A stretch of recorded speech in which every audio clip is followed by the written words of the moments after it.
997. 998. The afterglow of the setting sun spilled over the high-rise building, bathing the entire structure in a faint golden radiance. At this moment on the rooftop, a powerfully built man was focused on doing pull-ups. His features were strikingly handsome with a resolute face and sharp, piercing eyes, the epitome of a ruggedly handsome man. Moreover, he was about 1.9 meters tall with a perfectly sculpted athletic physique that exuded an overwhelming presence. Just standing there, he radiated a powerful sense of pressure. 999. 1,000. 1,000 pull-ups complete. With that, Zhu Linyuan released his grip and landed lightly from the horizontal bar, his massive frame touching down as silently as a falling leaf. Host has completed 1,000 pull-ups. Daily task finished. Attribute point 1. Another attribute point in hand. A smile touched Zhu Linyuan's face. With a thought, he opened the system panel. Name: Zhu Linyuan. Strength 46, Speed 31, Constitution 38. Attribute points 1. Daily tasks. Complete 1,000 pull-ups. Reward 1. Attribute point completed. Complete 1,000 squats. Reward 1. Attribute point completed. Complete 1,000 push-ups. Reward 1. Attribute point completed. Capture task. None. Seeing the remaining attribute point, Zhu Linyuan unhesitatingly added it to strength. Instantly, the number on the system panel flickered, and the strength value jumped from 46 to 47. At the same time, Zhu Linyuan felt a surge of warm energy flowing through his body, nourishing his limbs and bones. He clenched his fist, savoring the surging power within him. As if drawn by his surging vitality, a series of hoarse roars came from below the high-rise. It was a group of wandering zombies. Their eyes were pale white, their nails sharp, and they were frantically ramming into the building where Zhu Linyuan stood. Huff! Zhu Linyuan paid no attention to the zombies below, instead slowly exhaling a breath of foul air before looking down from his commanding height. His eyes were sharp, his bronze skin seemingly glinting with gold under the sunlight, making him look like a bronze statue. Below, a large horde of zombies like sharks drawn to the scent of blood were scrambling to climb up the building. However, the entire structure had been specially reinforced. It was not only extremely sturdy, but also had no handholds, making it impossible for the zombies to ascend. With my current strength, dealing with these zombies shouldn't be difficult, Zhu Linyuan said slowly. An Olympic champion's individual attribute was only around 8 or 9 points. His strength had already reached 47 points, nearly 5 times the human limit. For him, lifting a 500-kilogram dumbbell with one hand was a breeze. However, the supplies I've stored are enough to last me several lifetimes. Besides, as long as I complete my daily tasks, I can grow stronger quickly, so there's no need to fight these zombies for now. In a while, mutated variants should appear. That's when I'll make my move. It had been over a month since the apocalypse began, and Zhu Linyuan had already accumulated terrifying strength by completing his daily tasks. For him, there was no need to risk fighting zombies. Only the mutated variants that could bring him enormous gains were worth the risk. However, in the early days of the apocalypse, such variants were rare and hard to come by. Just as Zhu Linyuan was thinking this, the system's mechanical voice suddenly echoed in his mind. Survivor Luo Qingying is deeply sinful. Please apprehend her immediately. Successful capture. Reward 1. Anti-ride off-road vehicle 10 attribute points. Hearing the first sentence, Zhu Linyuan wasn't particularly concerned, but when he heard the second sentence, his eyes instantly blazed with fervor. 10 attribute points. A glint of light flashed in Zhu Linyuan's eyes. That was equivalent to completing 10 daily tasks, which would greatly boost his strength. And on top of that, there was the reward of an anti-ride off-road vehicle. Although he didn't lack supplies in this apocalypse, more resources were always welcome. He had experienced the later stages of the apocalypse in his past life, and knew the importance of resources. In the apocalypse, a piece of bread could make a goddess abandon her pride, and a bottle of anti-inflammatory medicine could make someone lay down their life. Following the system's guidance, Zhu Linyuan tapped on Luo Qingying's name in the capture task panel, and a three-dimensional map instantly appeared before him. The map showed that the capture target was in a building about 2 kilometers away. Luo Qingying. In my past life, she was a big shot in the shelter too. Zhu Linyuan recalled. In his previous life, Luo Qingying was known as a femme fatale possessing unparalleled beauty that captivated countless people. At the same time, she was extremely ruthless and notorious throughout the entire shelter. I wonder how strong this femme fatale is now. Zhu Linyuan smiled, a hint of coldness in his expression. Then he rose, put on his custom combat suit, grabbed his alloy longsword, and strode out. At that moment, in a warehouse 2 kilometers away, a young girl was carefully chewing on dried meat. She wore a loose white t-shirt, her long fair legs were strikingly eye-catching, and her face was stunningly beautiful. But more than her looks, it was her aloof, cold temperament that was truly captivating. She was like a snow lotus on an icy peak. Extremely cold, making people dare only to admire from afar, not to profane. This was Luo Qingying. Despite the apocalypse, her clothes were spotless, as if she had never been through the end of the world. Moreover, her eating movements were very refined, unhurried. After a while, Luo Qingying finished the dried meat, slowly drank a bottle of milk, then stretched and stood up. Time for the hunt again. Luo Qingying spoke slowly, her tone as cold as her expression, but her voice was very pleasant. As she spoke, she directly stripped off her clothes, revealing a slender, tight, fair-skinned figure. Her waist was so slender it could be encircled with one hand, her legs were long and fair, and her collarbones were delicate. She looked like a beauty who had stepped out of a painting. Then she quickly changed into a tattered, blood-stained outfit, hid a dagger in her waistband, and nimbly climbed out of the warehouse through the skylight. The main door of the warehouse had long been sealed by her. This skylight was hidden and narrow, making it difficult for anyone other than someone as slender as her to get through. She had designed it this way to ensure her safety in the apocalypse. After leaving the warehouse, the outside was a ruinscape. The once thriving city was now dilapidated with zombies wandering everywhere. Luo Qingying remained calm, evading the zombies, and quietly walked east for about 300 meters before slipping into a roadside barbershop. She had been to this barbershop many times before. Everyone inside had long since died, and she had turned it into her own base. After entering the barbershop, she began to apply makeup. She took out a packet of red pigment and smeared it on her fair neck and thighs as if she had been injured. Then she messed up her hair, and with the tattered clothes, she looked as if she had been victimized. She then hid by the door, her right hand on the dagger at her waist, quietly observing the outside. She was like a hunter waiting for prey to take the bait. Before long, she finally spotted a figure approaching in the distance, and a cold smile appeared on her beautiful face. At that time, not far from Luo Qingying, Wan Qingyan was moving forward cautiously. She was trying to control her breathing, looking extremely nervous. She had just risked her life to get some supplies from the supermarket. The supplies weren't much, just enough to last her a week. But to get this meager amount, she had nearly died at the hands of a zombie. Even now, her hands were still trembling. A month ago, she had been a carefree college student whose biggest worry was her studies. Now she had to fight zombies for a piece of bread. Her parents had turned into zombies right at the start of the apocalypse. She had no one to rely on, as she had to force herself to be strong. Wan Qingyan clenched her silver teeth, suppressing her fear, and dodged the zombies as she made her way back to her shelter. Just then a cry suddenly came from the barbershop beside her. Then a graceful figure rushed out of the barbershop. Run! Hearing the cry, Wan Qingyan panicked and reflexively ran forward. After about a minute, she followed the other person into a small roadside shop. Click! Hearing the door close, Wan Qingyan suddenly realized something was wrong. However, by the dim light, she finally saw the other person's face clearly. It was a strikingly cold beauty. But at this moment, she was covered in blood, her clothes tattered, and her hair a mess, looking extremely disheveled. Seeing that the other person was a girl, Wan Qingyan instinctively relaxed a little.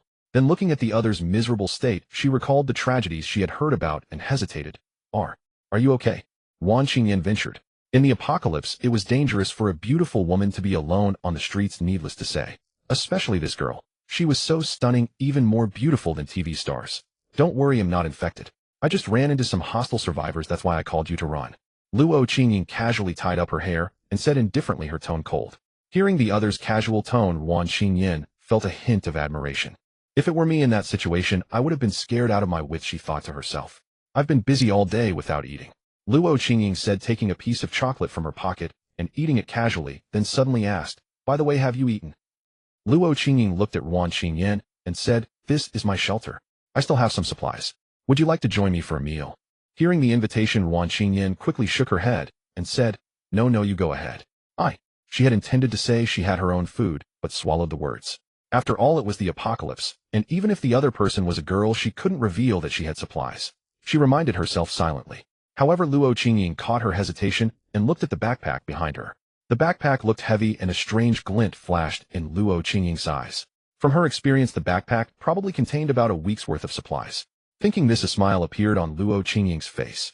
She leisurely finished the chocolate, then slowly walked toward Wan Qingyan. When they were about 3 meters apart, Luo Qingying suddenly gripped the dagger at her waist and viciously stabbed at Wan Qingyan. Shhhhhh. A cold gleam flashed through the dim room. The moment Wan Qingyan saw the gleam, she threw herself sideways without hesitation. Having survived in the apocalypse for a month, she had become quite agile and instinctively dodged the fatal blow. After dodging the first strike, Wan Qingyan quickly retreated. However, the door was shut, and she had nowhere to go. She kept backing into a corner, despair written all over her face. Pretty agile. Luo Qingying held the dagger and slowly advanced toward Wan Qingyan, her voice devoid of emotion. Since the apocalypse began, she had killed too many people and was long used to this expression of despair. Don't worry, it'll be over soon, Luo Qingying said, raising the dagger. Wan Qingyan's eyes were filled with despair. Just then a loud crash came from the door. Boom! The sturdy door exploded instantly, sending debris flying everywhere. Through the smoke, a tall, muscular man strode in. He stood at the entrance, almost blocking all the light, leaving only a dark silhouette that exuded immense pressure. The man's gaze swept over the two, finally settling on Luo Qingying. A cold, sinister smile curled at the corner of his mouth. Got you. Got you, Zhu Linyuan said softly as he slowly approached the strikingly beautiful Luo Qing, cornering her at the end of the room. At the same time, below the high-rise where he lived after he had left, the aimless horde of zombies began to attack each other. Moments later, only one of the dozen zombies remained. This last survivor, covered in wounds, frantically devoured the corpses of the others, its belly swelling larger and larger. Suddenly, when its stomach bulged to a certain point, its aura changed abruptly. The zombie, originally only 1.7 meters tall, visibly grew larger. Not only did its height reach over 1.8 meters, but its body also became much more robust. Even more terrifying, sharp bone blades sprouted from its elbows. The bone blades gleamed with a cold light, appearing extremely sharp. At that moment, another zombie, attracted by the noise, charged toward it. But the mutated zombie simply waved a hand, and with a flash of the bone blade, it sliced off the other zombie's head. Staring at the corpse on the ground, a flicker of human-like greed appeared in the bone blade zombie's eyes. Then it began to devour again. After consuming everything, the strange zombie returned to the foot of Zhu Linyuan's building, the only route for Zhu Linyuan to return home. Meanwhile, 2 kilometers away in a cramped room, Luo Qingying looked up at the tall figure before her. The immense pressure made her involuntarily step back. In the corner, Wan Qingyan trembled and shrank. She had no idea who this sudden burly man was. What if he's a bad guy? Then I'm doomed. Staring at his arm as thick as her thigh, Wan Qingyan shrank deeper into the corner. Are you here for me? Luo Qingying stared at Zhu Linyuan and said coldly, Did Lanning send you? Does she want to drag me back so badly? Zhu Linyuan did not answer. Instead, he walked toward her step by step, forcing her into a corner. I'm not here for you. Zhu Linyuan said flatly, I'm here to capture you. So it's... Luo Qingying stopped mid-sentence and suddenly thrust her dagger straight at his throat. Yet facing the incoming blade, Zhu Linyuan's expression remained unchanged. He moved like lightning, grabbing her wrist and pressing down gently, causing the dagger to clatter to the ground. At the same time, under Luo Qingying's horrified gaze, he delivered a precise chop to her long, fair neck. After the blow, Luo Qingying's head buzzed, and she instantly fainted. Still got some grit, decisive. Zhu Linyuan remarked casually, then hefted the unconscious Luo Qingying onto his shoulder and turned to leave. Wan Qingyan, terrified out of her wits, curled up like a quail in the corner, praying inwardly, Don't take me, don't take me, don't take me. Just then a low voice like a demon's whisper reached her ears. Follow me on your own, don't make me move. Wan Qingyan mechanically raised her head and met Zhu Linyuan's gaze. It's over. He's taking us both back. That girl is so pretty, he probably won't fancy me, right? Wan Qingyan's mind raced wildly as she resignedly stood up and followed behind Zhu Linyuan like a puppet. Moments later, she was panting heavily, carrying a huge backpack.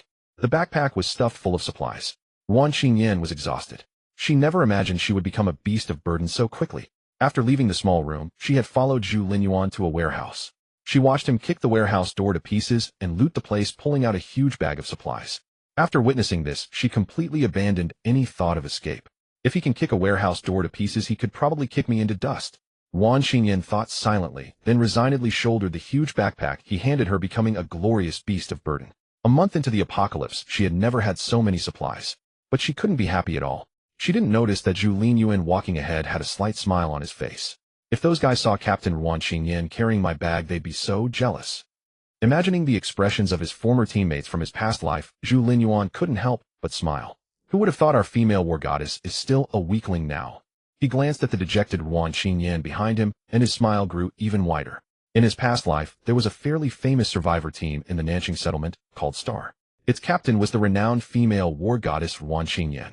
Zhu Linyuan was also a member of the Star team. In his past life, if not for Wan Qingyan, he might have died long ago. Moreover, in the apocalypse, there was almost no concept of family. The entire team was each other's family. Wan Qingyan was his family in this post-apocalyptic world. That was why he had gone out of his way to bring her along. One trip out, I not only captured Luo Qingying, but also brought my captain home. Looks like I'm lucky today. Just as Zhu Linyuan was thinking, his expression suddenly changed. His eyes sharpened, and he immediately pulled Wan Qingyan behind him, his other hand gripping the hilt of his blade. Wan Qingyan, who had been walking dejectedly, was suddenly pulled to his back, her chest pressing against his back. Feeling the heat of Zhu Linyuan's body, Wan Qingyan's mind went blank. Shoo! At that moment, she heard his voice in her ear. There's a big one ahead. Drop the supplies first and hide in the convenience store on the left. Zhu Linyuan said slowly, drawing the long saber at his waist, and stared alertly at the street corner ahead. Wan Xingyan had no idea what was happening, but inexplicably, she trusted him completely and hid in the convenience store as instructed. The convenience store had long been ransacked, leaving only dried bloodstains and scattered shelves. Wan Xingyan crouched in a corner, clutching her backpack, tightly staring through the glass door at Zhu Linyuan outside, as if it gave her a little sense of security. Meanwhile, Zhu Linyuan had left Luo Qingying and the collected supplies at the roadside. With sharp eyes fixed on the street corner, he held his saber at the ready. At the street corner, a strange-looking zombie was sizing him up, its eyes filled with human-like greed. This zombie was larger than ordinary ones, with two sharp bone blades at its elbows, looking very unusual. A mutant, Zhu Linyuan said slowly, so I did run into one. He recognized it instantly. This was the dreaded mutant of later times. Mutants are the product of zombies or mutated monsters devouring each other and evolving. Compared to ordinary zombies, mutants are far more powerful. But the rewards for killing a mutant are also considerable. In his past life, survivors formed combat teams precisely to hunt mutants. The first mutant I've encountered in this life. Zhu Linyuan felt his entire body boil with excitement, his eyes blazing with battle intent. At the same time, the mutant at the street corner, as if stimulated, charged toward him. The mutant moved with incredible speed, reaching Zhu Linyuan in an instant and lunging to bite him. Good beast. Facing the ferocious mutant, Zhu Linyuan did not retreat, but advanced. He took a bold step forward, roared, and swung his saber down directly. The blade aimed straight for the mutant's face. The battle instantly turned white-hot. Sizzle. Facing Zhu Linyuan's furious slash, the aberrant creature actually raised two bone blades and blocked it directly. The long blade struck the bone blades, sending up a shower of sparks. Yet the bone blades remained completely unscathed. Tough enough, Zhu Linyuan thought to himself. His long blade, forged from alloy, could easily cleave through steel plates, yet it was stopped by the aberrant's bone blades. This spoke volumes about their hardness. After blocking Zhu Linyuan's strike, the aberrant grew even more ferocious, madly attacking him with its bone blades. Its assault was incredibly fierce, accompanied by the sound of tearing air. Zhu Linyuan sidestepped the blow, and the bone blade cleaved into a nearby lamppost. The sturdy metal lamppost was sliced cleanly into the top half, sliding down the cut surface perfectly smooth. Inside the convenience store, Wan Qingyan couldn't help but cover her mouth at the sight. She had imagined zombies as slow-groaning creatures. Yet this monster before her was not only swift, but could also slice through a lamppost in one stroke. The gap was immense. Facing the aberrant's fierce onslaught, Zhu Linyuan advanced instead of retreating. He suddenly slashed his blade toward the aberrant's head. The aberrant reacted just as before, blocking the strike with the bone blades on its arms. As expected, a newborn aberrant only knows the most basic combat techniques. A glint of sharp light flashed in Zhu Linyuan's eyes.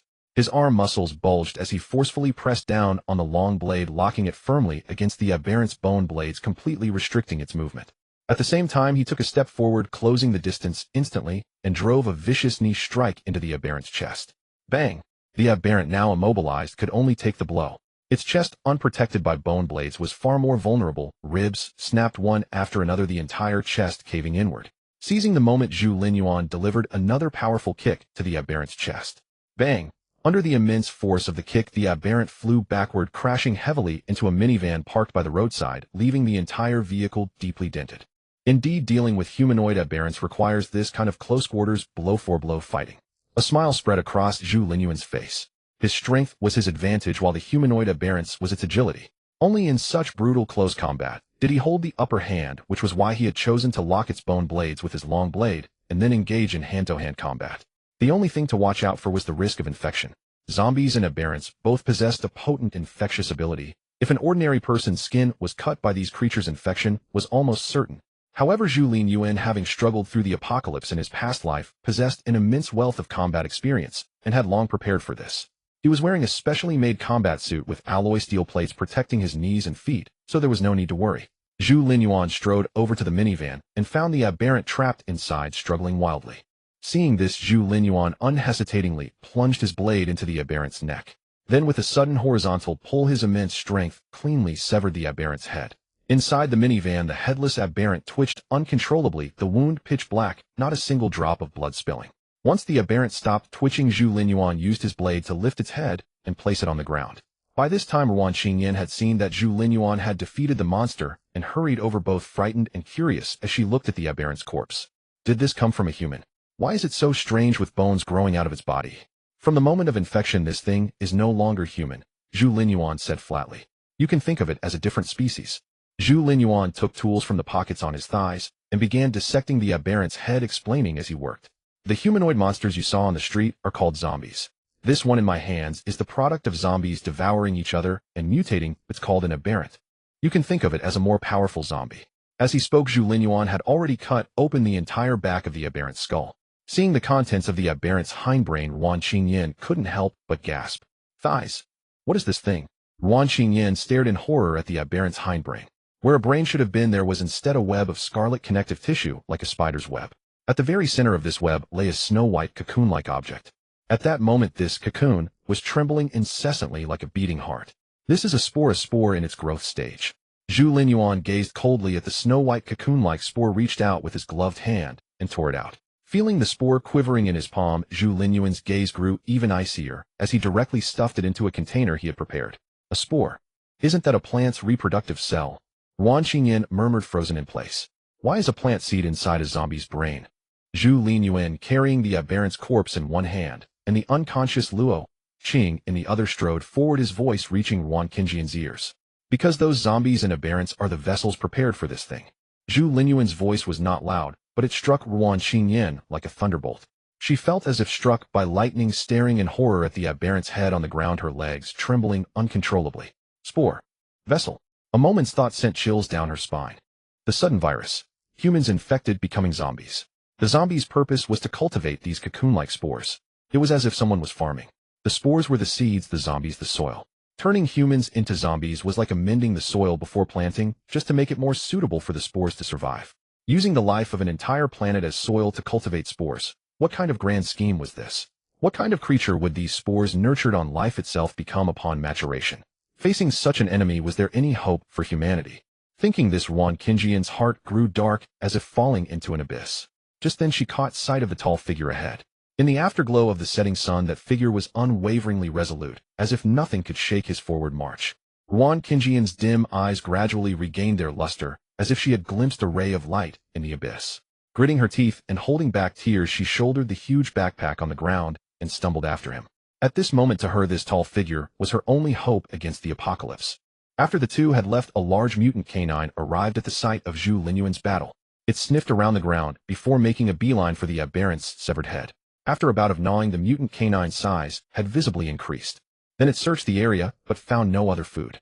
As if unwilling to give up, it turned back and devoured every last scrap on the ground before finally leaving satisfied. Soon after, a gust of wind blew, scattering the fine remains on the ground along with the truth about the apocalypse that Zhu Linyuan had just revealed. Only the broken lamppost and the damaged minivan remained, bearing witness to the battle that had just occurred. Meanwhile, inside Zhu Linyuan's mansion, this entire building is yours. Wan Qingyan put down her backpack and stared at the spacious living room, her expression even more shocked than when she had heard the truth about the apocalypse. Your living room must be several hundred square meters. And you still have electricity? Wan Qingyan said incredulously. Is this the apocalypse? Am I dreaming? Zhu Linyuan ignored her, tossing the unconscious Luo Qingyan aside, opened the fridge, and threw a chilled yogurt to Wan Qingyan. Have some yogurt. Take a shower after you finish. Put on clean clothes afterward. Toiletries and clothes are all ready. Help yourself. Wan Qingyan instinctively caught the yogurt, examined it carefully, and couldn't believe this was the treatment one could receive in the apocalypse. After a long moment, she suddenly snapped back to reality, struck as if by lightning. Shower. Before bathing, Wan Qingyan was filled with trepidation and inner conflict. She had no idea what awaited her after washing up. In this apocalypse, alone with a man utterly defenseless. Would he do something to me? He doesn't seem like a bad person, but he looks so fierce. What if his primal instincts take over? Should I fight him to the death? Recalling Zhu Linyuan's arms as thick as her thighs and the image of him kicking a door to pieces, Wan Qingyan realized her resistance would likely only add to his amusement. With a heart full of anxiety, she stepped into the bath and began to wash. Then in an instant, all her worries vanished. This is pure bliss.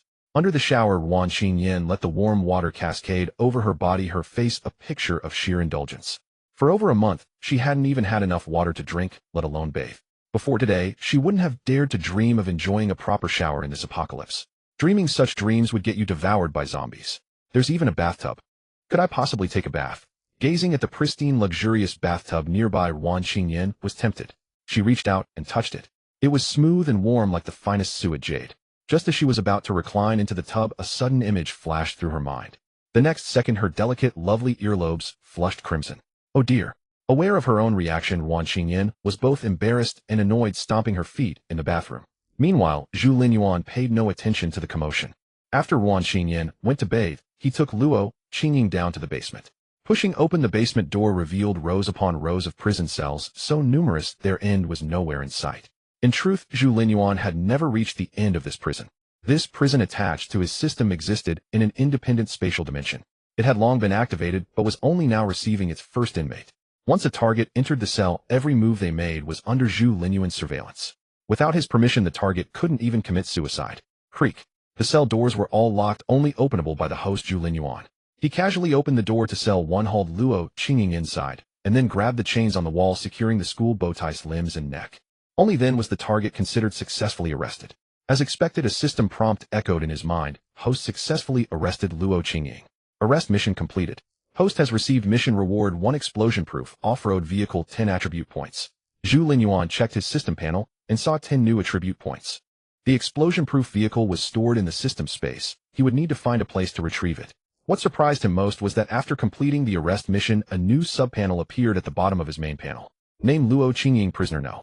1 submission value 12 strength, 4 speed, 5 constitution, 5 daily task, complete 1000 squats. Reward for host 1 attribute point. 0 note. When the prisoner completes the daily task, the host receives corresponding attribute points. Note as the prisoner's submission value increases, the number of daily tasks will also increase. After reading this subpanel, Zhu Linyuan's eyes lit up. Prisoners have daily tasks too, and completing them gives me attribute points. Zhu Linyuan instantly grasped the importance of prisoners. If he captured 100 prisoners, and they all finished their daily tasks, wouldn't he gain an extra 100 attribute points a day? What if he had 1,000 or 10,000 prisoners? He'd be invincible. And this was with the lowest submission value. As submission increased, the number of daily tasks would also grow, accelerating the acquisition of attribute points. Thinking this, Zhu Linyuan's gaze towards Luo Qingying changed. It became intensely fervent. This was no mere prisoner. This was his cornucopia. If Luo Qingying completed her tasks daily, she would bring him over 300 attribute points a year. Stop pretending. With this thought, Zhu Linyuan unceremoniously lifted Luo Qingying and stated directly, I know you've been awake for a while. His combat experience was immense. Despite Luo Qingying's convincing act of unconsciousness, she couldn't fool him. Yet Luo Qingying kept her eyes shut, breathing steadily, as if asleep, showing no signs of waking. Slap. Without hesitation, Zhu Linyuan struck the school bowtie's delicate cheek. Watching her fair skin turn red, he said coldly, pretend again, and I'll break one of your arms. Luo Qingying's eyes snapped open. She glared at Zhu Linyuan, biting her lip like a defiant young beast. What do you want from me? Why don't you just kill me? If you dare touch me, I'll haunt you for eternity. Slap. Zhu Linyuan struck her again, without hesitation. You're welcome to come back for revenge after you die. They'll just kill you again. He spoke, landing another slap. But since you're still alive, let me first explain the rules. Here you only need to listen to what I say and do it. I don't like nonsense and I don't like wasting time. Don't think about suicide. Here you can't even do that. With that, Zhu Linyuan dropped Luo Qingying to the floor like trash.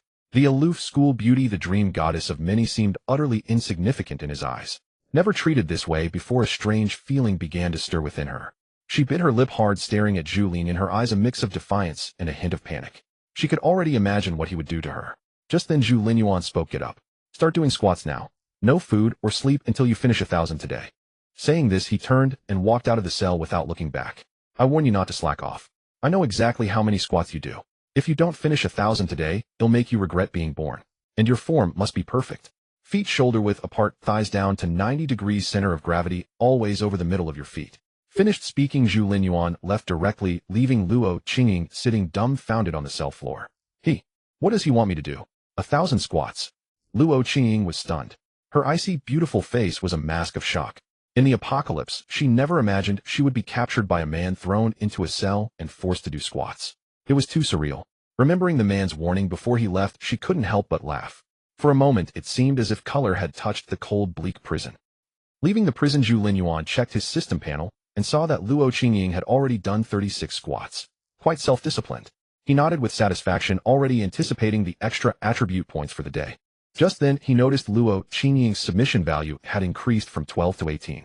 It went up that much. Zhu Linyuan wondered. Could it be she discovered the benefits of doing squats and is starting to feel grateful? No wonder she made such a name for herself in my past life. She's different from the rest. As he pondered, Zhu Linyuan suddenly caught a whiff of fragrance. What's that smell? Following the scent, he found a woman in a bathrobe drying her hair.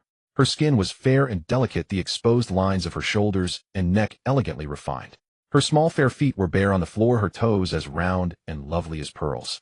Zhu Linyuan couldn't quite figure out why he had captured so many details in an instant. Could it be that strengthening my physique has also sharpened my mind? Just then the woman seemed to sense his presence, and curiously turned her head, revealing a face as fresh as a lotus emerging from water. Her beautiful eyes held a hint of playfulness, and her rosy lips were slightly pursed, as if she was thinking of something amusing. Perhaps because she had just bathed, her fair cheeks were tinged with a soft pink like the glow of a nascent sunset. It was Ruan Qingyan. Oh! Seeing someone suddenly behind her staring, Ruan Qingyan screamed in fright. What's with the screaming? So jumpy. Zhu Linyuan coughed awkwardly, then waved his hand, adopting a morally superior tone. Hurry up and dry your hair, then we eat. Don't walk around barefoot. Put your slippers on. You're leaving water prints everywhere. Mop the floor yourself later. With that, Zhu Linyuan strode into the bathroom and began to shower. Yet for some reason the image of Ruan Qingyan turning around kept flashing through his mind. Hearing the sound of water from the bathroom, Ruan Qingyan finally snapped out of it, only to let out another shriek a second later, this time from burning herself with the hairdryer. Neither of them, lost in their own thoughts, knew that a riot had just broken out in a school several kilometers away. At this moment, several kilometers away from Zhu Linyuan at the first middle school of South City. Lanning, you must give us an explanation. In the hall of the teaching building, two groups of people were confronting each other, the air thick with tension. One group was dressed in tattered school uniforms, looking quite young, clearly students. The other group consisted of older individuals, many of whom had potbellies and shiny faces, their clothes much cleaner. However, among these middle-aged men stood a woman in a blue and white porcelain qipao. She appeared to be around 30, with fair skin and an elegant demeanor exuding a sense of ethereal beauty. At the same time, her figure was remarkably mature, akin to a ripe peach. The combination of grace and sensuality gave Lan Ying an indescribable charm. You are just students, how dare you speak to Principal Lan like this? A middle-aged man wearing gold-rimmed glasses stepped forward to reprimand. He was the director of the South City First Middle School's teaching office and a loyal lackey of Principal Lan Ying. Students. A tall youth in a school uniform emerged from the crowd, angrily stating, "It's the apocalypse now, we are all survivors, just like you don't use the authority of a teacher to suppress us. Today Lan Ying must give us an explanation. Where has my sister Lu Yao been taken? We want to see her alive, or her corpse." At the mention of Lu Yao's name, the students raised their arms in anger, shouting. The middle-aged men exchanged glances, their expressions turning grim, many of their gazes landing on the kippa-clad beauty in the center of the crowd. Under everyone's watchful eyes, Principal Lan Ying, dressed in her qipao, calmly adjusted her clothes and slowly stepped out from the crowd. She raised her hand to signal for silence, and then lightly cleared her throat before speaking. "Little Lu, let me say a few words first." Lan Ying's voice was gentle and delicate, like a clear spring, instantly calming the atmosphere. "I have already explained about your sister. She was attacked by zombies while gathering supplies. I understand your feelings, but at this critical moment of life and death for everyone, it is unwise to stir up conflicts among us. What we need to do now is unite and strive to survive in this apocalypse." Another zombie attack. Hearing Lan Ying's words, the tall youth Lu Bai angrily clenched his fists. "My sister was attacked by zombies. A few days ago, Lin Yan was also attacked by zombies. Half a month ago, Luo Qingying was also attacked by zombies. Why is it that others are not attacked, but every time it's the beautiful girls who get attacked? And it's always when they go out with you. Do zombies pick their victims based on looks?" Upon hearing Lu Bei's words, especially the mention of Luo Qingying, the crowd erupted in a fervor, shouting in righteous indignation. Even the zombies outside the school fence heard the commotion and began to frantically bite at the iron fence in front of them. "We must have an explanation," the students led by Lu Bai shouted angrily. When the apocalypse first arrived, Luo Qingying had displayed remarkable leadership and decisiveness, helping them survive. Many of them owed their survival to Luo Qingying. However, half a month ago, during a supply search mission, Luo Qingying mysteriously disappeared. At that time, the person searching for supplies with her was none other than Principal Lan Ying. According to Lan Ying, Luo Qingying was attacked by zombies, and she couldn't save her in time. This was the first incident of its kind, and zombie attacks were indeed common. Therefore, although many were skeptical, they had to bury their doubts and accept Lan Ying's explanation.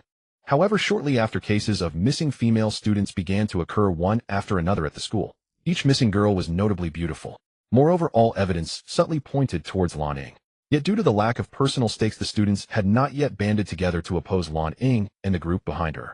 It wasn't until Lu Yao went missing that her brother Lu Bai finally stepped up, rallying the students to demand answers. Seeing the students' fervor, Lan Ying frowned slightly. At that moment, people behind her stepped forward, surrounding her. Those standing by her side were the teachers and security personnel of the school. Though fewer in number, they were all adults possessing an inherent deterrent effect. "Please calm down." Standing in the crowd, Lan Ying regained her composure and said loudly, "I also feel very saddened by the situation of little Lu. But once a person dies, they cannot come back to life, and blind speculation is meaningless. If you insist on having me provide an explanation, why not let one of you come forward and accompany me to the scene of the incident? I believe there might still be traces of Lu Yao at the scene. As soon as they heard that they were to accompany Lan Ying to the scene, the students, who had just been filled with righteous anger, instantly fell silent. No one was willing to be the scapegoat. Everyone knew that leaving the school could be life-threatening. They would not only encounter zombies, but also other survivors scavenging for supplies. They had seen too many instances of survivors fighting to the death over a bit of food during this time. Therefore, no one was willing to go with Lan Ying. Seeing the crowd's reaction, Lan Ying secretly laughed. After living so many years, she understood human nature quite well. When it involves their own interests, people become brave. When standing together with a large group, they are full of courage. But if you pull an individual out from the crowd and ask them to take a personal risk, that person will suddenly turn mute. That is human nature. The complexity and depravity of human nature are vividly displayed in the apocalypse. It is because she understands human nature well enough that Lan Ying can stand firm in this new world and carry out her deeds. I will go with you. Just then Lu Bai suddenly walked over, stepping in front of Lan Ying, turning to the crowd and saying loudly, "Classmates, I will go with her to look for clues. I will stick to her side without leaving an inch. Even if we are attacked by zombies, we will face it together. If she returns, but I do not, then she must have killed me. At that time, I hope my classmates will avenge me and those who were harmed by her." All right. Seeing Lu Bai step forward, the crowd immediately erupted again, filled with vigor as they cheered for him. Listening to the cheers, Lu Bai felt empowered, looking at Lan Ying with determination. "Let's go, let me see what evidence you can present." Lan Ying's calm demeanor suddenly darkened. She knew all too well what she had done. If these matters were exposed, she would undoubtedly face death. But now, with no way out, Lan Ying suppressed her unease and forced a smile, saying, "Since little Lu is so eager, let's set off. Rest assured, once we arrive at the scene, you will understand that I have been wronged." As she spoke, Lan Ying led Lu Bai out of the school, a glint of ruthless determination flashing in her eyes. "For the sake of my sister, so many have already been sacrificed. What is one more Lu Bai to me? Since you seek death, I will grant it to you." Meanwhile, several kilometers away at Zhu Linyuan's home, Zhu Linyuan and Ruan Qingyan had finished dinner. Ruan Qingyan, with a round little belly, slumped in her chair, staring at the ceiling, murmuring dreamily, "Am I dreaming? I actually got to eat braised pork and sweet and sour ribs in the apocalypse, and there was even dessert afterward." Thinking of the fragrant rice she had just eaten, Ruan Qingyan could hardly resist the urge to get up for another bowl. Seeing the image of the female warrior in her mind, Zhu Linyuan couldn't help but smile, but still tried to keep a serious face. "This meal is a treat for you. Starting tomorrow, you must prove your worth. Only then will you have food to eat. By the way, don't forget to wash the dishes later. Make sure to clean them well," Zhu Linyuan said, turning to go upstairs. Ruan Qingyan remained slumped in her chair, feeling utterly drained, unable to move, murmuring with satisfaction, "If I could eat this every day, I'd wash dishes for a lifetime." Before this, she had not had a full meal in over a month. Eating a piece of chocolate was like celebrating New Year's. She couldn't even dare to dream of vegetables and meat, let alone braised pork and sweet and sour ribs. And there were apples and bananas for dessert. For her, it felt like stepping from hell into heaven. Zhu Linyuan, just who is he? Looking at the tall figure going upstairs, Ruan Qingyan murmured softly, "Is he a god sent to save me?" Though she had been with him for most of the day, this strong man remained a mystery to her, powerful and mysterious. At this moment, Zhu Linyuan, who was being murmured about by Ruan Qingyan, was walking upstairs. He didn't take the meal to heart. To him, it was just a regular meal, nothing special. Before the apocalypse, he had used the system's prison space to store countless supplies. Just the two of them would never run out. Moreover, with his strength, acquiring supplies in the apocalypse was a piece of cake for him. What he truly valued were the spoils he had gathered today, especially that spore which was the real treasure. In his previous life, countless people went mad for it. In the blink of an eye, Zhu Linyuan had arrived at the 14th floor. This whole floor was reserved as an anatomy room specifically for dealing with the corpses of mutants and mutated beasts he would undoubtedly encounter in the future. The corpses of mutants had a strong allure for zombies, because consuming the corpses of mutants would also increase the likelihood of mutation in zombies. It was like taking a powerful tonic. Therefore, in his previous life, survivor teams would promptly recover the corpses of mutants after defeating them to avoid the birth of more mutants. Of course, the reason for recovering mutant corpses was even more crucial. Mutant bodies contained numerous treasures. For example, the two bone blades from this mutant before him. These bone blades, which even my alloy-long knife cannot damage, possess impressive hardness and sharpness.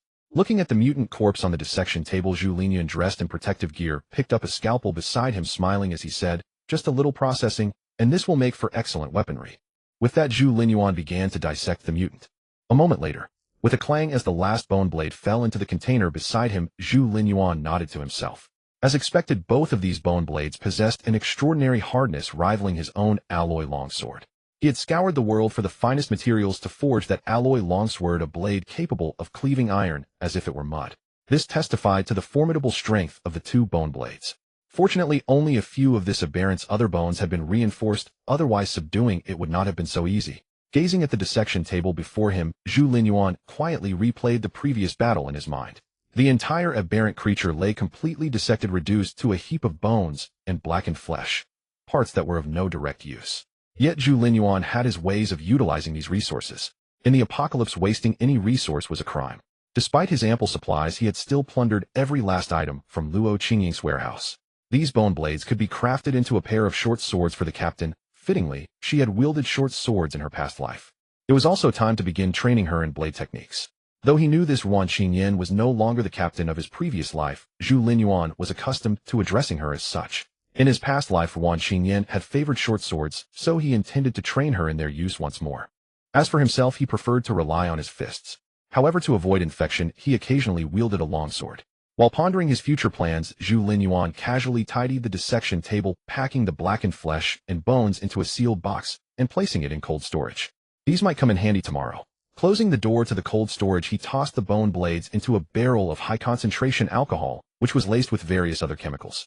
Its sole purpose was to eradicate the zombie virus. The aberrant's bones carried the zombie virus, a pathogen of formidable resilience, resistant to both extreme cold and heat and difficult to destroy. The concoction Zhu Linyuan had prepared could effectively neutralize it.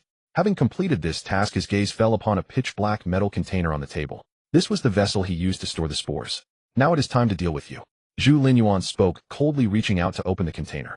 The spores within had lost their vitality, writhing feebly at the bottom. A sneer curled on Zhu Linyuan's lips as he regarded the spores. He opened his medical kit, retrieved a syringe filled with a crimson liquid, and plunged it directly into the spore's body, slowly depressing the plunger. The syringe contained a special reagent he had formulated. Here, taste this specially prepared torch elixir, just for you. With a chilling voice, he injected the entire dose into the spore. As the liquid entered its body, the spore began to tremble violently, convulsing as if in spasms. Zhu Linyuan watched the spectacle with a cold, detached gaze. After a long while, the spore finally fell still. Only then did he pick up its lifeless form. The once cocoon-like spore had become limp, resembling a shelled egg. He fetched a cup and tore open the spore's outer membrane over it. Gurgling sounds emerged as a milky white liquid like fresh milk flowed into the cup. Once all the liquid had drained, he discarded the spore's husk and raised the cup to his nose, inhaling its scent. The liquid exuded a fruity fragrance that made every cell in Zhu Linyuan's body tingle with anticipation. He could feel each cell conveying the same urgent signal to him. Drink it, drink it, drink it. Zhu Linyuan understood this was the primal craving for evolution etched deep within his genes. This must be the world's first vial of evolution liquid. A smile spread across his face as he admired the enticing, aromatic, milky white liquid before him. This was the evolution liquid, a stepping stone for humanity to evolve and leap towards a higher form of life, and the key to combating the zombies. In his past life, the first vial of evolution liquid had only emerged over 4 months after the apocalypse began, a treasure born from countless sacrifices in human experiments. In this life, leveraging his knowledge advantage, Zhu Linyuan had advanced this milestone by 3 months. Like a butterfly's wings stirring a tsunami, his seemingly minor actions were subtly reshaping the destiny of all humanity. Yet Zhu Linyuan remained unaware of this. Gazing at the evolution liquid, he tilted his head back and drank it in one gulp. As the liquid flowed down his throat and into his body, a searing heat erupted in his stomach as if a furnace had been kindled within. It felt as though a blazing forge was tempering his body, causing excruciating pain. Veins bulged across his skin, and a low guttural roar escaped his lips. He could distinctly sense his muscle fibers growing tougher and his bones becoming more resilient.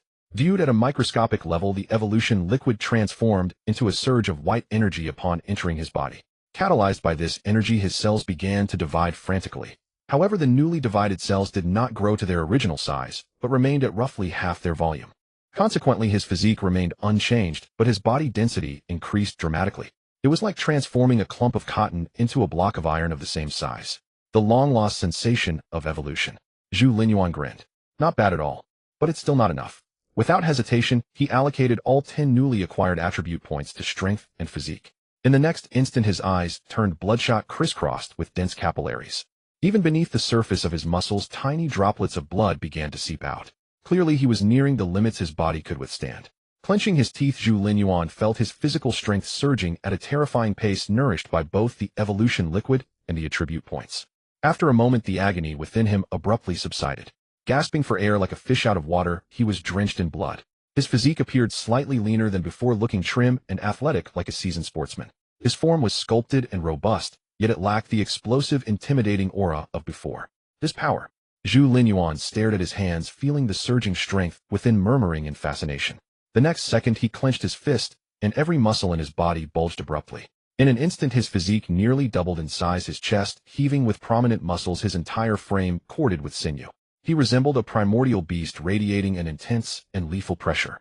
With a thunderous roar he unleashed a punch against the wall before him. A deafening crash followed, as if an explosion had occurred. The solid concrete wall burst open, revealing a tangle of twisted steel bars. This power. Zhu Linyuan murmured in disbelief, examining his fist, which remained utterly unscathed.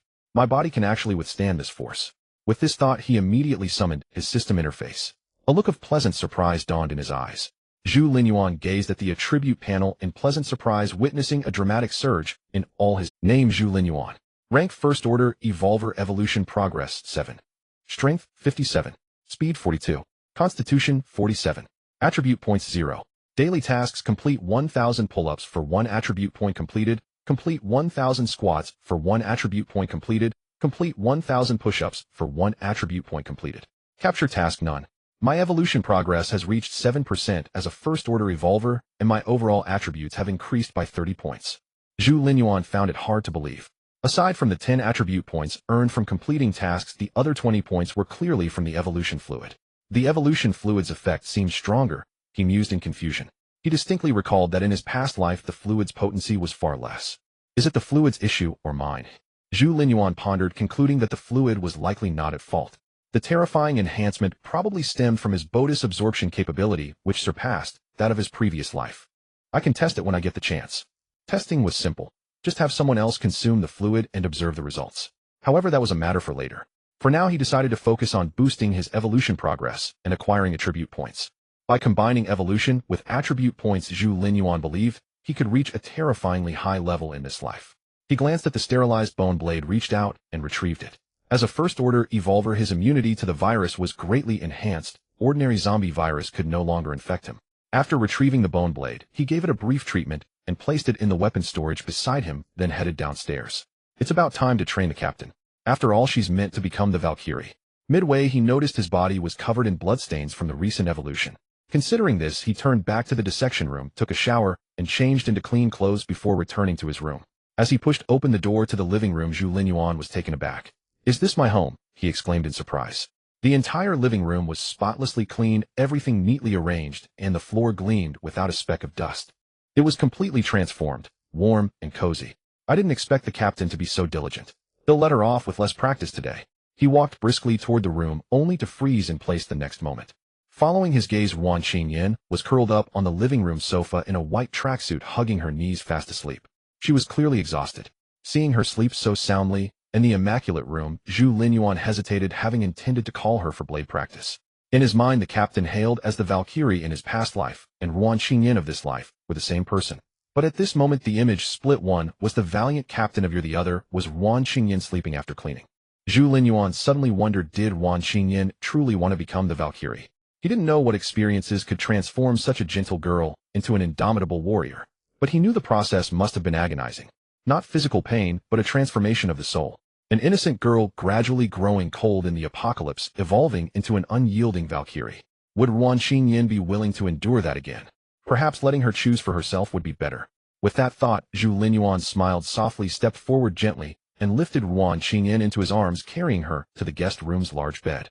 As he turned to leave, she drowsily reached out and grasped his arm. Zhu Linyuan stiffened.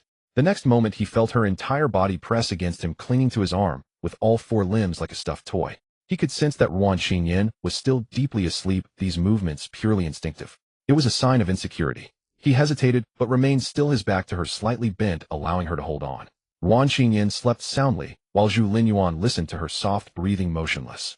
After an unknown time, the system's voice echoed in Zhu Linyuan's mind. Survivor Lan Ying is deeply sinful. Apprehend her immediately. Reward for successful capture: Evolver Combat Gloves, 15 attribute points. Attribute points delivered to my doorstep. And combat gloves, perfect, just what I need. Zhu Linyuan glanced at the red dot representing Lan Ying on the map, a cold smile curling on his lips. He then gently withdrew his arm, tucked the blanket around Wan Qingyan, and quietly left the guest room. Donning his special combat suit and gripping the long blade, Zhu Linyuan strode outside, his eyes blazing with battle intent. As he stepped out of the building, a horde of zombies rushed toward him. Night owls indeed. A smile flickered across his face as he swung the blade fiercely. With his immense strength, the alloy long blade cut through the air with a sharp roar, cleaving the foremost zombies in half at the waist. The next moment, with a thought, a massive off-road vehicle materialized on the empty ground before him. The behemoth was crafted entirely from black alloy adorned with bronze gold trim, its lines rugged and bold, exuding wild dominance. At first sight, Zhu Linyuan's eyes lit up, and he wasted no time opening the door and climbing in. It was a 5-seater off-road vehicle with a spacious interior perfectly accommodating Zhu Linyuan's nearly 2-meter frame. Bang, bang, bang. Outside, the besieging zombies bit and slammed against the body but failed to inflict even a scratch on the colossus. Roar! Zhu Linyuan stomped the accelerator without hesitation. The behemoth erupted with a thunderous roar, tires gripping the ground as it shot forward instantly. The zombie horde ahead seemed minuscule before this giant shattered and scattered into debris. What a thrill! Reveling in the unparalleled pushback, Zhu Linyuan burst into laughter. The road was littered with obstacles impassable for ordinary vehicles. Yet the behemoth charged like a heavy truck, smashing through every barrier, crushing everything in its path without resistance. While Zhu Linyuan reveled in the rampage of his luxury war chariot, kilometers away, Lu Bai followed closely behind Lan Ying as they advanced. "You brought my sister this far to search for supplies?" he asked suspiciously, eyeing the curvaceous woman ahead. They had already traveled over a kilometer, a perilous distance. "It's easy for you to say, young Lu. No one wants to go this far, but do you know how much food it takes to feed so many mouths each day?" Lan Ying sighed deeply. "All the supplies near the school were scavenged long ago. If we don't go this far, everyone will starve. Even so, we often go hungry, and quite a few have died of starvation recently. Surviving in the apocalypse isn't as easy as you think." Lu Bai remained skeptical. "How much farther to where you and my sister scavenged?" "Almost there." A strange smile flickered in Lan Ying's eyes as she pointed ahead. "Turn right at that intersection, and you'll definitely find clues about your sister." She quickened her pace eagerly, and Lu Bai followed suit. They reached the corner, turned right, and Lan Ying led Lu Bai into a roadside auto repair shop. "A repair shop?" Lu Bai asked in confusion. "You scavenge here?" "That's right. Your sister was attacked here." Lan Ying seemed impatient, moving faster than before as she pushed open a small door ahead. Inside, the air reeked of oil and a strange, unpleasant odor.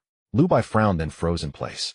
Inside the small room were several burly men covered in grime. Some doing squats with barbells, others punching sandbags. Lu Bai instantly sensed danger and turned to flee, but Lan Ying's sigh echoed. "Aren't you looking for your sister?" Her smile vanished as she stared at Lu Bai. "Don't rush off. Your sister is right here." Hearing Lan Ying's voice, Lu Bai looked into the room in alarm. At that moment, a burly man walked out, glanced at him, then turned to Lan Ying with a fawning smile. "Isn't this Sister Lan? You delivered goods this morning, and now you're back in the afternoon. We only take women here, not this kind of merchandise." Lan Ying turned to face the burly man and said calmly, "This is Lu Yao's elder brother from this morning." "Oh." The man stepped forward, scrutinizing Lu Bai as if appraising a piece of goods. "He really does look like her. Brother and sister. Interesting." The man nodded with satisfaction. "Good thing this morning's shipment hasn't left yet. We can pack them together. Might even fetch a higher price." Hearing their exchange, a chill ran through Lu Bai, but some unseen force kept him from collapsing. His voice trembling, he asked, What have you done to my sister?" "Relax," the man said casually, grabbing Lu Bai by the shoulder and dragging him toward a corner of the room. "Your sister's fine. We're honest business people. We don't damage the goods." With that, the man yanked open an iron cage in the corner. Inside the cage was a young girl in a school uniform. She huddled there, her mouth, hands, and feet bound with black tape, her tear-filled eyes fixed on Lu Bai. "Xiao Yao." Lu Bai rushed forward, reaching to tear the tape off his sister. But then a sharp pain exploded in his back, sending him crashing heavily into the cage before he thudded to the ground. "Seen what you wanted to see, kid." The man put away his club, hoisted Lu Bai off the floor, expertly sealed his mouth with black tape, bound his hands and feet, and tossed him into a nearby cage. "Now just wait quietly for the organization to pick up the goods." The man then took 5 chocolate bars from a box in the corner and handed them to Lan Ying. "Sister Lan, we don't usually take male goods, but this one's special. They'll count it as 5 chocolates for you." Lan Ying took the chocolates without a glance and turned to leave. Just then the man stopped her. "Sister Lan, our boss thinks about you every day. Why do you have to be like this? He's the top leader of the entire Polar organization with over 1,000 men under him, controlling the entire South City's human trafficking. He has plenty of food to give you. He can give you a good life too. Sister Lan, why live such a hard life? You should understand. He just doesn't want to force you. Otherwise, he has many ways to have you." When the man finished, Lan Ying finally spoke softly. "Indeed, he has many ways to have my corpse. If you don't want to become one, you'd better get out of my way. Your stench is sickening. Also tell Guccio you for me. If anything happens to my sister, I will never let her off. After saying this, Lan Ying seemed to remember something. She walked toward Lu Bai, who was thrashing wildly in the cage, and said with a complex expression, Xiao Lu, I warned you so many times. Why wouldn't you listen? Now you couldn't save your sister, and you've landed yourself in here too. In the apocalypse, impulsive pride is useless. He'll be honest, my sister is also in the hands of this polar organization. That's why I work for them, to keep her safe. If I were as reckless as you, my sister would have died long ago. Lan Ying sighed deeply. But your guess was right. The few girls who went missing before, I sold them all. I sold them to the polar organization to ensure my sister's safety. Except for Luo Qingying. Lan Ying shook her head, recalling with a hint of emotion. Luo Qingying was truly formidable and very clever. Before I could even act, she sensed something was off and slipped away when I wasn't watching. Too bad you two weren't smart enough. You ended up sold here. Hearing Lan Ying's words, Lu Bai and Lu Yao couldn't help shrinking back. They exchanged a glance, seeing only despair in each other's eyes. In this apocalypse, being sold as goods, the consequences were unthinkable. Worse than death. Just then a thunderous crash erupted from outside. Boom! In an instant, splinters and stones flew everywhere. Everyone scrambled out of the way and turned to look. A massive pitch-black off-road vehicle was rammed through the doorway. The door opened, and a tall, imposing man stepped out. The man wore a black combat suit and carried a silver alloy longsword. His features were rugged and stern. It was Zhu Linyuan. Hey there, which one of you is Lan Ying? Zhu Linyuan stepped out of the vehicle, took in the dozen or so people present, and asked directly. The next second, he saw several men grab steel pipes and clubs and charge at him. Just as I thought. Zhu Linyuan shook his head with a cold smirk. Refuse a toast only to drink a forfeit. With that, he threw a punch straight at the steel pipe swung by the burly man in front. Bam! Fist met steel pipe with a sound like clashing metal. The hard pipe bent into a shape on impact. The man holding it froze, staring at Zhu Linyuan in disbelief. Monster! Monster! Zhu Linyuan's expression remained cold. He turned his fist into a blade and struck the man's neck. Crack! The man's neck twisted at an unnatural angle, his head drooping limply. His cervical spine had been severed. The next moment, the man crashed to the ground. Those behind him stood frozen, hesitating to advance. So can anyone tell me who Lan Ying is now, eh? Zhu Linyuan threw another punch, obliterating the head of an attacker sneaking up behind him. He stepped over the corpse, shook off his hand, and asked casually. Clatter, clatter. The remaining men threw their weapons to the ground and dropped to their knees one by one, all trace of their earlier arrogance gone. Big brother. No, good sir. The leader, the one who had given Lan Ying the chocolates, pointed at her, dressed in a blue and white porcelain qipao. It's her. She's Lan Ying.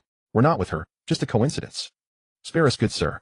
Lan Ying stood there staring at Zhu Linyuan in disbelief. She couldn't imagine anyone possessing such overwhelming strength. In the cage, the siblings Lu Bai and Lu Yao watched with wide eyes. The men who had been so arrogant moments ago were now kneeling before Zhu Linyuan like dogs begging for mercy. In that instant, Zhu Linyuan's towering figure was deeply etched into their hearts. Several burly men were now groveling on the ground, whimpering for mercy. They could all tell that Zhu Linyuan's strength was on an entirely different level from theirs. Punching a steel pipe until it bent and crushing a skull. Was this even human? Anyone with even a bit of training knew just how terrifying such immense force was. If they truly fought, they would all die at this man's hands. Zhu Linyuan paid no heed to the men begging on the ground. He understood clearly that whether they groveled or bared their fangs, it was merely their way of surviving. In the apocalypse, everyone had their own survival rules. As long as there was no conflict of interest, he couldn't be bothered to act. After all, once the moon calamity struck, probably few in the entire southern city would survive. Thinking of the impending moon calamity, a sense of urgency surged within Zhu Linyuan. I must enhance my strength quickly to reap the most benefits from the moon calamity. Confirming the burly man's words through the system panel, Zhu Linyuan strode step by step toward Lan Ying. At that moment, Lan Ying stood by the cage, her brows slightly furrowed, as if contemplating a countermeasure. She had no idea how she had offended this killing god before her, prompting him to come all the way to hunt her down. Yet from the very first day she started working for the Polar Organization, she had already prepared herself for death. What a pity I couldn't save my sister. Lan Ying sighed inwardly. The next second, darkness enveloped her vision. After knocking Lan Ying out with a single palm strike, Zhu Linyuan hoisted her onto his shoulder. Standing about 1.65 m, Lan Ying was light, barely 100 jin, and her Cheongsam felt pleasant to the touch. This mission was quite simple. Zhu Linyuan thought to himself as he headed toward his massive off-road vehicle. But just then shouts rang out from outside. Hey, we're here to pick up the goods. Where are they? Whoa, whose ride is this? So cool. Let me borrow it for a couple of days. Zhu Linyuan turned to see a young man with bleached yellow hair and a lip piercing, looking utterly disreputable. Behind the youth followed several thugs, each holding a rope tied to a group of women. Though these women were all disheveled and dirty, one could still tell they had good figures and faces. Zhu Linyuan's gaze swept across the crowd, then suddenly froze when it landed on one particular woman. A fierce murderous intent instantly blazed in his eyes. Just then the kneeling, burly man suddenly scrambled forward and whispered to the yellow-haired youth at the front, "Brother Yellow, sorry, no goods today." The youth slapped him across the face. "Damn it, didn't you say this morning you had a prime catch?" My mistake, Brother Yellow. We have a guest today," the burly man said, shooting a meaningful glance at the youth. Seeing the burly man's signal, and then noticing the two thugs lying on the ground and the others still kneeling, a chill ran down the youth's spine. They had run into a tough nut, and he instantly recognized the woman on the burly man's shoulder. That was Lan Ying, the target of their boss. If something went wrong, he was as good as dead. At this moment, the youth's mind raced. "Oh well, since you have a guest, he'll come back another day," the youth said, forcing calm as he waved his hand and turned to slip away, intending to report back and have their boss send people to rescue Lan Ying. But just then a deep voice rang out behind him. "Since you're here, don't leave." Hearing this, the youth's hair stood on end. He roared, "Kill him," while bolting for the door. But at that moment, a sharp whoosh tore through the room. The next second, the youth felt his body grow light, and the world began to spin before his eyes. He looked down and saw two legs standing on the ground, still attached to half a torso. "Aren't those my legs?" That was his last thought. The next moment, his upper body crashed to the floor, and his consciousness plunged into darkness. At that moment, utter silence filled the room. Everyone was stunned. From the moment Zhu Linyuan struck to the youth being cleaved in two, less than a second had passed. To the onlookers, a silver flash had flickered, and the youth was dead. "Spare me, good sir." The burly man's plea was cut short as Zhu Linyuan punched his head, crushing it instantly. In an instant, blood and brains splattered everywhere. Murderous intent blazing in his eyes, Zhu Linyuan charged straight into the crowd. Before him, these ferocious thugs were like lambs to the slaughter. In less than half a minute, they all lay dead on the ground. Looking at the corpses strewn about, Zhu Linyuan flicked the blood off his hands and walked over to the group of women. They stood there trembling, too terrified to move, all of them stunned by the bloody scene they had just witnessed. Zhu Linyuan stopped before one of the women, untied the ropes on her hands and feet, and gently brushed aside her tangled hair, saying helplessly, "Weren't you going to travel the world? How did you end up captured here?" The woman looked up at him, her pretty face streaked with tears. Throwing herself into his arms, she sobbed, "Boss." Zhu Linyuan patted her back, gently letting her vent her emotions. After crying for a long time until her voice grew hoarse, she lifted her head and said tearfully, "Boss, after you sold the company, I planned to use the money you gave me to travel the world. But I was worried about dangers on the road, so I decided to prepare thoroughly first. Before I could even set out, the apocalypse suddenly erupted. I barely managed to survive by the skin of my teeth, but this morning when I went out to look for food, I ran into these people and was captured. They claimed to be from some polar organization specializing in capturing women to sell to the big shots in exchange for resources. Based on their conversations and the route they took, their hideout should be to the south and not too far away. Boss, if you have enough men, you could even raid their hideout.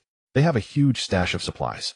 Even in such a situation, the woman spoke with clear logic, and she had managed to gather and analyze plenty of information even after being captured. Listening to her words, Zhu Linyuan nodded inwardly, quite satisfied. This woman named Su Zian had been his secretary. After his rebirth, Zhu Linyuan had immediately started a business using his memories of his past life to amass great wealth. During this process, Su Zian as his secretary had solved many problems for him and demonstrated exceptional ability. Until 2 months before the apocalypse, Zhu Linyuan began stockpiling supplies and liquidated all his assets. Every employee received a substantial sum of money. Su Zian had said she would use the money to fulfill her dream. First travel the world, then return to the southern city to open a bookstore. And now, Zhu Linyuan sighed inwardly. But he had his own reasons back then. He couldn't possibly tell everyone that the apocalypse was coming. All he could do was subtly remind them to stock up on supplies and give them more money. Otherwise, before the apocalypse even broke out, he would have been the first to be dealt with. After all, this apocalypse was far more than just a virus. Thinking of all that had happened in his past life, Zhu Linyuan still felt a lingering dread. No one could have imagined that this apocalypse was actually. Zhu Linyuan sighed inwardly and looked at Su Zian. "We have more urgent matters to attend to. As for this polar organization, we'll deal with them later." After exchanging a few words, Zhu Linyuan began his work. He tossed the unconscious Lan Ying into the vehicle, then easily located the supplies hidden in the warehouse, and started hauling boxes onto the truck one by one. In the apocalypse, one can never have too many provisions. Su Zian and the others also lent a hand. Having narrowly escaped death, they were immensely grateful to Zhu Linyuan and worked with great fervor. However, there was an exception. A woman with an almost exaggeratedly seductive appearance sat on a nearby chair, fanning herself with her hand. The woman's skirt was extremely short, and she deliberately crossed her legs, facing Zhu Linyuan, dangling her high heels from her toes. A single glance from Zhu Linyuan revealed everything, yet he showed no reaction and continued with his own tasks. Su Zian frowned slightly at the sight. She initially wanted to say something to the woman, but seeing Zhu Linyuan's indifference, she refrained from intervening. By then Zhu Linyuan had released Lu Bai and Lu Yao, who were also helping him move supplies. Big brother, that big brother is so amazing. Lu Yao gazed at Zhu Linyuan's towering figure, her large eyes sparkling with admiration. Rescued from utter despair by Zhu Linyuan's divine intervention, her reverence for him had reached its peak. Beside her, Lu Bai remained silent, but his eyes burned with intensity. Unlike Lu Yao's pure adoration, Lu Bai's gaze held not only admiration, but also ambition. Having experienced helplessness and despair, nearly losing his sister due to weakness, and witnessing Zhu Linyuan's invincible strength, a fierce determination stirred within him. I must become as strong as Brother Zhu, Lu Bai repeated to himself. Zhu Linyuan paid no heed to other matters, focusing instead on inventorying the resources. He hadn't expected such a small faction to possess so many supplies. There were over 20 boxes of chocolate alone, along with various dried meats, mineral water, sausages, and the like. In total, there were over 30 boxes of food and 13 cases of water. Had his massive vehicle not been so spacious, it could never have accommodated all these supplies. All right, divide the rest among yourselves. After the behemoth was fully loaded, Zhu Linyuan addressed the group, gesturing at the remaining supplies on the ground. What was left were a few boxes of sausages and 13 cases of mineral water. Sausages were not easy to store, so taking them back held little value for Zhu Linyuan. As for the mineral water, he had no need for it. He was hardly lacking in water. The main issue was that his vehicle could hold no more. The others' faces lit up with surprise at his words.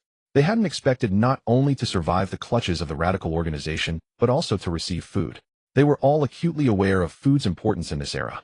The seductive woman who had done no work rushed over at Zhu Linyuan's words, clutching a box of sausages and a case of water, and began devouring a sausage. Seeing that Zhu Linyuan remained silent, the others dared not act rashly, though their displeasure was evident. They had labored while this woman reaped the rewards which rankled them. Zhu Linyuan couldn't be bothered to intervene. He had given the supplies to them, and their distribution was their own affair. He was no savior and had no interest in dispensing justice. Zhu Linyuan climbed into the driver's seat, noticed Su Zian standing outside, hesitating to speak, and opened the passenger door with a smile. What are you waiting for? Get in. Su Zian froze, a complex array of emotions flickering in her eyes. Excitement, gratitude, and perhaps even a hint of attraction. She did want to go with Zhu Linyuan, but feared becoming a burden, so she had held back. From her recent experiences, she had learned that in the apocalypse, being beautiful or capable meant nothing without strength. Without power, one could only become another's plaything. Su Zian climbed into the vehicle without hesitation, her anxious heart finally settling. Beside the imposing Zhu Linyuan, she felt an overwhelming sense of security. Her gaze swept over the few people outside the car, and she pitied them, but said nothing. Zhu Linyuan noticed the compassion in Su Zian's eyes and nodded, inwardly pleased with her. People must have a sense of propriety. What he appreciated most about Su Zian was her discretion, as she never put him in difficult positions. With her by his side, his life would only be easier, never more troublesome. Nor did he resent her empathy. In his view, controlled compassion was not a weakness, but the fundamental distinction between humans and other animals. A person devoid of empathy who knew only slaughter was not someone he trusted to keep close. Such individuals often lacked loyalty and gratitude. Just as Zhu Linyuan was about to leave, Lu Bai, still in his school uniform, knelt outside the window. Brother Zhu, I want to follow you too. Don't worry, I've trained in sports since childhood, I'm in great shape, and I learned fast.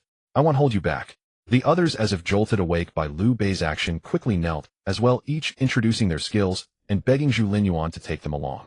These women, valued by the radical organization, were all strikingly beautiful, a pleasing sight to behold. But Zhu Linyuan was indifferent. In the apocalypse, a powerful man never lacked women. Strength was the foundation. However, after hearing their pleas, he pondered for a moment and said, I can't take all of you, but I'll allow you to establish a small settlement near where I live. I'll regularly clear the nearby zombies, so living close to me will be much safer. I won't provide you with supplies, but you can earn them by working for me. For example, luring zombies away, tending my fields, or providing useful information. These can all be exchanged for equivalent resources from me. If you're interested, follow my vehicle. After speaking, Zhu Linyuan looked at the seductive woman eating sausages and added, except for you. All right, those who want to follow me, hurry up and don't waste time. Zhu Linyuan said, slowly pressing the accelerator. Just then the seductive woman rushed forward, blocking the off-road vehicle, and shouted, Why can't I follow? They can do anything I can, and I can do even more. The seductive woman was confident. She had been testing Zhu Linyuan's limits. She hadn't worked and had been the first to eat, yet he said nothing, proving he was easy to bully. No matter how strong he is, he's just a man. I've never met a man I couldn't handle. She thought smugly. But without changing his expression, Zhu Linyuan suddenly floored the accelerator. The massive off-road vehicle like a wild beast slammed into the seductive woman, blocking its path, sending her flying. The crowd behind was stunned. Lu Bai suddenly shouted, "Everyone stop gawking. Grab your supplies and follow Mr. Zhu." Hefting 2 cases of water, he led the way. The others snapped out of it, grabbing supplies and jogging after the off-road vehicle. Soon the vehicle and the crowd disappeared at the end of the road. The seductive woman lay by the roadside with several broken ribs and a fractured right leg, utterly disheveled. She struggled to move her body inch by inch, her face twisted with venomous resentment. "Zhu Linyuan, it'll haunt you even as a ghost. He'll make you pay," she thought bitterly. Just then a zombie drawn by the scent of blood staggered toward her. At the sight of the zombie, the woman panicked, frozen in place, praying frantically. "Don't come near, don't come near." With a tearing sound, the zombie lunged. The woman's scream echoed through the air. The scream abruptly ceased as the woman became the zombie's feast. Meanwhile, Zhu Linyuan had led the group to his territory. Staring at the sprawling complex of dozens of floors before them, everyone was stunned. They had never imagined that Zhu Linyuan's home would be such a luxurious complex. "Brother, who exactly is Brother Zhu?" Lu Yao tugged at Lu Bei's sleeve and whispered, "Mr. Zhu. He must be from a class we cannot even imagine," Lu Bai replied, deeply awed. Having been born into a wealthy family himself, he could better perceive the magnanimity of Zhu Linyuan. "There are many residential buildings around here. Find yourselves a place to stay. I come downstairs for morning exercise at 6 every day. If you want to work for me, come then." Zhu Linyuan thought for a moment, then handed them several steel pipes and baseball bats, spoils from his earlier skirmish of little use to him. "You have weapons for self-defense and enough food and water to last you a while. Whether you can live a good life from now on depends on yourselves." With that, Zhu Linyuan drove into the underground parking garage. "Let's go, Zian. The supplies can stay here for now." Zhu Linyuan hoisted the unconscious Lan Ying from the car roof and led Su Zian to the 7th floor, his living quarters. "As expected of you, boss. Even in the apocalypse you live so lavishly," Su Zian remarked, though without excessive astonishment. She had witnessed Zhu Linyuan create too many miracles firsthand. Starting with a few $100,000, he had built a $100 billion business empire in just a few years. She firmly believed that no matter how the world changed, a man of his caliber would always thrive. "Go freshen up first. I have some matters to attend to." Zhu Linyuan strode into the living room and noticed a note on the table. Elegant handwriting graced the paper. "I made you some porridge. It's in the pot. Drink it while it's hot." He stared at the words for a few seconds, then a smile suddenly spread across his face. It was as if a long dusty gray world had suddenly been bathed in a warm ray of light. Zhu Linyuan tossed Lan Ying to the doorstep, glanced at Wan Qingjian's room. She was still sound asleep, and quietly closed the door. He washed his hands meticulously, then eagerly ladled a bowl of porridge and drank it heartily. Bowl after bowl, it was merely the simplest white porridge without even a side dish, yet Zhu Linyuan savored it with immense satisfaction. In no time the pot was empty. Only then did Zhu Linyuan set down his bowl and chopsticks in contentment, pick up Lan Ying, and head to the underground prison. Host successfully arrested Lan Ying. Arrest mission completed. Host has received mission rewards: Evolver combat gloves, 15 attribute points. Satisfied with the completed capture, Zhu Linyuan nodded. He now had 16 attribute points. The extra one came from Luo Qingying completing her daily task. Seeing this, Zhu Linyuan was slightly surprised. After all, a seemingly frail girl had managed to finish 1,000 squats. Quite impressive, and it made him think a bit better of her. At that moment, Luo Qingying from the opposite cell suddenly spoke. "The person you brought back. Is it Lan Ying?" Zhu Linyuan nodded. Lu Bai had already reported all of Lan Ying's misdeeds to him. Zhu Linyuan was also aware of the feud between Lan Ying and Luo Qingying. "Can I kill her?" Luo Qingying was silent for a moment before speaking. "If you need me to do squats, I can do 2,000 a day, her share as well." "No." Zhu Linyuan shook his head, looking at Luo Qingying. "You'd better not bargain with me. Remember the rules I told you about this prison. Unless you can prove you have other value to me, you and Lan Ying are the same." Luo Qingying remained silent. She clearly remembered the rules Zhu Linyuan had set: listen to him, follow orders, and don't talk back. Seeing her silence, Zhu Linyuan turned and kicked Lan Ying awake. "Get up. Work," Zhu Linyuan said sternly. Lan Ying slowly came to, glanced at the chains on her body, and looked at Zhu Linyuan with a complex expression, saying nothing. Zhu Linyuan stated directly, "Start doing squats now. At least 1,000 a day. If you can't finish 1,000 squats, you're worthless to me, and I'll throw you into the cell across." Lan Ying looked across to the opposite cell, her delicate brows slightly furrowed, surprise in her eyes. In that cell was none other than her acquaintance Luo Qingying. "Fine, I'll do it," Lan Ying said flatly, and without hesitation began doing squats. Though she didn't understand why the burly man wanted her to do squats, she knew that asking nothing was the right choice at this moment. Besides, doing squats was better than being humiliated. However, she forgot she was wearing a qipao. As she squatted down, a tearing sound came from the qipao, exposing her flawless fair back. For a moment the air in the cell seemed to freeze. The next second Zhu Linyuan frowned slightly and got up to leave. A moment later he returned to the prison with 2 bundles, tossing one into each cell. "You two change clothes before continuing your squats," he said, then turned and walked out. "Thank you." As he passed cell No. 1 at the long silent Luo, Qingying suddenly spoke. At the same time the system's voice echoed in Zhu Linyuan's mind. "Prisoner No. 1's submission value increased by 23 points. Current submission value 41 points. Prisoner No. 1 has unlocked a daily task, complete 1,000 crunches. Reward 1 attribute point for the host." 0/0 Zhu Linyuan checked the system and saw that Luo Qingying's panel now displayed 2 daily tasks. That meant Luo Qingying could bring him 2 attribute points each day. Lan Ying's submission value was still low, granting only 1 daily task. "I need to study this submission value. Raising it will allow them to bring me more attribute points," Zhu Linyuan mused. "Lan Ying, keep doing squats. Luo Qingying starting today at 1,000 crunches every day. Keep your form strict. Your lower back must not leave the ground," he said, then turned and left. Luo Qingying didn't even glance at the bundle. Instead she watched Zhu Linyuan's retreating figure, a hint of a smile in her eyes. Only after Zhu Linyuan left did Luo Qingying open the bundle. Inside were some food, water, a blanket, and a set of sportswear. Without hesitation she stripped off her clothes and thoroughly cleaned herself with a bit of water. After washing she radiated a breathtaking beauty. Ensuring she was clean she drank a little water and ate some food. Then she stored the rest, lay down on the blanket, and began doing crunches. The sportswear remained set aside, placed neatly beside her discarded clothes. Seeing this, Lan Ying silently removed her qipao, revealing a figure with perfect curves. Her abdomen was smooth, fair, and utterly free of any flab, betraying no sign of her 30 years. Moreover, she exuded a mature allure. Absolutely perfect. After washing, Lan Ying changed into the sportswear, glanced at Luo Qingying exercising across the way, and began her squats. Her movements were gracefully curvaceous. Zhu Linyuan saw on the system panel that the completion of their daily tasks was steadily rising and instinctively used the system to peer into the prison space. What met his eyes was Luo Qingying doing crunches, with all her clothes piled to the side.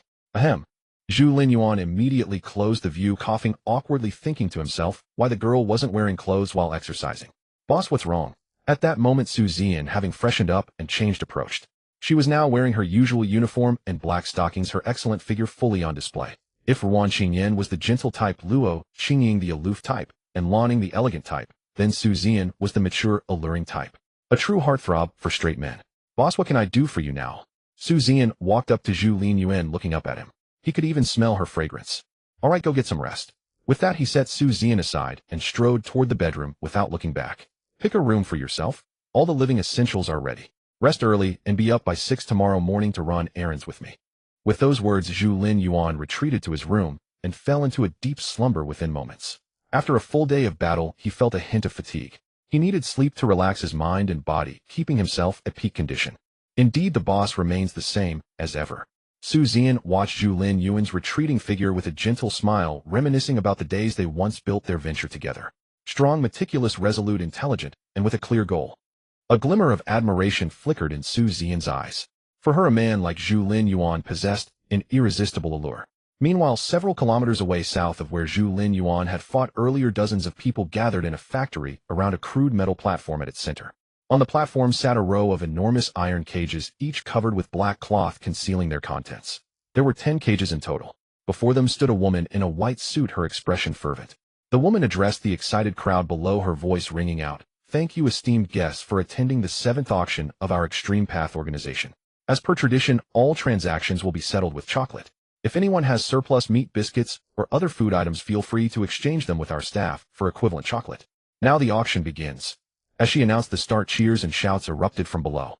Satisfied with the crowd's reaction, the woman nodded and declared, "For our first item, we present a premium piece." She was a member of a girl group before the apocalypse.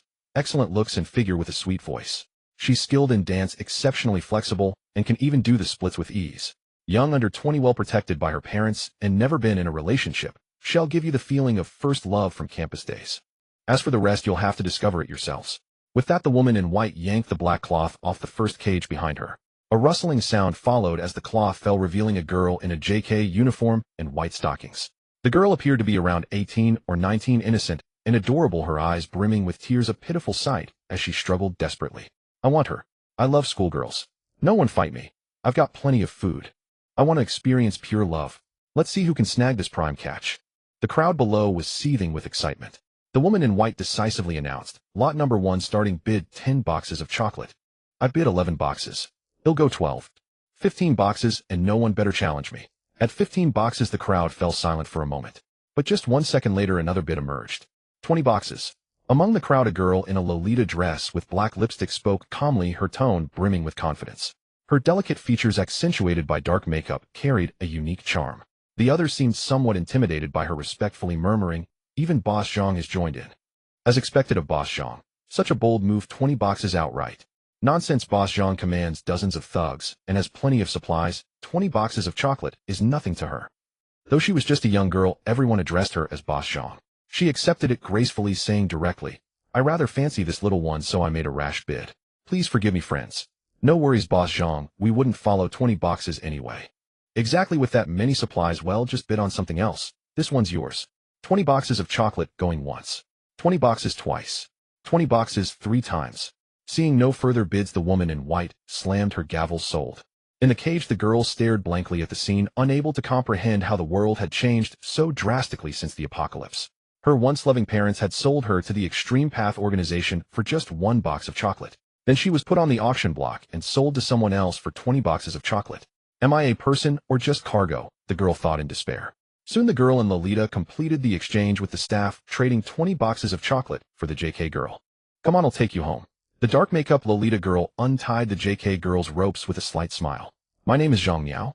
I had some assets before the apocalypse, and now I've got a few brothers backing me up. With me you won't suffer." The girl followed her dazedly, thinking, "She's a girl. She probably won't bully me, right?" Behind them a dozen fully armed thugs escorted them. Soon the girl followed Zhang Miao home and was led into a peculiar room. "All right, kneel down," Zhang Miao said with a smile. Confused, the girl looked up with wide, questioning eyes. "Yes," Zhang Miao replied, still smiling as she stepped closer. "What are you doing?" The girl, though naive, sensed something wrong and scrambled to escape. "What am I doing?" "You'll find out soon enough." Zhang Miao's face twisted into a wild grin as she lunged at the girl. Soon the room echoed with agonized screams. Dawn broke just before 6, the sky faintly lit. Fully armed Zhu Lin Yuan led Su Zian and Ruan Qingyan downstairs. Su Zian was still half asleep, yawning occasionally, while Ruan Qingyan looked around curiously. Zhu Lin Yuan carried a huge bundle in one hand and a suitcase in the other. "Mr. Zhu." As they stepped outside, Zhu Lin Yuan spotted Lu Bai and his sister Lu Yao waiting downstairs. Lu Bai respectfully greeted him, while Lu Yao timidly followed, sneaking glances at Zhu Lin Yuan with sparkling eyes. Behind them lay 2 zombie corpses, clearly taken down by the siblings. "Not bad." Zhu Lin Yuan nodded approvingly, stretching as he spoke. "I plan to fence off a plot of land downstairs. You two can help me build a fence, and in return I'll provide food and water. The task might be risky due to potential zombie encounters, so you can refuse." "I accept," Lu Bai said without hesitation. "Mr. Zhu, I don't need food or water. I have just one request. Can I learn from you when there's no task?" "Let's get to work first." Zhu Lin Yuan didn't agree immediately, but dropped the huge bundle on the ground. It landed with a crisp metallic clang, revealing its metal contents. Lu Bai's eyes widened in shock. A bundle of metal this size must be incredibly heavy, yet Mr. Zhu carried it casually with one hand. What kind of strength was that? Ignoring Lu Bai's astonishment, Zhu Lin Yuan drew his alloy longsword and drove it into the ground at a corner of the building. The tough asphalt gave way like tofu as Zhu Lin Yuan effortlessly cut through it. He carved out a rectangular area about 70 to 80 meters long and 20 meters wide. "Follow the marks I've made to set up the fence. The materials are ready. Make sure it's sturdy. Zian, you'll record everyone's workload and distribute supplies accordingly." After a few more instructions, Zhu Lin Yuan drove off with Ruan Qingyan. He had already equipped Su Zian with a weapon for self-defense before leaving, so her safety wasn't a concern. "All right, everyone, let's get moving." Lu Bai was the first to grab an iron fence post, inserting it into the cut asphalt, then picked up a hammer and stood on a stool to pound it in. Lu Yao held the post steady to keep it from tilting. The siblings worked well together, making impressive progress. Soon others arrived, and after hearing the day's task, they followed suit, pairing up and working with fervor. For these people, having a job in the apocalypse where they could earn survival supplies through labor was a dream beyond imagination. Meanwhile, Zhu Lin Yuan had brought Ruan Qingyan to a wide open area. "One last confirmation, are you sure you want to practice the blade?" he asked, looking at her after they got out of the car. Earlier that morning he had let her decide her path, whether to stay home or hunt with him.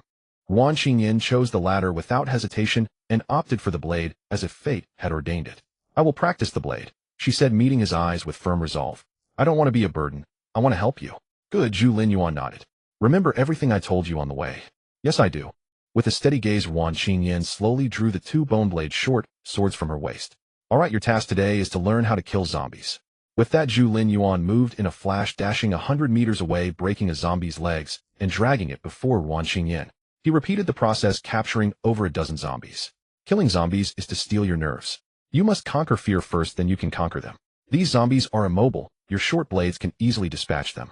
I have other matters to attend to, so I'll leave this to you. I hope these zombies are dealt with by the time I return. Remember, the area is open. If you sense danger, take cover in the car immediately. This vehicle is sturdy, as zombies can't threaten you. If you encounter a mutant, honk the horn for help and drive away. He'll come to your rescue. After giving thorough instructions, Zhu Linyuan picked up his suitcase and headed toward the planned hunting grounds. He was out to hunt mutants today. His current evolution level was 1% of the first tier, and he needed to boost it as much as possible before the lunar calamity struck. Meanwhile, in Zhu Linyuan's prison, Luo Qingying suddenly encountered an unexpected incident. At that moment, within the prison cell, Luo Qingying clutched her abdomen, her expression twisted in agony. It was evident she was enduring immense pain. Why now, of all times? She gritted her teeth, her delicate fists clenched tightly as she bore the suffering.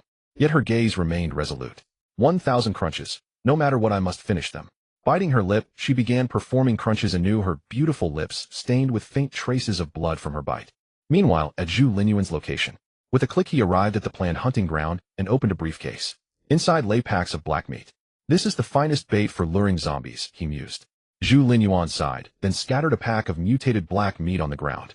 This spot, a road leading to the sea flanked by ocean on one side and the city on the other, was dotted with sparse buildings.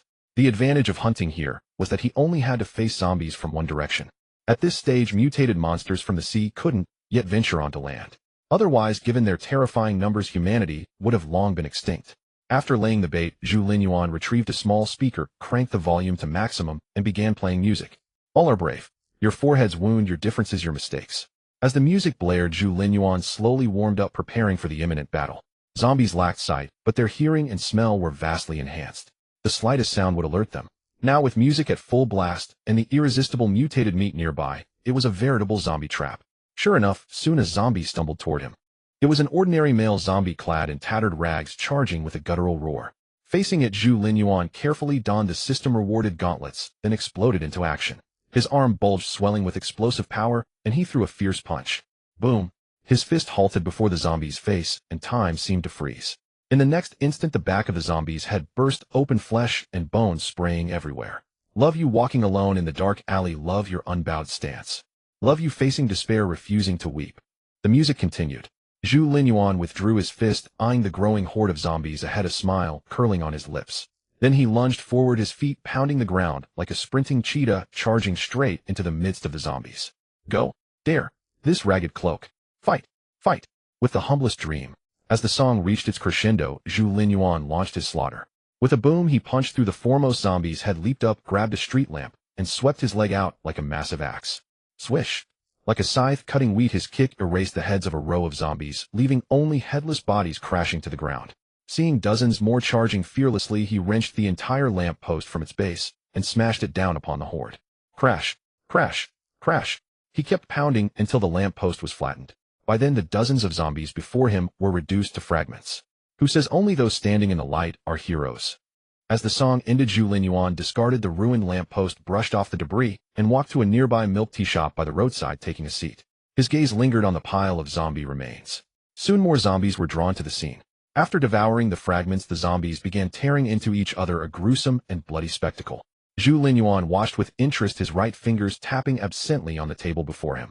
Meanwhile, elsewhere, Wan Qingyan's face was pale as she gripped two bone blades tightly, breathing heavily. On the ground lay a heap of zombie corpses. I finally did it, she murmured.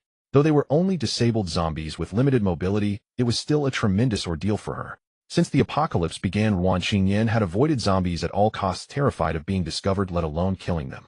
Yet that very caution had kept her alive. Now, to avoid becoming a burden to Zhu Linyuan, she had taken up arms. Just then she spotted a zombie racing toward her from afar.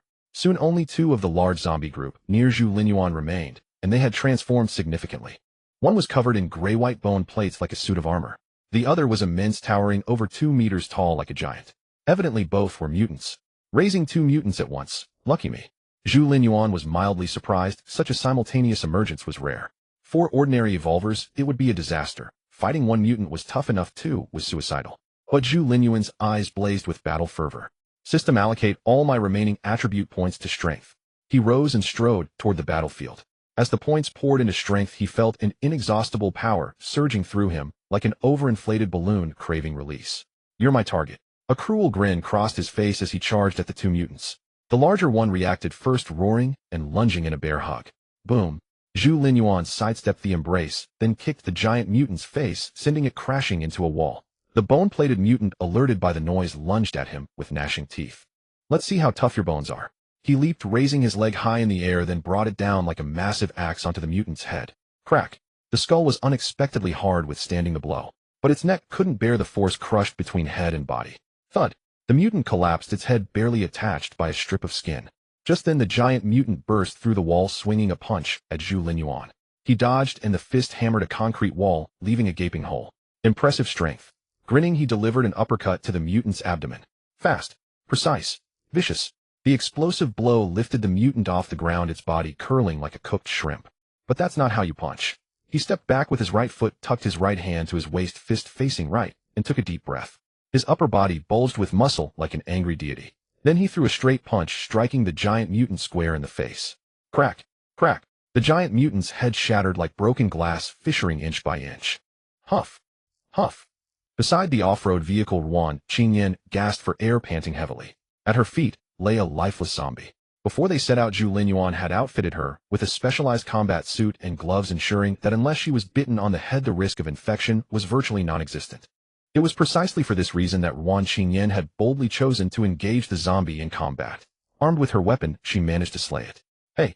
Just then several figures appeared in the distance. This time, however, they were not zombies, but humans.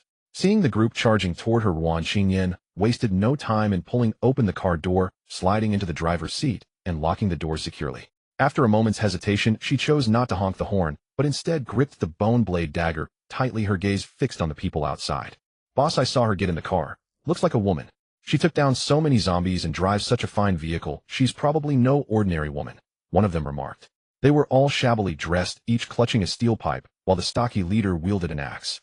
Who cares if she's extraordinary or not? She's just a woman. The stocky man spat, then reached for the car door handle. Finding it locked, he immediately scoured the area for large chunks of rubble and wedged them tightly against the wheels. Only then did he clap his hands, a lecherous grin spreading across his face. This time the bitch won't escape. Either open the door now, hand over your food and water, and let us have some fun, and we might spare your life. Or well, smash your windows and teach you a lesson. The stocky man hammered on the window, producing a rhythmic thumping. Inside the car, Yuan Qingyan tightened her grip on the bone blade, breathing slowly.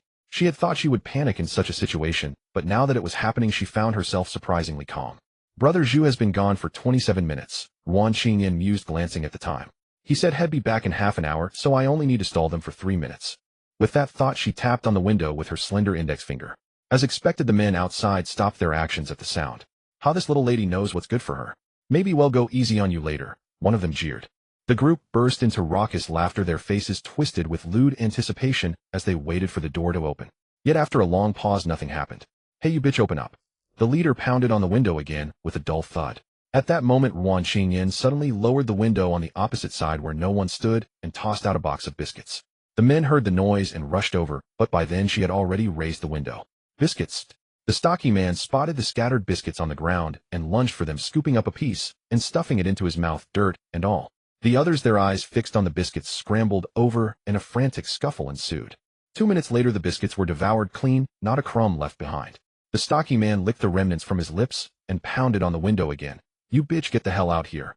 You think a pack of biscuits is enough to get rid of me? You taking me for a beggar? Just then Yuan Qingyan's eyes lit up. In the distance, a tall figure was approaching. Recognizing the familiar silhouette, she immediately pressed the horn. Beep, beep, beep. After slaying 2 mutated creatures, Zhu Linyuan deftly extracted the spores from their bodies. He then retrieved a specialized rope from his pack, tied the 2 carcasses together, and dragged them forward. Having bagged 2 spores in the bodies of the mutated beasts on this hunt, Zhu Linyuan was in high spirits. However, as he reached the open area where the vehicle was parked, he heard a sharp honk. Qingyan. Zhu Linyuan's pupils contracted. Without a second thought, he dropped the mutated corpses, planted his feet firmly, and dashed toward the massive off-road vehicle. Seeing the armed men surrounding it, a fierce killing intent blazed in his eyes, and he growled, courting death. Like a tiger descending a mountain, he reached the vicinity of the vehicle before the men could even react. "B-boss, someone's coming," a lackey shouted, alarmed by Zhu Linyuan's murderous aura. The stocky man looked up, and seeing only one person, breathed a sigh of relief. But in the next instant his face drained of color. How is he so fast? Is he a monster? In his eyes, Zhu Linyuan had become a blur, closing in on them in the blink of an eye. The stocky man hastily raised his axe to strike, but before the blade could fall, Zhu Linyuan grabbed his head and crushed it with a single squeeze. Bang! The man's head burst like a watermelon, scattering red and white fragments everywhere. Tossing the headless corpse aside, Zhu Linyuan cast a cold glare at the remaining men. "Be big, brother, I." Before the lackey could finish, Zhu Linyuan kicked him, blasting half his body into a bloody pulp. Inside the car, Wan Qingyan watched as Zhu Linyuan, like a divine being, annihilated the group in moments. Her bright, watery eyes sparkled with admiration. She quickly sheathed her blade, opened the door, and rushed toward him excitedly. The next second, she found herself lifted into the air by Zhu Linyuan. "Are you hurt?" He held her aloft, scrutinizing her carefully before exhaling in relief. Then he noticed her expression darkening. "Were you scared?" Zhu Linyuan set her down and shook his head. "Next time something like this happens, call for me immediately. I wasn't far away and could have gotten here quickly." He failed to notice that Wan Qingyan's face was growing increasingly dark. As he spoke, he kicked away the rocks wedged under the wheels. "These stones are no obstacle for my beast of a vehicle. Just hit the gas and you'd blast right through them. Remember that for next time. Damn, I left the mutated corpses behind in my rush to get here. I need to go back for them." With that, Zhu Linyuan turned to leave. Just then he felt a soft body press against his, carrying a pleasant fragrance. A fragrant warmth filled his arms. Zhu Linyuan felt as if he had suddenly ascended to the clouds. Standing atop the clouds, he felt light, soft, and fragrant. Yet in the next moment, this sensation of holding a fragrant beauty vanished like a dream, leaving him with a lingering sense of loss. Zhu Linyuan quickly looked over and saw Wan Qingyan blushing as she slipped into the car, letting out a coquettish snort, leaving him standing alone outside. He pondered for a moment, feeling somewhat unsatisfied. But after a brief thought, he decided to first retrieve the corpses of the aberrant creatures. After all, in the apocalypse, strength was paramount. As for romantic entanglements, there was still plenty of time. Wan Qingyan, watching from the car as Zhu Linyuan went to collect the aberrant corpses, pouted in silent anger, her adorable sulky expression utterly charming. "I've been so forward, why doesn't he react?" Yet as she fumed, she suddenly burst into laughter, gazing at the busy Zhu Linyuan outside with eyes full of tender affection. Moments later, Zhu Linyuan drove the car, carrying the blushing Wan Qingyan back to their home downstairs. The bodies of two aberrant creatures were tied atop the massive vehicle. Seeing the changes at his doorstep, a hint of joy spread across Zhu Linyuan's face. The construction of the fence had already been partially completed, and the design at the entrance was beginning to take shape. At this rate, it should be finished within 2 days. Zhu Linyuan noticed several more zombie corpses on the ground nearby, a clear sign that Lu Bai and the others had encountered an attack. Watching the group working diligently, he nodded to himself, his gaze lingering on Lu Bai for a long time. He has potential, not arrogant or impatient, with a good temperament. Zhu Linyuan decided to observe him further, thinking that if Lu Bai passed the test, he could be groomed. After all, the people he had trained before the apocalypse had been sent away as contingencies for the moon calamity, and the time to activate them had not yet come. Currently, he found himself without any available hands. "Boss, you're back." Seeing his car return, Su Zian set down her tools and came over to greet him. Zhu Linyuan nodded. "Everyone has worked hard for so long. Prepare some food and water, distribute it to everyone. Reward according to effort, and let them rest before continuing. To make the horse run, one must feed it grass." These people were working hard for him, and Zhu Linyuan had no intention of disappointing them. Hearing Zhu Linyuan's words, the crowd wiped the sweat from their brows with their sleeves, joy spreading across their faces. Finding such a good boss in the apocalypse was an incredible stroke of luck. After giving a few brief instructions, Zhu Linyuan took Wan Qingyan upstairs, leaving the rest of the work to Su Zian. In his view, handling such trivial matters was effortless for someone of Su Zian's caliber. He even felt it was a bit of a waste of her talents. Still short on people, Zhu Linyuan sighed inwardly, asking Wan Qingyan to prepare the meal while he carried the two aberrant corpses toward the dissection room. He planned to process both spores into evolution serum and absorb them today to enhance his evolutionary level as quickly as possible and prepare for the impending moon calamity. The moon calamity will descend on the 16th day of the 8th lunar month. Time is running out. Zhu Linyuan checked the time, his expression turning grave. The terror of the moon calamity could only be understood by those who had experienced it firsthand. In his past life, organizations had calculated that the apocalypse would unfold in 3 stages. The first stage, which he was currently in, was called the arrival period. It referred to the time from the onset of the apocalypse to the arrival of the moon calamity. Although half the world's population had been infected with the zombie virus on the first day, turning into zombies, it wasn't a world-ending disaster. Because zombies were not truly terrifying. Zombies possessed hearing, smell, and infectious abilities, but they lacked intelligence. A fit adult male armed with a weapon and proper protection could easily take down a single zombie. If it were only the zombie virus, humanity could have overcome this so-called apocalypse in no time. But this catastrophe did not allow humanity such a respite. On the 16th day of the 8th lunar month, the day after the mid-autumn festival, the moon calamity descended, marking the beginning of the moon calamity period. According to the calculations of organizations from his past life, there were still nearly 3 billion survivors before the moon calamity struck. Within a week of the moon calamity's arrival, over 2 billion survivors perished. 1 month after the moon calamity, the number of survivors fell below 100 million. Worldwide, fewer than 100 million people remained. This was the moon calamity. And after the moon calamity period came an even more terrifying eradication period. In his past life, Zhu Linyuan had died during the eradication period. Not only him, but his entire team had failed to survive it. He even speculated that human civilization had not endured the eradication period. It was a true civilization-ending catastrophe. It was enough to easily destroy a civilization. Even the human civilization at its peak could not have withstood the eradication period, let alone the already fragile state it was in after the moon calamity. Thinking of the impending moon calamity and the future eradication disaster, Zhu Linyuan took a deep breath and directly consumed the evolution serum in his hand. He needed to grow stronger as fast as possible. Meanwhile, in a massive workshop in the center of the southern city, the interior was dimly lit, filled with hundreds of iron cages. Each cage held a woman of considerable beauty, most of whom huddled in the corners, tears streaming down their faces, eyes swollen red, yet none dared to resist, as if in fear of something. In the center of the workshop lay a cushion. A woman dressed in a white Taoist robe sat cross-legged on it, barefoot, with her eyes slightly closed and her breathing deep and steady. Even with her eyes shut, her dignified appearance was unmistakable, exuding an aura like an empress from a film. The most captivating feature was her pair of delicate arched jade feet. Her ankles were pale and well-proportioned, and her toes resembled pearls, naturally perfect and flawless. They were like works of art. She was Gu Qiuyu, the founder of the Extreme Path organization and its supreme leader. Behind her stood 2 short-haired women in black form-fitting outfits holding long swords. Their eyes were sharp, vigilantly watching their surroundings to protect Gu Qiuyu. At that moment, the workshop's large door suddenly opened. Sunlight streamed in, brightening the dim space. Sensing the change, Gu Qiuyu slightly opened her eyes and looked ahead. A woman in a white suit was walking toward her quickly. She was the host of the Extreme Path organization's auction. The woman hurried to Gu Qiuyu, knelt on one knee, and said, "Boss, I have something to report. Lanning is missing. She may have been taken." Hearing this, Gu Qiu's calm, watery eyes instantly blazed with chilling, killing intent, sharp as a blade. "Investigate. Bringing back. Shuiramir, go with her. Whoever touched Ing will die." Behind Gu Qiuyu, the 2 women in black attire immediately nodded, picked up their long swords, and followed the woman in the white suit out of the workshop. At this moment, in Zhu Linyuan's home, with a long exhale of turbid breath, Zhu Linyuan slowly opened his eyes, which were now exceptionally bright. This was a manifestation of abundant spirit. In martial arts, it is said that when one's essence is sufficient, they are not tempted by lust. When their qi is sufficient, they do not feel hunger. And when their spirit is sufficient, they have no need for sleep. What is spirit? It is mental consciousness and thinking activity governed by the heart.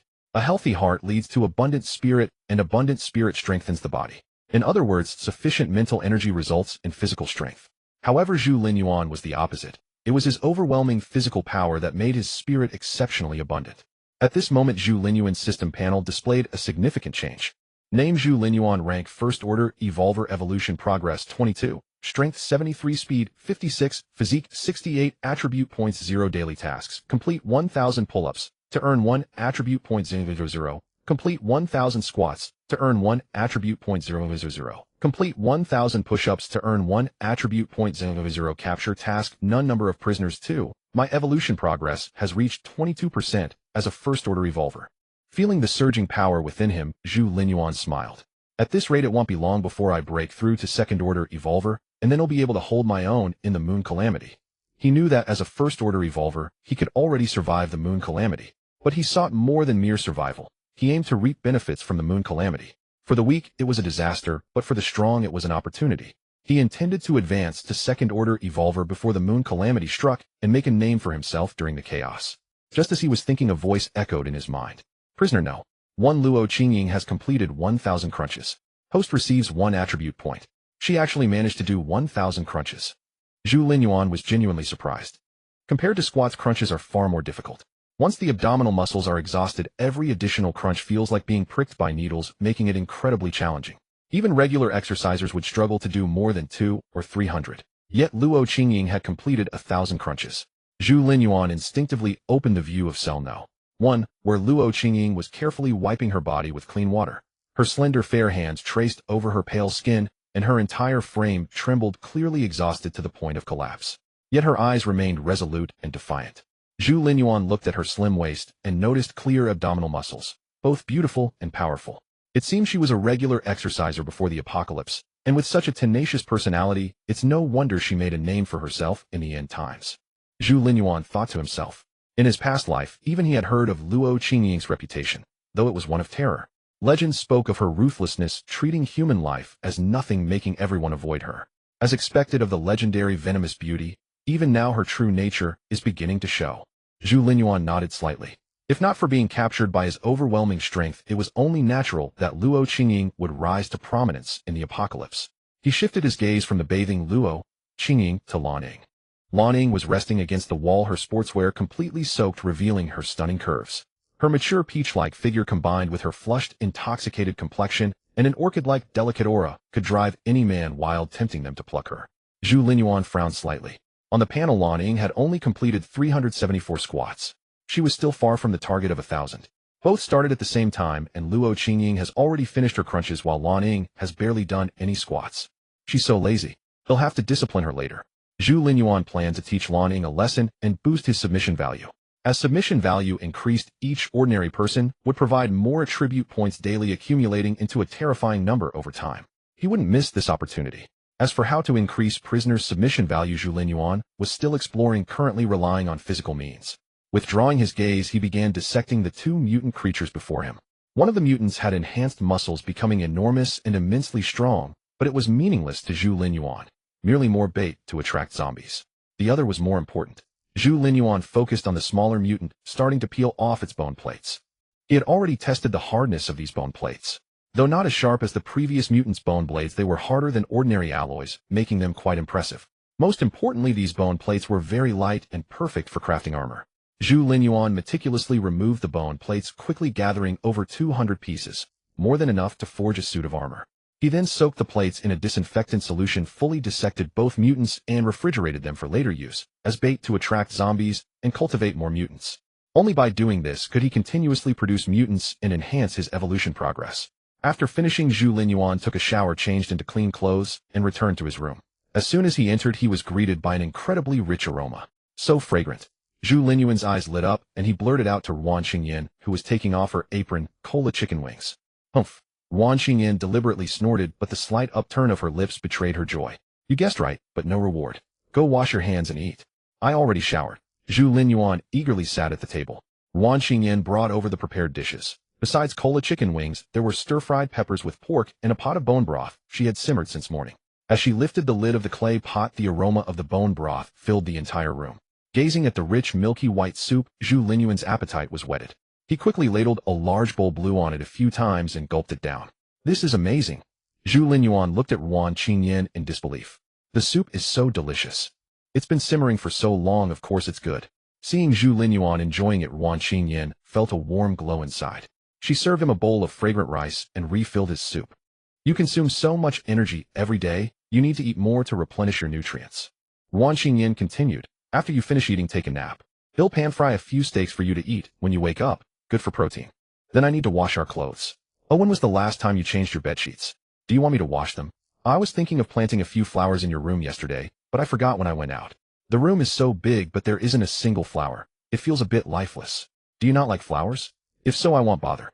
Watching Ruan Qingyan fidget with her fingers planning her afternoon tasks, Zhu Linyuan was momentarily dazed. He snapped back and quickly said, "I do like flowers. I just forgot to get some. They'll change my bedsheets tonight myself. They've been on for half a month, so it's time." "The steak sounds great." Zhu Linyuan answered Ruan Qingyan's questions one by one, then suddenly asked, "By the way, what kind of flowers do you like?" "Sunflowers." Ruan Qingyan answered without hesitation. "All right, sunflowers." Zhu Linyuan nodded, looking at her. They both suddenly smiled, then lowered their heads to eat, though the smiles lingered on their faces. In his past life, he had struggled through the apocalypse for over a decade. Since his rebirth, he had been tirelessly preparing for the end, never daring to waste a moment. like a machine that never stopped. But today Zhu Linyuan suddenly felt as though he had found the meaning of living. Families sitting together, the warmth of lamplight. Perhaps this was what life was truly about.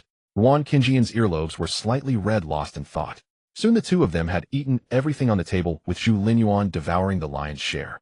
Since breaking through to First Order Evolver, his appetite had become terrifying. He could eat what would last an ordinary person several days in one meal. Full and content, time to get down to business. Glancing at Ruan Qingyan, who was clearing the table, Zhu Linyuan stood up, grabbed a few things, and headed to the underground prison. He was going to discipline Lan Ying. Thump, thump, thump. Hearing the footsteps, Luo Qingying and Lan Ying in the cage immediately looked toward the door. However, their expressions differed. In Luo Qingying's eyes, besides stubbornness, there was a glimmer of anticipation. In the past, she had never enjoyed interacting with others, especially men. Thus, she had always been known as the most aloof school beauty. When the apocalypse came, she was forced to coexist with others for survival and nearly perished because of Lan Ying. From then on, she trusted no one else. She only believed in herself and the weapon in her hand. However, after being captured and imprisoned by Zhu Linyuan, Luo Qingying underwent a subtle transformation. She unexpectedly found herself looking forward to seeing him. She didn't understand what was happening to her. This change frightened her, yet she couldn't resist it. Unlike Luo Qingying, Lan Ying's eyes were filled with worry and fear.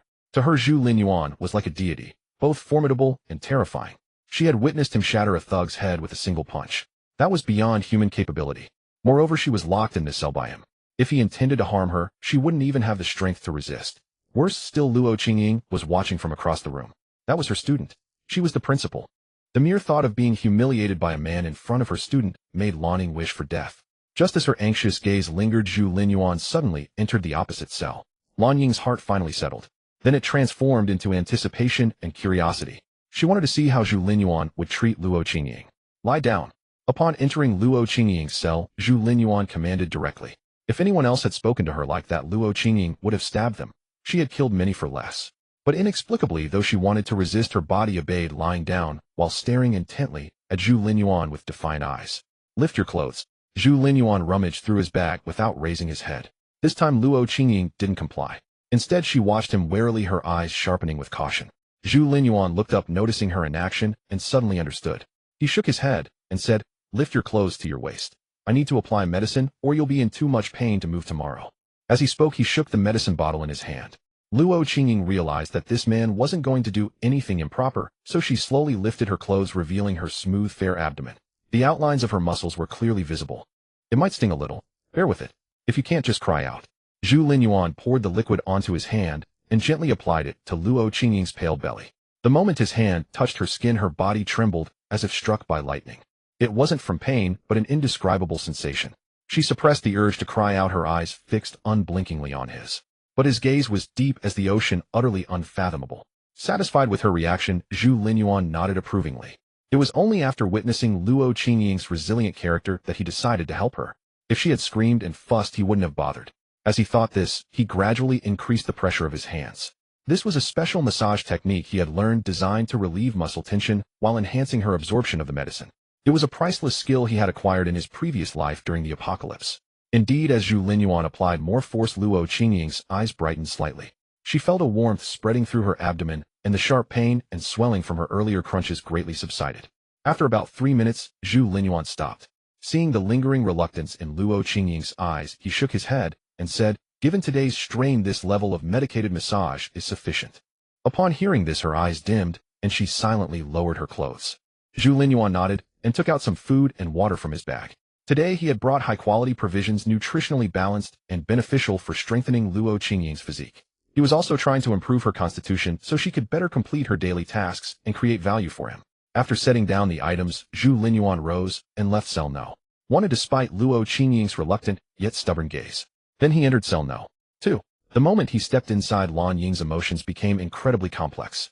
She had watched him apply medicine to Luo Qingying and seen her reluctant expression, so she knew the medicine was remarkably effective and his technique exceptional. Otherwise, he couldn't be so strong. Gazing at the tall and powerful Zhu Linyuan, Lan Ying felt both anticipation and unease. She had never been touched by a man before, but her legs truly ached. She couldn't even manage a squat anymore. If it's just a massage, that might not be so bad, she thought to herself, a hint of expectation creeping in. However, what awaited her expectant gaze was a slap from Zhu Linyuan. Slap. The crisp sound echoed through the cell. Lan Ying covered her reddened cheek, completely stunned. The next second her eyes blazed with fury. In terms of appearance and figure she was flawless, countless suitors pursued her, but she dismissed them all. In terms of talent, she was born into a scholarly family, received the finest education, and lived a life of privilege. After graduation, she was directly appointed principal of Nanjing No. One high school with a boundless future ahead. No one had ever dared to treat her this way. Yet as she glared furiously, another slap landed on her face. Half a day and you've only done 300 squats. Do you think I locked you in here for you to enjoy yourself? Zhu Linyuan's gaze was indifferent, his voice devoid of emotion. It was as if the woman before him was not a stunning beauty but a stone or a tree. At that moment Lan Ying realized that everything she prided herself on meant nothing to this man. He only cared about whether she could complete the tasks he assigned. After a moment of silence, Lan Ying finally spoke. I can't do it anymore. My legs have no strength left. As she spoke, a strange sense of shame welled up inside her. 1,000 squats in a day is something an ordinary person can accomplish. The reason you think you can't is that you lack pressure. So we'll give you some pressure. If you don't finish 1,000 squats today, tomorrow I'll lock you in the same cell as Luo Qingying. I won't let her kill you, but I won't interfere with whatever torment she chooses. Think it over. Hearing his words, Lan Ying involuntarily shuddered. She and Luo Qingying shared a deep-seated hatred. Luo Qingying longed to kill her. Moreover, in terms of physical strength, she was no match for Luo Qingying. If they were locked in the same cell, a chill ran down Lan Ying's spine. Satisfied with her expression, Zhu Linyuan left.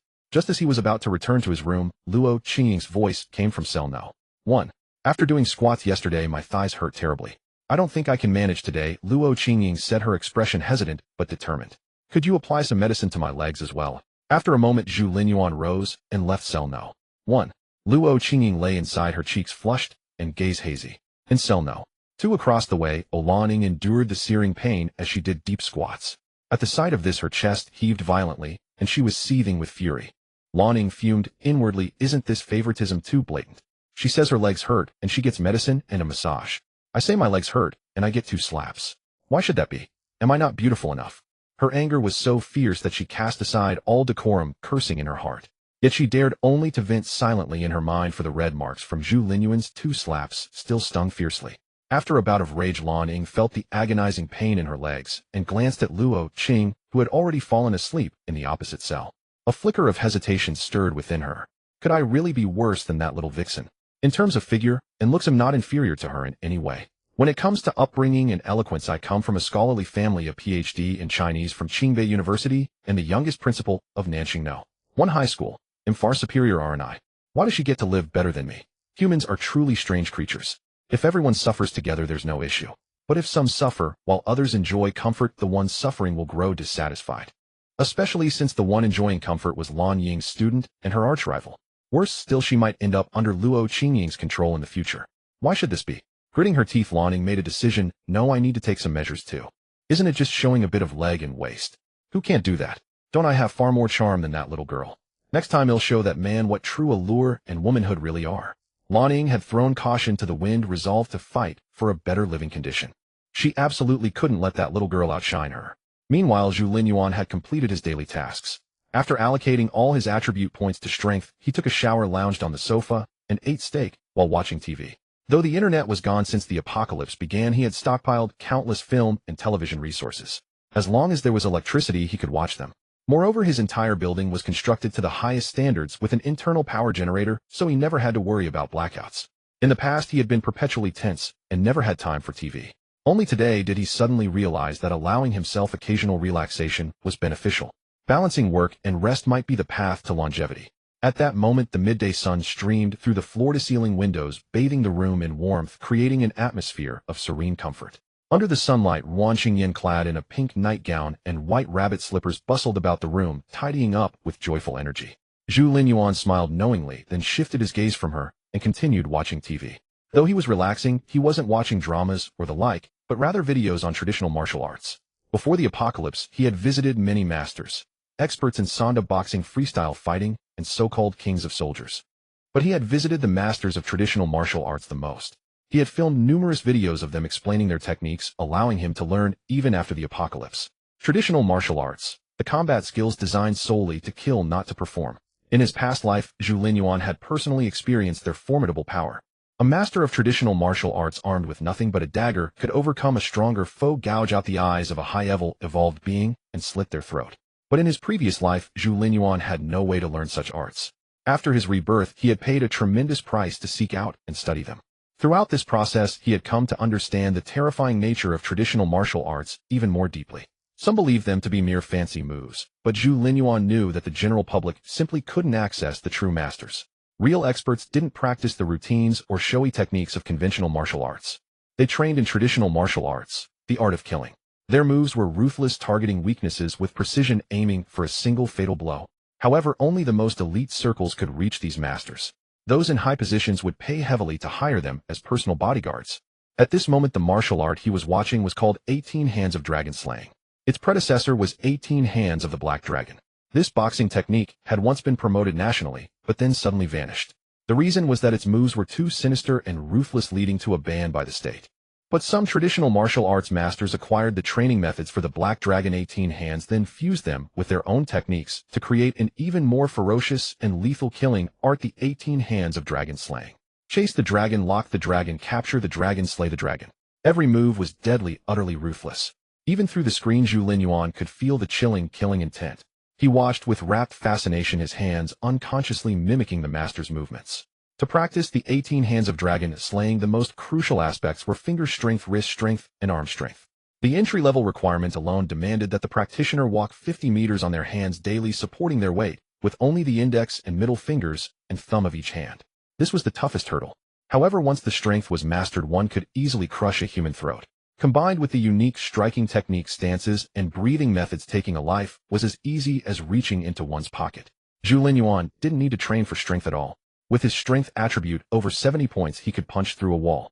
So he directly began practicing the striking techniques and stances from the video. The afternoon flew by quickly. Wan Xingyan busied herself finishing the cleaning and then washing Zhu Linyuan's clothes and bedding. Zhu Linyuan meanwhile practiced the boxing techniques with great enthusiasm for the entire afternoon, completely immersed. Suddenly the system's voice rang out in his mind. Survivor Zhang Miao is steeped in sin. Apprehend them immediately. Reward for successful arrest: 2 bottles of physique enhancement serum, 20 attribute points. Another mission. The reward has increased this time. Good, just what I need to stretch my limbs. 20 attribute points were quite tempting, along with 2 bottles of physique enhancement serum. The name alone suggested they were valuable. Zhu Linyuan reluctantly turned off the TV and limbered up. Despite his large build, his movements were remarkably agile and supple. As he stretched, his joints emitted sounds like bamboo growing. After warming up, he donned a custom-made black combat suit, picked up an alloy longsword, and headed out. Going out again. Wan Xingyan, who was preparing dinner, heard the commotion and trotted out. I have some business to take care of. He'll be back soon. You focus on dinner. Zhu Linyuan smiled, waved at her, and turned to leave. Just then a soft, delicate body suddenly pressed against his back, hugging him tightly from behind. Stay safe. He'll wait for you at home to eat together. Feeling the warmth at his back, Zhu Linyuan stiffened for a moment, then slowly relaxed, a tender smile spreading across his face. All right. With that, Zhu Linyuan departed. After going downstairs, he saw that the fence was nearly complete, progressing faster than he had anticipated. Xian, everyone worked hard today. Give them extra food and water, and also distribute some toothpaste, toothbrushes, and toilet paper. Zhu Linyuan gave a few simple instructions. Toothpaste and toilet paper weren't essential supplies in the apocalypse, but they were still very important, especially since most of the workers here were beautiful women who cared about their appearance. Hearing Zhu Linyuan's words, they felt even more grateful and worked with renewed vigor. Zhu Linyuan then drove off, heading straight for Zhang Miao's location on the map. Meanwhile, Zhang Miao, dressed in a black dress with fair, slender legs and a face as exquisitely delicate as a comic book character, was in her playroom, playing games with a young girl, a joyful smile on her face. Though it was merely a game, the young girl's state was utterly pitiful. Her body bore vivid red welts from lashes and wax drippings, her eyes were swollen from crying, and her voice had gone hoarse from screaming. She pressed herself desperately into the corner of the room. Zhang Miao, clad in a Lolita dress, held a slender red whip in her hand. When she smiled, her little fangs peeked out, lending her an almost endearing appearance. Yet to the young girl's eyes, that smile was like a demon emerging from the abyss. You can't just cry, Zhang Miao said, her face wearing a devilish grin as she coaxed. You have to scream. Screaming makes it more fun. The young girl curled up tighter in the corner, hugging her knees and burying her face in them, sobbing silently. Zhang Miao's smile gradually faded and her voice turned icy. If you don't cooperate, the game loses its meaning. Then I'll have to find my own way. With that, she picked up a thicker, tougher whip and lashed it fiercely across the girl's body. The blow left a bleeding gash, and the girl let out a sharp cry of pain. Yes. Zhang Miao's eyes lit up, a look of ecstasy spreading across her face as she half closed her eyes in delight. That's it. She struck again, the whip slicing through the air. Scream, scream. The girl wailed incessantly, drenched in blood, while Zhang Yao grew more and more frenzied, lost in a strange state of intoxication. Just then a thunderous crash came from downstairs. With a violent rev of the engine, the vehicle shattered the flimsy fence outside the building. Amidst the smoke, Zhu Linyuan pushed open the door and stepped out of the behemoth. A group of people wielding weapons rushed out at the noise surrounding him in an instant. So it's up here, Zhu Linyuan mused, tilting his head to look up. According to the system's map, his target Zhang Yao was in one of the rooms above. A tattooed bald thug who seemed to be a minor leader stepped forward, weighing a cleaver in his hand, and demanded, "Hey Blackclothes, what are you here for? Who do you work for? Don't you know this is Boss Zhang's turf? Looking for death?" Facing the bald man's interrogation, Zhu Linyuan showed no reaction. He calmly began to remove his gloves. More and more people streamed out of the building, each brandishing a weapon, forming a tight encirclement around him. Zhu Linyuan took a quick count, about 30 men. Quite a crowd. It'd be a shame to kill them all, he thought, shaking his head. He spoke up, "I'm only here to capture Zhang Yao. Let me through, and we can all walk away unharmed. How about it?" With that he strode towards the building. Walk away unharmed. The bald man sneered, a cruel smile twisting his face. "They'll be walking away just fine after I chop you to pieces." He suddenly swung his blade at Zhu Linyuan's head. Zhu Linyuan gave a slight shake of his head, his eyes turning cold. Then he threw a swift straight punch. Though the bald man had struck first, Zhu Linyuan's fist landed before the blade could fall, slamming into his opponent. With a deafening thud, the bald man's upper body exploded into fragments. The thugs behind him were splattered with gore and viscera. The once arrogant bald man was now nothing but two legs standing there. Silence fell over the scene. Upstairs, Zhang Yao, who had been watching the commotion, saw this, and her pupils constricted sharply. A single punch shattered a man. "How is that possible?" she murmured in disbelief. As the two legs toppled to the ground with a soft thud, the world seemed to hit play again, and everyone's faces were etched with sheer terror. Zhu Linyuan continued walking forward. The 30-odd men, all armed, instinctively took a step back. Not a single one dared to block him. Indeed, action speaks louder than words, he mused inwardly with a hint of resignation. Just then a shout rang out from upstairs, "Kill him. If he sets foot through that door, none of you will live. Don't forget my father sent you to protect me. If anything happens to me, not only will you die, but your families will perish too." Down below, the 30-odd thugs' faces twisted in conflict. They were utterly terrified of Zhu Linyuan. Yet they knew all too well that if anything happened to Zhang Yao, given her father's ruthlessness, their families would meet a gruesome end. After all, he was one of the top 10 powers in the southern city, commanding over 1,000 thugs. "Brothers, let's hack him to death together." A burly, scar-faced man covered in tattoos roared from the crowd. "No matter how tough he is, he's just one man.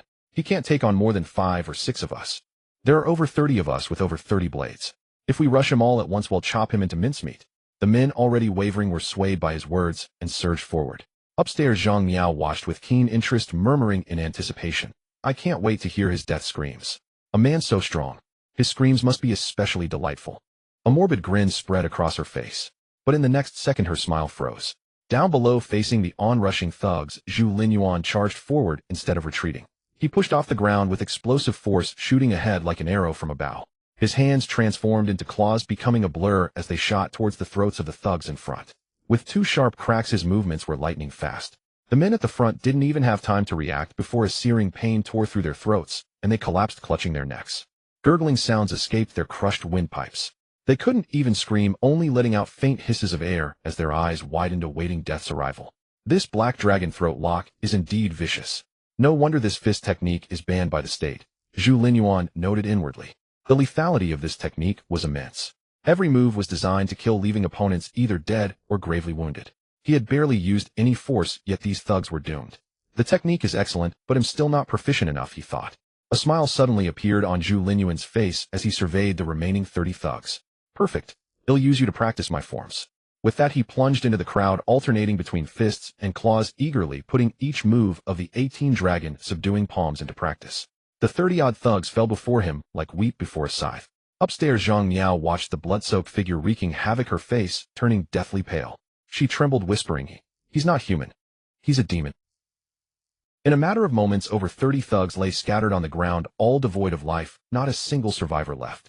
National martial arts truly are effective. Zhu Linyuan wiped the blood from his hands, nodding with satisfaction. The kill efficiency is remarkably high, and it conserves a great deal of stamina.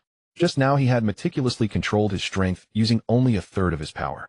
Yet even so, facing such a multitude of thugs, he remained completely at ease. Zhu Linyuan knew that yesterday he would not have been capable of this feat.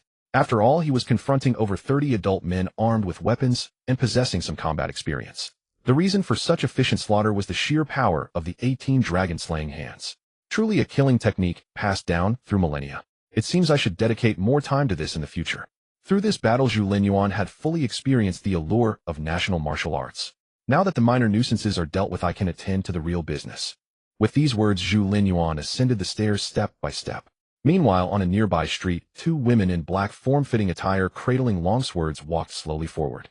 Behind them followed a woman in a white suit and dozens of thugs. "Are you sure this is the direction?" The woman in the white suit asked, coldly glancing at a thug beside her. "Absolutely, boss." The thug quickly replied. "The day Sister Lon went missing, I saw that off-road vehicle. It came out of that warehouse where Huzi and his crew operate. Sister Lon always dealt with Huzi. That day she vanished, and Huzi's men were all killed. These two events are definitely connected. I bet anything that off-road vehicle is involved. I had people watching the area, and today we spotted that same car again." "You're not mistaken," the woman addressed as boss asked once more. "Absolutely not," the thug affirmed confidently. "That vehicle is too eye-catching, one of a kind. I couldn't possibly be wrong. It headed in this direction." As he spoke, the thug pointed ahead. The direction he indicated was precisely where Zhang Miao's stronghold lay and where Zhu Linyuan currently was. "Good," said the woman in the white suit. "If you can find the person who took Lanning, the organization will reward you handsomely. If you can rescue Lanning, you'll be the captain of the 11th squad." "Thank you, boss." The thug exclaimed, extremely excited. A squad consisted of a full 100 people. If he could save Lanning, he would be in charge of 100 men. In the apocalypse, having men under your command represented absolute power and authority. It was a meteoric rise. Meanwhile, back at Zhang Miao's stronghold ahead of the Jidao organization's procession, Zhu Linyuan kicked open a door and entered a room filled with various toys. Observing the room full of toys, Zhu Linyuan frowned slightly. After searching around, he eventually found a girl in the corner. She was covered in wounds, appearing pitiable, and it was clear what she had endured. The girl stared blankly at her own knees, showing no reaction, even when Zhu Linyuan entered. She was completely numb. Zhu Linyuan shook his head slightly and searched the room again. Finding no one else, he walked to the window and looked out at the open pane, frowning. "Looks like she escaped through the window." Zhu Linyuan looked down and murmured, "This is the 8th floor. Jumping straight down would have killed her. Maybe she climbed down using the air conditioning units. It hasn't been long since I came up. She probably hasn't gotten far." With that, Zhu Linyuan turned and hurried out in pursuit. The girl in the room remained staring at her fair knees, her eyes vacant, lost in thought. Only when the sound of footsteps faded completely did she stir slightly. The ropes tightly binding her were effortlessly loosened. "Impressive," the girl said, a morbid smile spreading across her face. "He killed over 30 of my men single-handedly. I almost fell into his hands myself. I had to beat myself up to sell it. It hurts so much." As she spoke, she stripped off her sailor uniform and casually opened the wardrobe.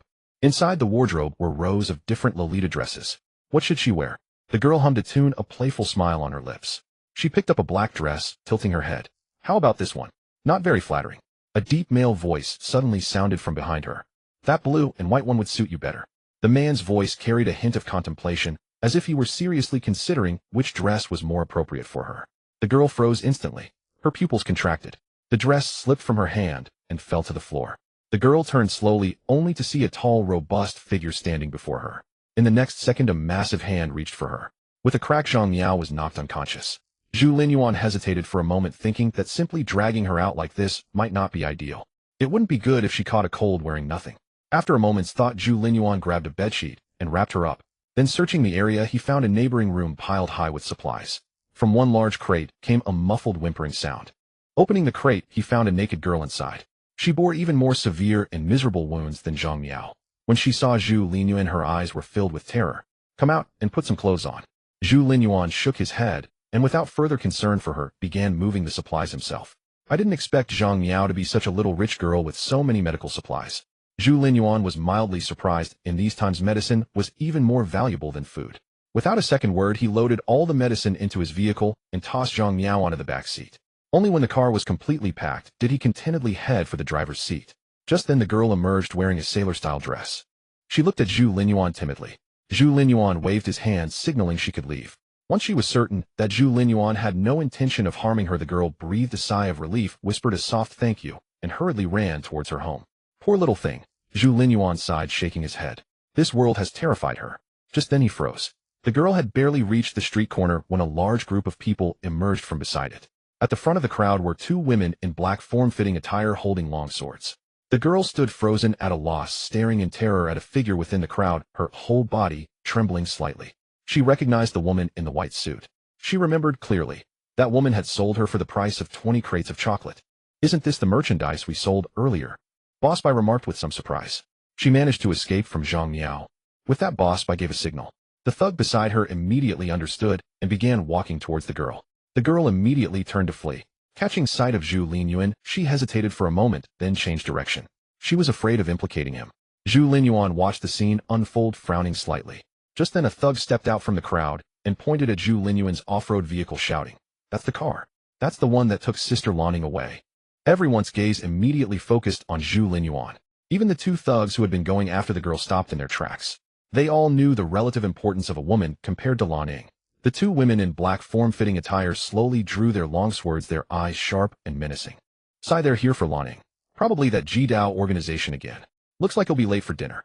Zhu Linyuan sighed, then suddenly smiled. "But I haven't even come looking for you, and you've delivered yourselves to my doorstep."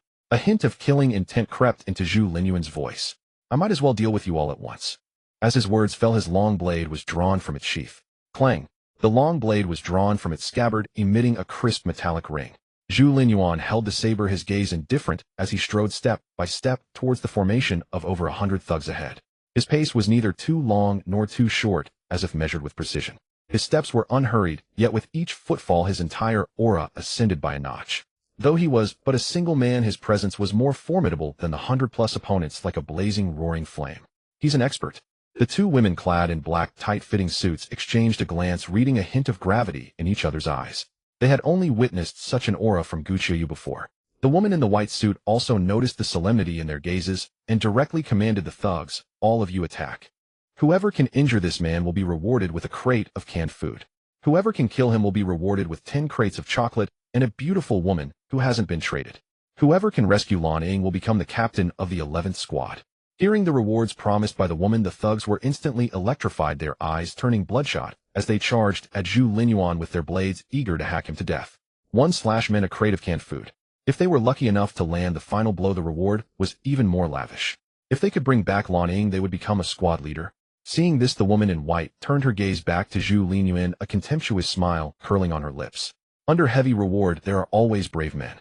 Besides, with over 100 men on her side, how could they be cowed by a single opponent? In the southern city, in front of our extreme organization, even a dragon must coil and a tiger must crouch. No matter how strong you are, can you withstand 100 blades? The woman in white lit a cigarette, speaking nonchalantly, a sneer on her face. The next second, she was suddenly stunned. Just then ahead. Huff! Facing the ferocious onslaught of thugs, Zhu Linyuan suddenly exhaled, his gaze turning icy cold, and his foot exploded with force. Boom! The sturdy concrete road cracked under his stomp, fissures spreading outward like a spider web. Simultaneously, Zhu Linyuan's body shot into the crowd like a cannonball. His eyes were sharp as an eagle's, his body slightly coiled, and his right arm, holding the blade, suddenly bulged with muscles. Then he swung the blade towards the crowd in a single strike. Whoosh! A breathtakingly beautiful silver blade arc flashed through the air. Yet the thugs only heard a swift sound of something cutting through the air, and nothing else seemed to happen. Just then the thugs at the back suddenly saw a bloodline appear on the necks of the dozen or so men in front. The bloodline was initially just a thin red mark, but soon blood began to seep out. What's going on? The thugs wondered, but before they could voice their question, the heads of those in front were suddenly blasted into the air by the blood gushing from their severed necks. Then, under the horrified gaze of the crowd, headless bodies collapsed to the ground one after another. The next moment, the severed heads also fell to the ground, rolling around. Monster! The thugs scrambled backward in a chaotic retreat like a receding tide. The sight of a single slash decapitating over a dozen men was an overwhelming visual shock. Witnessing this firsthand, they were scared out of their wits. Such a fast blade. Behind them, the two women in black exchanged a look and blurted out in unison, "We can't beat him, retreat." Without a second thought, they turned and fled. After seeing that strike, they had no confidence in defeating him. The woman in the white suit directly shouted, "This guy is tough, retreat. Go back and get reinforcements." Saying this, she herself turned and fled. Having been by Gu Qiu's side for years, she had witnessed many terrifyingly powerful experts. She knew well that the strength of some experts defied common sense. In her eyes, the tall man before her was precisely such an expert. It was not a fight that could be won with numbers alone. They'll go back and ask Sister Gu to deal with him. This guy is definitely no match for Sister Gu, the woman in white thought to herself. Seeing the man kill over a dozen people with one slash blood spraying so high the thug's legs had already turned to jelly from fear. Now that their leader had fled, the group immediately turned tail and ran. Thinking of running now, Zhu Linyuan revealed a cold, cruel smile. Isn't it a bit late? As his words fell, he surged forward, blade in hand, and plunged into the crowd like a wolf among sheep, beginning a merciless slaughter. Before him, these vicious thugs were more docile than sheep, knowing only to flee, with none daring to fight back. Each one prayed that Zhu Linyuan wouldn't come for them. Finally, after Zhu Linyuan had killed several dozen in succession, the remaining were completely terrified. Led by someone unknown, they suddenly threw down their weapons and knelt begging for mercy. Seeing this, the rest didn't even bother to flee. They followed suit, dropping their arms and kneeling. Zhu Linyuan frowned slightly at the sight, retracting the long blade that was already at the neck of a thug in front of him. Only then did that thug feel the chill on his neck, hurriedly clutching his head, terrified that it would fly off the next second. About 50 left. Zhu Linyuan swept his gaze around, pondering. I'm short of men now. Though these fellows are mediocre, they can still serve as labor. If I can put these people to use, some of my ideas can be realized sooner. For Zhu Linyuan, killing them all was simple. A mere flick of the wrist, easier than reaping wheat. But pure slaughter was meaningless. What he needed was for them to create value for him. Subjugating was far harder than killing. Wait here. Zhu Linyuan said, his gaze sweeping across the faces of the thugs one by one. Every thug he looked at quickly lowered their head, afraid to meet his eyes. Seeing this, Zhu Linyuan said flatly, "You'd better not pull any tricks. Whoever dares to stand, I will kill." With that, he set off in the direction the three women had fled. He had always adhered to one principle: either don't make a move. If you do, you must eradicate the root completely. Ahead of Zhu Linyuan at this moment, click-clack, click-clack, her silver-white high heels struck the ground, emitting crisp sounds that were quite pleasant. Bai Yuan usually enjoyed the clear sound of her own heels on the ground. After all, she always went out with dozens or even hundreds of thugs, so she never worried about safety and could wear high heels without a care. This was also her pride. Even in the apocalypse, when other women couldn't even get enough to eat, she could still live comfortably. She could still wear a suit and high heels like a city belle, doing as she pleased in this city. But at this very moment, she deeply regretted wearing high heels, which kept her from running fast. She didn't dare take them off either. What if there was zombie blood or something on the ground and she got infected? That would be the end of her. Listening to the sound of her heels hitting the ground, she was filled with irritation. Those two bitches sure run fast. Bai Yuan cursed, inwardly looking ahead. They had all fled at almost the same time, but now the two women in black were nowhere to be seen. Those two bitches hang around the boss all day doing nothing and acting all high and mighty, while I'm out here doing business to support them. But when trouble comes, they run faster than anyone, not even caring about me. Bai Yuan cursed the two women bitterly in her heart, venting her frustration. Just then there was a sudden crack under her foot, and she lost her balance, tumbling to the ground. The heel of her high heel had snapped from running too frantically. Damn it! Bai Yuan scrambled to her feet, nervously checking if she was injured. She had no idea if there was zombie blood on this patch of ground. In a place like this, even a small scratch could risk infection. Bai Yuan anxiously checked herself and found no wounds, finally breathing a sigh of relief. Thank goodness I'm not hurt. These high heels are useless, breaking after just a few steps. As she spoke, her eyes suddenly lit up, an idea flashing through her mind like an electric shock. Then she stomped down hard, snapping the heel off the other shoe as well. She tried running a few steps, and indeed, she was much faster now. Damn, I guess you do need to use your brain. Bai Yuan snorted coldly. When I get back, I'll have the boss send people to kill that bastard. No matter how good he is at fighting, he's definitely no match for the boss. Besides, we have over 1,000 men under us. He made me look so pathetic. They'll have him torn to pieces and fed to the zombies bit by bit. Bai Yuan cursed venomously as she ran. She had absolute confidence in Gu Qi's strength. She had seen Gu Qiyu in action. Therefore, even after witnessing Zhu Linyuan decapitate over a dozen men with one slash, she firmly believed he was no match for Gu Qiyu. Suddenly at that moment, a deep voice came from behind her. Your boss. Is she really that strong? Hearing the voice, Bai Yuan turned her head in horror. She only saw a large hand lunging towards her. After knocking Bai Yuan unconscious with a single palm strike, Zhu Linyuan simply dragged her back to where the car was parked. As for the other two women in black, they had long since vanished to who knows where. However, Zhu Linyuan paid them no mind. He had initially intended to eliminate all traces, but upon hearing Bai Yuan claim that her leader was exceptionally formidable, he suddenly changed his mind. If their leader truly is a master, then crossing swords with him would be quite interesting. Let those two women go back and deliver the message, saving me the trouble of seeking them out. A flicker of anticipation stirred within Zhu Linyuan. Even after witnessing his prowess, this woman in white was still so certain he was no match for their leader. Just how powerful was their leader? Could it be a master of national martial arts? Even if it were a master of national martial arts, Zhu Linyuan felt no fear now. With his current strength, if he went all out, no matter how strong the opponent, it would only take one strike from his blade. Returning to the car, Zhu Linyuan swept his gaze over the scene and found that this group of people were all obediently kneeling on the ground. Not a single one had fled. Not bad, Zhu Linyuan nodded. He'll spare your lives. All of you get up and follow me. As he spoke, Zhu Linyuan casually tossed Bai Yuan into the car and slowly started the engine. Behind him, the crowd finally rose to their feet, as if a great weight had been lifted from them. Their legs were weak, and many had even wet their pants. The massacre Zhu Linyuan had just carried out had terrified them, shattering their courage completely. Consequently, these once arrogant and domineering thugs now followed behind Zhu Linyuan's car, with utmost obedience, even forming two neat lines as they marched forward. Witnessing the reaction of these thugs, the killing intent within Zhu Linyuan's heart diminished slightly once more. People without backbone often pose little threat. Soon Zhu Linyuan led his group of captives back to the front of his building. After parking the car, the 50-odd thugs stood in a neat square formation. Seeing their boss bring back so many people, the workers all stopped their tasks and looked over with curiosity. Brother, what are those people Brother Zhu brought back for? Lu Yao asked curiously.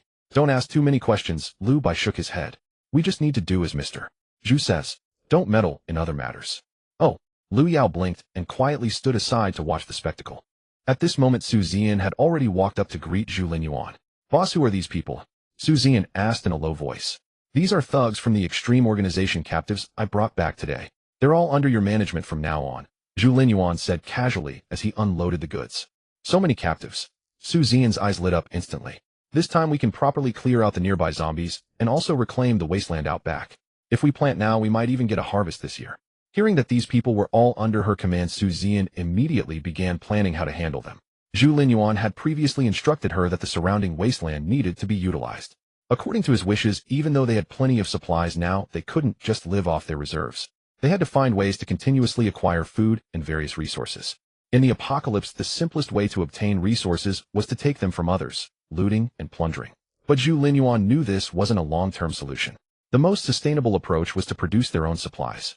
Moreover, in the apocalypse, controlling the means of production meant having a say in matters. Zhu Linyuan certainly wouldn't waste his own time planting food. But now with so many people under his command, he could have them do the farming. If these people proved useful, he could capture even more to work for him. Before the moon disaster struck, there were still many survivors. As for how to manage this group, he didn't waste time thinking about it, and simply handed full authority over to Su Zian. He knew that whether it was 50 people, 500, or even 5,000, Su Zian could manage them with perfect order. All he needed to do was control Su Zian. After handing the people over to her, Zhu Linyuan thought for a moment and went to the basement to get some ankle shackles. These people are all thugs from the extreme organization with blood on their hands. It won't be easy to win their loyalty, so we need to take some measures. You're a very thorough boss.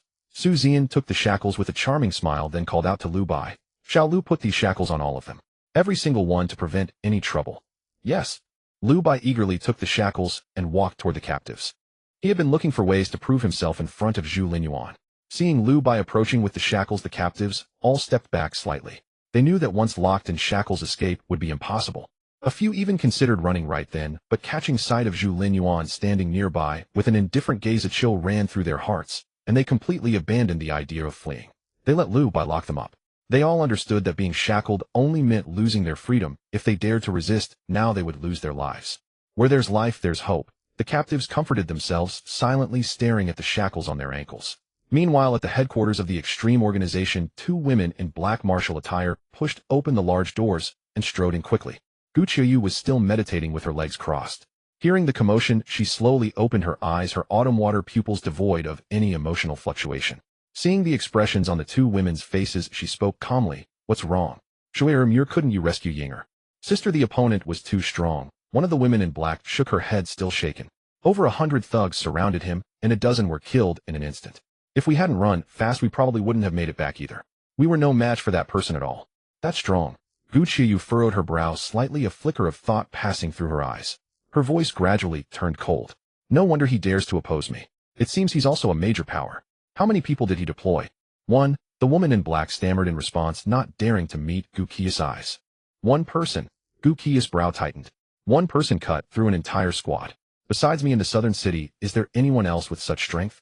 Could it be those people?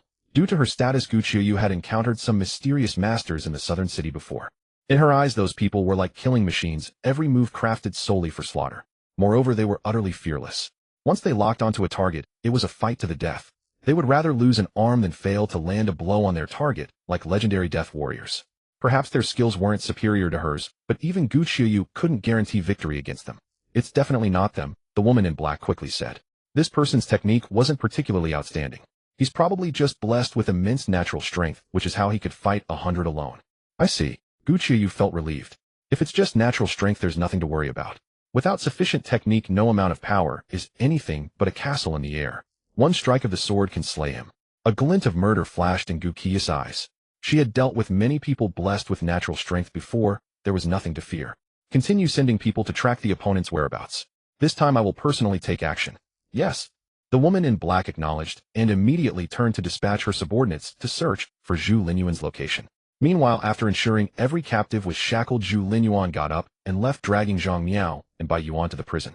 Post successfully apprehended criminal Zhang Miao capture mission completed. Reward 2 bottles of Constitution Enhancement Potion, 20 attribute points. After locking up Zhang Miao, Zhu Linyuan received the mission reward, 20 attribute points in hand. A smile spread across Zhu Linyuan's face, followed by a hint of confusion. But what is this Constitution Enhancement Potion? Curiosity stirred within him. Based on the name, it should be a drug to enhance physical constitution, but he would have to try to know its exact effects. Zhu Linyuan felt a sense of anticipation, as these mission rewards had never let him down before. However, being in the prison at the moment, he didn't immediately inspect it. Instead, he looked at the captive wrapped in a blanket before him. Time to wake up. Zhu Linyuan hoisted the unconscious Zhang Miao, and following his usual routine, delivered 2 slaps to her face. Her fair cheeks instantly reddened and swelled. Yet this time Zhang Miao did not wake. Did I hit her too hard when I knocked her out? Zhu Linyuan wondered silently. But since Zhang Miao remained unconscious, he didn't want to waste time here. He simply turned and walked to cell No. 1. At that moment, Luo Qingying had just finished all her training for the day and was stretching her body, revealing an alluring silhouette. Seeing Zhu Linyuan approach, a barely perceptible hint of joy flickered in her eyes. Zhu Linyuan didn't notice her subtle expression and spoke directly upon entering the cell. When the person in the next cell wakes up, tell her she needs to complete 1,000 squats every day. She's under your charge from now on. All right. Luo Qingying nodded, maintaining her cool demeanor as she continued stretching. Although she wanted to chat more with Zhu Linyuan, a certain pride within her reminded her not to be too forward. Zhu Linyuan paid no attention to Luo Qingying's inner thoughts. Through the system panel, he could clearly see that her submission value had reached 52 points. That was already a fairly high number, indicating near complete submission. According to the system, when submission value reached 60, she would not refuse any reasonable request he made.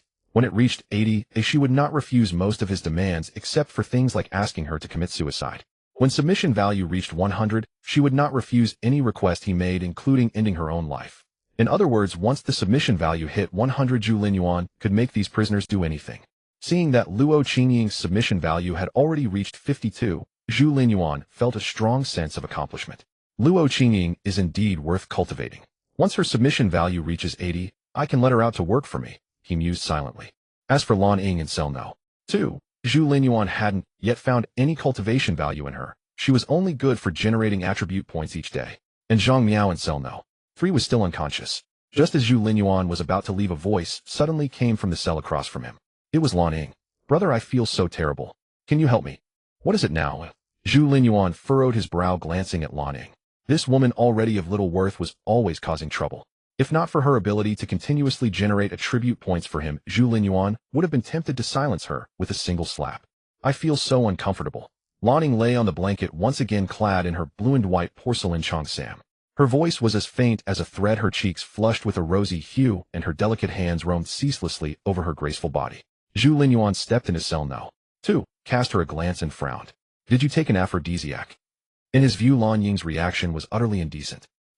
At Zhu Linyuan's words, Lan Ying choked, forgetting the lines she had prepared. She had originally seen how Luo Qingying enjoyed better food, drink, clothing, and rest than she did, and even now had authority over others, which sparked her resentment.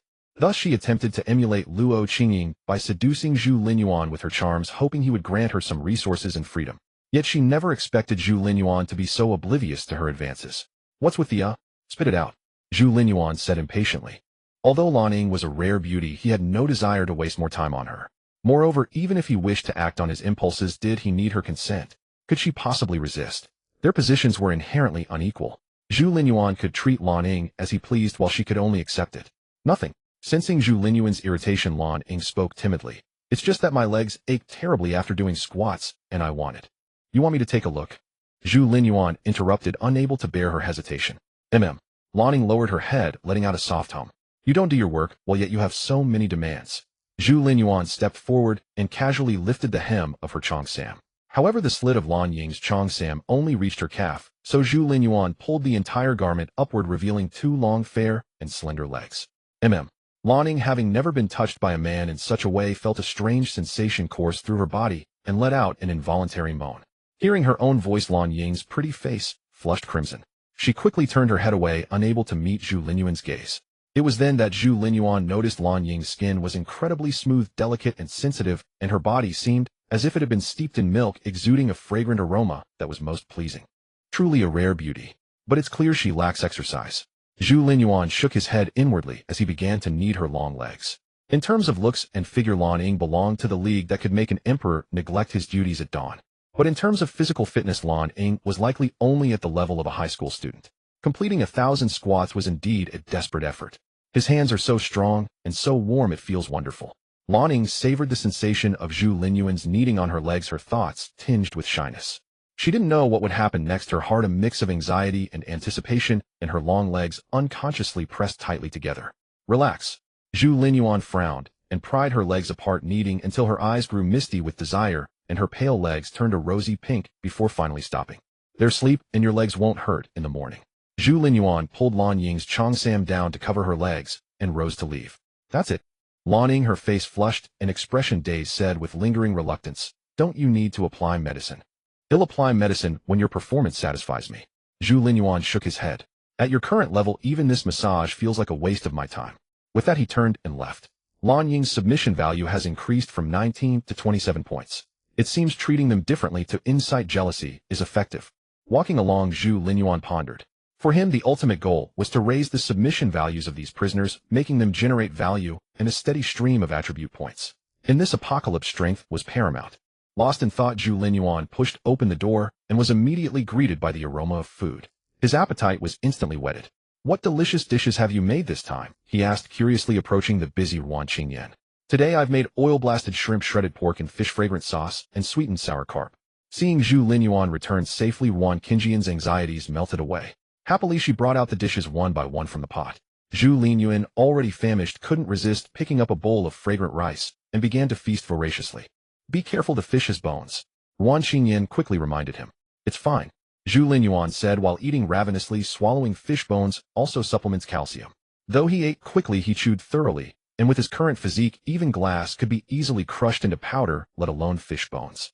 Hearing this, Wan Qingyan realized she had been overthinking. Given Zhu Linyuan's formidable constitution, why would he fear fish bones? With this thought, she watched him devour the meal with delight while she ate at a leisurely pace. In a short while, the 3 large dishes and the entire pot of rice were completely consumed. Oh, that's satisfying. Zhu Linyuan set down his bowl and chopsticks, feeling content. Wan Qingyan cheerfully got up to clear the table, adding, There's cut fruit in the fridge, I'll bring it to you later. All right. Zhu Linyuan nodded and strode back to the bedroom. Time to see what this physique enhancement potion really is. He sat cross-legged, and with a thought, 2 azure potions appeared in his hands. At the same time, the system explained the method of use in his mind. Just drink it directly. How convenient. Without hesitation, Zhu Linyuan opened a bottle and gulped it down. As the potion flowed into his abdomen, he felt a warm sensation spread through his stomach and his body began to gradually strengthen. However, the enhancement was quite mild, as Zhu Linyuan didn't even feel any pain. After a moment, the warmth dissipated. He opened the system panel and found his physique had indeed increased by 10 points. 1 bottle adds 10 points to physique. Not bad. Zhu Linyuan nodded to himself, then allocated the 20 attribute points earned from today's capture mission along with those from Luo Qingying and Lan Ying's daily tasks to strength and physique. With over 20 points added at once, his body flushed slightly, accompanied by a prickling pain, though it was barely noticeable. Indeed, with my current physique, an increase of over 20 attribute points is well within my tolerance. Zhu Linyuan nodded to himself. Just then the doorbell rang from outside the room. What's wrong, Zian? Seeing Su Zian at the door, Zhu Linyuan opened it directly. Boss, I'm afraid I'll need you to step in. At this moment, Su Zian, who usually wore a uniform, was dressed in a black combat suit identical to Zhu Linyuan's, making her appear even more capable. However, her face was somewhat pale, adding a touch of fragile beauty. Boss, when I was leading the prisoners to clear the wasteland behind us, we encountered a huge creature. It kept attacking us, and several prisoners were killed. A huge creature? Zhu Linyuan asked with interest. What exactly was it? He cared little about the dead prisoners, but was curious about what they had faced. Something that could kill several prisoners in succession. Could it be a mutant? I didn't get a clear look. It was incredibly fast, just a blur. But it was quite large, probably a feline.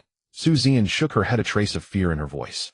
It's also immensely strong. Each time it attacked, it would bite through the neck and drag the whole body into the woods.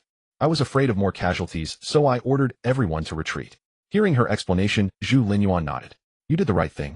If it killed your people without you even seeing its form, it's beyond your ability to handle. As he spoke, Zhu Linyuan changed into his combat suit, strapped on his fighting gloves, and picked up his warblade. Turning to Ruan Qingyan, he said, "He'll go deal with this first. He'll be back for the fruit later. He'll come along too," Ruan Qingyan said eagerly, having just finished washing the dishes. "I want to see what it is." "Stay home for now," Zhu Linyuan shook his head. "I'm not sure of its strength yet. If it's too fast, you might get hurt." Hearing their exchange, Su Zian's expression flickered briefly, but quickly returned to normal. "Boss, shall we set off now?" "All right." Zhu Linyuan nodded and strode out the door. As he turned to close it, Su Zian took a long, careful look at Ruan Qingyan, as if etching her image into memory before turning away. From their conversation, she could confirm that Zhu Linyuan harbored extraordinary feelings for Ruan Qingyan. In her memory, he was always indifferent to everyone. She had never seen him so gentle with anyone. It seems she'll be the boss wife from now on, Su Zian thought to herself, a hint of resentment stirring within her. I've known the boss for so long. Don't I stand a chance? A man as powerful, capable, and intelligent as Zhu Linyuan had an irresistible allure for her. Not to mention that he had just saved her life. In her heart, Su Zian had already considered herself his woman. She was mentally prepared to accept any demand he might make of her. But since he had never made a move, she could only focus on completing every task he assigned. Now seeing him express affection for another woman, an inexplicable jealousy gnawed at her. She didn't care how many women he had. After all, in this apocalypse, with his strength, he could have countless women if he wished. But she wanted to be his first. Knowing his personality, he probably hasn't confessed to her yet. Walking toward the wasteland, Su Zian mused silently. As long as he hasn't, I still have a chance. Even if I can't win his heart, he'll have his body. Zhu Linyuan, oblivious to her thoughts, eagerly anticipated the creature's identity and quickened his pace.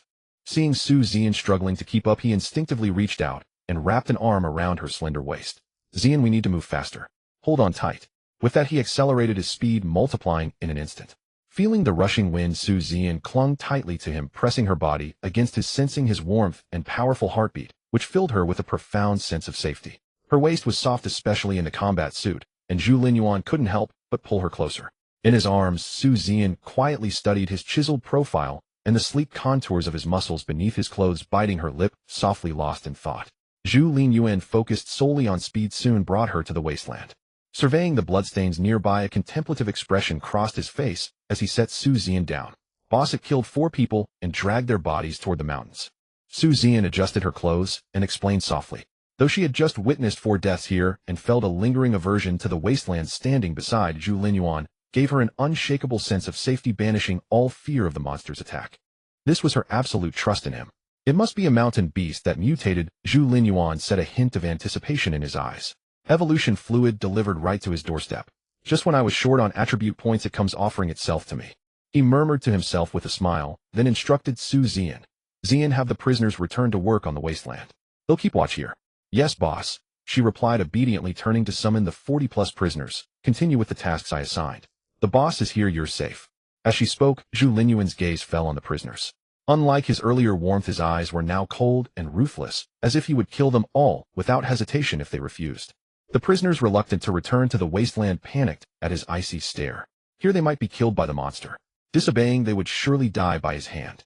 Faced with a possibility versus a certainty, they knew which to choose. One by one, they grudgingly picked up hoes and shovels to start clearing the land. Zhu Linyuan stood still, gazing toward the distant mountains. He had chosen this location as his base precisely because of those mountains. Though the mountains teemed with countless mutated beasts and aberrations, they also held abundant resources: food, medicine, minerals. All vital in this apocalypse. Especially after the moon calamity, resources had become even more critical. Mastering these resources meant wielding power. Zhu Linyuan clenched his fists as he looked at the distant peaks. In his eyes, the entire southern city and these mountains were territories to conquer. But for now, he lacked the manpower to launch this campaign. First, he'll clash with the factions in southern city to build up strength and followers, then I can explore these mountains, he mused. Just then, a black shadow flashed from the forest ahead, darting toward the crowd like a phantom. But Zhu Linyuan reacted faster, shooting toward Su Zian like an arrow. He swept her into his arms and rolled sideways, carrying her out of harm's way. The next second, a beastly silhouette appeared where they had stood. Seeming puzzled that it had missed its target, the beast paused, allowing Zhu Linyuan to see it clearly. So it's this creature. He shielded Su Zian behind him, a smile spreading across his face. A lynx mutant, the most aggressive kind. Rare to see one in Southern City. As he spoke, he set Su Zian down and slowly drew the long blade at his waist. Not far to the right of Zhu Linyuan stood a massive creature resembling a cat. Roughly 2 meters in length, with thick limbs, long whiskers drooping from its cheeks, and eyes brimming with ferocity, it was unmistakably a lynx. Zhu Linyuan held his alloy long blade before him, eyeing the mutated lynx with keen interest. The lynx, a cunning and cautious feline, was known as a mountain hunter, deadly and swift, often striking with lethal precision. An ordinary lynx measured less than a meter, but this one rivaled a tiger in size. With such a colossal frame, its strength was beyond question. Interesting, Zhu Linyuan murmured, a spark of battle lust flickering in his eyes. The stronger the mutant, the more potent the evolutionary serum derived from its spores. I hope you won't disappoint me, he muttered. Around him, the captives scattered in panic upon seeing the giant lynx retreating to what they deemed safe distances. Think Boss Zhu can take it down. That beast is terrifying. It killed a few men earlier, and I didn't even see it move. Shut up and watch. Pray he wins. If he doesn't, we're all dead meat. Yeah, we're shackled. Can't even run. As they whispered, Zhu Linyuan suddenly sprang into action. With a sharp whoosh, he charged like a hunting leopard, unleashing a swift slash at the giant mutant lynx. A silver blade arc streaked through the air toward the beast's throat. Yet the mutant was equally fast, darting backward to evade the strike. It then lunged at Zhu Linyuan, razor-sharp claws extending like curved daggers aimed at his face. Clang! Zhu Linyuan wrapped his left arm around Su Zian's slender waist, blocking the claw with his blade and using the momentum to leap backward. Damn, is even Boss Zhu no match for it? We're doomed. If he's thrown back, we're finished. Silence, Lu Bai snapped from the crowd. You prisoners dare question Mr. Zhu's power? Someone in the crowd retorted. Who do you think you are, kid? He'll crush you. Wait. Look. A shout drew everyone's attention, and the argument ceased as they turned to stare. The next moment, they stood frozen, dumbfounded. No way. How is this possible? Did Boss Zhu just transform? Zhu Linyuan landed steadily, set Su Zian down, and strode toward the giant lynx. His pace was unhurried, but with each step his muscles swelled. As he advanced, his form became colossal and imposing, like an enraged Vajra, radiating an overwhelming aura of dominance. The bickering crowd fell silent, staring in awe at Zhu Linyuan. Su Zian's eyes shimmered with admiration. You beast, he rumbled, his voice like clashing metal. You've got some strength. Looks like today you'll have some fun. With a grin, he sheathed his blade, cracked his joints with a sound like bamboo growing, and in the next instant shot toward the mutant lynx like a bolt from a crossbow. Boom! Dust erupted across the wasteland. So fast, Liu Bei's eyes widened in shock. To him, Zhu Linyuan had become a blur, invisible in the night. The others hadn't even registered the movement. A flicker of human-like fear crossed the mutant lynx's eyes. It sensed a threat from the man before it. It turned to flee, but Zhu Linyuan materialized in its path. Die! His roar thundered like a clap of thunder as his right arm bulged, his fist the size of a bull, descending like a massive hammer onto the giant lynx's skull. Boom! The creature's upper body was driven into the earth. It struggled to rise, but another heavy blow rained down. Boom! Boom! Boom! Zhu Linyuan relied on pure brute force, pounding the mutant lynx's head until its entire body was buried deep in the wasteland. The thuds echoed across the wilderness, stark and clear. Among the onlookers, someone swallowed hard. All eyes were filled with shock. Those who had thought of escaping now prayed they hadn't been noticed by Zhu Linyuan. In that moment, Zhu Linyuan appeared to them like a god or demon incarnate, the very embodiment of power. After a while, sensing no more movement from the mutant, he stopped. His body reverted to a lean, athletic build, sharp and handsome, a stark contrast to his earlier Vajra form. Before him lay a massive crater in the wasteland. Pretty tough, not bad, he remarked with a nod, hauling the carcass out of the pit. The captives felt a chill run down their spines at the sight of the mangled beast.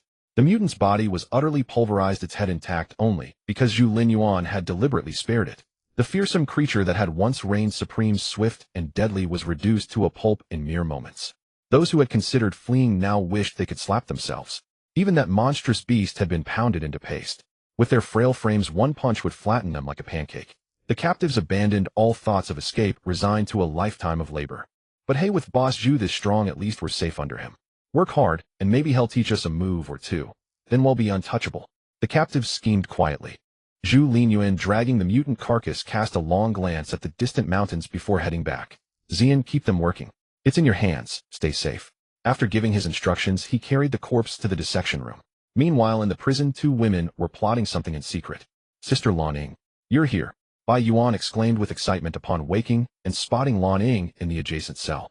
She had fretted that Gu Qiyu might abandon her, but seeing Lan Ying here set her mind at ease. She knew well that given Gu Qi's deep affection for Lan Ying, she would never cease searching for her. Once the boss finds us, everyone here will die. Then he'll naturally be safe. Bai Yuan mused silently.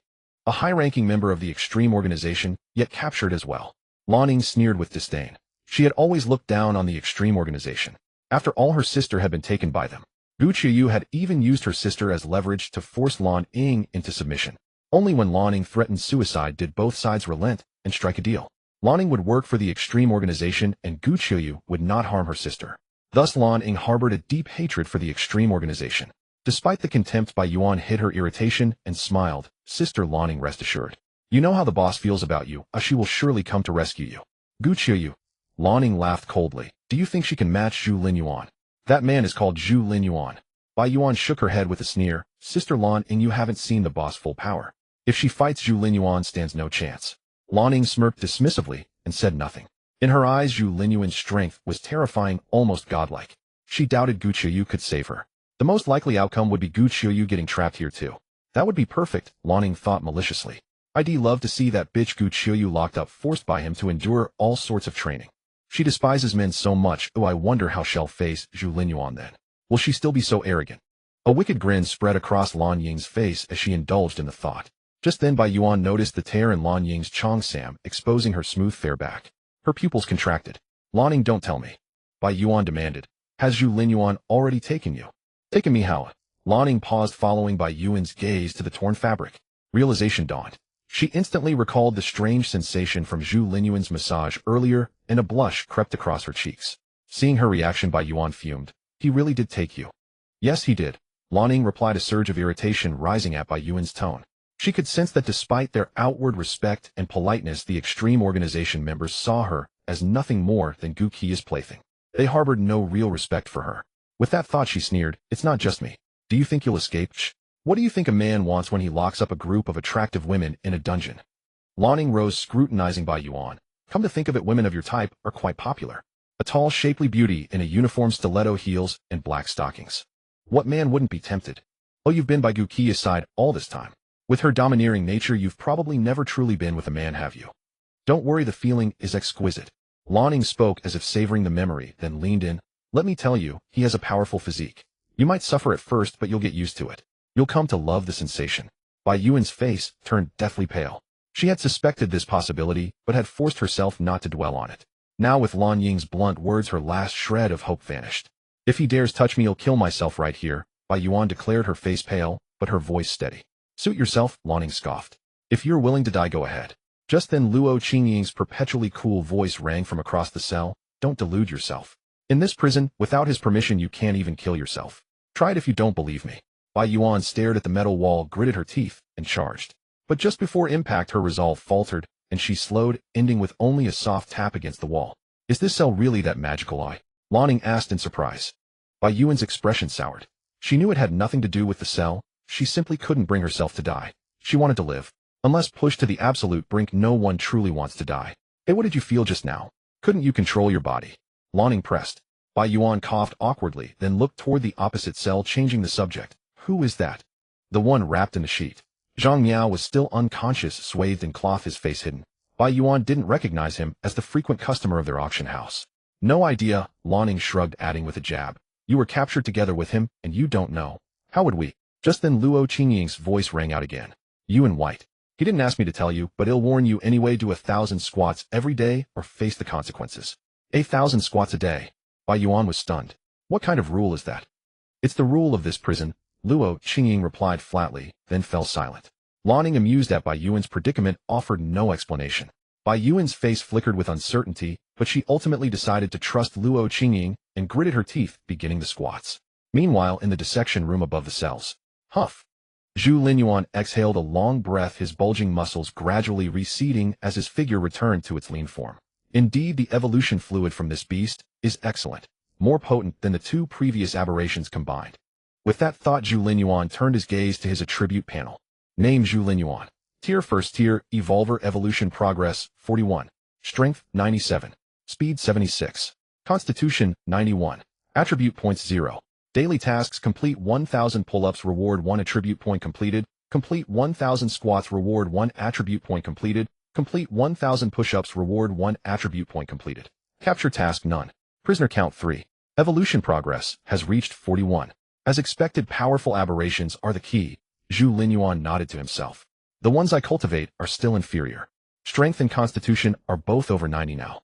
With 3 prisoners generating attribute points for me daily, my strength will break triple digits by tomorrow. Once all 3 stats exceed 100, I can explore the mountains behind.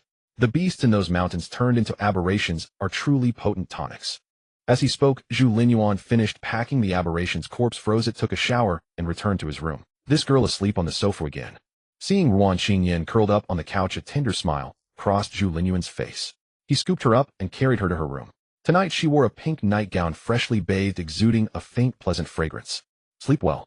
Zhu Linyuan gently pinched her delicate fair cheek and turned to leave. Just then a voice came from behind. Don't go. The next moment a soft, warm body embraced him from behind, pressing tightly against his. Zhu Linyuan felt Ruan Xingyan lean close to his ear, her voice as faint as a mosquito's whisper. Stay tonight, want you? Zhu Linyuan's body stiffened slightly, but he remained silent. Yet Ruan Xingyan could feel his temperature rising, as if a furnace were blazing within him. She couldn't help but lean against his solid, broad back, listening to the powerful rhythm of his heartbeat. Thump, thump, thump. The room was utterly still in Ruan Xingyan's ears. Zhu Linyuan's heartbeat grew increasingly clear and strong. Suddenly, at a certain moment, Ruan Xingyan felt the man in front of her turn abruptly and pull her into a tight embrace. Their bodies pressed closely together as they fell onto the bed. Outside the window, the moonlight was hazy, the night breeze gentle, and sparse stars twinkled in the sky. At that moment, humanity and nature seemed in perfect harmony together, composing a beautiful earthly concerto. Meanwhile, over a dozen miles away, Chief, the young lady is missing. Several of her men are gone, and the rest are mostly dead. We've searched the vicinity thoroughly and captured this girl. Her subordinates say this girl was bought by the young lady at the auction organized by the Extreme Path. She should know something. A burly man threw a battered young woman to the ground, speaking deferentially to the person before him. The girl looked up and saw an ancient, heavy wooden chair. The chair was carved with exquisite patterns resembling a work of art. Seated upon it was a middle-aged man in a blue robe with a refined appearance. This man shouldn't be a bad person. That was the first thought that crossed the girl's mind upon seeing the middle-aged man. The next second, she came to her senses. According to her captor, this man was Zhang Yao's father. How could someone who raised such a daughter be a good person? Little girl, do you know what happened to my daughter? The middle-aged man asked slowly, his voice magnetic, reminiscent of a scholarly gentleman. The girl quickly shook her head. You don't know. The middle-aged man sighed, stood up, walked over to her, and crouched down. He picked up one of her hands and held it in his palm. The girl instinctively tried to pull back, but it was immovable. The middle-aged man seemed to exert no force, yet his hands were like iron clamps, impossible for her to resist. What a beautiful hand, with well-proportioned bones and lovely nails like tender green shoots. The middle-aged man gently stroked her hand, seemingly lost in admiration, and then, crack, he suddenly applied force, snapping the little finger of her left hand clean off, white bone piercing through the flesh. The pain shot through her nerves, and the girl let out a blood-curdling scream. What a pity, such a beautiful hand, the man lamented, then suddenly exerted force again, snapping her ring finger as well. The 2 broken fingers dangled loosely from her hand, clearly revealing the stark, white bone, while blood gushed out quickly, staining her hand crimson. Now does it jog your memory a little? The middle-aged man asked gently, looking into her eyes. Aye. The girl bit her lip, trembling all over. Suddenly the tall figure who had saved her flashed through her mind, and a glint of determination appeared in her timid eyes. I don't know anything. Is that so? The middle-aged man shook his head, then one by one he broke every finger on her left hand. The girl screamed in agony, and the smile gradually faded from the man's face. Can you remember now, eh? I don't. Before she could finish, she fainted. Chief, it seems the girl really doesn't know. The burly man hesitated. She's just a pampered young thing, probably never suffered before. If she knew, she'd have talked by now. Not necessarily. The middle-aged man shook his head, stood up, and looked out the window at the waning moon. The Mid-Autumn Festival is almost here, he sighed. I don't want to spend it alone. Do you understand? The last words, do you understand, carried a chilling tone, sending a shiver down the burly man's spine. Yes, Chief, he quickly replied. They'll send the brothers to search. We'll turn the entire South City upside down to find the young lady. Go. The middle-aged man said without turning around, waving his hand. Lock this girl up too. Don't let her die. She might know something. Yes. The burly man acknowledged, lifting the girl and carrying her out. In this South City, someone actually dares to touch my daughter. The middle-aged man looked at the moonlight, murmuring to himself. It seems I've been silent for too long. The South City has forgotten my existence. As he spoke, a fierce, murderous intent flashed in Zhang Qingyan's eyes. The very moonlight seemed to turn grim.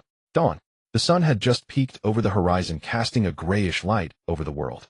Zhu Linyuan slowly opened his eyes and suddenly felt a soft, warm body in his arms. Recalling the events of the night, a smile spread across his face. He gently ruffled Ruan Qingyan's hair and tenderly tucked the blanket around her. Just then Ruan Qingyan sensed the movement, let out a soft moan, and slowly opened her sleepy eyes. Seeing a face so close, she was startled. The next second she remembered the night before, and seeing the amusement in Zhu Linyuan's eyes, shyly buried her head against his chest. "Oomph." Ruan Qingyan snorted softly and playfully punched his chest. "What's wrong?" Zhu Linyuan laughed. "Want to suffer a bit more, little one?" "No." Ruan Qingyan pouted, looking pitiful as she begged for mercy. She grabbed his large hand, her expression pleading. "Silly girl." Zhu Linyuan rubbed her belly. "You're too frail." Remembering the previous day, she said with lingering fear, "I'll just have to train with you every day from now on." "All right." Hearing her words, Zhu Linyuan suddenly remembered he still had a bottle of physique-enhancing potion.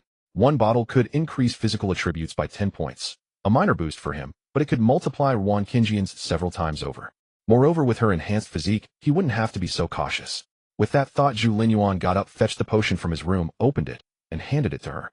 "Qingyan, drink a little of this, but not too much at once." He feared she couldn't handle too much at once. The Buddha's transformation should be a gradual process. By now, Ruan Qingyan trusted him unconditionally. Without a second thought, she took a sip. After the sip, her eyes lit up. "What is this? It feels so warm and comfortable, and I feel so energetic. Does it feel good?" Zhu Linyuan smiled. She replied, embarrassed, her fair earlobes turning pink. "Since you're not in pain anymore, let's get some exercise." With that, Zhu Linyuan scooped her up and lay back down on the bed. After the morning exercise, Ruan Qingyan's fair skin was flushed pink. She lay on the bed, unable to lift even a single finger, feeling as though all her strength had been drained. Zhu Linyuan, seeing this, smiled as he covered her with a blanket, took a shower, and then headed to the rooftop to begin his formal morning workout. The morning sunlight bathed Zhu Linyuan, his tall and athletic figure resembling a flawless sculpture embodying the beauty of strength. The daily tasks had become quite easy for him, so to achieve the desired training effect, he deliberately added extra weights. Soon, all 3 daily tasks were completed. Zhu Linyuan directly allocated the 3 newly acquired attribute points to strength. As a surge of warmth coursed through his body, his strength index finally broke through the 100 mark. Satisfied, he stretched and noticed his subordinates toiling away, reclaiming the barren land behind him. He could clearly see that much of the wasteland had been transformed into arable land ready for crops. Not bad efficiency. But with Xian's leadership skills, commanding these thugs to till the land is a waste of her talent. Back when he had no time to manage the company, Su Xian had kept his entire business empire running smoothly. Ordering a group of people to farm was a complete waste of her abilities. Thinking this, Zhu Linyuan shook his head with a smile. "It seems I need to capture more prisoners. I can't be short-handed." With that thought, he suddenly remembered the woman in the white suit he had brought back yesterday still in the prison. He focused his mind and opened the prison view. The next moment, a flicker of surprise and confusion crossed his eyes. He hesitated. "Why is she doing squats? I didn't tell her to do squats, did I?" Zhu Linyuan recalled a trace of doubt in his eyes. At the time, seeing that all the thugs obeyed this woman's commands, he figured she held a high status and likely knew a lot. He thought she might be useful, so he brought her back. But she wasn't a system-designated prisoner and couldn't bring him any benefits. So he couldn't be bothered with her, just threw her in the prison, planning to question her about the underworld organization once she woke up. Unexpectedly, this woman was so self-disciplined that she started doing squats on her own. Right, according to her, the underworld organization has over 1,000 members. If I want prisoners, aren't they ready-made? Zhu Linyuan's eyes lit up as he headed straight for the underground prison. Meanwhile, in the prison, Bai Yuan was doing squats with a look of utter despair. Her legs were numb from exhaustion. Seeing Lan Ying and Luo Qingying still sleeping, she felt annoyed. Could they be lying to me? Yesterday, Lan Ying told her that if she didn't do squats, she would face a miserable fate. She immediately thought of Lan Ying's own story and panicked, gritted her teeth, and started squatting. "I'm doing this for my purity." Bai Yuan gritted her teeth, struggling to continue her squats. Beneath the white suit, her figure was quite attractive, as if she practiced yoga regularly. Just then, a weak voice came from the opposite cell. "Where is this?" Bai Yuan looked over and saw the person wrapped in a bedsheet waking up, looking around in confusion. When she saw the young woman's face, she froze. Boss Zhang. The person before her was none other than Zhang Qingyan's only daughter, known as Boss Zhang, Zhang Miao. Bai Yuan was deeply shocked. Zhang Miao was Zhang Qingyan's untouchable treasure. Even their underworld organization treated her with great respect. She couldn't believe anyone would dare to touch Zhang Qingyan's precious daughter. That's the Zhang family, one of the 3 great clans of the southern city built on underground boxing. Bai Yuan exclaimed in awe. "Who is this Zhu Linyuan? He's offended our underworld organization and captured Zhang Qingyan's daughter." He's antagonized 2 of the 5 major powers of the southern city. Is he trying to make enemies of the entire city? Just then Bai Yuan noticed Zhang Yao looking at her, and quickly said, Boss Zhang, where are your men? Has your capture reached your father's ears? Don't worry, he'll surely send people to rescue you. Bai Yuan was excited. If Zhang Xingyan got involved, her chances of being rescued would greatly increase. In the southern city, few forces could stand against both the underworld organization and the Zhang family. Even the Black Lotus sect couldn't. Boss Zhang. Zhang Miao looked confused at Bai Yuan's words. Sister, are you talking to me? Wrapped in the sheet, her black hair cascaded over her snow-white shoulders. Her bewildered expression combined with her delicate manga-like features made her look incredibly alluring. Boss Zhang, what's wrong? Bai Yuan's pupils contracted. She noticed something off about Zhang Miao. Her eyes were full of confusion like a baby's. I don't know. Zhang Miao shook her head blankly. I can't remember anything. Sister, who are you? This was bad. Bai Yuan was alarmed. Zhang Miao seemed to have lost her memory. Though she still had basic common sense, knowing to call her sister, Bai Yuan's heart sank. She had hoped to have an ally, but the woman had amnesia. Just then the sound of a door opening and heavy footsteps echoed. Hearing this, Luo Qingying instantly opened her eyes and sat up looking over. Her expression remained cold, but a hint of barely perceptible anticipation flickered in her eyes.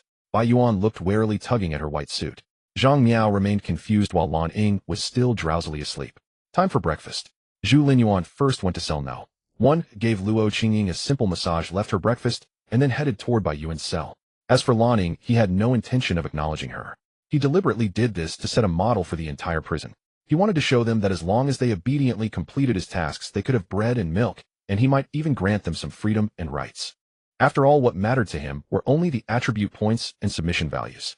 Indeed, Luo Qingying's submission value has increased again. Seeing the rise on the system panel, Zhu Linyuan nodded imperceptibly. At this rate, it wouldn't be long before Luo Qingying was completely subservient to him. As he thought this, Zhu Linyuan stepped into Bai Yuan's cell. What are you going to do?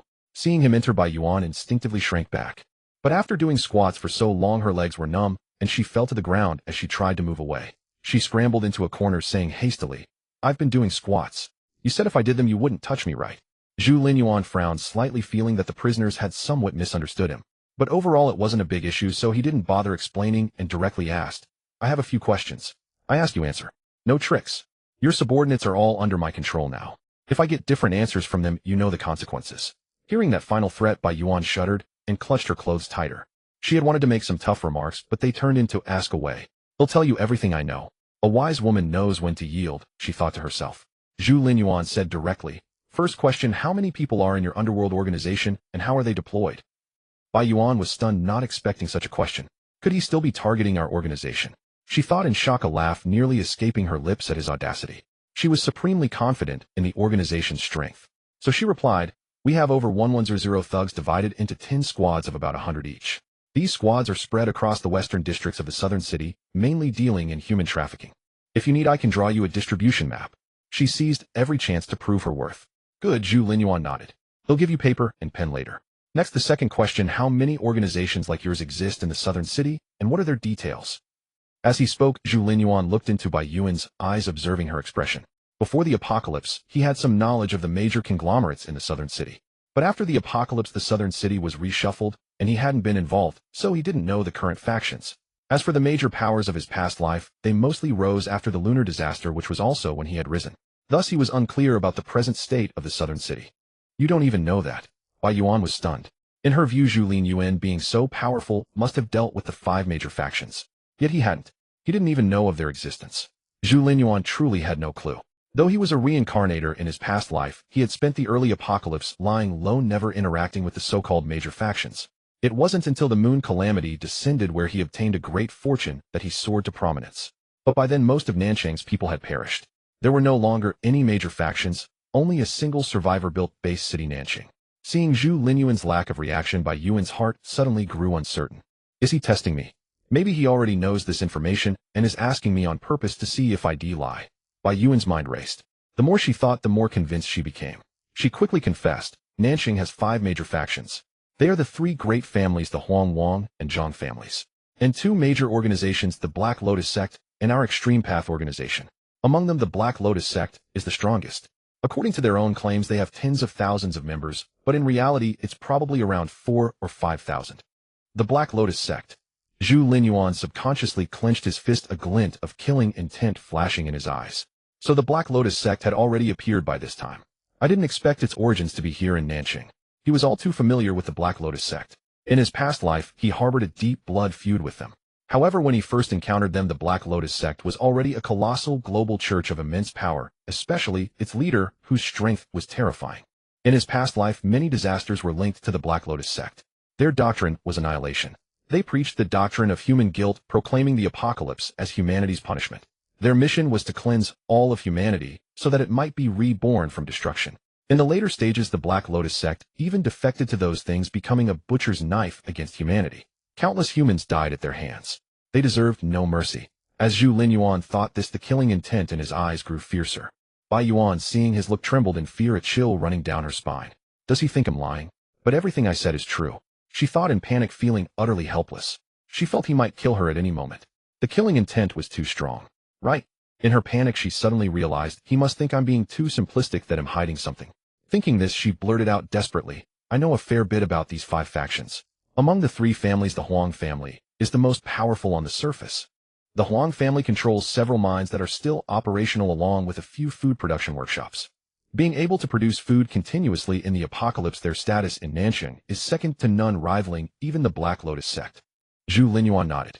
Controlling the source of food in the apocalypse would indeed grant considerable influence. The Wang family is weaker, but they were a wealthy clan in Nanjing before the apocalypse. They are well-armed and united, ranking second among the 3 families. As for the Zhang family, Bai Yuan glanced at Zhang Miao across from her and hesitated. Their situation is special. Before the apocalypse, they ran underground boxing matches. They have a lot of ruthless fighters. After the apocalypse, their matches continued, but became even bloodier and more violent. I've heard they even have people fighting zombies and mutated beasts in hand-to-hand combat. They play for high stakes, attracting many big spenders.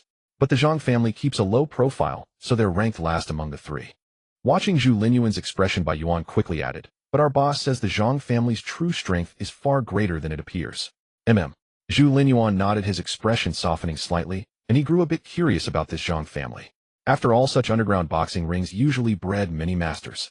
Seeing Zhu Linyuan's mood ease, Bai Yuan finally felt a bit more at ease and quickly said, finally, there's our Extreme Path organization. I've already told you our general situation. We deal in the human trade, ranking relatively low among the 5 factions. But our boss is exceptionally formidable, so the other factions don't dare provoke us.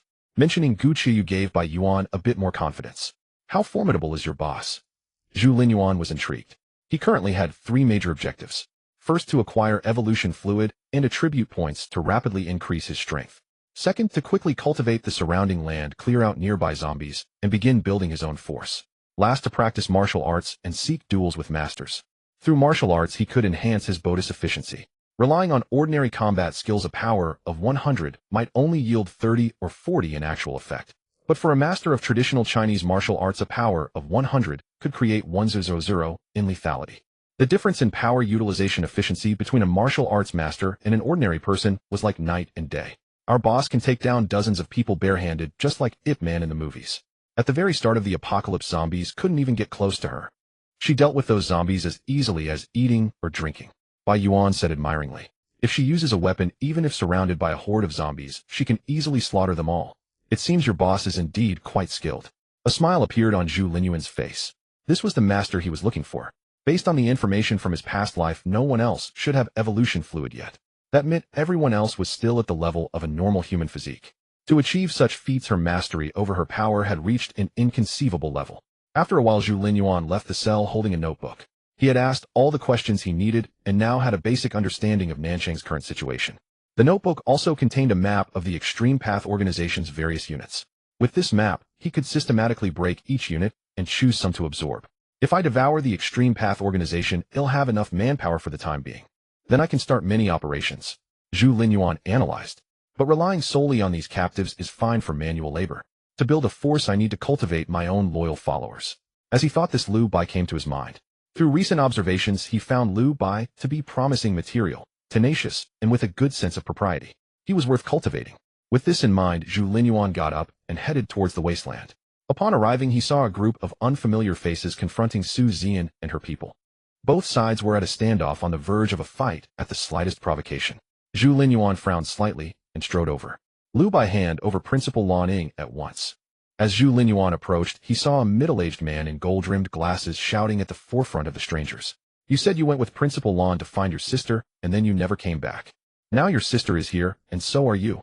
Where is Principal Lan? Did the two of you conspire to harm her? The middle-aged man berated arrogantly.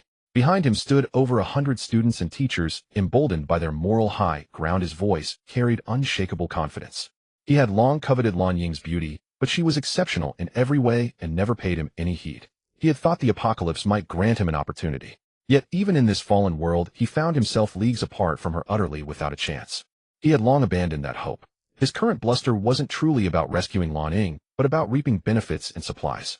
In his eyes, with his numerical advantage and moral leverage, extorting some resources from the opposing side would be easy. If he succeeded, his standing would rise significantly. In the apocalypse, where people huddled together for warmth, the one who procured supplies held the highest rank. Zhu Linyuan refrained from intervening, immediately curious to see how Lu Bai would handle this. He observed that Lu Bai remained remarkably composed in the face of the man's aggression. First, we didn't harm Lan Ying. She tried to sell us all to the extreme organization, but she failed. We were rescued, and as for Lan Ying, I have no idea where she fled. Lu Bai knew full well that Lan Ying had been captured by Zhu Linyuan, but he wasn't foolish enough to broadcast it. Ha, easier said than done, the middle-aged man scoffed. Evidence? Just your word. Behind him, dozens of adults chimed in to back him up. The students remained silent, waiting for Lu Bai's reply. Of course I have evidence, Lu Bai declared, utterly unruffled by the threats from the adults. Not only do I have it, so do you. You all remember how she claimed my sister was killed by zombies, don't you? She swore she saw it with her own eyes. But open your eyes wide. My sister Lu Yao is standing right here, safe and sound. Isn't that proof of her lie? Why would she say she witnessed my sister's death when she's alive? Lu Bai's voice turned somber. Because my sister wasn't killed by zombies. She was sold off by Lan Ying. We siblings were just fortunate enough to be rescued by Mr. Zhu. As for those others sold off in the apocalypse, I need not spell out their fates, do I? Lu Bai stared calmly at the middle-aged man, enunciating each word. Zhu Linyuan nodded inwardly, pleased with Lu Bai's performance. This lad wasn't so mature when he first arrived. It seems these trials have tempered him into a much more seasoned individual. Perhaps I can assign him to manage some people. Zhu Linyuan mused silently, dismissing the feud between Lan Ying and the Lu siblings. After all, Lan Ying was still confined in his prison, doing squats every day. Unless her submission value reached a certain threshold, she would never step out of that cell. Moreover, in Zhu Linyuan's view, if the submission value truly climbed high enough, Lan Ying would cease to be herself. She would become his slave. At this thought, Zhu Linyuan grew curious what exactly would happen when submission value hit 100. Complete obedience, refusal of no request. What would that be like? He shook his head slightly, setting the notion aside, and turned his gaze to the crowd. Among the crowd, the students buzzed with discussion upon hearing Lu Bai's words. Lu Bai does make sense. Principal Lan swore Lu Yao was dead, but here she is standing right before us. I think Lu Bai is telling the truth. Several disappearances were linked to Principal Lan. She can't be a good person. Yeah, Lu Bai is a decent guy. I don't think he'd lie to us. The adults, however, wore grim expressions. They knew the middle-aged man's scheme, nothing more than extorting supplies. Not long ago, a horde of zombies had suddenly surged into their school. Their makeshift shelter had been no match. Some perished in the tide. The luckier survivors, including them, had been wandering ever since. After leaving the school, they had gone without food for a long time, unable to find any supplies. These past 2 days dodging and hiding, they had been attacked by zombies several times with no rest, desperate for provisions. This was a golden opportunity. They had observed that the opposing side was outnumbered. A fight would favor them. Best of all, Lu Bai was among them. A perfect leverage point to extort resources. Securing supplies without a fight was the ideal outcome. That's no evidence at all, the middle-aged man retorted stubbornly. Maybe Principal Lan made a mistake, or your sister was putting on an act. I'm tired of your blather. Hand over Principal Lan now, or we'll have serious words. A glint of greed flashed in the middle-aged man's eyes. Behind him, the adults stepped forward en masse, trying to pressure Lu Bai with their numbers. The students hesitated, rooted to the spot. Enough with the act. Su Zian stepped forward. Just state your real intentions. Drop the Lan Ying pretense. She looked at the crowd with disdain, a bunch of hypocrites. Even at the end of the world, you cloak your filthy schemes in fake words. Disgusting. How dare you speak like that? The middle-aged man fumed. That's slander. Heh. Su Zian smirked contemptuously. They'll give you 3 seconds. Either state your true purpose or get the hell out. Otherwise, let's get real and see what you're made of. She raised her right hand, extending her index finger. 1, 2. Seeing the unwavering resolve in her eyes, the middle-aged man hastily blurted, supplies. Just hand over some supplies, and the Lan Ying matter is closed. We won't pursue it further. I saw you eating just now, you must have plenty. Share a little, and we avoid a major conflict. A win-win, isn't it? The middle-aged man dropped all pretense, issuing a naked threat. otherwise we fight. Think it over. Is a bloody clash with all of us worth a few supplies? Behind him, dozens of adults cracked their knuckles and sneered menacingly. The students finally realized that these people's goal was never to rescue Lan Ying. They just wanted supplies. Fight! Su Zian laughed, her eyes brimming with scorn. You ragtag bunch dare to threaten me? With that, she swung her palm, slapping the middle-aged man so hard his glasses flew off. Let's fight then. Show me what you've got, she said coldly. You damned woman. The man cursed, enraged by the slap. But the next second his eyes widened as he stared at Su Zian, then dumbly at his own stomach. A dagger was buried in his abdomen, blood seeping out steadily. You? He pointed a trembling finger at her. At that moment, Su Zian twisted the dagger with a cold smirk and yanked it out. With a sharp hiss, blood gushed from his wound. He collapsed to the ground futilely, trying to stem the flow with his hands. You dare kill? A burly man behind him roared. You're dead, you bitch. Is this your first time seeing a corpse? Su Zian sneered, ignoring him. She simply gestured, and dozens of captives behind her stepped forward to confront the school group. The battle was imminent. Just then a tall man walked over slowly, standing before Su Zian. Well done, Zian. It was Zhu Linyuan. A flicker of joy lit up Su Zian's eyes at his arrival. Zhu Linyuan nodded slightly, then turned to Lu Bai. Good work too, Xiao Lu, but you missed one thing. He faced the crowd and said slowly, in this apocalypse you can't rely on words to enforce rules. With that, Zhu Linyuan struck without warning, his hand blade slamming into the shouting man's neck. The man's head flew clean off, and his headless body crashed to the ground. In the apocalypse, reason is backed by fists. Kill a few first, and the rest become easy to talk to. As his words faded, Zhu Linyuan transformed his palm into a claw and charged into the opposing crowd like a tiger among sheep. After charging into the crowd, Zhu Linyuan directly crushed the throats of several men before him.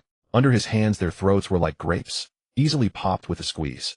Just then a burly man with a fierce face, wielding a thick iron rod, charged at him aggressively. He was a sportsman who had also practiced boxing, his body rippling with muscles. With a weapon in hand, he gritted his teeth and swung the iron rod at Zhu Linyuan's head. Before the rod could land, the man's head exploded from a single punch. Red and white burst forth instantly like a watermelon smashed on the ground. Zhu Linyuan withdrew his fist expressionlessly, his face devoid of any emotion, as if he had merely swatted a fly. Seeing this, a pot-bellied man tried to slip away, but Zhu Linyuan turned his fist into a claw and crushed the man's spine. The man collapsed to the ground like a pile of mud, his eyes filled with despair. Devil! You're a devil! Zhu Linyuan stepped down emotionlessly. With a crack, the man fell silent. Zhu Linyuan's expression unchanged, he turned to face the others. After witnessing him slaughter several people with such brutality, the remaining ones lost all will to resist and began fleeing in all directions. But Zhu Linyuan had no intention of letting them off. This attack was also meant to intimidate his own followers. He had observed from behind earlier, noting the loudest provocateurs. Now he targeted precisely such individuals. Behind the crowd, the students watched, their faces turning pale. They were utterly terrified. Meanwhile, the former captives secretly rejoiced. Good thing we surrendered quickly, or we'd be like them. Yeah, Boss Zhu kills us like chickens one by one. How can we fight that? Against humans we might stand a chance, but Boss Zhu is like a superhero. Among the captives, some even began to flatter Zhu Linyuan. Su Zian said nothing, but observed it all. Soon, with the last body falling, the provocateurs were completely annihilated. If you want to live, kneel and surrender now. Zhu Linyuan's voice was deep, his gaze like lightning sweeping across the crowd. Hearing his words, they all knelt and begged for mercy. Don't kill me. I've done nothing wrong. I'm just following them for a meal. I didn't intend to do anything. I'm a teacher, you'll find me useful. Yes, I teach chemistry. Oh, I can help you produce anything. Me too, I teach physics. I'm a graduate from a top university. Desperate to survive, they scrambled to plead, abandoning all dignity. Zhu Linyuan shook his head and said to Su Zian, Zian, these people are under your charge now. Treat them like the previous captives and have them join the land reclamation. They'll go get some crop seedlings soon, and the next step is to have them plant. Yes, boss, I'll manage them well. Delighted at gaining dozens more subordinates, Su Zian's spirits soared.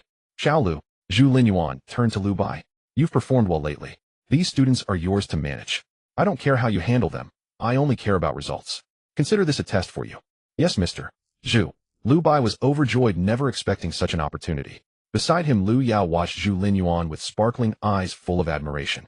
The teachers and principals she once respected were now kneeling like dogs, begging him for mercy. In Lu Yao's heart, Zhu Linyuan's image grew ever taller, as if he were omnipotent. I'll leave things here to you. After giving a few instructions and watching the newly captured prisoners being shackled, Zhu Linyuan turned and walked to the garage, then drove away. I recall there should be a farmer's market nearby.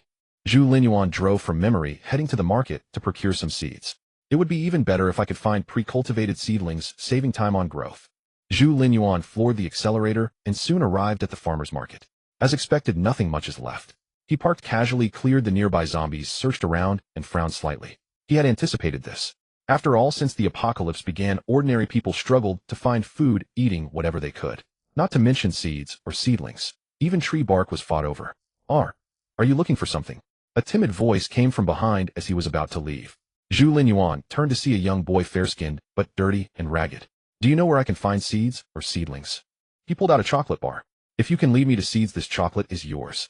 If you find me seedlings, I'll give you 10 chocolates. The boy's eyes locked onto the chocolate, saliva nearly dripping. In the apocalypse, flaunting wealth was unwise, but Zhu Linyuan didn't care. With his strength, he feared no troublemakers. I know where, the boy exclaimed. I can find both seeds and seedlings. Follow me. He turned and ran into an alley, waving. Hurry. Zhu Linyuan watched him passively, then followed. Soon they arrived at a seed shop. It's here. The boy pointed. Seeds and seedlings all here. Can I have the chocolate now? He asked. Zhu Linyuan glanced at him coolly. Wait until I get the goods. Oh. The boy lowered his head, sounding disappointed. As he bowed his head, Zhu Linyuan caught a strange expression on the boy's face, as if he eagerly anticipated the door being opened. Frowning, Zhu Linyuan suddenly pulled the boy in front of him and swiftly pushed the door open. A cold gleam shot out from inside, piercing the boy's chest before his horrified eyes. It was a dagger. Stunned. A heavily tattooed middle-aged man inside the shop roared in anguish, lunging at Zhu Linyuan like a wild beast. Zhu Linyuan struck, coldly punching the man's head apart without giving him a chance to speak. Dropping the boy's corpse, he wiped his hands expressionlessly and strode into the shop. Once inside, Zhu Linyuan's brow furrowed at the sight before him. At this moment, the store resembled a living hell. Corpses lay scattered everywhere, all of them mutilated. With a single glance, Zhu Linyuan spotted no fewer than 10 bodies, clearly victims of the father and son. Most of the deceased were women, likely lured by compassion for the young boy, only to be deceived and killed in his home. Yet Zhu Linyuan merely furrowed his brow slightly. He had witnessed too much of humanity's depravity for this to faze him. After all, without the shackles of law, humans and beasts were hardly different. In some respects, humans were even more savage than animals. Expressionless, Zhu Linyuan began searching the room and discovered that some seeds and vegetable seedlings had indeed been left behind. It seems this father and son weren't short on food, he remarked, glancing at the dismembered corpses on the floor before shaking his head and starting to load the supplies onto the vehicle. After moving all the supplies, Zhu Linyuan prepared to leave. But as he passed a wooden cabinet, he suddenly halted. The cabinet appeared old and worn, resembling a storage chest for tattered clothes covered with a board and tucked inconspicuously into a corner. Zhu Linyuan directly flipped open the board atop the cabinet and peered inside with cold eyes. A woman was hiding within. Hidden quite well, but your heartbeat is too loud, he said, shaking his head. His physique was now far superior to an ordinary person's, which had also sharpened his 5 senses. In such a silent room, the woman's heartbeat was as clear to him as music blaring from a speaker. He had simply been too busy to bother with her earlier. I'm not with them, she exclaimed. The woman was rather attractive, her pitiful demeanor easily stirring a man's protective instincts. I was captured too, locked up here all along, she said. I heard you at the door asking about vegetable seedlings. Before I was taken, I passed by the zoo and saw a vegetable patch behind it, likely planted to feed the animals. When I saw it, that patch still had plenty of seedlings. But there were many zombie-like monsters nearby, and I dared not approach. The woman hurriedly added, I've told you everything I know. Please don't kill me. I can do anything. With that, she began to undress. Zhu Linyuan shook his head. Don't bother. You really aren't with them. Hearing this, the woman stopped looking at him with gratitude as large tears rolled down her cheeks, and she sobbed uncontrollably. But you're no saint either, Zhu Linyuan suddenly added. There are 3 types of bite marks on those corpses. The woman's face twisted in horror, and she quickly shook her head. No. I. Before she could finish, Zhu Linyuan struck down with his palm, landing directly on her forehead. With a crack, an explosive sound echoed in her mind, and she slumped lifelessly into the cabinet. Her brain had been turned to pulp. Zhu Linyuan casually replaced the lid and rose to leave the store. Vegetable seedlings at the zoo, he murmured, recalling the woman's expression as she spoke. It seemed she hadn't lied, so he drove straight toward the zoo. As soon as he arrived at the zoo entrance, Zhu Linyuan heard a thunderous roar from within. The sound was hoarse, unlike any normal creature. A mutant. His eyes lit up with surprise and excitement at the noise. He was all too familiar with that sound. It was indeed a mutant, and not an ordinary one at that. I was just wondering where to find a mutant to kill, and one delivers itself to my doorstep. Zhu Linyuan parked the car, grabbed his long blade, and charged into the zoo alone. After all, he had no idea what awaited inside, and driving in blindly would be unwise. With his current speed, a full sprint was no slower than a car. No sooner had he entered the zoo than a pack of mutated monkeys, their mouths reeking of decay, lunged at him. Beasts seeking death. Zhu Linyuan swept his blade in a single stroke not pausing for a moment as he charged deeper into the zoo toward the source of the mutant's roar. The next second, the mutated monkeys' corpses fell to the ground, split in two, attracting a frenzy of other mutated beasts. Meanwhile, at another entrance to the zoo, a group of people was stealthily sneaking in. "Sis, do we really have to go into this zoo?" asked a beautiful, bespectacled woman of about 20, her voice trembling with fear. "There are so many mutated monsters in there. Let's find supplies somewhere else." "Yeah, big sis, let's listen to second sis and go somewhere else," another woman chimed in. She was identical to the bespectacled woman, even in voice, the only difference being that one wore glasses and the other did not. "No, the last time we went out for supplies, we caught the attention of a nearby gang of human traffickers," said the woman with a ponytail at the front, turning back. "Now they're searching everywhere for us. Going back there for supplies would be suicide. Our only chance is the vegetable patch behind the zoo. Those vegetables were originally planted by us, and we know this place well. With luck, we might avoid the mutated beasts." The ponytailed woman tried her best to reassure her two sisters. This ponytailed woman looked identical to the other two, though her demeanor was slightly more mature. These three women were triplets, identical in appearance, and all strikingly beautiful. If dressed the same, no one could tell them apart. "All right then," the second and third sisters said in unison. "Better to die than fall into the hands of those traffickers." The eldest sighed, her gaze firm as she looked at the zoo ahead. Resolutely, she led her two sisters inside. At that moment, in the center of the zoo, Zhu Linyuan had fought his way through, killing at least 100 mutated beasts. Among them was a particularly powerful mutated baboon, close to evolving into a mutant, but it was still dispatched with a single strike from his blade. "The sound is coming from that grove of trees ahead." Zhu Linyuan slowed his pace, advancing cautiously while scanning his surroundings. The area near the grove was completely empty, devoid of any mutated beasts. This mutant has a strong territorial instinct. It must have killed all the nearby creatures. A fighting spirit gleamed in Zhu Linyuan's eyes. He was precisely seeking such a formidable mutant. The strength of a mutant was directly proportional to the maturity of its spore. The stronger the mutant, the better the evolution fluid he could concoct after slaying it. When Zhu Linyuan was about 10 meters from the grove, a deafening roar erupted from within. The next second, an enormous figure burst out of the trees, carrying a gust of foul wind. The monstrous creature that burst forth measured about 6 or 7 meters in length, towering nearly a story high, an overwhelming sight. Its limbs were immensely thick, its curved blade-like claws glinting with a chilling light under the sun, and its two fangs, sharp as swords, appeared incredibly fierce. It was unmistakably a tiger-type aberrant. A hoarse roar erupted from the colossal tiger aberrant, causing the entire forest to rustle. Zhu Linyuan gazed coldly at the aberrant before him, slowly drawing the long blade at his waist, his expression more solemn than ever. He sensed a threat from this aberrant before him. This was the first time since the apocalypse began that he had felt such danger. Zhu Linyuan's stats were now terrifyingly high, and ordinary aberrants could not withstand a single strike from his blade. Yet even so, this tiger aberrant posed a threat to him, a testament to its immense power. But the greater the challenge, the more a flame seemed to ignite within Zhu Linyuan's chest, his eyes blazing with battle fervor. With a thunderous boom, he struck first against the aberrant, which resembled a primordial beast charging forward like a cannonball shot from its barrel. With a sharp whoosh, Zhu Linyuan stomped the ground, using the momentum of his forward rush to unleash a full-powered slash. A dazzling blade light flashed, followed by a swift, piercing sound as it cut through the air. In response, the aberrant unflinchingly swiped a claw at him. With a resounding clang, the long blade struck the claw, sending sparks flying. Zhu Linyuan seized the moment to crouch low and lunge forward, twisting his blade to slice across the aberrant's other foreleg. With a tearing sound, the blackened flesh parted like cloth under his blade, revealing bones as hard as refined steel.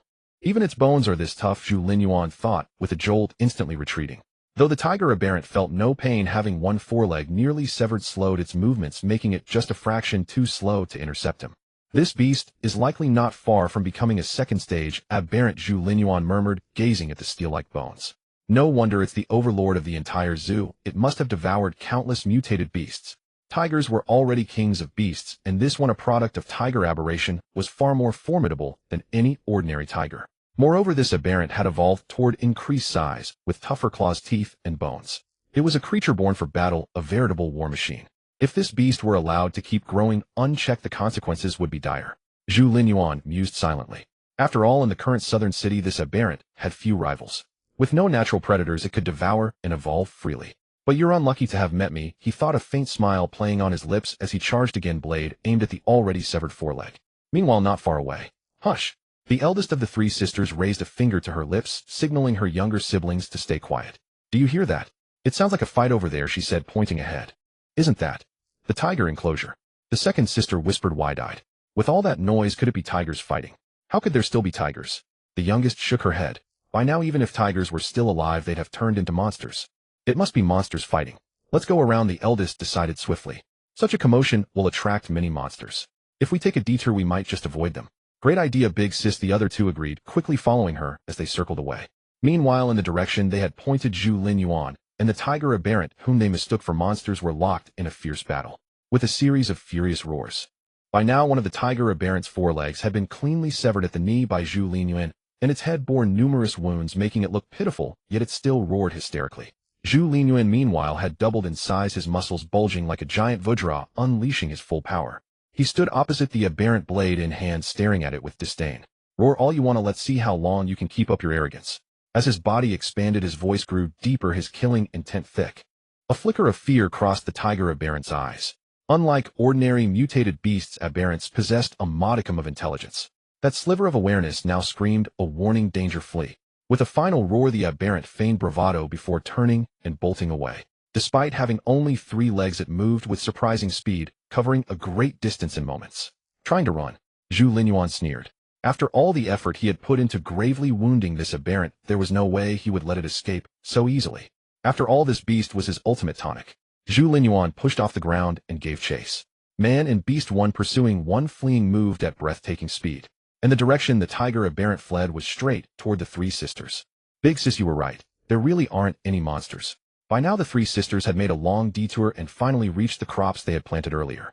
Gazing at the lush, thriving plants, their faces lit up with the same excitement as if they were one person. Corn, cucumbers, tomatoes, eggplants. Sis, we've hit the jackpot. The youngest exclaimed, trembling with joy. These could be prepared and eaten with minimal effort. With so much food, the 3 of them could last a long time. The eldest was equally thrilled. As expected, this garden within the zoo is quite safe. After all, the monsters here only eat meat and never touch vegetables. Even if people outside spotted it, they'd likely be too afraid to enter. And even if they did come in without knowing the way, they'd easily be killed by the monsters and never make it here. The second sister sighed in relief. We're truly lucky we stumbled upon that monster fight, which drew away all the other creatures. Otherwise, even familiar with the path, we might not have made it. Exactly, the eldest nodded, still shaken. Quickly, let's harvest the food, find a nearby spot to eat some, and take as much as we can carry. We can't stay here long. No sooner had the eldest finished speaking than the 3 sisters hurried into the vegetable patch. Just then, a thunderous crash like an earthquake erupted behind them. Bang, bang, bang. A thunderous noise rapidly approached, and the 3 sisters finally discerned it. Footsteps. Hide. The eldest reacted quickest, pulling her 2 siblings into the vegetable patch. They dared not move, controlling even their breaths as they peered out cautiously. The 3 sisters were tense beyond measure, able to feel each other's heartbeats. Soon the footsteps drew nearer, and they saw the source. What is that thing? The youngest's eyes widened in horror. Is that a prehistoric monster? Gazing at the tiger larger than an elephant, the sisters were dumbfounded. Even in the apocalypse, they had never seen such an exaggerated beast. No, look closely. The bespectacled middle sister exclaimed, it's missing a leg. It seems to be fleeing. Fleeing. The other 2 sisters looked and saw the monster indeed appeared, panicked, as if being hunted. Heavens, what kind of creature could beat a monster like this into such a retreat? The youngest gasped. Could it be a prehistoric behemoth? No. The middle sister froze, pushing up her glasses, staring into the distance. Swallowing, she said, it seems to be a person. Impossible. The other 2 sisters looked in the direction she pointed and froze as well, incredulous. It really is a human. They saw behind the monster an immensely tall man wielding a blade in hot pursuit. The man was built with robust muscles resembling a bronze giant under the sunlight. His speed was incredible, akin to a car on the highway, rapidly closing in on the monster. Good heavens. Am I dreaming? The youngest was astounded. A man chasing a tiger the size of an elephant. Has the world gone this insane? The other 2 sisters were speechless, watching the scene in awe. Quite fast, Zhu Linyuan had caught up to the tiger-type mutant and swung his blade at its hind legs. Swish. With precision, he severed both hind legs at the knees. The colossal tiger mutant lost its 2 legs, its massive body careening out of control, crashing into a rockery ahead and demolishing it entirely. Rumble, boulders tumbled onto the mutant. Normally these stones would mean nothing to it, but now with 3 legs missing, it struggled, futilely shaking its head. You beast, quite troublesome. Zhu Linyuan stepped forward, shook his head, and with a swift strike, cleaved off its enormous head. Hoisting the creature's head, Zhu Linyuan smiled. These fangs are fine, perfect for forging weapons. And those claws can be crafted into hidden weapons or daggers. Of course, the most important is the spore. He pressed the head to the ground and carefully sliced it open. The mutant's skull was incredibly tough, and it took him a long time to cut through. Crack! With a final snap, he opened the skull. Inside lay a spore the size of an infant's fist adorned with two faint red ring patterns. Two bloodlines. Zhu Linyuan's eyes lit up. It's indeed Tier 2. In his past life, these red patterns were called bloodlines. The number of bloodlines indicated the spore's tier. 1 line corresponded to a first-tier evolution. 9 lines indicated a 9th tier. The spore in his hand was Tier 2, meaning it could be made into a second-tier evolution fluid, enhancing a second-tier evolver's physique. Zhu Linyuan was currently a first-tier evolver. Theoretically, using a second-tier fluid was dangerous.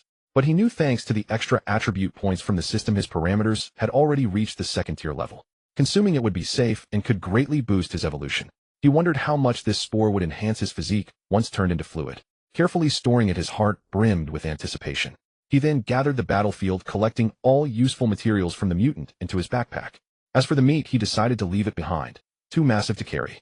It'll be fine here, other mutant beasts in the zoo will eat it. He'll return in a few days, maybe he'll kill another Tier 2 mutant. Plotting, Zhu Linyuan headed toward a nearby vegetable patch. There really is a garden here. His eyes brightened as he strode in. He had come out specifically to gather crops for planting. The crops were ripe and could be transplanted. Entering the garden, he suddenly halted, frowning at a corner. You 3 come out. He could clearly hear 3 heartbeats.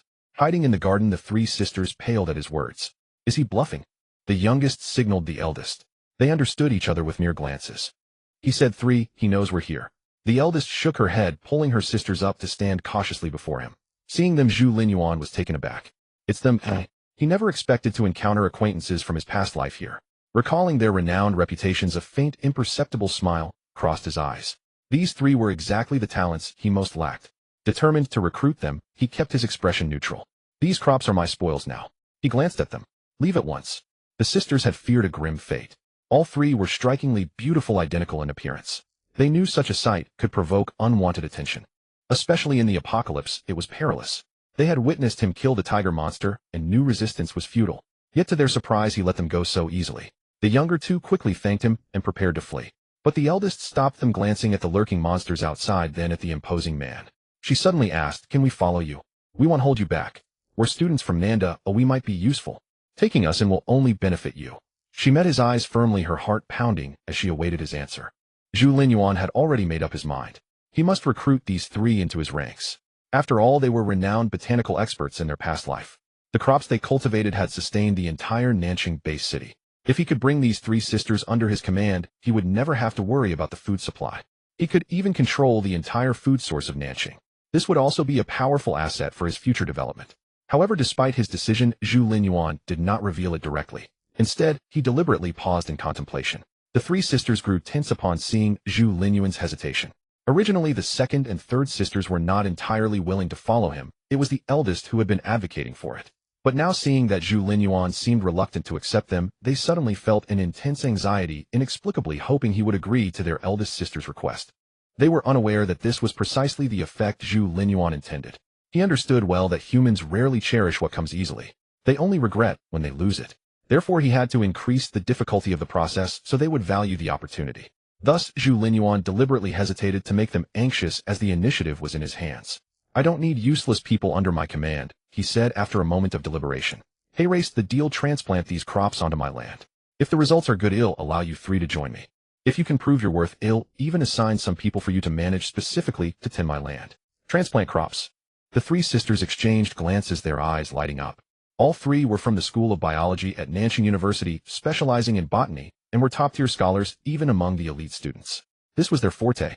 It was a perfect match for their expertise. All right. The eldest sister glanced at the other 2, saw them nodding eagerly, and agreed. Without hesitation, rest assured, sir. There are tools we left nearby. We'll handle it perfectly. With that, the 3 sisters rolled up their sleeves, picked up the tools, and began working with vigorous enthusiasm. Zhu Linyuan stood casually by the door, occasionally dealing with mutant beasts that wandered in. He nodded in silent approval at the sisters' skilled and professional movements. I've found the right people indeed. His mood lifted and a faint smile appeared on his face. On this trip, he had not only obtained seeds and crops, but also a level 2 spore that could greatly enhance his evolution. Most importantly, he had recruited 3 highly useful subordinates. All of this formed the foundation for his future development. As dusk fell, the 3 sisters finally finished processing all the crops.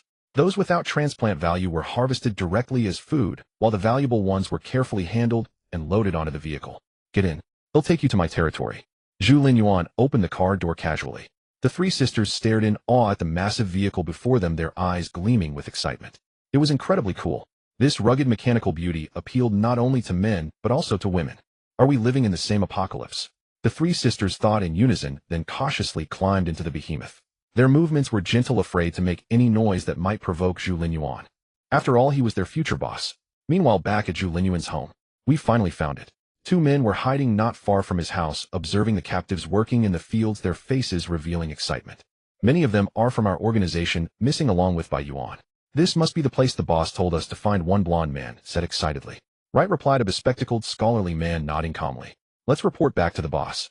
Well, wipe this place out, rescue Lan Ying and Bai Yuan, and the boss will surely reward us. Report back. The blond man glanced at the scholar with disdain. We have over 200 elite troops under us, not like Bai Yuan's useless bunch. If we join forces and take this place down, bring Lan Ying and Bai Yuan along with the head of this faction's leader back to the boss, wouldn't that be better? The blond man spoke with utmost confidence. No, the scholar immediately shook his head. Bai Yuan came with the boss' 2 personal guards. Even with their strength, they didn't dare act. There's no need for us to take such a risk. The safest move is to inform the boss and let her lead the entire Jidao organization to annihilate this place. Glasses, do you want to be under those women's thumbs forever? The blond man suddenly looked into the scholar's eyes. In the Jidao organization, aren't we just working for those women? We're captains, but we barely get a chance to meet the boss, am I wrong? The blond man said passionately. If we want to climb up and live with some dignity, we need to earn merits. The boss values Lan Ying so much. If we rescue her and bring her directly to her, well, definitely be favored. Don't you want to take a shot?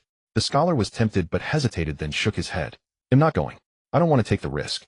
Fine, you don't have to go, the blond man said firmly. Just lend me your men. He'll lead the attack. You stay out of it, and we'll share the credit. Are you serious? The scholar asked in surprise. He wouldn't have to do anything and still share the credit. It was like a gift from heaven. Have I ever joked? The blond man insisted. All right then. The scholar no longer hesitated. If he couldn't take this small risk, he wouldn't have become a captain. Just wait for me to kill this faction's leader and rescue Lan Ying and the others.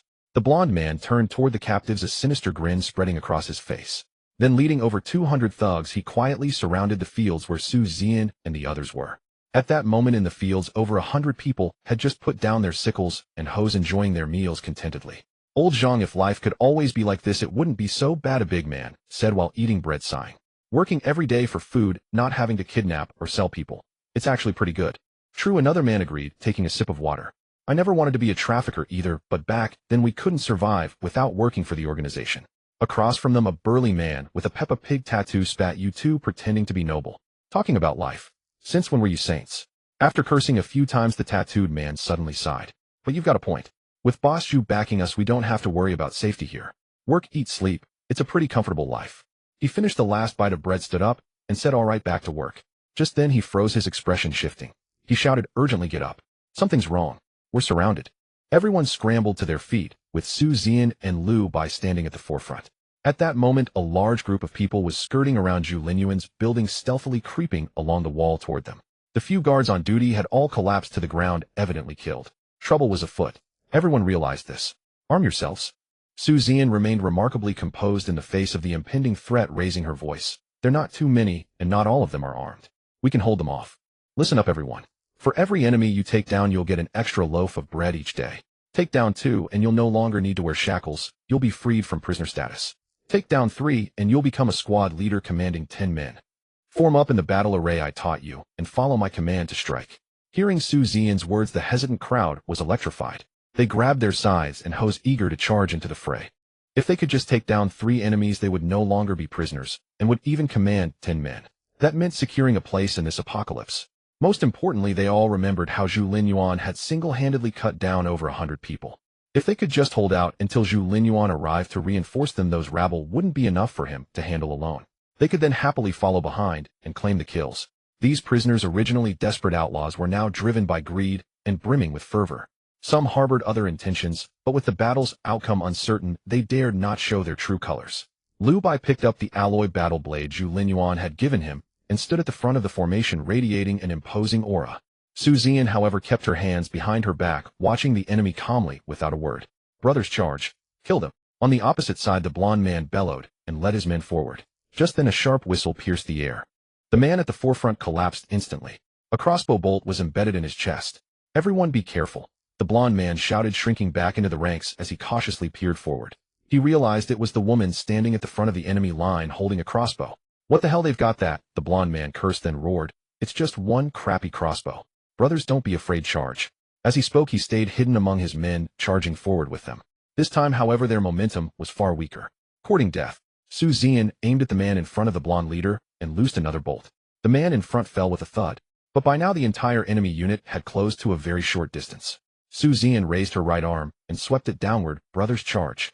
Behind her, over 100 men armed with scythes and hoes advanced step by step. To prevent them from escaping, Zhu Linyuan had put shackles on their ankles.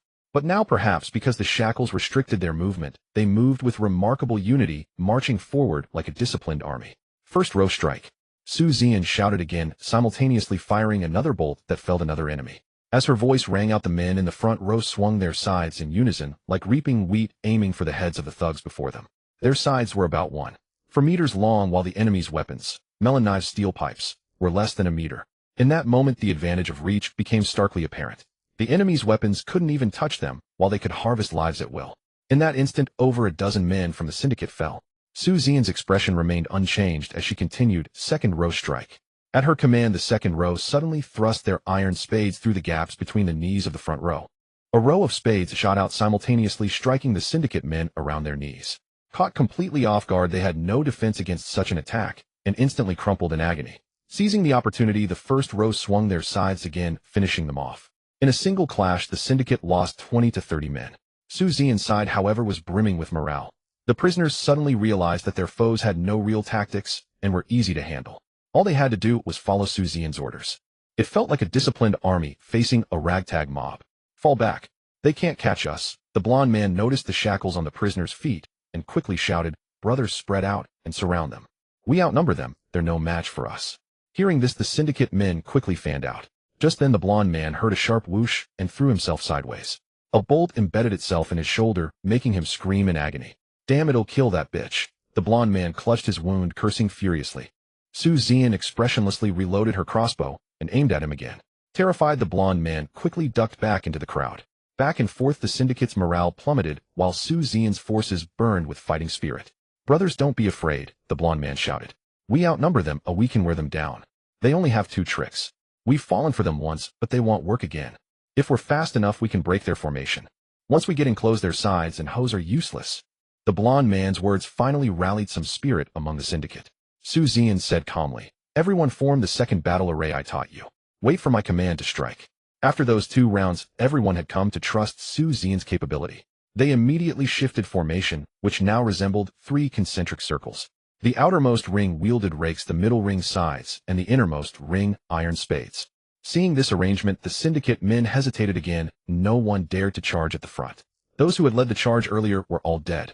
Damn it, that bitch is just putting on a show, the blonde man cursed, but he too felt a chill and didn't dare to take point.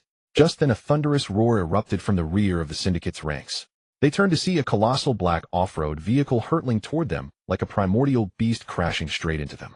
The blonde man froze for a second, then his face turned pale as he yelled, shit. Scatter.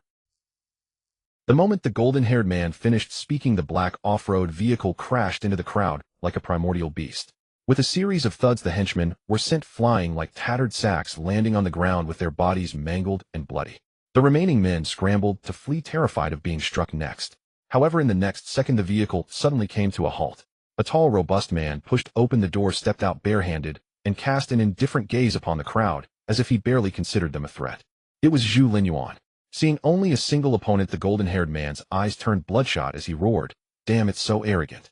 Surround him. With that, he charged forward, leading the assault against Zhu Linyuan. In the next instant, with a single punch from Zhu Linyuan, the golden-haired man was reduced to a heap of flesh and blood debris scattering across the ground. Silence fell over the scene. Even the captives under Zhu Linyuan's command stood frozen, staring in shock at his impassive face. The once arrogant golden-haired man had now become a pile of gory tissue. Someone swallowed nervously. The circle surrounding Zhu Linyuan began to retreat on tiptoe, each holding their breath, afraid to make a sound. Anyone who moves dies, Zhu Linyuan stated calmly, sweeping his gaze across the group. Instantly, everyone halted. Kneel if you want to live, he added. With a thud, over 100 burly men dropped to their knees without hesitation. Though Zhu Linyuan had thrown only a single punch, its terrifying deterrent had turned their leader into literal debris. These men dared not move. Zian arranged for someone to put shackles on them. The rest is up to you. Watching the freshly captured prisoners being shackled, Zhu Linyuan felt quite pleased. Boss, including these and those we subdued before, we now have 311 people under our command, reported Su Zian.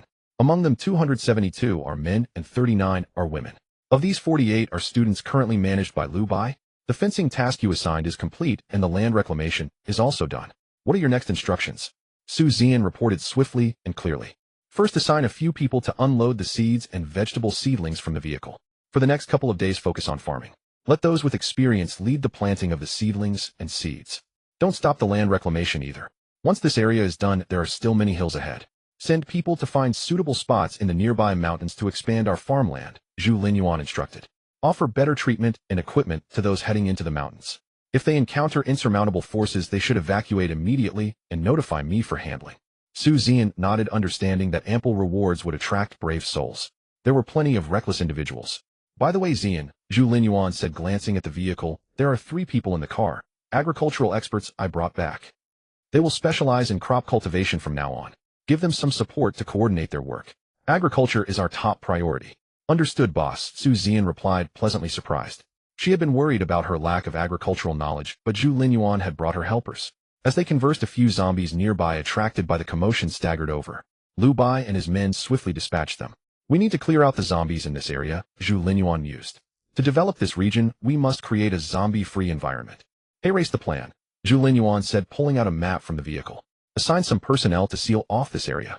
He drew a rectangle on the map starting from his current farmland, encircling his residence at the center and including several nearby structures. Su Zian estimated the rectangle to be roughly 100 by 200 meters, covering about 200 square meters. With her current manpower, sealing it off was feasible, though it would require plenty of materials. Before she could ask, Zhu Linyuan said directly, this blockade is mainly for zombies. Simple iron chains and mesh will suffice. There's plenty of material in the underground warehouse. Send people to fetch it. Check if anyone knows how to pick locks. Once the blockade is complete, unlock the doors of these buildings and eliminate all zombies inside. This area will become our headquarters. Hearing this, those around grew excited. They could all sense that Zhu Linyuan was genuinely committed to developing this land into a livable territory. If successful, they would have a place to call their own in this apocalypse. In that moment, a sense of belonging washed over them, as if they had found a home.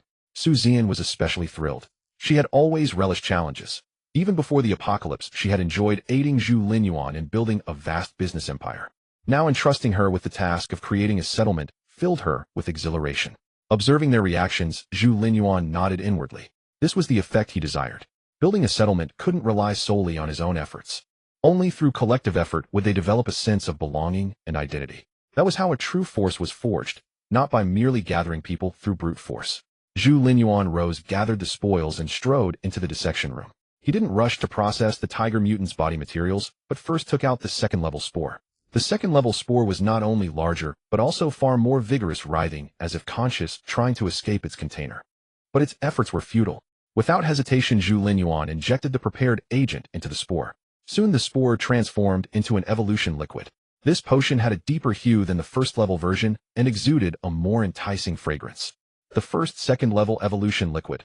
I wonder what surprises it holds, Zhu Linyuan murmured, gazing at the deep, radiant potion with anticipation. Taking a slow breath, he adjusted his body to peak condition and consumed the potion in one gulp. In an instant, his body felt as if it had exploded, racked with excruciating pain. With a thunderous boom, the moment the secondary evolution fluid entered his body, Zhu Linyuan felt his mind go completely blank. The next second, his body seemed to ignite, capillaries bursting one by one across his skin, transforming him entirely into a figure drenched in blood. Simultaneously, a raging inferno blazed within him, his organs racked with excruciating pain. Even Zhu Linyuan, with his formidable resilience and endurance, nearly succumbed to unconsciousness from the agony. At the same time, his physique swelled like a balloon being inflated, expanding rapidly from about 1.9 meters to nearly 2.5 meters in height.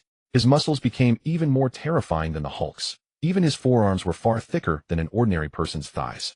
He resembled a humanoid beast, exuding an aura of savage brutality and overwhelming murderous intent, teetering on the brink of losing control. Just then, the system's voice suddenly echoed in his mind. Luo Qingying has completed 1,000 squats. Today's daily task is complete. Host receives 1 attribute point.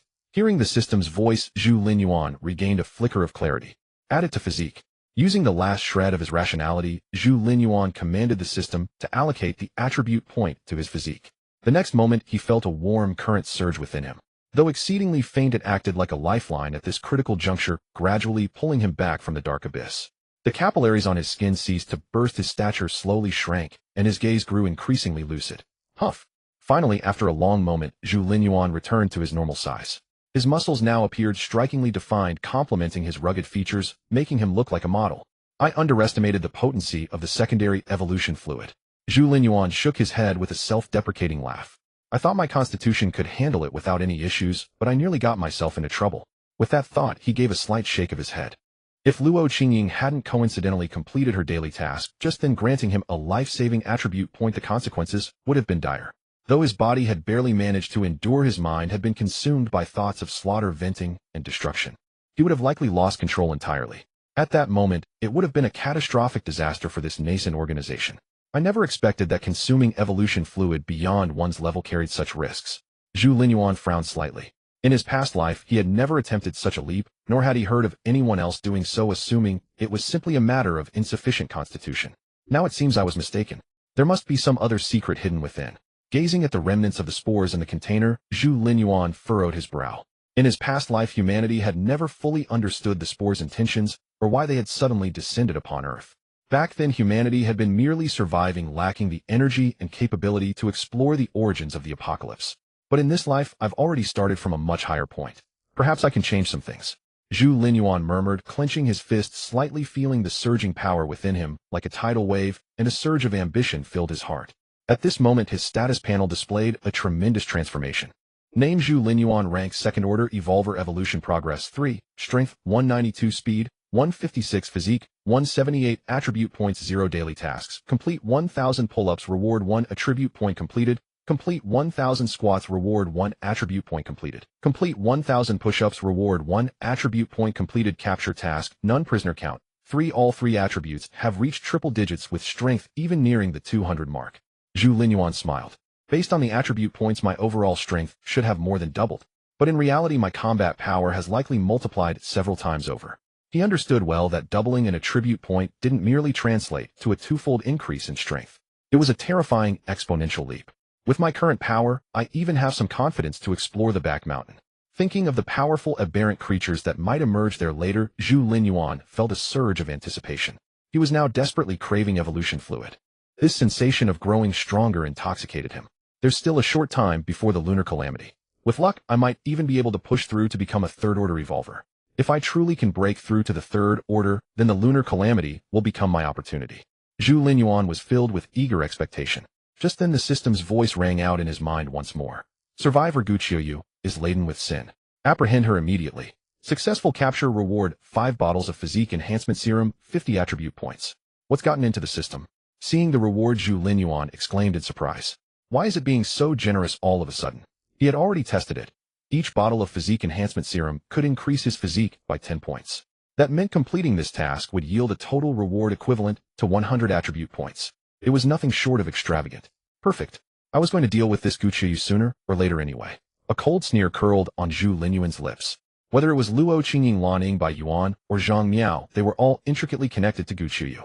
She was currently the largest trader of human lives in the entire southern city. Though in the apocalypse human society had lost the constraints of law, and even moral boundaries had grown faint, Zhu Linyuan still found such behavior abhorrent. He wasn't some saint. When he encountered someone he despised, he would simply crush them with a single punch. Yet he still couldn't stomach the sight of people treating their own kind as commodities locked in cages for sale. And for those he couldn't stomach, Zhu Linyuan generally had only one approach. A single punch to obliterate them. But since she's a criminal, I'll let her spend the rest of her days in my prison. That should be a more agonizing fate than a quick death. A cold grin spread across Zhu Linyuan's face. As for her underworld organization, I'll gladly take it over. I'm still short of people to do my bidding. In just a few words, Zhu Linyuan had already decided the fate of the underworld organization. Whether Guqiuyu was a martial arts expert, commanded 1,000 followers, or was one of the 5 major powers in the southern city, in his eyes it all amounted to nothing. Before absolute power, all of this was fragile and insignificant. Zhu Linyuan chuckled, briefly sorted through the day's gains, took a shower, and returned to his room. By then, Ruan Qingyan had already prepared the meal and was curled up asleep on the sofa. Oh, looks like you've been exercising. Noticing that the fitness equipment had been moved, a smile crept onto Zhu Linyuan's face. He gently pinched her fair arms and legs, sensing that she had indeed worked out extensively, as her muscles felt slightly firmer. This girl, Zhu Linyuan lightly pinched Wan Qingjian's cheek and carried her back to the bedroom. At that moment her eyelashes fluttered, and she slowly opened her eyes.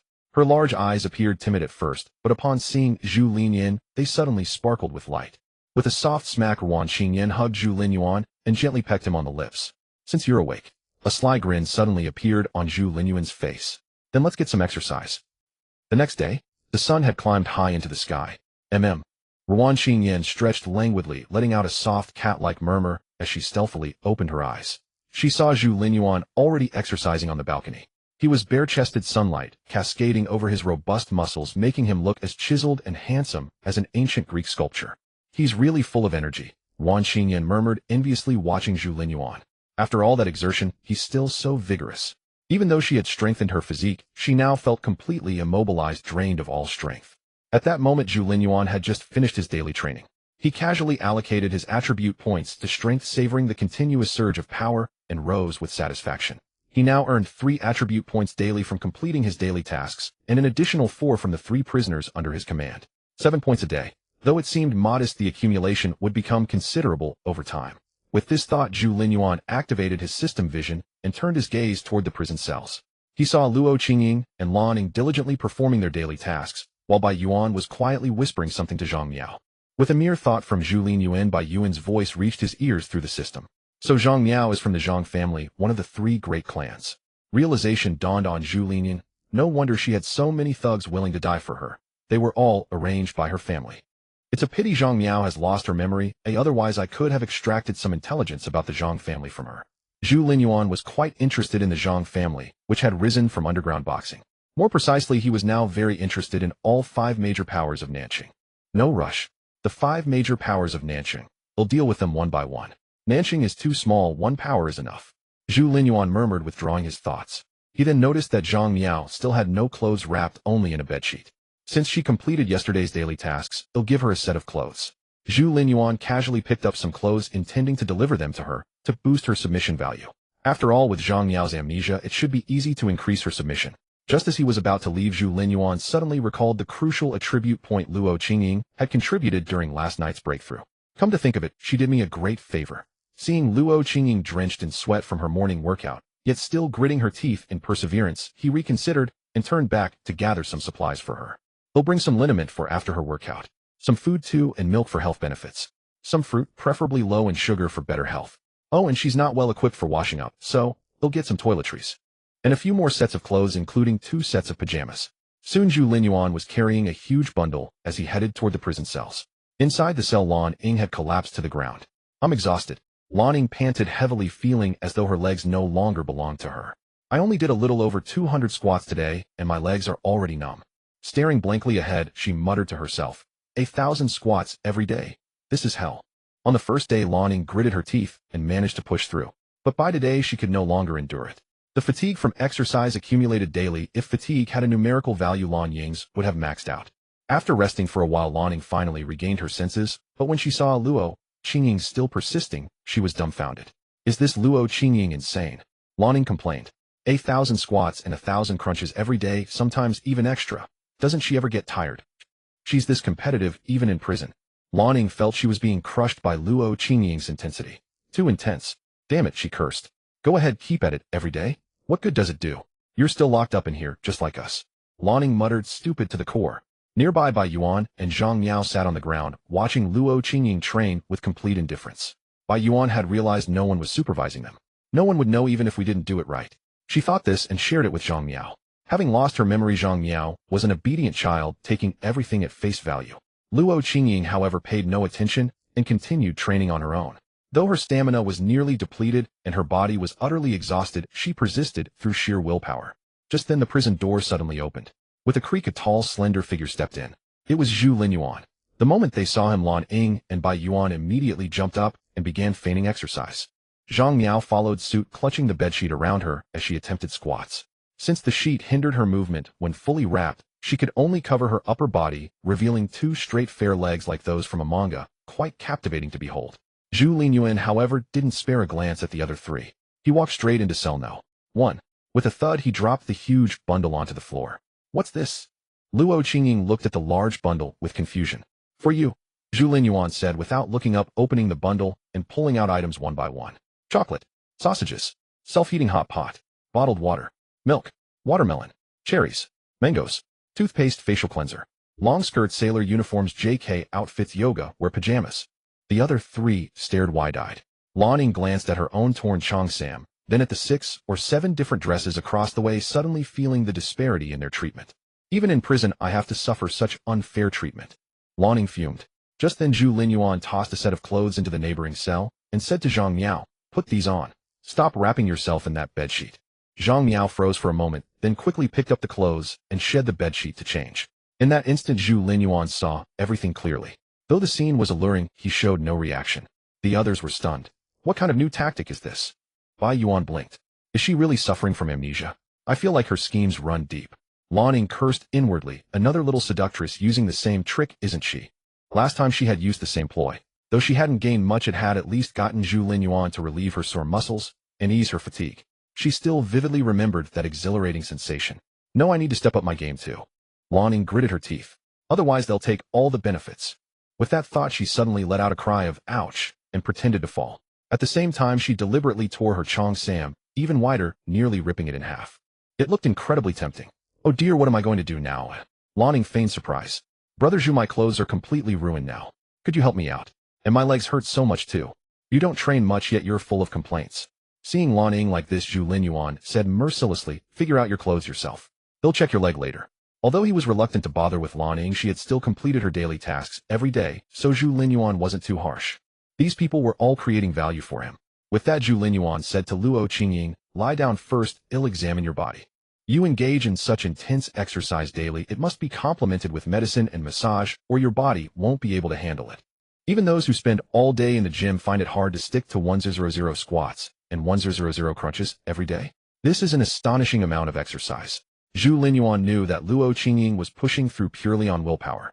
But if this continues, her body will break down quickly. Medicine and massage are essential.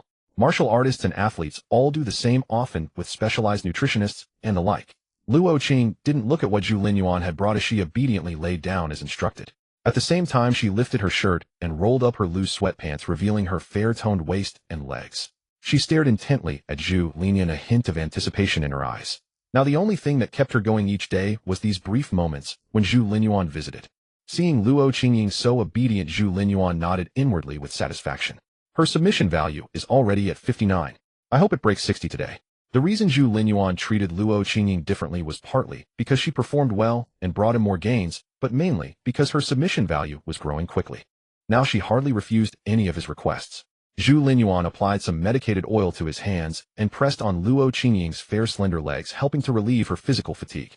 With his exquisite skilled technique and just the right amount of pressure combined with the medicinal stimulation, the tension that had built up in Luo Qingying released instantly. It felt as if she had stepped onto a cloud floating into the sky. She couldn't help closing her eyes, her hands gripping the bedsheet tightly, biting her lips, her cheeks flushed, looking irresistibly alluring. Zhu Linyuan, however, paid no attention to this, focusing entirely on releasing the pressure from her body. After finishing both legs, he also massaged her waist and abdomen for a while. Soon handprints appeared on Luo Qingying's fair skin. Turn over. After finishing, Zhu Linyuan instructed Luo Qingying to turn over. However, she had fallen into a strange state, her mind blank, and didn't hear what he said. Looks like she's really exhausted. Zhu Linyuan shook his head, turned her over himself, and massaged her back to relieve the pressure. When he was done, Luo Qingying was still immersed in that strange state. Zhu Linyuan smiled, didn't wake her, but gently covered her with a blanket and left cell no. 1. Brother Zhu, what about me? Lan Ying, seeing Luo Qingying's reaction, recalled the sensation of Zhu Linyuan's massage that day and couldn't help calling out. I know. Zhu Linyuan replied coldly, his tone completely different from how he treated Luo Qingying. But strangely, being treated so roughly made Lan Ying feel a bit pleased. In the past, every man she met revolved around her, praising her daily, trying every trick to please her, all acting like sycophants. Yet she looked down on all of them. Even though some were quite well off, she found them annoying. Since childhood, she had never met a man she deemed worthy, until she was thrown into prison. I do finish the tasks you assign me every day. After being scolded by Zhu Linyuan, Lan Ying muttered aggrievedly, then obediently lay down, looking at him expectantly. Your daily tasks are how much? Zhu Linyuan applied some medicated oil to his hands and said, not even half of Luo Qingying's, and you still have the nerve to complain. If you could do what she does, I'd help you without you even asking. With that, he roughly grabbed Lan Ying's leg and pressed down firmly. Lanning winced in pain and couldn't help letting out a scream. But soon she was lost in the sensation of the massage. However, in less than 3 minutes, that's it. Zhu Linyuan tossed her legs aside, clapped his hands, and said, "That'll do." Huh. Lan Ying's face was flushed, still immersed in the feeling, but Zhu Linyuan stopped abruptly, leaving her incredibly frustrated. "What about my waist?"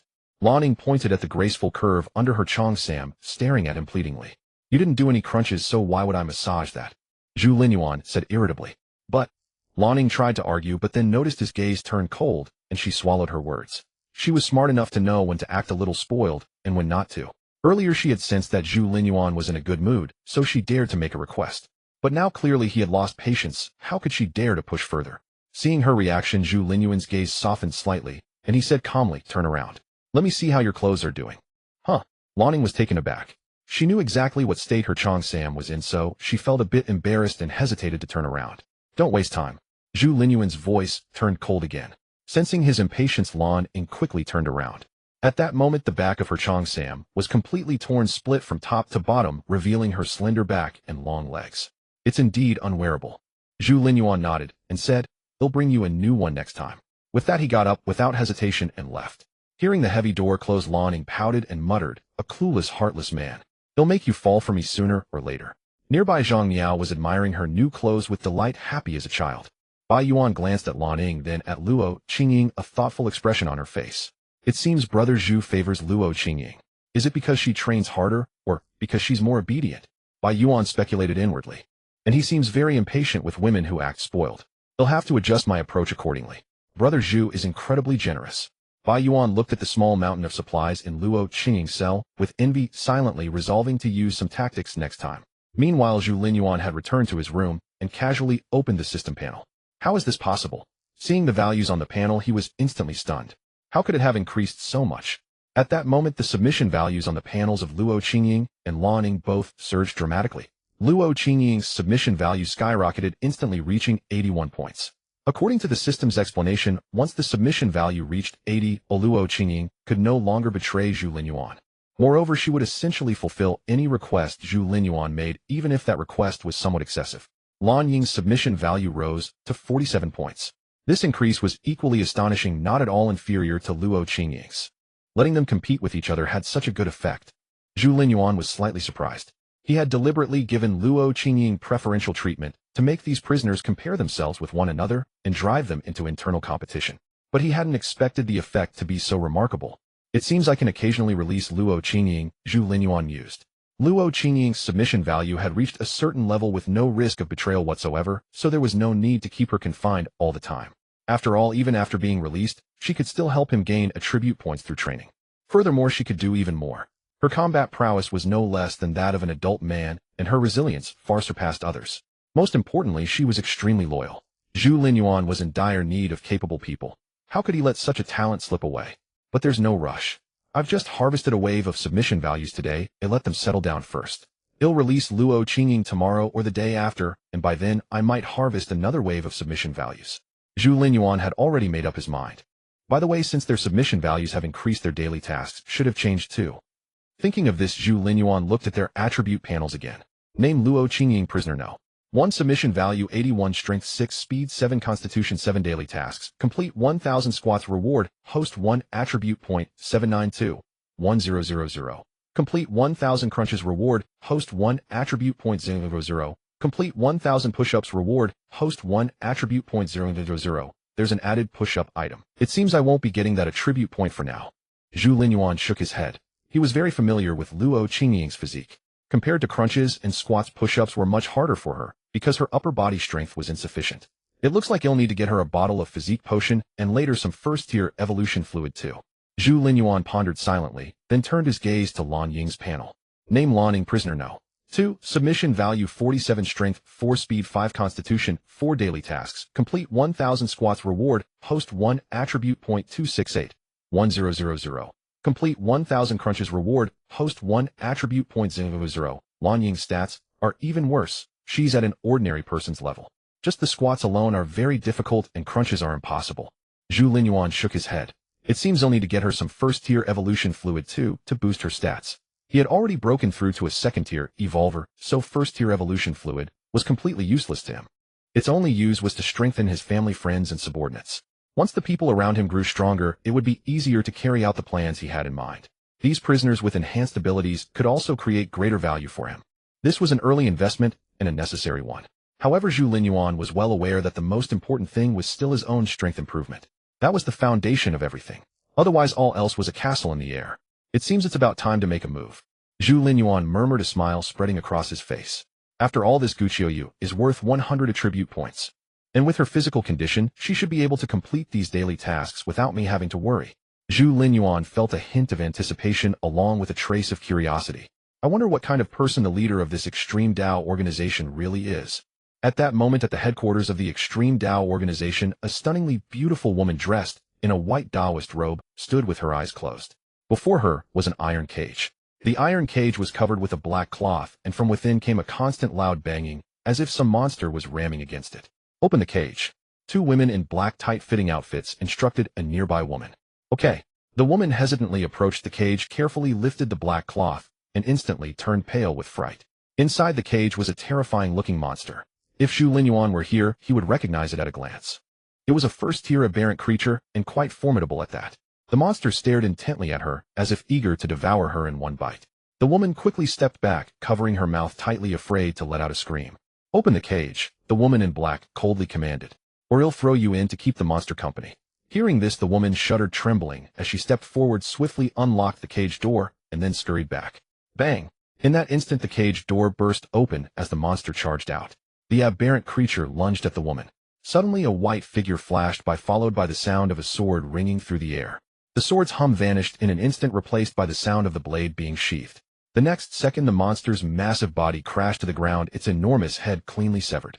Tough bones, Gu Qiuyu said, opening her eyes and looking at the fallen beast, a flicker of surprise in her exquisite gaze. The treasured sword Qiuyu, in her hand, was an heirloom of the Gu family. Forged from a meteorite, it was a divine blade that could cleave iron like mud, passed down for centuries. In the past, with this sword, she could effortlessly slice through reinforced concrete load-bearing walls. Yet just now, when cutting through the monster's head, she had felt resistance. This creature's bones are tougher than steel rebar. A note of gravity flickered in Gu Qiu's eyes. Her subordinates had recently discovered these monsters, and many had died capturing this one. Moreover, according to her subordinates, such monsters were appearing more frequently in the nearby forests and gradually encroaching into the urban areas. Even some zombies had mutated into similar deformed creatures possessing formidable strength. If all zombies become as strong as these monsters, survival will become even harder in the future. Gu Qiuyu sighed. In the past, she had no fear of zombies. Even when surrounded, she could easily slaughter them all. But against these monsters, even she couldn't claim absolute confidence. One is manageable. Two, I can barely handle, Gu Qiuyu mused. But if there are more, I'm afraid I'd not only lose, but wouldn't even be able to escape. She knew well that her ability to defeat these monsters relied on the martial arts techniques she had practiced since childhood and the indestructible divine weapon in her hand. But her physical strength was far inferior to these creatures. Just then, a woman walked in from outside. This woman looked almost identical to Lan Ying, but her temperament was completely different. If Lan Ying was a lotus, this woman was a rose. Passionate, sensual, and somewhat dangerous. Jir, what's wrong? Seeing the newcomer, a trace of tenderness flickered in Gu Qiu's eyes. But the woman called Jir showed no response to her tenderness, saying indifferently, Second Squad Leader Glasses is back. He brought news of my sister and wants to see you. News of Yinger, Gu Qiuyu exclaimed. Call him in quickly. Soon the second squad leader, codenamed Glasses, arrived before Gu Qiuyu. He was of average build with a somewhat scholarly air. He was the same person who had previously searched for Zhu Linyuan alongside the golden-haired man. However, the golden-haired man had been greedy for credit and decided to act personally, only to be crushed into fragments by Zhu Linyuan's punch. Glasses, however, had hidden himself to observe, refraining from action, and thus narrowly escaped disaster. He quickly approached Gu Qiuyu and cupped his fists in salute. Boss, I went with golden hair to find Sister Lan Ying's whereabouts. We discovered her near the western outskirts of the city, close to the Xianyang mountain range. There are also dozens of our people there, former followers of Sister Bai Yuan. They're all handcuffed, now forced to work for the faction that captured Sister Lan Ying. Well done. Gu Qiuyu nodded in satisfaction and asked, where is golden hair? Golden hair. Glasses hesitated, then said he mobilized 2 squads, claiming he would bring Sister Lan Ying back for you. And then, seeing Glasses' hesitant expression, a cold glint flashed in Gu Qiu's eyes. And then what? They're all dead. Glasses sighed dejectedly. Everyone who attacked is dead. Golden hair was shattered by a single punch from the enemy. The rest surrendered. 2 squads, and I'm the only one left. A fierce, murderous intent flickered in Gu Qiu's eyes. She pressed her right hand on the scabbard at her waist, fell silent for a moment, then spoke slowly. What's the enemy's strength like? How many experts do they have? The enemy's strength is quite average. Glasses recalled they have very few people, only about 100, and most of those with combat capability are our captured comrades. But they seem to have trained some kind of formation. Golden Hair wasn't prepared for it and suffered a minor loss. I saw that formation too. If we bring enough equipment, next time dealing with them will be easy. Glasses paused, then shook his head. The only real problem in fighting them is that they have a ruthless individual, likely the one who captured Sister Lan Ying. That person is too strong, an absolute monster. He shattered Golden Hair's entire body with one punch. I've never seen anyone so terrifying. Facing such a brutal character, our people might not dare to act. As he spoke, Glasses took out his phone and played a video. The footage showed Zhu Linyuan in action. Gu Qiuyu watched the video carefully, a solemn look appearing in her eyes. Crushing a man with one punch is indeed formidable. Gu Qiuyu mused, this requires not only immense natural strength, but also considerable martial arts mastery. One must have cultivated internal force and penetrating force to perfection. Otherwise, no matter how strong, one could only kill a person, not shatter them. Though Gu Qiuyu spoke of his strength, she inwardly breathed a slight sigh of relief. She could tell from the video that this person's power was not insurmountable. If she found an opportunity, she could decapitate him with a single sword strike. No matter how great his strength, it would only take one sword stroke. She just needed to seize the moment. Gu Qiuyu thought to herself and ordered inform all squad brothers to prepare. There will be a fierce battle today. At her command, the entire Jidao organization began to operate like a well-oiled machine, with all members converging at the headquarters. Simultaneously, the entire southern city experienced a chain reaction due to the Jidao organization's movements. At the Zhang family estate, Patriarch Zhang Qingyun was practicing calligraphy. What's gotten into the Jidao organization? Such a commotion. Have they found something extraordinary? Zhang Qingyun put down his brush, intrigued, send a few sharp brothers to follow them and see what the Jidao organization is up to. At the same time, the other three major powers of the southern city dispatched their own people to lurk near the Jidao organization and gather intelligence. Soon the gates of the Jidao organization's headquarters swung open and nearly 1,000 people surged out. At the forefront was none other than the organization's leader, Gu Qiuyu. Meanwhile, at Zhu Linyuan's residence, he stood before a large pool. Bai Yuan was suspended above the water by a rope. He was interrogating Bai Yuan for the second time. During the first session, he had only asked about the major powers of the southern city. But this time, since he planned to capture Gu Qiuyu, he needed to understand her thoroughly. Tell me about your boss, Gu Qiuyu. Since you're her confidant, you should know her well. Zhu Linyuan looked at Bai Yuan, pale and dangling from the rope, and casually pulled the other end. Tell me everything about her, especially her abilities. Say whatever comes to mind, but no nonsense. Couldn't you just ask me directly instead of hanging me up? Bai Yuan set her face pale as she looked at the pool below. Hearing this, Zhu Linyuan shook his head and released the rope. Splash. Before Bai Yuan could react, she plunged into the water, sending up sprays. Glug, glug, glug. Seeing bubbles rising from the pool, Zhu Linyuan waited a moment before pulling her back up. By now, Bai Yuan was drenched, her figure clearly visible through her soaked clothes. You. She began looking at him. Splash. Zhu Linyuan released the rope again. She fell back into the water. Bubbles rose. This time he deliberately waited longer before hauling her up.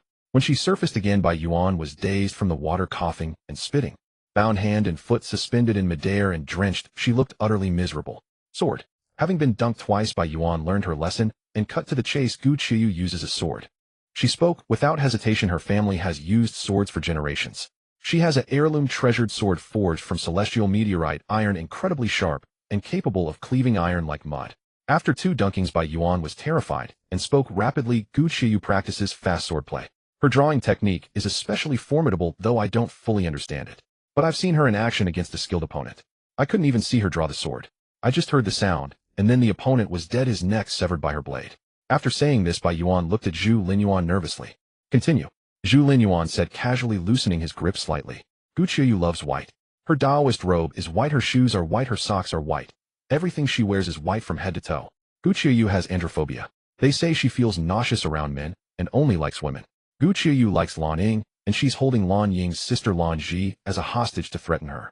Gu Qiuyu has a pleasant fragrance about her. Gu Qiuyu loves eating peaches. Stop. Realizing Bai Yuan was going off track, Zhu Linyuan cut her off. That's enough. He then picked her up and tossed her back into the cell. Bai Yuan collapsed in the cell. Seeing Luo Qingying in cell 1 enjoying dessert while she was drenched without a change of clothes, she fumed with anger. Am I not beautiful? Does he even understand women? Fishnets and uniforms. This look should be every man's favorite. Bai Yuan stomped her foot in frustration. Meanwhile, Zhu Linyuan had entered the dissection room to collect the 2 fangs he had processed from the tiger-type aberrant. A lightning-fast sword, I wonder how fast it truly is. Zhu Linyuan pondered. He didn't underestimate others despite his high attributes. He knew true experts existed, and there were many legendary weapons in the world as he had seen in his past life. On a planet with such a long history, anything could be found. But no matter how sharp her sword is, two of the hardest fangs from a second-stage aberrant should be able to withstand it. If I can block one strike, I can definitely subdue her. Zhu Linyuan muttered to himself. Killing Gu Qiuyu would be easy. He had countless methods. His caution stemmed from needing to capture her alive for the mission reward. Capturing someone alive was far harder than killing them. As he spoke, Zhu Linyuan had already processed the two fangs. Using the fangs' previously collected aberrant bone fragments and high-strength alloy, he forged an arm guard resembling an enhanced tonfa. The arm guard was about 1.5 meters long with a massive alloy fist at the front and two curved razor-sharp fangs at the back, giving it a striking appearance. A third of the way down, a thick, protruding handle was attached. By gripping this handle, he could control the arm guard with ease. It could serve both as defensive armor and an offensive weapon, making it highly practical. Zhu Linyuan designed it to be so large to accommodate his combat form. Having broken through to a second-stage evolver with the boost from system attribute points, Zhu Linyuan's full power would increase his height to 2 meters 45 centimeters, and his physique would expand enormously. If he made it smaller, it would be as useless as a dagger in that form. Let's test how tough this thing is. Thinking this, Zhu Linyuan went to the training ground upstairs, stripped off his clothes, and took a deep breath. Instantly, he unleashed his power. His blood flow surged, his muscles turned red, and waves of heat radiated from his body. At the same time, his physique began to expand dramatically. In an instant, he transformed into an imposing bronze giant. Boom! First bare-fisted, he slammed his fist into the alloy steel plate before him.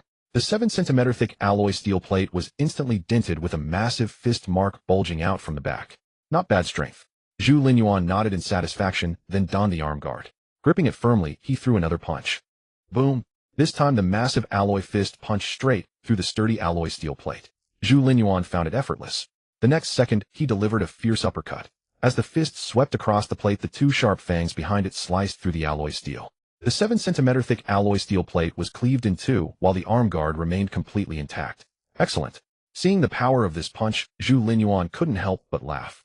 When he had fought the second-stage aberrant, his alloy longsword couldn't even cut through the beast's bones. He had only managed to slice through its flesh and slowly exhaust it to death. Now with this arm guard, if he encountered that beast again, he was confident he could kill it in a few moves. I'm fully prepared now. Time to capture Gu Qiuyu. Zhu Linyuan said slowly, then looked at the system map. To his surprise, the red dot representing Gu Qiuyu was rapidly approaching his residence. Coming to me of her own accord. A smile appeared on Zhu Linyuan's face, delivering attribute points to my doorstep. How can I refuse? With that, he changed into a loose set of clothes and set off directly toward Gu Qiu's direction. At this moment, not far from Zhu Linyuan's residence, Gu Qiuyu led nearly the entire force of the Extreme Path organization, advancing in a formidable procession toward his dwelling. Nearly 1,000 thugs, each armed with weapons, formed a long dragon along the desolate street, presenting an awe-inspiring and oppressive spectacle. Along the way, many zombies, alerted by the commotion, charged at the column. Yet before they could draw near the massive formation, casually dispatched them. Since the apocalypse began, these thugs had mastered the techniques to deal with zombies, paying no heed to ordinary ones. Occasionally, when they encountered aberrant mutants, several women in tight-fitting attire would lead the charge, swiftly slaying them. The Extreme Path organization's force advanced unimpeded, as if nothing could halt their progress. In the distant shadows of other factions lurked concealed. For a time, the attention of all major powers in the southern city focused entirely on the conflict between Zhu Linyuan and the Extreme Path organization. Meanwhile, behind Zhu Linyuan's residence, Su Zian stood before the newly reclaimed wasteland, directing the crowd in their farming efforts. Be careful when transplanting the crops. Don't kill the seedlings. Watch your step, don't trample the sprouts. Move quickly, let's finish everything today. At that moment, the noonday sun bathed the freshly tilled soil, and the scent of earth seemed to permeate the air. On the land, over 100 people were busily at work, some digging pits, others planting crops, and still others watering, creating a scene of bustling activity.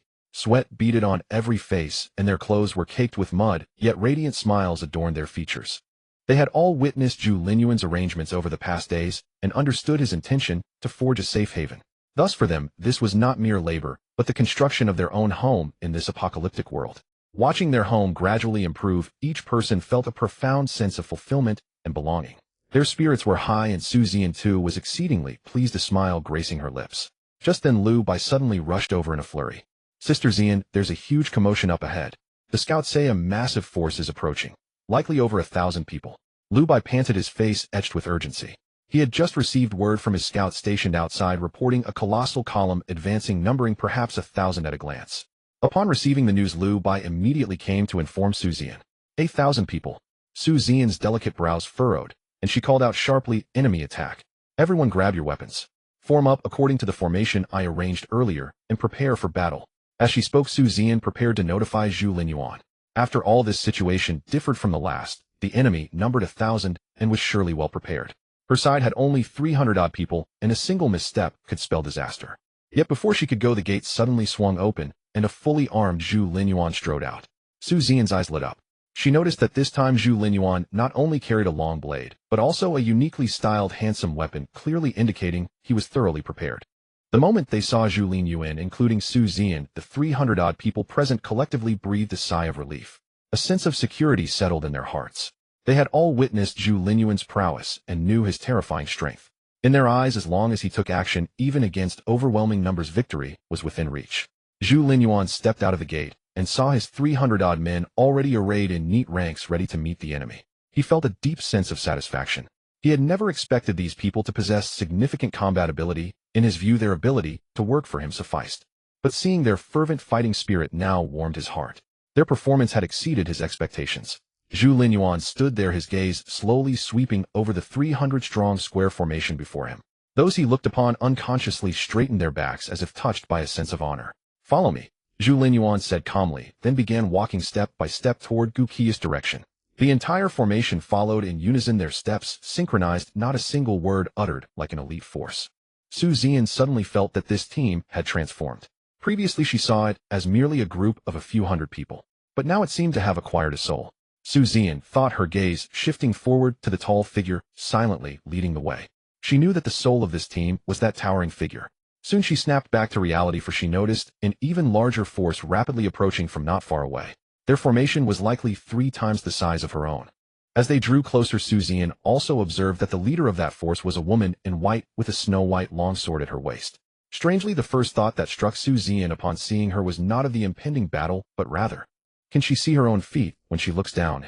Su Zian glanced at Gu Qiyu, then down at herself, blinking.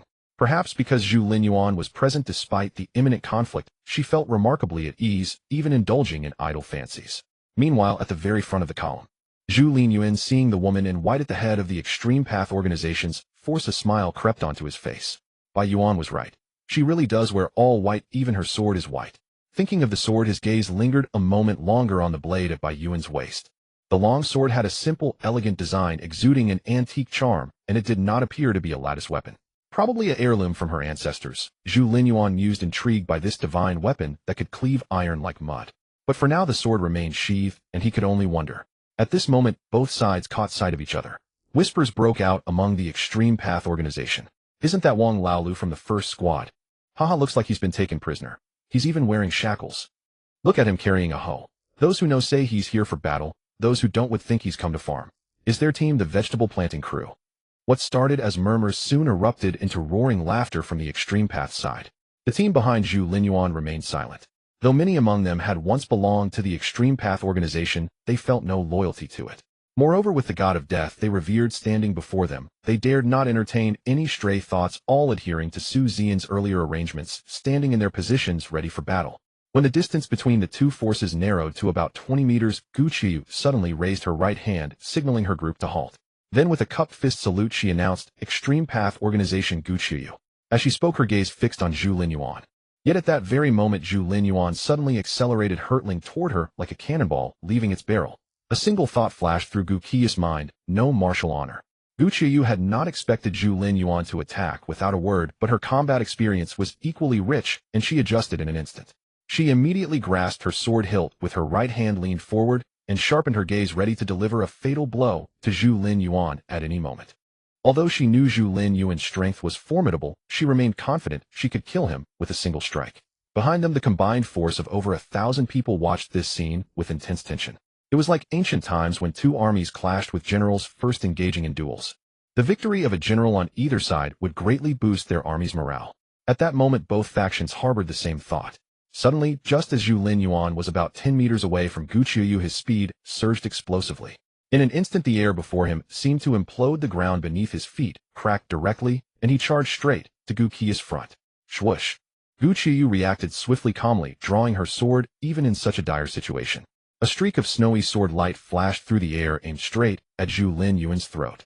A flicker of excitement shone in Gu Qiya's eyes. This battle seemed easier than she had imagined. Although her opponent had suddenly unleashed speed far beyond human limits, it also created an opportunity for her to decapitate him with one stroke. However, at that very moment, a massive metal fist appeared before Gu Qiyu. Clang! Before she could react, the enormous metal fist slammed directly into the Qiyu sword in her hand. Simultaneously, an immense force surged through, and Gu Qiyu felt as if her right hand holding the sword had been rammed by a train, instantly losing all sensation. The next instant, her long sword flew high into the air. Qiyu. Gu Qiyu gazed at her Qiyu sword in the air, a flash of horror in her eyes. From childhood to adulthood, wherever she went, even while bathing, she carried this sword. It was never apart from her. The Qiyu sword had become almost a part of her body. Now, with the Qiyu sword knocked away by Zhu Lin Yuan's fist, it felt to Gu Qiyu as if her own bone had been ripped out. She tried to catch it, but the next second a colossal fist hurtled toward her. Boom! Gu Qiyu barely managed a sideways roll to evade the terrifying punch. The alloy fist on Zhu Lin Yuan's armguard crashed into the ground, instantly cratering it. Clang! At that moment, the Qiyu sword fell plunging into the ground beside Zhu Lin Yuan, its entire blade embedded into the asphalt, leaving only the hilt exposed. So sharp! Witnessing this, even Zhu Lin Yuan was astonished. How could a free-falling sword bury itself entirely into the ground? What kind of divine weapon was this? With that thought, he quickly examined his alloy fist. The massive alloy fist was nearly slashed clean through, bearing a cut over 20 centimeters deep and fully penetrating. Zhu Lin Yuan's pupils contracted.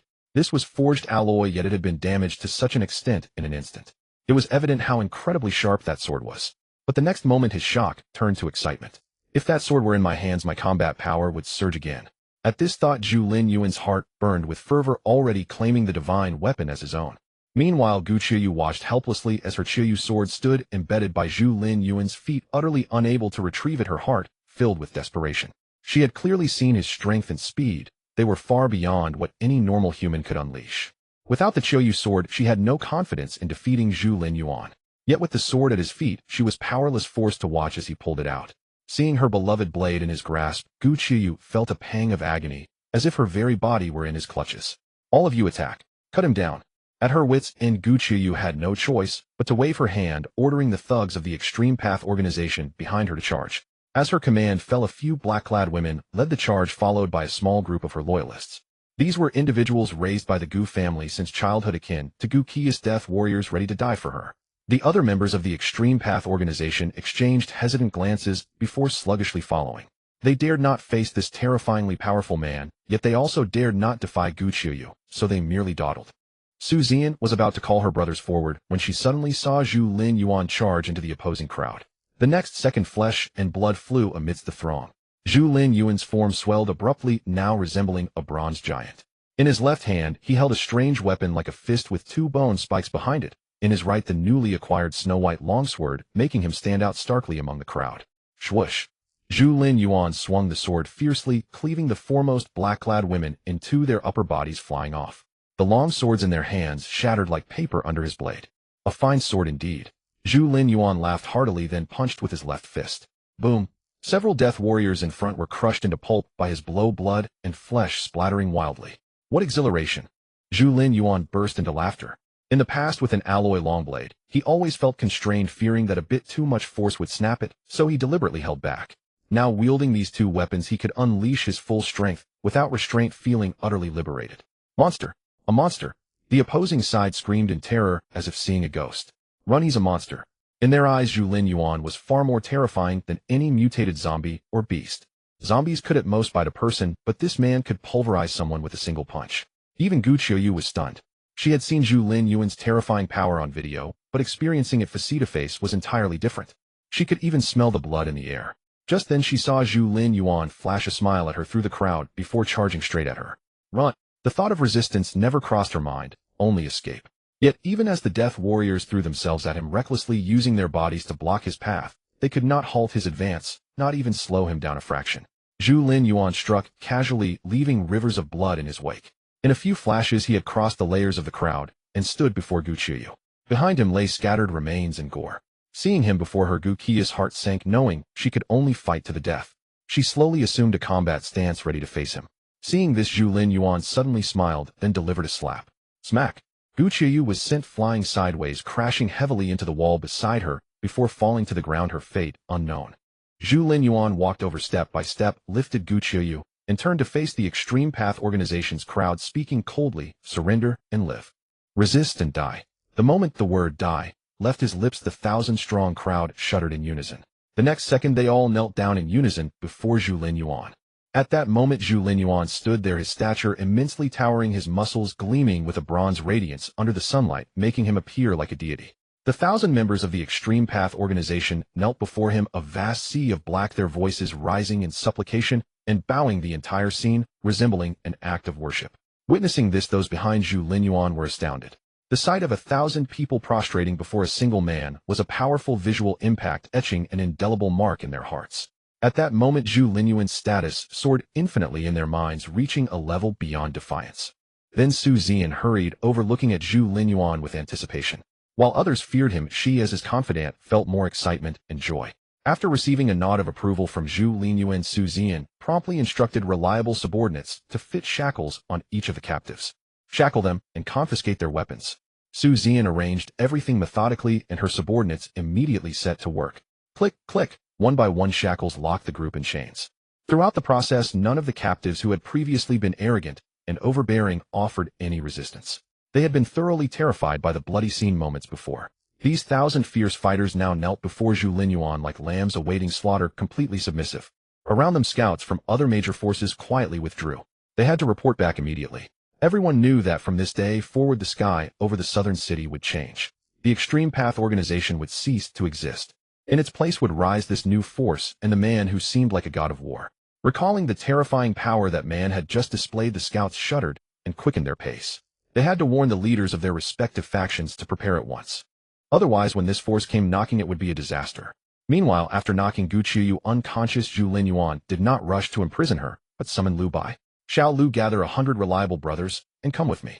Zhu Linyuan reverted to his normal size, bound Gu Qiuyu securely, and tossed her into the back seat. Then he started the car and said with a smile, "Let's go clean out the Extreme Path Organization." Soon Zhu Linyuan led 100 men to the organization's headquarters. He drove at the front while the brothers behind pulled carts. Acquiring vehicles wasn't difficult, but ordinary cars were useless on the current roads littered with obstacles in the post-apocalyptic landscape. Only the massive off-road vehicles Zhu Linyuan drove could dominate these roads. Irregular cars were immobile. If we want to develop a settlement, we need to clear these roads, at least ensure smooth traffic. Zhu Linyuan pondered. To prosper, build roads first. He understood this principle well.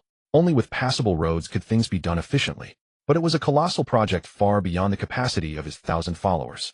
"I've taken over the Extreme Path Organization's people, but it's still not enough." Zhu Linyuan shook his head and said slowly, "There are 4 major forces left in the southern city. Too many." A cold glint flashed in his eyes. The southern city needs only one voice, so one force is enough. Meanwhile, the other 4 major forces had received the reports. "What?" Zhang Qingyun, who was practicing calligraphy, trembled, ruining the entire piece. He looked up, his usually calm face filled with shock. "The Extreme Path Organization is gone. Destroyed in such a short time." Zhang Qingyun was stunned. It had been less than half a day since he learned that the Extreme Path Organization had mobilized its entire force. In that brief span, one of the southern city's 5 major powers had been wiped out. Impossible. After hearing his subordinate's detailed report, Zhang Qingyun muttered in disbelief. "Gu Qi's strength is formidable, and her heirloom sword is exceptionally sharp. Even I am not confident of defeating her. She was taken down in a single exchange, and her sword was seized." Zhang Qingyun, who rose from underground boxing and now owned the largest underground boxing ring in the southern city, knew that being defeated instantly indicated an immense gap in power. It was a complete crushing. Someone could overwhelm Gu Qiuyu, and he can transform from 9 meters to 45 meters tall. Zhang Qingyun felt his worldview shaken. Despite experiencing the apocalypse and encountering many monsters, this news still stunned him. Had it not been his trusted confidant reporting, he would have thought it a joke. Could it be that besides those monsters, mutating humans can also evolve? Is this a dream? Zhang Qingyun hesitated. At the onset of the apocalypse, he had wondered if humans might evolve. He had even captured many zombies for research. But aside from infecting a few subordinates, he found nothing. To this day, none of his people had succeeded in evolving. Not a single sign. So what exactly is that person who destroyed the Extreme Path Organization? Able to become a giant over 2 meters tall with immense strength, even defeating Gu Qiuyu in one move. Has he truly mastered the method of evolution? Zhang Qingyun pondered for a moment, then picked up his brush and wrote 2 scrolls. He instructed his trusted subordinate, deliver these to the Wang and Huang families. The Extreme Path organization was wiped out inexplicably. Our 3 families must unite to avoid being picked off one by one. Moreover, our opponent may hold secrets we don't know. Secrets about this apocalypse. We must uncover those secrets. Zhang Qingyun slammed the table in agitation, cracking the solid wood surface. The subordinate took the scrolls and hurried to the other 2 families' compounds. Meanwhile, at the headquarters of the Black Lotus sect, Holy Maiden, here is the information on the new force. A robed sect member respectfully handed over a booklet, his eyes filled with adoration. Before him stood a woman in a red dress. Her lips parted slightly, her voice melodious and alluring, stirring warmth in the heart. Yet she wore a veil obscuring her features. Even through the veil, her boundless charm was palpable, driving people to madness. Zhu Linyuan, is it? The woman glanced at the document and chuckled softly. With such strength, what secrets do you hold? At that moment, Zhu Linyuan, the focus of the entire southern city, finally arrived at the Extreme Path organization's headquarters. Boom. His men smashed through the gates, rushed in, eliminated the guards, and headed straight for the supply depot. My God! Heavens, did the Extreme Path organization strip half the southern city? So much supplies. Enough to feed 10,000. No, 100,000 people. Everyone was utterly astonished at the sight. Zhu Linyuan walked over slowly, a flicker of surprise in his eyes as he beheld the scene. Heavens, the Extreme Way organization is incredibly wealthy. Can we even move all this stuff? We've struck it rich. Listening to his subordinates chatter, Zhu Linyuan's face broke into a smile as he gazed at the supplies before him. The supplies were indeed abundant. Extremely abundant. Row after row of large crates filled the entire vast warehouse, each neatly arranged in perfect order, a sight to behold. Zhu Linyuan swept his gaze across the scene, estimating that the warehouse alone held at least tens of thousands of crates. He stepped forward and casually opened a large crate. Crack. As the crate opened, Zhu Linyuan peered inside to find hundreds of cans, his eyes lighting up instantly. Hundreds of cans per crate. What did that even mean? With tens of thousands of crates here, if each held cans, that would be millions in total. Zhu Linyuan's force now numbered around 1,000. If each person consumed 3 cans daily, these supplies would last them an entire year. In the apocalypse, supplies sufficient to sustain 1,000 people for a year. What value did that represent? Zhu Linyuan acted swiftly, opening several more crates to find they weren't all cans, but were all food. And they were durable items like chocolate, canned goods, and biscuits. A satisfied smile spread across Zhu Linyuan's face. These supplies alone were enough for over 1,000 people to live on for more than a year. I never expected the Extreme Way organization to be this affluent. Zhu Linyuan remarked with a grin. If the Extreme Way, the weakest of the 5 major forces in the South City, has so much, the others must have even more. It seems the plan to deal with the other forces needs to be moved up. Though Zhu Linyuan had stockpiled plenty of supplies and had already arranged for farming to ensure a steady future flow, this was still the apocalypse. Food sources were scarce. Who would ever complain about having too many supplies? Besides, the monthly calamity wasn't far off. By then, the value of these supplies would only rise further. Shall Lu move out? Zhu Linyuan commanded decisively. Have the brothers haul all these supplies away. Not a single crate left behind. Understood. Lu Bai replied with excitement. The group had already been eagerly waiting. Lu Bai promptly led them into a fervent effort to transport the supplies, while Zhu Linyuan exited the warehouse to explore the Extreme Way organization's lair. The organization's headquarters occupied an industrial park, which besides the supply warehouse comprised several other buildings. Zhu Linyuan wandered over to each one with keen interest. This warehouse is full of weapons. Not bad. Stepping into the first warehouse, Zhu Linyuan nodded slightly at the crates of steel pipes and cleavers. Though a bit crude, they'll do for now. With over 1,000 men, each needs at least one weapon. We'll make do with these for now and upgrade their gear once we have smelting capabilities. Zhu Linyuan closed the crate and moved to the next warehouse. There's even a warehouse dedicated to water. At the sight of crates upon crates of bottled water filling the entire space, a smile spread across his face. This water would last them a long time. The Extreme Way organization sure is thoughtful, having everything I need covered. With that thought, Zhu Linyuan headed to another warehouse. Strangely, this one held no crates. Instead, large iron cages covered with black cloth filled the space. Zhu Linyuan counted at least 100 cages at a glance. Are they running experiments? He murmured, a notion suddenly striking him. Could it be a... Frowning slightly, he stepped forward and yanked the black cloth off the nearest cage.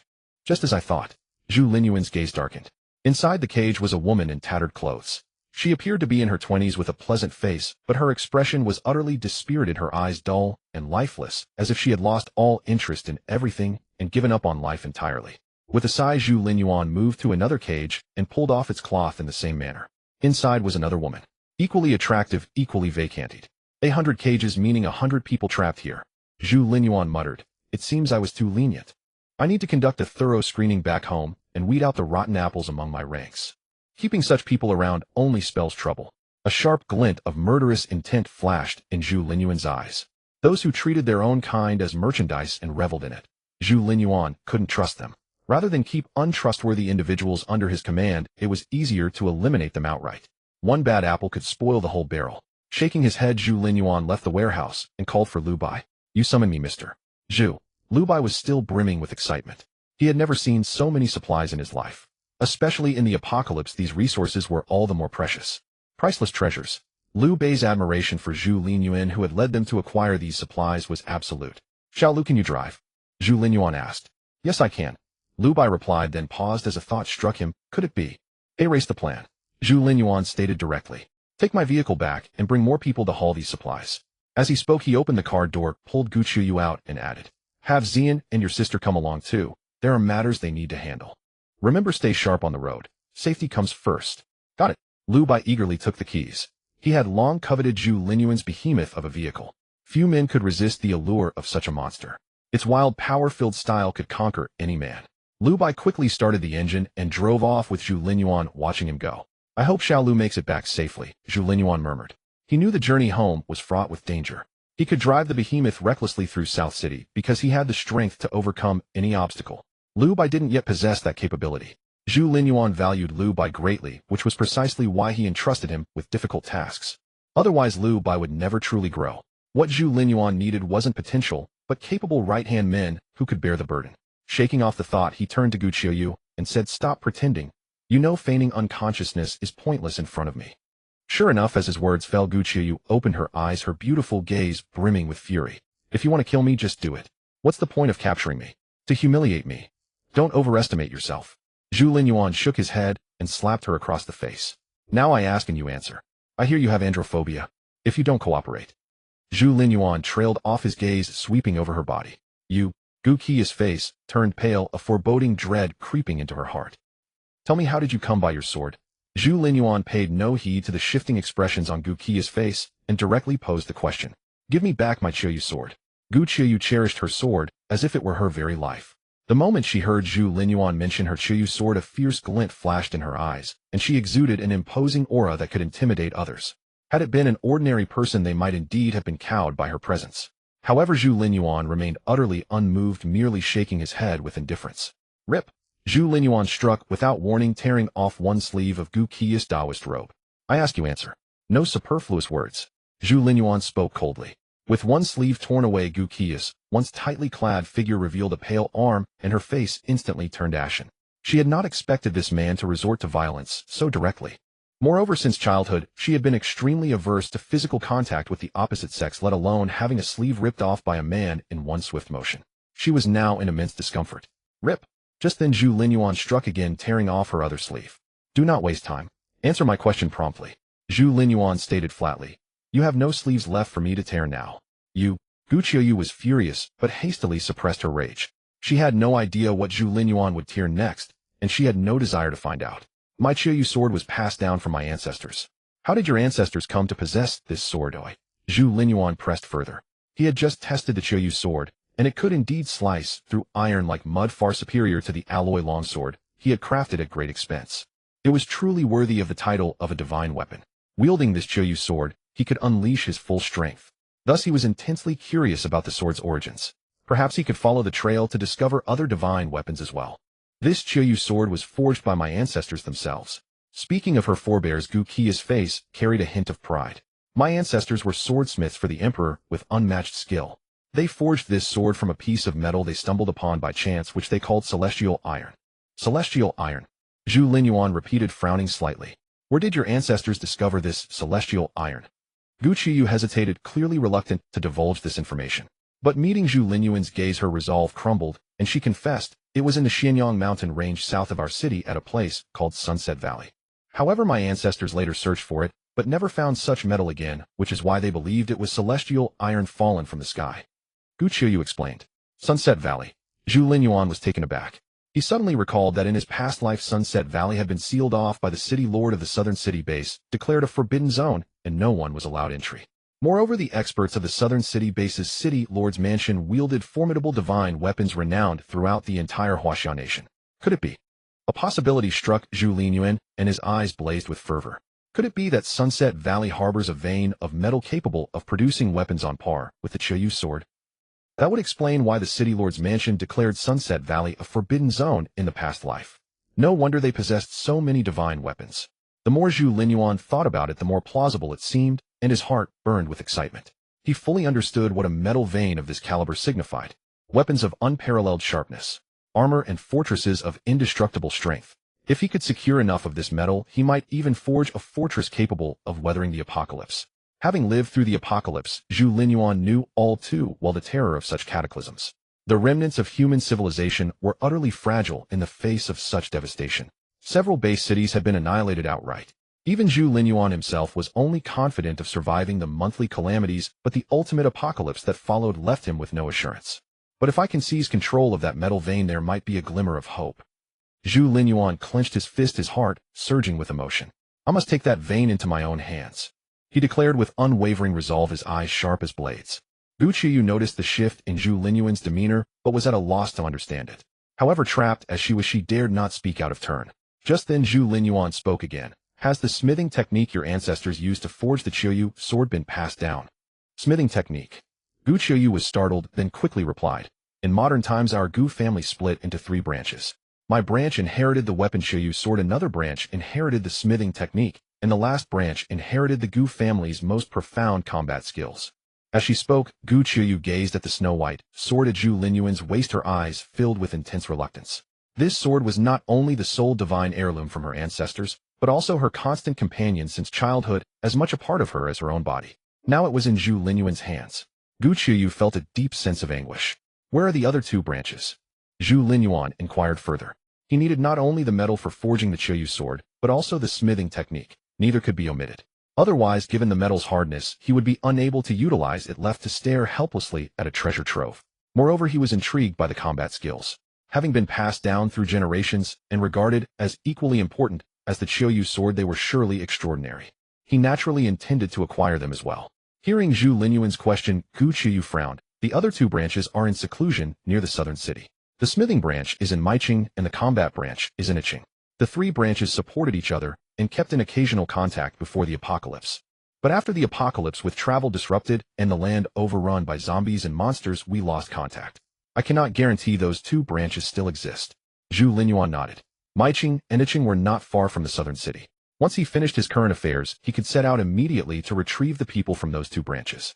By then, whether through coercion or bribery, he would extract what he needed from them. Having survived until the apocalypse in his past life, Zhu Linyuan had plenty of methods at his disposal and was not worried about them refusing to speak. As for Gu Qiu's concern about the other 2 branches' survival, he was not overly anxious. After all, in his past life, the City Lord's Mansion had obtained the smithing technique, likely from the Gu family. Regardless, I must act swiftly to avoid any unforeseen complications. With that, Zhu Linyuan resumed his interrogation of Gu Qiuyu. Perhaps because of the 2 torn sleeves, Gu Qiuyu became highly cooperative, and Zhu Linyuan soon extracted all the information he currently needed. Just then the roar of an automobile engine sounded from outside. A smile crept onto Zhu Linyuan's face. It seemed Xiao Lu was back. He certainly moved quickly. However, at that moment, human shouts and loud crashes echoed from the entrance. Someone's here, and they come with ill intent. Zhu Linyuan spoke slowly, his tone icy, a murderous glint flashing in his eyes as he strode purposefully toward the source of the noise. At the entrance at that moment, after the behemoth charged in, a group of burly men wielding knives, spears, and clubs also chased after it. Damn it, he runs pretty fast. But this kid is foolish enough to have driven into a dead end. This industrial park has only one entrance and exit. Once he's in, he can't escape, even if he grows wings. Lucky for us, he's stupid, or he might have actually slipped away. The leading brute cursed. Hurry up and seal the gate. We must take that vehicle. His heart burned with intense desire for the colossal off-road vehicle. Not long ago, they had noticed Lu Bai when he left. But back then they had no preparations and lacked the confidence to stop him. So they lay in ambush by the roadside, fully prepared, planning to snatch his vehicle when he returned. The value of a car that could traverse the post-apocalyptic roads was self-evident. At the very least, driving it meant no worries about encountering monsters on the way. Not to mention the myriad other benefits. The group lay in wait by the roadside, and the moment they saw Lu Bai returning, they sprang into action, pushing abandoned cars across the road to trap him in a pincer move. But Lu Bai floored the accelerator without a second thought, and smashed straight through. The roadblocks they had set up were nothing before this behemoth. After driving into the industrial park, Liu Bai executed a drift and brought the vehicle to a halt. This kid knows he can't run anymore. Seeing his men had the gate tightly blocked, the brute revealed a ferocious grin, picked up a club, and strode step by step toward the off-road vehicle. Just then the off-road vehicle's door suddenly swung open. Liu Bai stepped out, long blade in hand, and faced the pursuing thugs. Unbeknownst to them, a crowd of brothers had arrived upon hearing the commotion, each wielding a weapon and glaring menacingly at the brutes. The brute side numbered only about 30, while Liu Bai's side boasted a full 100 men. The once arrogant thugs, seeing the fierce-looking enforcers opposite them, instantly wilted like frosted eggplants. "Brothers, there might be some misunderstanding here." The brute spoke as he edged backward. "Misunderstanding?" Liu Bai said with a sardonic smile. "Tell me, what misunderstanding could there be when you set up roadblocks to trap me and then chased me into this industrial park?" Behind him, the 100 or so brothers sized up the thugs with amused expressions, their faces etched with mocking grins. At that moment, the whole scene was like a cat toying with mice. The 30 or so thugs were cornered at the gate by the 100-man force, and the only escape route, the gate, was sealed by their own doing. Now utterly trapped, they were filled with despair. In their eyes, the opposing force wasn't just 100 enforcers, they were a legion of demons. "Enough." Just then a man's voice rang out from behind the crowd. His tone was deep and resonant, carrying a magnetic quality. As the voice fell, the brute noticed that the 100 men opposite instantly dropped their playful expressions and stood ramrod straight, as if they'd transformed from a mob of thugs into a squad of disciplined soldiers. The thugs were bewildered. Who on earth could intimidate these fierce ruffians into such submission? Just then the brute saw the 100-man formation part down the middle, creating a straight pathway. Then a tall, handsome man in a black combat suit strode toward them. The man stopped before them, his gaze indifferent and oppressive. His eyes swept over them with the cold detachment of one looking at the dead. The moment their eyes met, the brute felt as though had fallen into an ice cellar, shivering involuntarily. An overwhelming terror gripped his heart. "Mr. Zhu." Liu Bai, who had just commanded the 100 men, now respectfully handed over the keys and said, "Xian and my sister have been brought here. The other brothers are on their way. These guys chased me in just now. How would you like to handle them, Mr. Zhu?" Facing Zhu Linyuan, Liu Bai was utterly deferential, like a junior. "You decide. Don't kill them all, we might need them for labor later." Zhu Linyuan dismissed the matter, casually assigning their fate without a second thought, and turned to walk toward his vehicle. A mere 30-odd people held no interest for him. "Understood, Mr. Zhu," Liu Bai replied promptly. Soon cries of pain and wails erupted from the crowd. "Xiao Xiaoyao, come with me." Without bothering to oversee his subordinates' methods, Zhu Linyuan walked to the car, called for Su Xian and Lu Yao, and headed together toward the warehouse, where hundreds of women were imprisoned. Su Xian followed Zhu Linyuan in silence, asking nothing, while Lu Yao looked around like a curious child, finding everything novel. But when Zhu Linyuan led them into the warehouse, and they saw the wretched state of the women, Lu Yao's face paled and her eyes reddened. She knew that if Zhu Linyuan hadn't saved her, her fate would have been no better than theirs. At that thought, her gratitude and admiration for him deepened. Su Xian's gaze was also complex. She too had nearly been captured here and was saved by Zhu Linyuan. "Boss." Su Xian hesitated. But before she could continue, Zhu Linyuan said directly, "They'll leave the task of comforting these people to you. Those willing to come with us can return and earn food and supplies through labor like the others. Those who refuse can leave on their own." With that, Zhu Linyuan turned and left the warehouse, entrusting the matter to Su Xian and Lu Yao. He trusted that Su Xian's capabilities would handle it with ease. He had brought Lu Yao along to let her learn a thing or two. After all, he planned to groom Liu Bai, and it was fitting to train his sister Lu Yao as well. He could see that Lu Yao was quite loyal to him, a quality worth cultivating. For Zhu Linyuan, the first criterion in deciding to train someone was loyalty, followed by ability. Otherwise, investing great effort into raising an ingrate would only benefit someone else. Having settled matters at the Jidao organization and seeing the brothers arriving one after another, Zhu Linyuan picked up Gu Qiuyu, returned to the car, and promptly set off. He left the rest to Liu Bai and Su Xian, eager to take Gu Qiuyu back in exchange for attribute points. 5 bottles of physique potions plus 50 attribute points. Quite a substantial haul. Zhu Linyuan glanced at the silent Gu Qiuyu beside him, a smile curling on his lips. Soon Zhu Linyuan arrived home. Instead of going upstairs, he carried Gu Qiuyu straight to the dungeon. Inside, Luo Qingying was doing crunches. She wore a white t-shirt and athletic shorts, revealing 2 long fair legs. Her white t-shirt was soaked through with sweat, clinging to her body and outlining her graceful figure even through the fabric. Lan Ying and Bai Yuan, who had been whispering secrets, immediately pretended to start doing squats when they saw Zhu Linyuan enter. Just then they noticed Gu Qiuyu slung over Zhu Linyuan's shoulder. Both women froze in shock. "This is impossible." Seeing Gu Qiuyu also captured by Zhu Linyuan, Bai Yuan was the most shocked. She suddenly recalled that not long ago Zhu Linyuan had been asking her about Gu Qiuyu. Could it be that after interrogating me, he went to capture the boss? Bai Yuan watched as Zhu Linyuan opened the cell and clamped shackles onto Gu Qiu's fair ankles, exclaiming in horror, "How is this possible?" Even though Zhu Linyuan had already displayed unmatched strength before her, she had always firmly believed that Gu Qiuyu was the strongest. But at that moment, seeing Gu Qiuyu locked in the prison by Zhu Linyuan, the conviction in Bai Yuan's heart suddenly crumbled. Replacing it was another figure that magnified infinitely in her mind. Is Zhu Linyuan truly this powerful?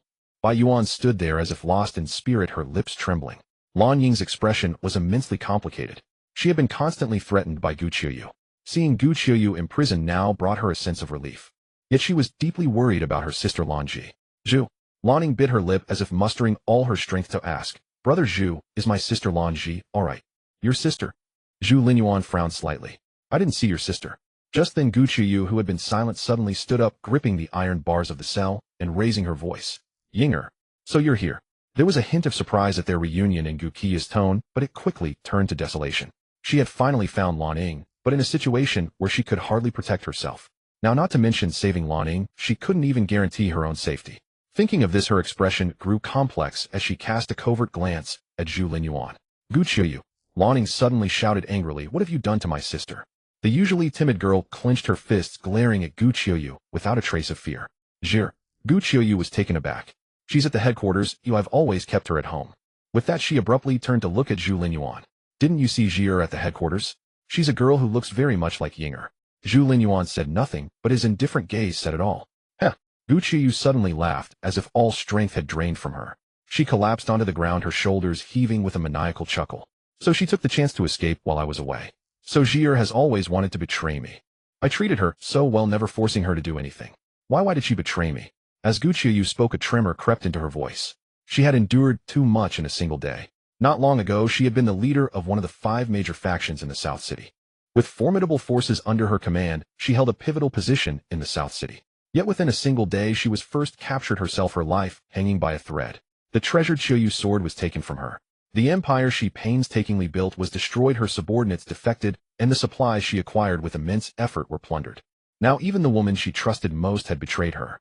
"It's all you." Gu Qiuyu suddenly lifted her head, glaring at Zhu Linyuan, as if possessed, as though she wanted to devour him. "You ruined everything. You destroyed everything I had." As Gu Qiuyu was hysterically cursing, a heavy slap landed on her face, making her vision darken and her head ring with a buzz. "I didn't come here to listen to your nonsense." Zhu Linyuan pinched Gu Qiu's delicate face, lifting her up to meet his gaze, his eyes devoid of any emotion. As if the woman in his hand were not a captivating beauty, but a piece of wood or stone. "In my prison, even if you want to die, you need my permission." Zhu Linyuan said coldly, "So you'd better behave. Do whatever I tell you, and don't waste my time. Otherwise my punishment will be unforgettable. You wouldn't want to experience it." Zhu Linyuan spoke slowly, looking into Gu Qiu's eyes. At the same time, his aggressive gaze swept over her entire body. Gu Qiuyu shuddered, a tremor that came from the depths of her soul. She understood what Zhu Linyuan meant. Having said that, he released his grip, letting Gu Qiuyu fall to the ground. Then grabbing her fair wrist, he shackled both her wrists as well. "The host has successfully arrested the prisoner Gu Qiuyu, completing the capture mission. Reward: 5 bottles of physique enhancement serum and 50 attribute points." Upon completing this and hearing the system's voice, a faint smile finally appeared on Zhu Linyuan's face. 100 attribute points in hand. Even though his stats were already quite high, obtaining 100 attribute points at once still brought him immense satisfaction. Time was pressing, he had to keep growing stronger before the lunar calamity struck. At that moment, Gu Qiuyu struggled fiercely, trying to free her wrist from Zhu Linyuan's grip. But Zhu Linyuan's hands were like golden hoops, locking her in place so tightly that she couldn't budge an inch. Meanwhile, Zhu Linyuan was examining Gu Qiu's attribute panel. Name: Gu Qiuyu, prisoner No. 4. Submission value 1. Strength 13. Speed 15. Constitution 12. Daily task: complete 1,000 squats. Reward: host 1 attribute point 01000. Gu Qiuyu was the 5th person he had thrown into the prison, but Bai Yuan was not recognized as a prisoner by the system. She was merely an incidental capture, so Gu Qiuyu was prisoner No. 4. As expected of a faction leader. Without undergoing evolution, her stats are already this high. Combined with her swordsmanship and the Qiuyu sword, she is indeed a rare expert. Zhu Linyuan nodded slightly. Gu Qiu's stats were the highest he had ever seen in an initial assessment. Even higher than his own at the start. According to the system, the normal limit for stats is 10 points. It seems Gu Qiuyu either has a special constitution that surpasses the ordinary limit, or she has undergone some kind of training or conditioning. Zhu Linyuan also knew that the ordinary human limit did not represent the ceiling of humanity. Among billions of people, some were bound to be special, capable of breaking that limit. Yet even so, Gu Qi's stats were incomparable to his own. At that moment, Gu Qiyu was still struggling with all her might. But inside she was sinking into despair, feeling utterly powerless. The more she interacted with Zhu Linyan, the more horrified she became. She prided herself on having seen many experts, but she had never encountered a human as terrifying as Zhu Linyuan. Her formidable strength, which she had always been proud of, seemed as feeble as a child's in front of Zhu Linyuan. Who was he? Gu Qiyu thought in despair as she looked at Zhu Linyuan's indifferent expression. Zhu Linyuan dismissed the system panel, feeling her struggle, and released his grip with casual indifference. From today on, complete 1,000 squats and 1,000 crunches every day. Miss one, and he'll take away one piece of your clothing. Zhu Linyuan walked out of Gu Qi's cell without looking back. Once all your clothes are gone, you know what will happen. Having said that, paying no heed to Gu Qi's reaction, Zhu Linyuan walked straight into Luo Qingying's cell. Seeing Zhu Linyuan enter, a faint, almost imperceptible joy flickered in Luo Qingying's eyes, but her expression remained cool. As before, she slowly laid down, her gaze fixed on Zhu Linyuan. Zhu Linyuan was taken aback. He had originally planned to take Luo Qingying out of the prison directly. After all, her submission value had exceeded 80, and keeping her locked up here was a complete waste of talent. It would be better to let her out to work for him. A subordinate who could be absolutely trusted was invaluable, especially at this critical juncture when he had no one to rely on. Although Zhu Linyuan now commanded over 1,000 men, appearing to have a formidable force, the vast majority were forcibly conscripted captives who could not be trusted. He needed someone to manage these people, not only to keep them in line, but also to win them over, completely turning these captives into his own loyal followers.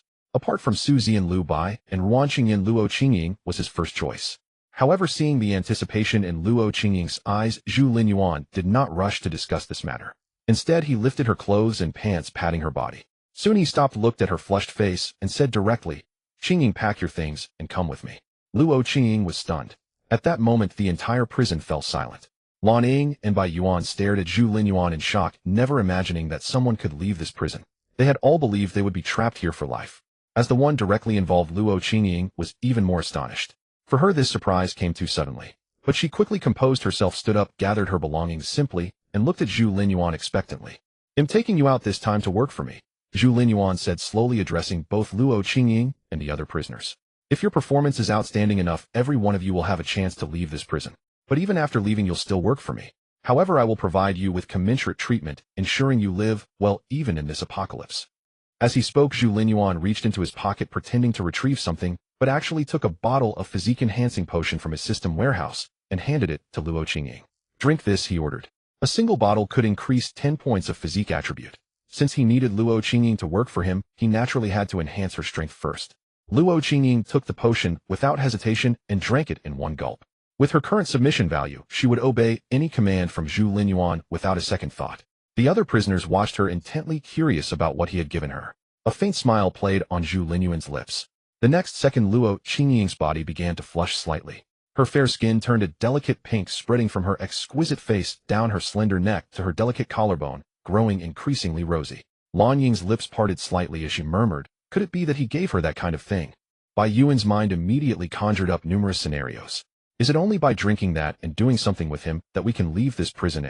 Bai Yuan wrestled with the thought. Then when the time comes, should I agree? But I've never even been in love. Wouldn't that be too much of a loss? Zhang Miao remained adorably naive.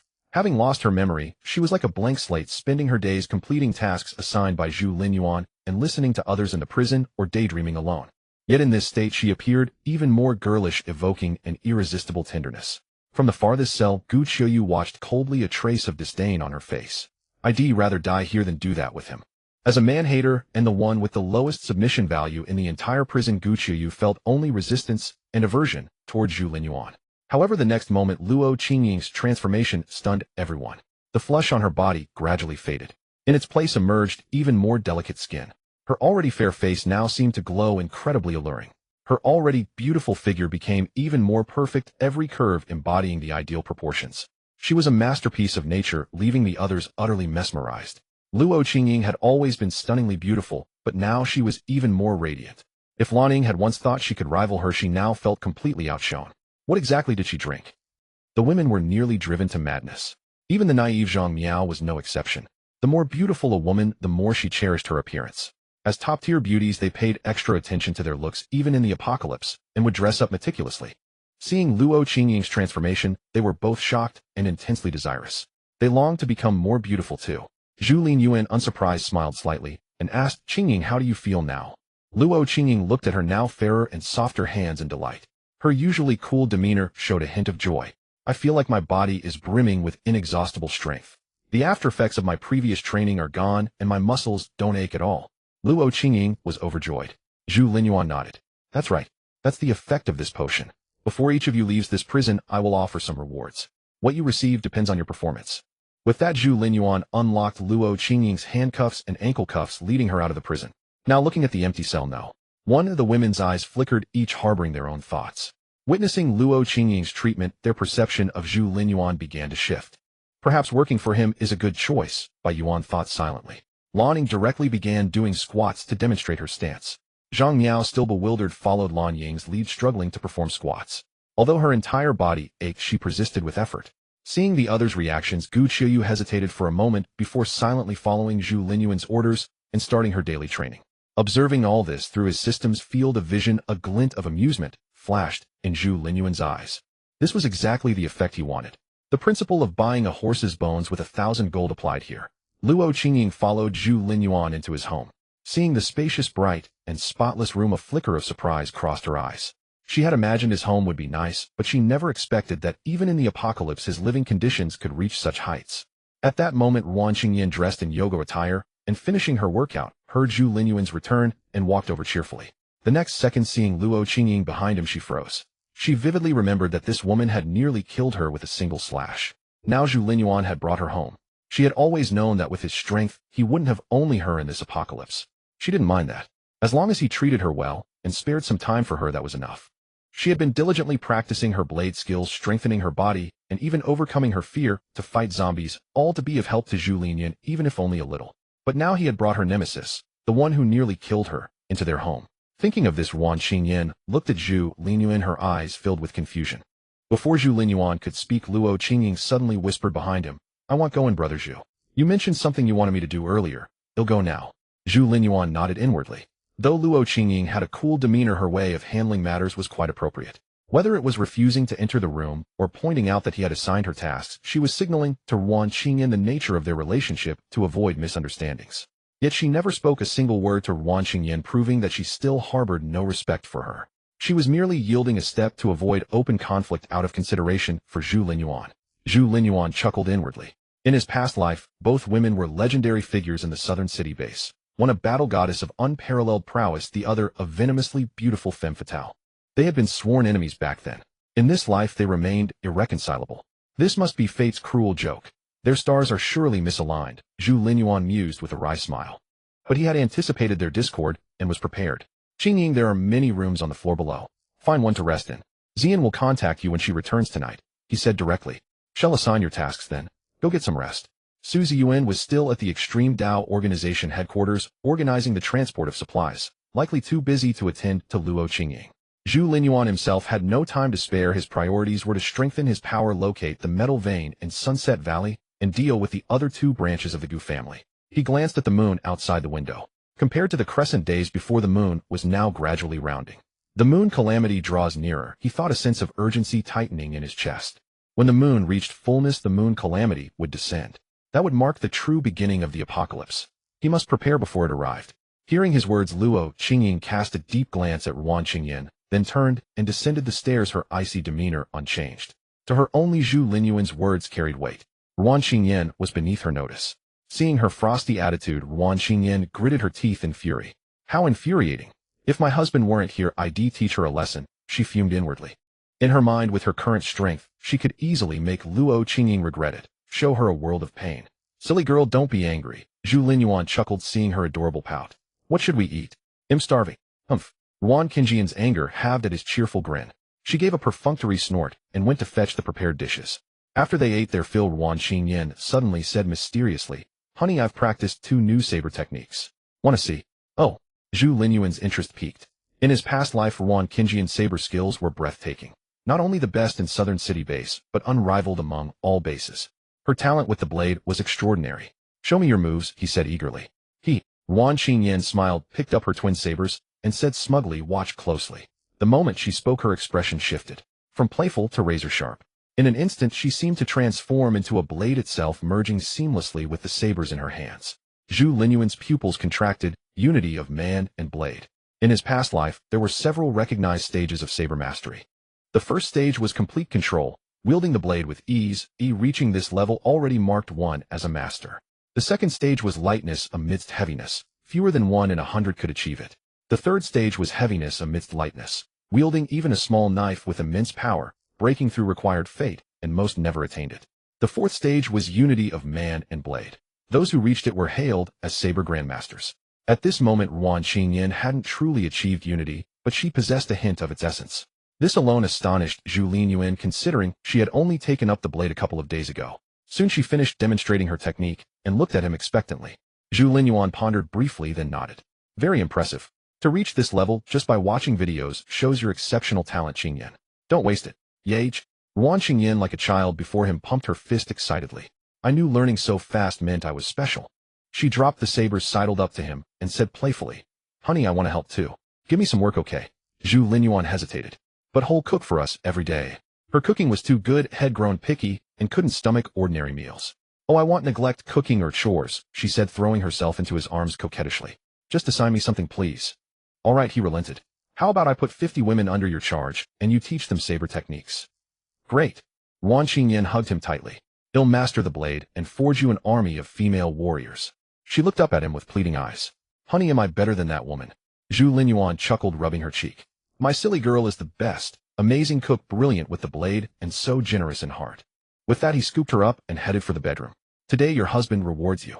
"Stop it," she protested half-heartedly before surrendering. Moments later, Zhu Linyuan emerged refreshed. Wan Qingyan lay limp as water, unable to move a finger, murmuring in a daze. "One day he'll make that wretched woman taste what it's like to be drained dry. Shall know true terror." Even in exhaustion, she still fumed over Luo Qingying. Meanwhile, Zhu Linyuan changed clothes, glanced back at her room, and smiled. He had understated it earlier. Her performance revealed her as an unprecedented prodigy of the saber. Qingyan's progress is terrifying. Among those around me, she still shows the greatest potential. With that thought, he hesitated, then rose and headed downstairs. Seeing a light on behind one door, he approached and knocked. "Brother Zhu, come in," came Luo Qingying's cool voice.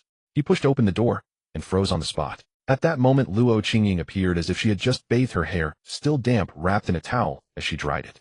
The towel was short, leaving her delicate collarbones and fair shoulders exposed. Even more striking were her bare jade-like feet.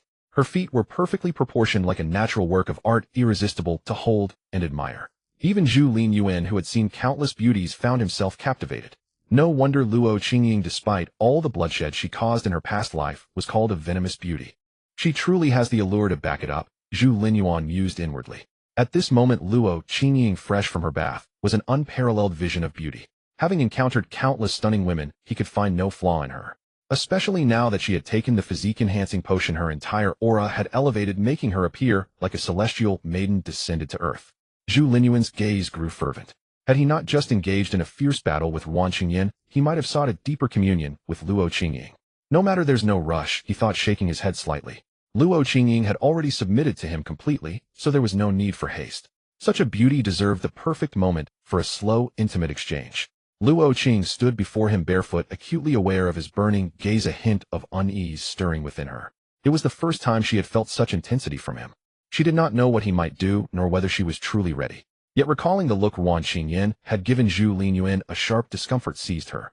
If Wan Qingyan sought only a part of him, Luo Qingying was far more possessive. She desired all of him. Even in this apocalyptic world, she still hoped he would devote himself solely to her, just as she had only him in her heart. With her back to him, he could not see the conflict in her eyes. Yet Zhu Linyuan had long known that Luo Qingying and Wan Qingyan were irreconcilable, but he saw it as an advantage, believing it could drive both to grow faster. After all, in this apocalypse, survival was paramount. Everything must yield to survival, and the key to survival was strength. Qingying, you must persist with your daily routine.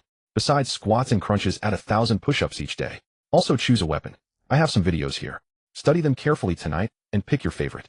Tell me tomorrow, Zhu Linyuan said, placing the tablet on the nearby table before leaving Luo Qingying's room. Romantic entanglements were trivial. He had more pressing matters, exploring the Xianyang mountain range and locating the mineral veins crucial to his future development.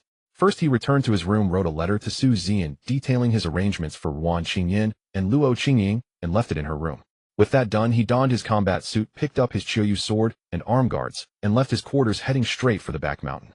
His destination was the Sunset Valley. In the night, clad in black, Zhu Linyuan seemed to meld with the darkness, flashing past the cultivated fields and vanishing into the forest. Though it was deep night, the forest teemed with mutated beasts locked in mortal combat, their remains scattered everywhere, occasionally mingled with human bones. Zhu Linyuan paid no heed to the carnage racing towards Sunset Valley. Only when he spotted a mutant did he strike like lightning, slaying it and extracting its spores. Although having broken through to the second-level evolver, he no longer needed these first-level spores. They could still be made into evolution potions to empower those around him. Along the way, many once dominant mutants became mere ATMs for Zhu Linyuan. None could slow his advance. Meanwhile, on the path he must take to reach Sunset Valley, a massive shadow, over 10 meters long, slithered silently. Despite the fallen leaves carpeting the ground, it made no sound. Moonlight filtered through the leaves, revealing scales as black as ink covering its body. The scales were arranged in perfect order, like a work of art, exuding an extraordinary aura. The massive shadow moved slowly. Soon a boar appeared before it. The boar stood 3 meters tall, like a heavy truck, its bristles erect like javelins. The boar repeatedly rammed a tree thick as a man's embrace until it toppled. With an excited roar, it charged at another tree, its power terrifying. It was a mutant and not an ordinary one. With a hiss, the massive shadow lunged, coiling tightly around the boar. The once mighty boar now seemed pitifully weak, its bones cracking as the shadow crushed it. Soon it lay still. The shadow opened its maw and began to devour the boar. The moonlight brightened, revealing the creature's full form, a python mutant. Meanwhile, Zhu Linyuan was racing toward it. Sunset Valley is just ahead. Zhu Linyuan muttered, a gleam of excitement in his eyes as he quickened his pace. Even if I don't find the mineral vein, this trip has been fruitful. I've killed over a dozen first-level mutants, and even a second-level one. But that second-level mutant had just broken through, so the evolution potion from it might be mediocre. Despite his words, he could not hide his joy, for the Xianyang mountain range proved far richer than he had imagined. Not only were there numerous mutants to provide evolution potions, but also a variety of fruit trees and wild medicinal herbs. If I can transplant these trees and herbs back, the settlement could produce fruits and medicines, steadily improving living standards. It seems I need to organize a team to venture into the mountains, Zhu Linyuan murmured. Whether for mining or foraging, well, need people. But their strength is still lacking. He shook his head. Though the forest's edge posed no threat to him, it was a death trap for ordinary people. Any commoner daring to enter would almost certainly perish. Even if he threw all his 1,000 men into the fray, they would not last long. Sometimes quantity alone cannot yield quality. Of course, the number of his followers was still insufficient. He'll need to conduct a screening when I return. Those with no conscience can be sent into the mountains as a suicide squad. If they refuse, execution will suffice. He'll also select the most loyal and combatant, give them some evolution potions, and form exploration teams to venture into the forest. They can trade the supplies they bring back. As Zhu Linyuan envisioned his plans, his thoughts grew clearer. Suddenly, an intense sense of danger made his hair stand on end. He lunged sideways. At the same instant, a massive shadow struck the spot where he had stood. "You beast!" Zhu Linyuan roared, drawing his Qiushui sword. Autumn Water's sword left its sheath as Zhu Linyuan directly swung the blade toward the dark shadow. With a sharp whoosh, this strike incorporated the technique of the instant draw, swift as lightning, fiercely sharp, like a thunderbolt cutting through the night. It struck straight into the massive dark shadow's body. With a tearing sound, a chunk of flesh was cleaved from the enormous dark shadow, causing its colossal body to thrash violently. At that moment, Zhu Linyuan also discerned the true visage of the massive shadow before him. It was unmistakably a giant serpent mutant. "A serpent-type mutant," he muttered. Zhu Linyuan's gaze sharpened. In his past life, a terrifying serpent-type mutant had eventually broken through the shackles of mutation, ascending to a higher realm and wreaking havoc. Countless people had perished in the belly of that serpent mutant. Moreover, after that serpent mutant broke through its limits, it gained racial consciousness, gathering many serpent-type mutants, as if establishing a serpent kingdom. Thus, in his past life, serpent-type mutants were far more dangerous than any other kind. This was also one of the races Zhu Linyuan most desired to exterminate. That beast's speed was quite fast for a second year, and it moved silently. Could this beast be the one from my past life that broke through its shackles? Thinking this, Zhu Linyuan quickly glanced at the forehead of the serpent mutant before him. He had once heard that the serpent that broke through the mutation's shackles in his past life was pitch black, with a single white scale on its forehead, making it easy to identify. If this mutant was that very creature, he had to slay it here. The southern city base is my future stronghold. Leaving such a beast near my base would make it hard to sleep soundly. A fierce killing intent flickered in Zhu Linyuan's eyes. Meanwhile, the giant serpent mutant, having been struck by his sword, had a chunk of black flesh cleaved away. Though it felt no pain, it still thrashed violently by reflex, its massive body slamming against the surrounding trees, easily snapping them in two. Boom, boom. This beast has such immense strength, Zhu Linyuan remarked as he searched for the giant serpent's forehead.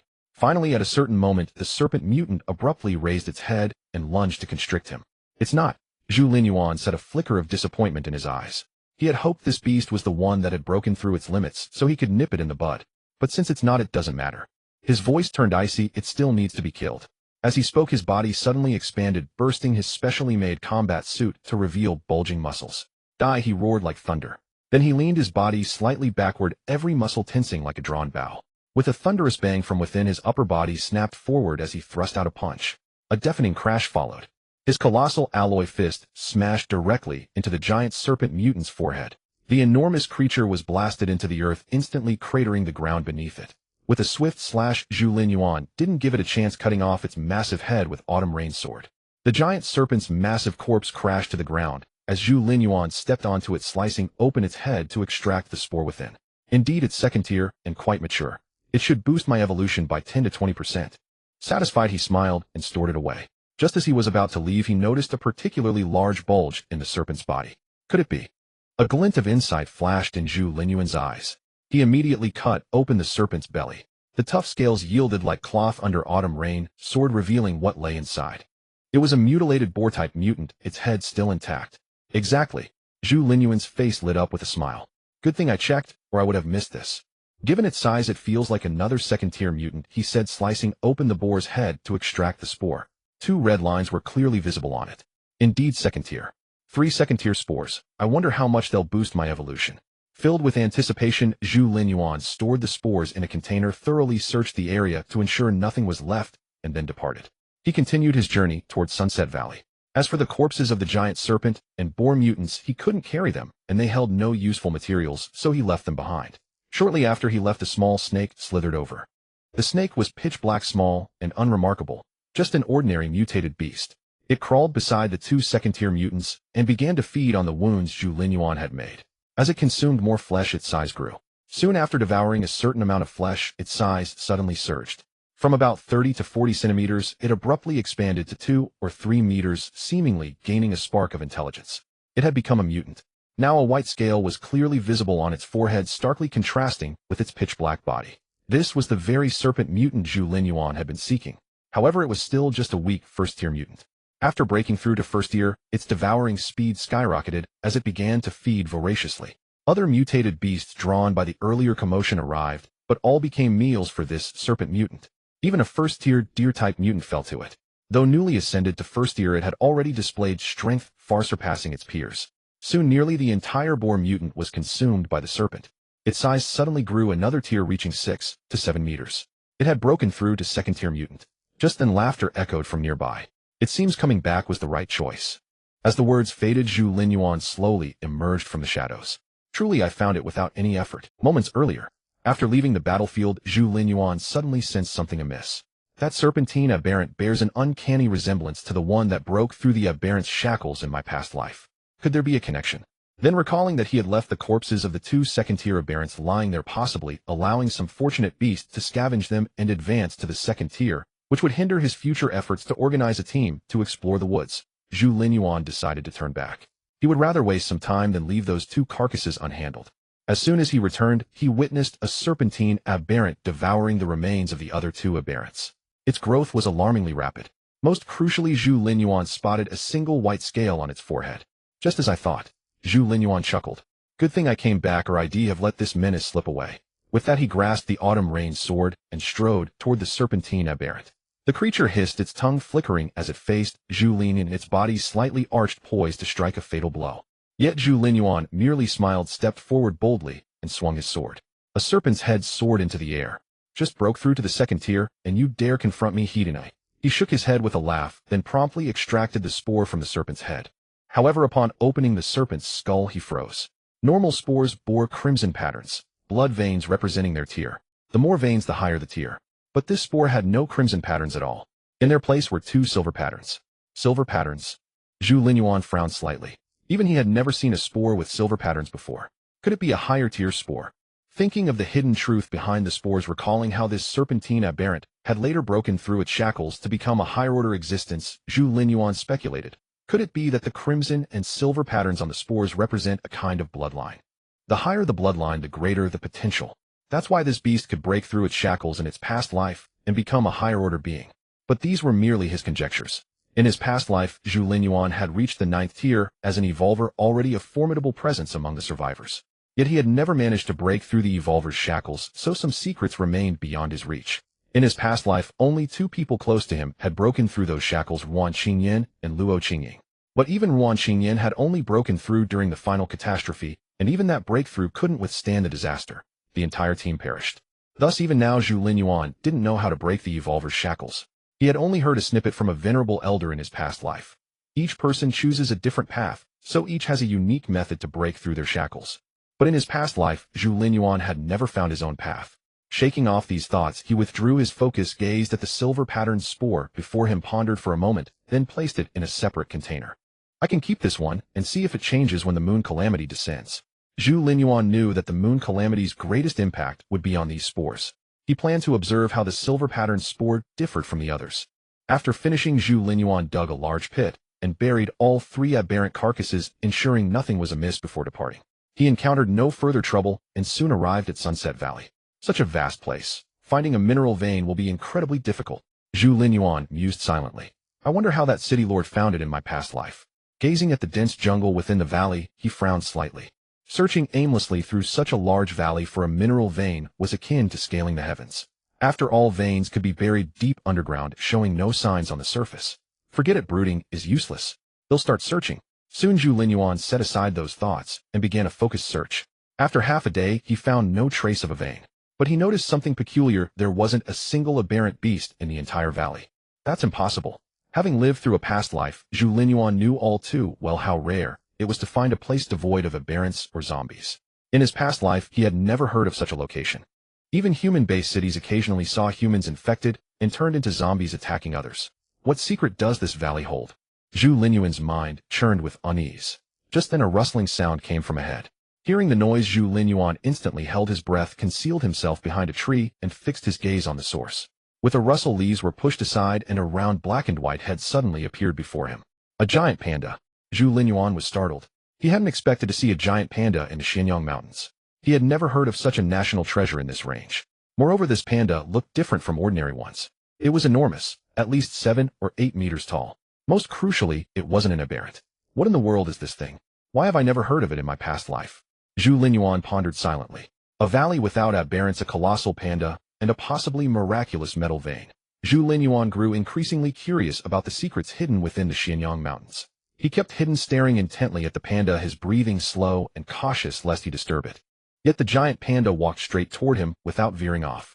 It's found me. Realizing he was exposed, Zhu Linyuan instantly dodged, retreating swiftly. Confident in his strength, he nonetheless decided to err on the side of caution given the valley's eerie atmosphere.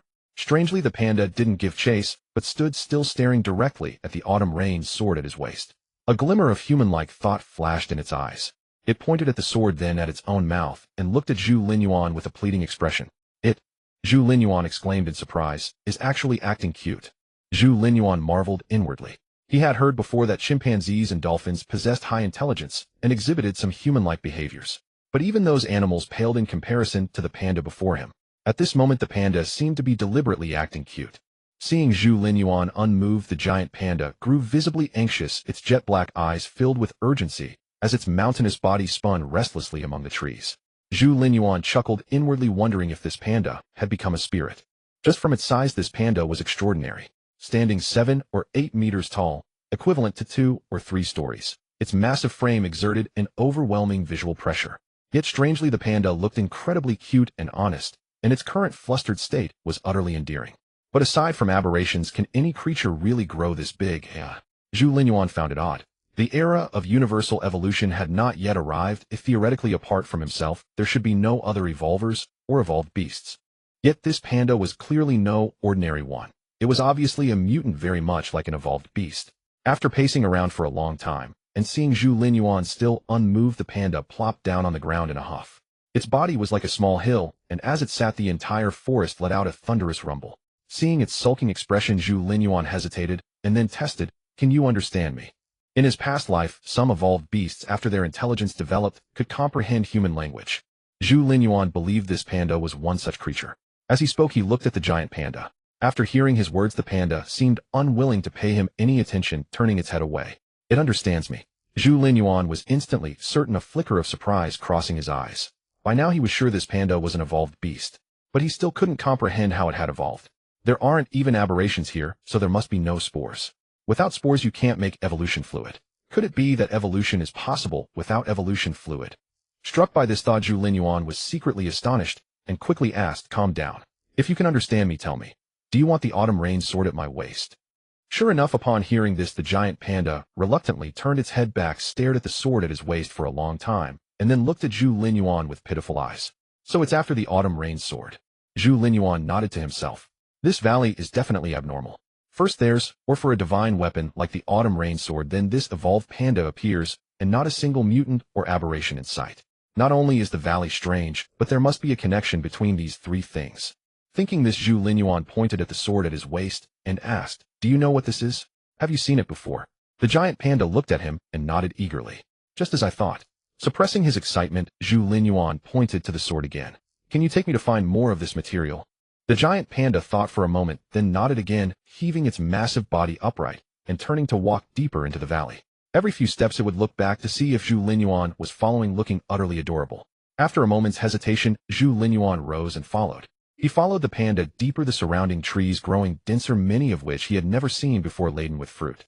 The panda ate its way along the path, thoroughly enjoying itself. "There's a worn trail on the ground. This guy must take this route often," Zhu Linyuan analyzed. Could this path lead to the Urvain? The thought stirred excitement within him. After about half an hour of walking, the leading panda suddenly slowed down, turning back to wave, signaling Zhu Linyuan to follow. Puzzled, Zhu Linyuan stepped forward. Before him, beneath the jungle, lay a lake. The water was clear and vast, but hidden by towering trees it was hard to see from a distance. Zhu Linyuan noticed that upon reaching the lake, the panda refused to take another step forward, as if in fear. Could this big guy be afraid of water? A bizarre thought crossed his mind. As he pondered, he noticed several pieces of silver rock by the lakeside, distinctly different from ordinary stones. Could these be? Zhu Linyuan hurried over, picked up the fragments, and examined them closely. Crack! With a squeeze, the fragments crumbled in his hand.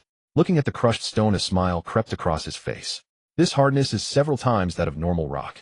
This should be the raw ore of the metal used to make the autumn rain sword, Zhu Linyuan said, turning his gaze to the water. Could the ore vein be beneath this lake? If so, no wonder no one has ever found it. Zhu Linyuan mused silently.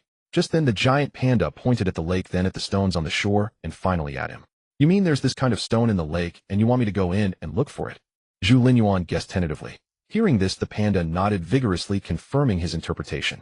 "Dive into the lake, hop." He hesitated, glanced at the sword at his waist, then at the raw ore in his hand, and finally nodded. "All right, I'll go down and take a look." He was fairly confident in his swimming ability. Especially now that he had broken through to the second-order evolver, all his attributes were exceptionally high. He could survive underwater for a long time, and he also had some underwater survival and combat experience from his past life. "Wait here for me. He'll go down and check it out." With that, Zhu Linyuan took a deep breath and plunged in with a splash. He dove deep, only to realize that the lake was far deeper than he had imagined. Below it was pitch black, seemingly bottomless. "If I can't reach the bottom in 3 minutes, I'll head back up," Zhu Linyuan decided, silently swimming swiftly downward. With his current physique, he could survive underwater for over 10 minutes without issue. After about 2 minutes, he finally glimpsed the bottom. Really deep, he thought. Just then a shadow suddenly shot toward him from the distance, attacking swiftly. Swish! That thing was extremely fast, rushing right in front of Zhu Linyuan in an instant. By reflex, Zhu Linyuan threw a punch. Bang! A muffled sound came from underwater as Zhu Linyuan accurately struck the thing that had attacked him. The thing went still in an instant. What was that? Zhu Linyuan frowned, looking over. The speed of that creature was even a notch faster than the serpent mutant. The surroundings were pitch black, and unable to see what had attacked him, he grabbed it and swam toward the surface. After swimming to the shore in one breath, Zhu Linyuan saw that what he held was a silver fish about half a meter long. "This is a silver scale fish." His eyes lit up as he examined the fish closely. "It's indeed a silver scale fish. No wonder it wasn't shattered by my punch. It's this kind of creature." In his past life, he had seen this fish before. It was at the City Lord's mansion in the southern base city. Back then his team had rendered great service to the South City, and the City Lord broke protocol by using this fish to feast them. According to the city lord, this fish was incredibly precious. He only served such silver-scale fish to his most distinguished guests. Zhu Linyuan hadn't expected to encounter a silver-scale fish in this lake, and his heart filled with joy. Having eaten it in his past life, he was well aware of its unique qualities. Not only did it taste exquisite, but consuming it also nourished the body and strengthened the physique. Exceptionally effective. Thinking of this, Zhu Linyuan eagerly lit a fire and began roasting the fish. Not far away, the giant panda heard the commotion, waddled over, and peeked. Its round face showed complete disinterest before it turned and wandered off. Zhu Linyuan focused entirely on roasting the fish. After a short while, the cooked silver-scale fish emitted a rich aroma, making his eyes sparkle. This is the fragrance. With that, he tore off a strip of fish and chewed heartily. A burst of rich, fresh flavor exploded in his mouth, making him feel as if he had ascended to heaven. It was sweeter and more delicious than any seafood had ever tasted. Even without any seasoning, it was incredibly tasty. Not only was the flavor superb, but the texture was also perfect. Though it was fish, the muscle fibers were distinct and chewy. Those with weaker strength couldn't even chew it, but for Zhu Linyuan at his current level, it was just right. Savoring the delicacy, Zhu Linyuan didn't hesitate and ate voraciously. Soon the half-meter-long silver-scale fish had completely disappeared into his stomach. He then clearly felt the fish transform into pure energy, continuously nourishing his body. This nourishment lasted for a long time. Zhu Linyuan closed his eyes, enjoying the sensation. After a while, the warm current faded. Slowly opening his eyes, he looked at the system panel. Name: Zhu Linyuan. Rank: Second Order, Evolver, Evolution, Progress 3. Strength 213, Agility 172, Physique 195, Attribute Points 50, Daily Tasks 1,000 pull-ups, completed reward 1 attribute point, 1,000 squats, completed reward 1 attribute point, 1,000 push-ups, completed reward 1 attribute point, capture task, none, prisoner count 4. Indeed, the total attribute increase amounts to about 30 or 40 points. Zhu Linyuan was overjoyed. One silver-scale fish has such a powerful effect. If I could eat them every meal combined with the system, my strength would skyrocket again. With that thought, he looked at the lake as if gazing upon a treasure trove. Without a second word, he allocated all remaining attribute points to agility, boosting it directly to 222. Instantly, he felt as light as a feather. A slight exertion sent him darting a great distance. My speed has increased by nearly 70%. Zhu Linyuan's eyes shone. This surge in speed was exhilarating, and with it, he could capture even more silver-scale fish. He walked to the lake's edge, took a deep breath, and plunged in again. Whoosh! Zhu Linyuan felt as if he had become a fish moving through water with an almost homely ease. So this is another benefit of increased speed. He kicked off sharply, accelerating further and heading straight for the lake bottom. Swish! Before long, Zhu Linyuan sensed a disturbance in the water. His eyes lit up, and he rushed over. Sure enough, he soon spotted a silver fish even larger than the one he had caught earlier. Joy welled up in Zhu Linyuan's eyes. This was attribute points to him. Swoosh! Moving like a large fish in the water, he closed in on the silver-scale fish and swung his sword. But the fish was incredibly alert, darting away, instantly refusing to let him get close. Trying to escape. Zhu Linyuan frowned slightly, accelerated, and gave chase. One man and one fish fleeing and pursuing soon reached the shore. What's going on? As he reached the shore, Zhu Linyuan's pupils contracted. The silver-scale fish had vanished at the rocky cliff edge. To chase or not? After a moment's hesitation, Zhu Linyuan gritted his teeth and surged forward. Upon reaching the cliff, he saw a narrow crevice only about 3 or 4 meters wide with no end in sight. So the silver-scale fish disappeared into this crevice. Zhu Linyuan pondered briefly, then turned back to the shore to catch his breath. With his current physique, he could stay underwater for over 10 minutes, but any longer would be taxing. More importantly, he had no idea what lay within the crevice and needed to be in peak condition. Soon after replenishing his air, he re-entered the lake and headed straight for the fissure. The crevice was long and dark. Zhu Linyuan slowed down cautiously, feeling his way in. After swimming several hundred meters, Zhu Linyuan was slightly startled. The crevice was incredibly long, almost unbelievable. As he pondered, after another 100 meters or so, the crevice suddenly opened up and the water grew shallower with air present. No, Zhu Linyuan noted with surprise. The water isn't shallower, the terrain is rising. He then noticed silver ores studding the ceiling and walls on both sides, glittering brilliantly. Or, Zhu Linyuan realized this must be the material for forging the autumn rain sword. He lunged forward to take a closer look. But just then an unexpected change occurred. Just as Zhu Linyuan was about to swim to the rock wall to take a look, a violent disturbance suddenly erupted beneath the water. Danger! In an instant his hair stood on end, and he felt as if he had fallen into an ice cellar. Every pore on his body seemed to be warning him. Without a moment's hesitation, Zhu Linyuan slapped the water, fiercely accelerating to burst out of the surface. The moment he emerged, the entire water surface exploded, as if bombarded, sending up a massive spray. Simultaneously his muscles swelled, and he activated his full combat power, gripping the rock wall with 10 fingers embedded deep, and scrambled forward like a leopard along the cliff. In that instant, he unleashed unprecedented speed. In the blink of an eye, he vanished from his original spot. At the same time, a colossal fish head shot out of the water, clamping down on the rock wall and biting a massive hole into the solid stone. Zhu Linyuan retreated to a safe distance and looked back at the sound. He saw an enormous fish head staring at him with a cold, eerie gaze. It was a silver-scaled fish, but unlike any he had seen before.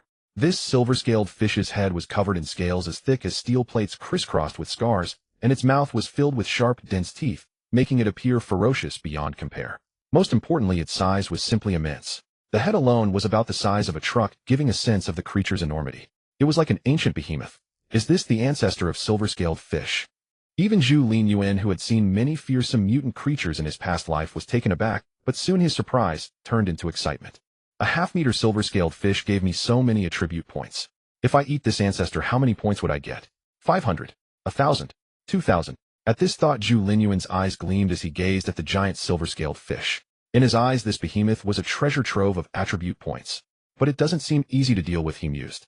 The silver-scaled fish was incredibly powerful. The half-meter one he had punched earlier hadn't shattered, proving its immense physical resilience. This one was at least tens of meters long, with scales as thick as steel plates, and its hardness was beyond doubt. He had just witnessed it crunching metallic or like peanuts and swallowing it whole. But it's not impossible to handle, Zhu Linyuan thought, eyeing the fish's size. Its bulk is both an advantage and a weakness. Although this cave is wider than outside, it's still too cramped for this giant. It can't unleash its full strength. Moreover, this cave seems to be narrowing further ahead. Zhu Linyuan glanced deeper into the cavern. There was no water there, and when he shone a light, he saw silver glowing or embedded in the rock walls. The cave there is narrow and dry, so this big guy can't get in. That means I'm already in an invincible position. With this thought, he looked at the giant silver-scaled fish and smiled. Let's see how strong you really are. With those words, Zhu Linyuan donned his arm guard, gripped the autumn rain sword tightly, and fixed a razor-sharp gaze on the giant fish. The creature, as if provoked, lunged at him with a savage look. Perfect timing. Without another word, Zhu Linyuan charged forward instead of retreating, hurtling toward the giant fish and slamming a fist into its forehead. Boom! An explosive roar echoed through the cave. At the impact point, the water vapor burst, and a visible white circular shockwave exploded outward. He had put all his strength into that punch, holding nothing back. Yet the giant fish only paused momentarily unscathed. But as if startled by the blow, it dove back into the water with practiced speed. This behemoth is such a coward. Zhu Linyuan hadn't expected it to flee. He had even planned his own escape route, but the opponent had run first. No wonder it's lived so long, it's as steady as an old dog. He grumbled inwardly, but had no desire to pursue. His full-force punch hadn't even injured the giant fish, revealing its formidable strength. Its thick eyelids suggested it had invested all its traits in defense. Even with the autumn rain sword, he had no confidence in killing it. Moreover, the lake below was fathomless. Diving in would only feed the beast. First, take care of business and collect the ore, Zhu Linyuan decided. This is its lair anyway, but can't escape.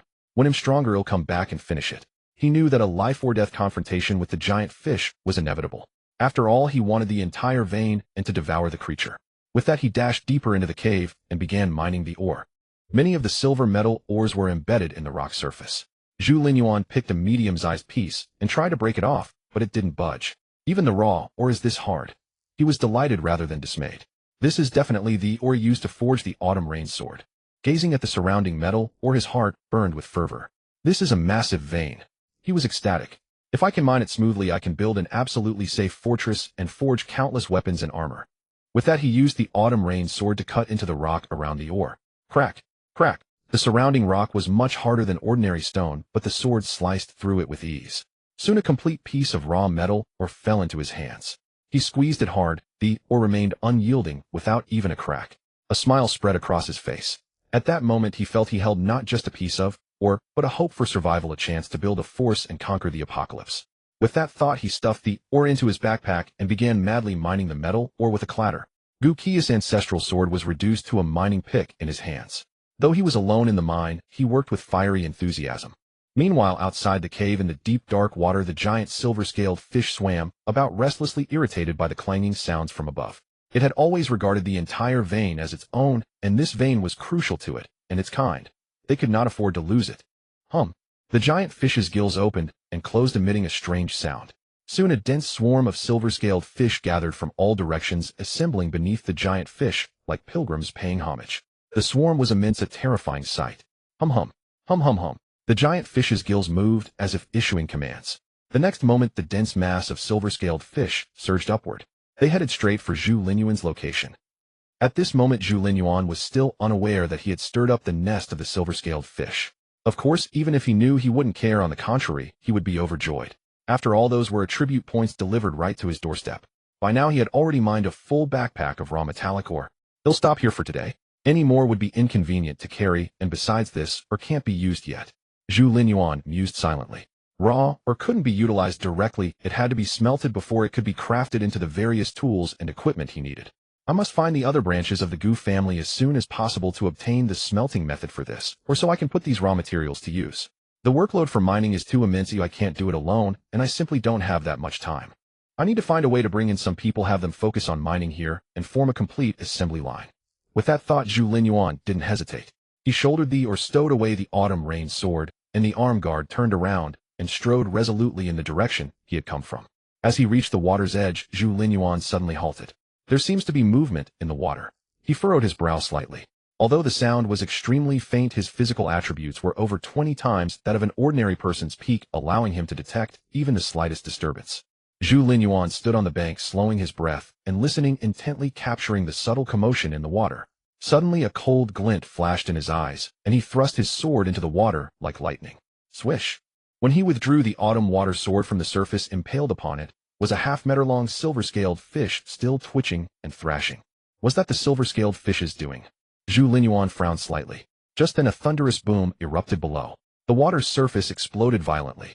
Countless silver-scaled fish leaped out, their fish eyes fixed on Zhu Linyuan with a deadly glare, their mouths opening and closing as if they wanted to tear him apart.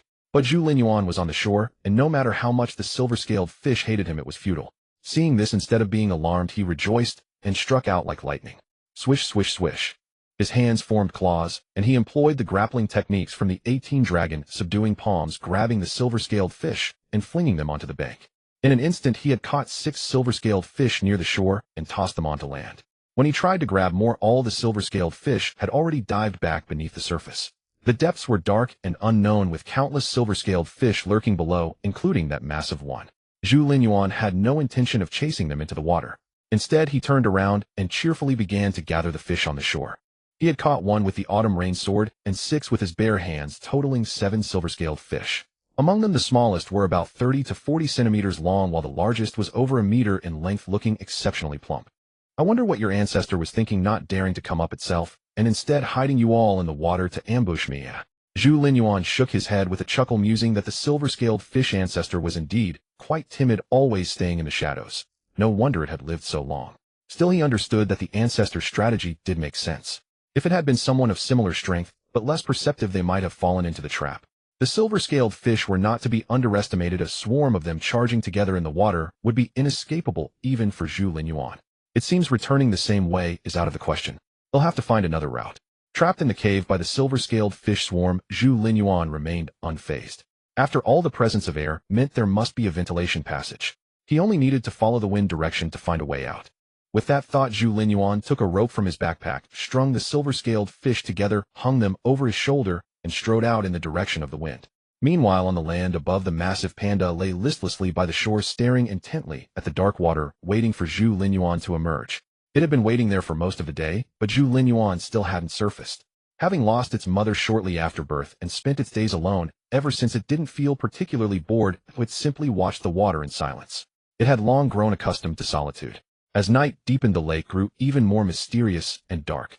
The giant panda shuffled backwards slightly. It had always been afraid of deep water, which was why, despite knowing there was food it loved below, it never dared to dive in. When it was young, its mother would dive underwater to bring it food, then break it into pieces for it to eat slowly. After its mother disappeared, it never tasted such delicious food again. The giant panda twitched its nose, sniffing the air. It could still catch the scent of that delectable food. But that food belonged to someone else, and it couldn't have it. Gurgle, gurgle. Just then its stomach suddenly growled. The giant panda clutched its belly, staring at the water with a troubled expression. If it left now, what if that person returned later and couldn't find it? The giant panda endured its hunger for a while longer, but when the figure it longed for still didn't appear, it finally relented. It slowly got up from the ground and wobbled into the forest. It found a massive fruit tree and climbed up bit by bit, using all 4 limbs. Creak. It reached a thick branch, extended its chubby paw, and after groping for a while finally grabbed a fruit. Once it had the fruit, the panda quickly brought it to its mouth. Though it wasn't particularly fond of this fruit, it was enough to fill its stomach. Just then, boom, the ground not far away suddenly exploded, sending dust and gravel flying in all directions. Startled, the giant panda lost its grip and fell straight down from the giant tree. Thump! It plunged headfirst into the soil. Whoosh! Amidst the smoke, a tall figure slowly emerged, letting out a long breath.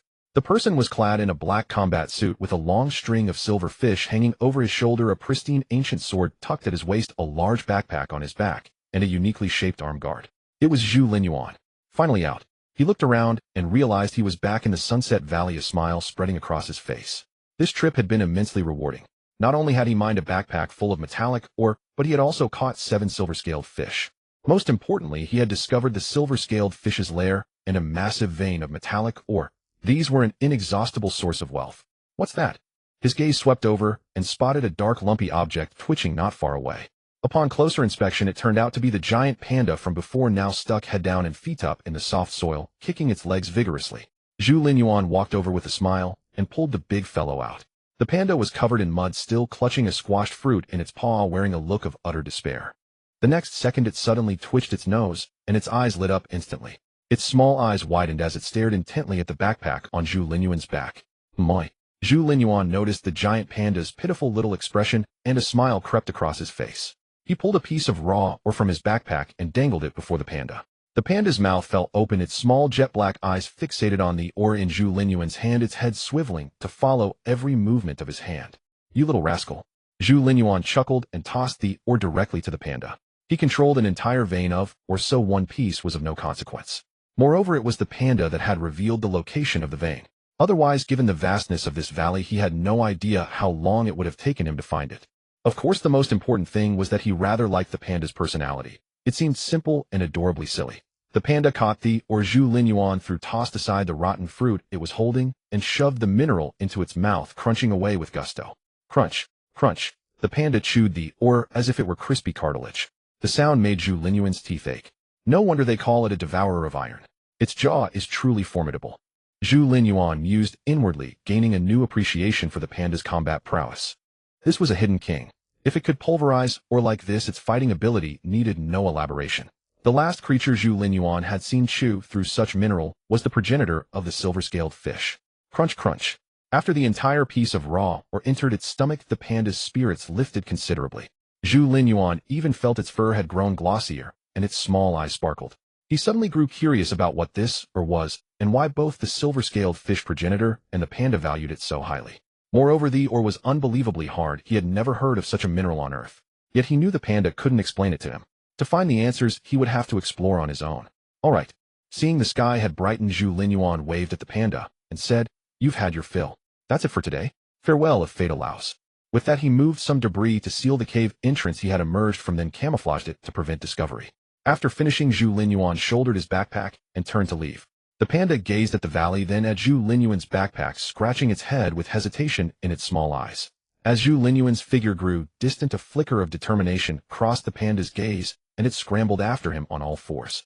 Not far away, just as Zhu Linyuan was about to leave the valley, he heard a noise and turned to see a massive bear charging toward him. It was the giant panda. The panda stopped only when it reached his side, looking up at him with pleading eyes. "Why did you follow me?" Zhu Linyuan halted, intrigued, and reached out to rub the panda's fuzzy head. The panda didn't flinch. Instead, it wore an expression of enjoyment. "Do you want to come with me?"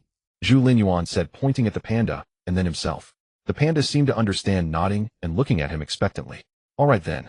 Zhu Linyuan smiled.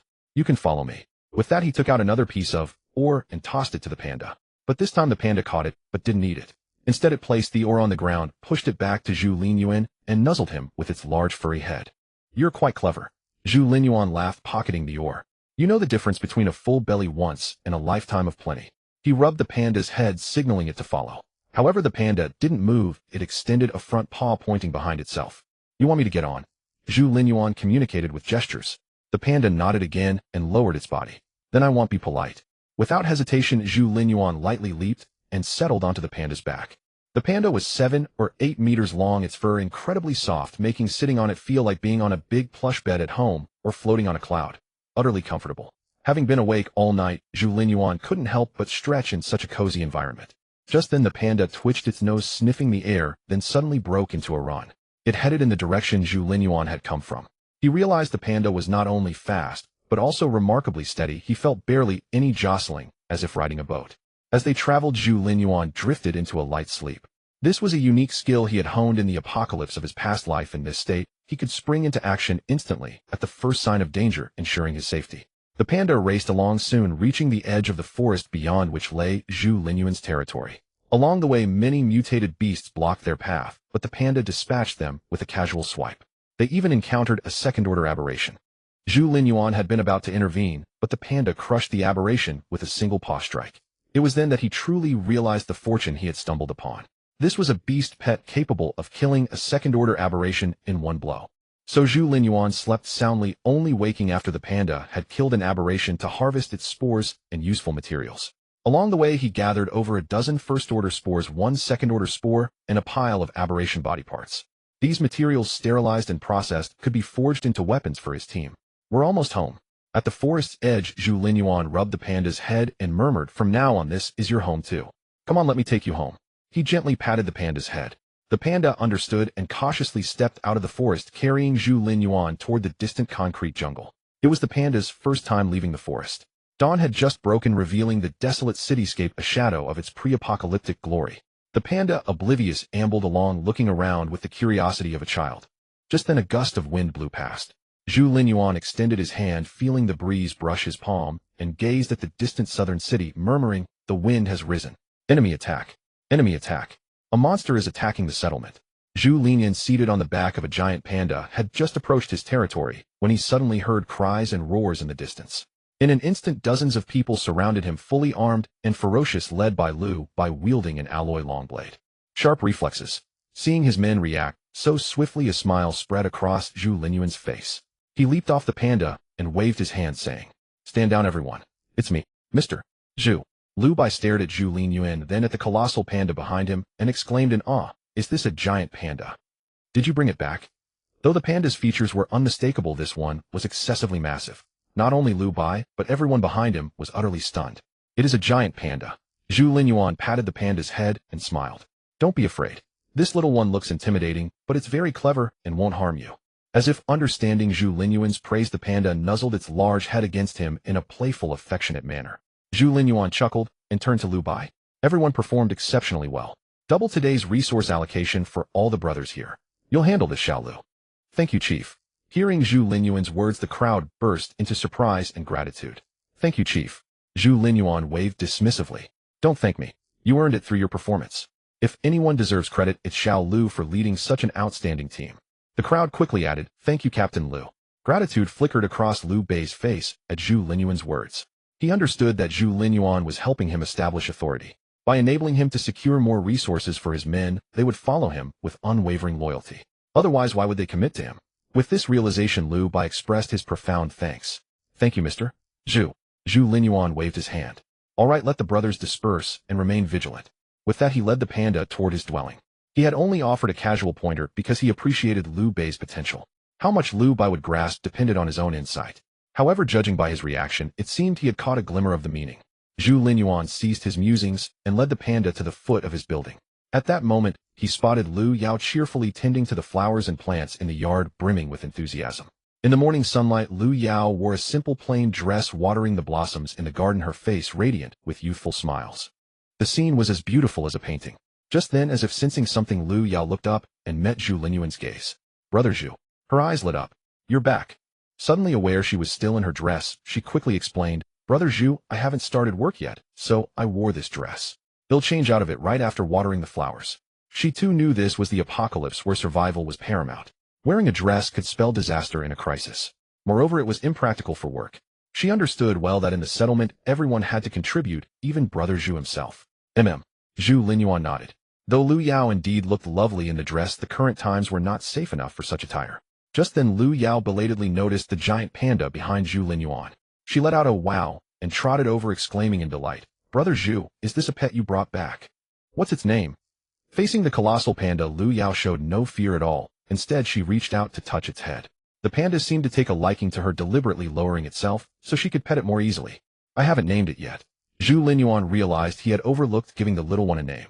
Glancing at the panda's black and white fur, he pondered for a moment and said, "Let's call it Taiji." Taiji, Lu Yao repeated, then looked at the panda and laughed. "Then you'll be a kung fu panda from now on." Unaware that it had been so casually named, the panda remained on the ground, letting Lu Yao rub its head.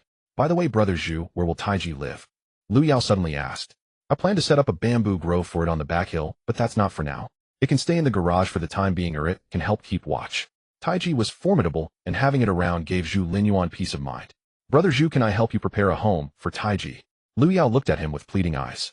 "Of course," Zhu Linyuan agreed readily, opening the door to a ground-floor garage. Watching Zhu Linyuan's back, a smile crept onto Lu Yao's face, her eyes sparkling. She rubbed the panda's head and murmured, "Taiji, oh Taiji, you're truly my lucky charm. From now on, I can take care of you together with Brother Zhu." Taiji looked utterly bewildered, oblivious to its role as Lu Yao's instrument. Soon Zhu Linyuan and Lu Yao had prepared the room for Taiji.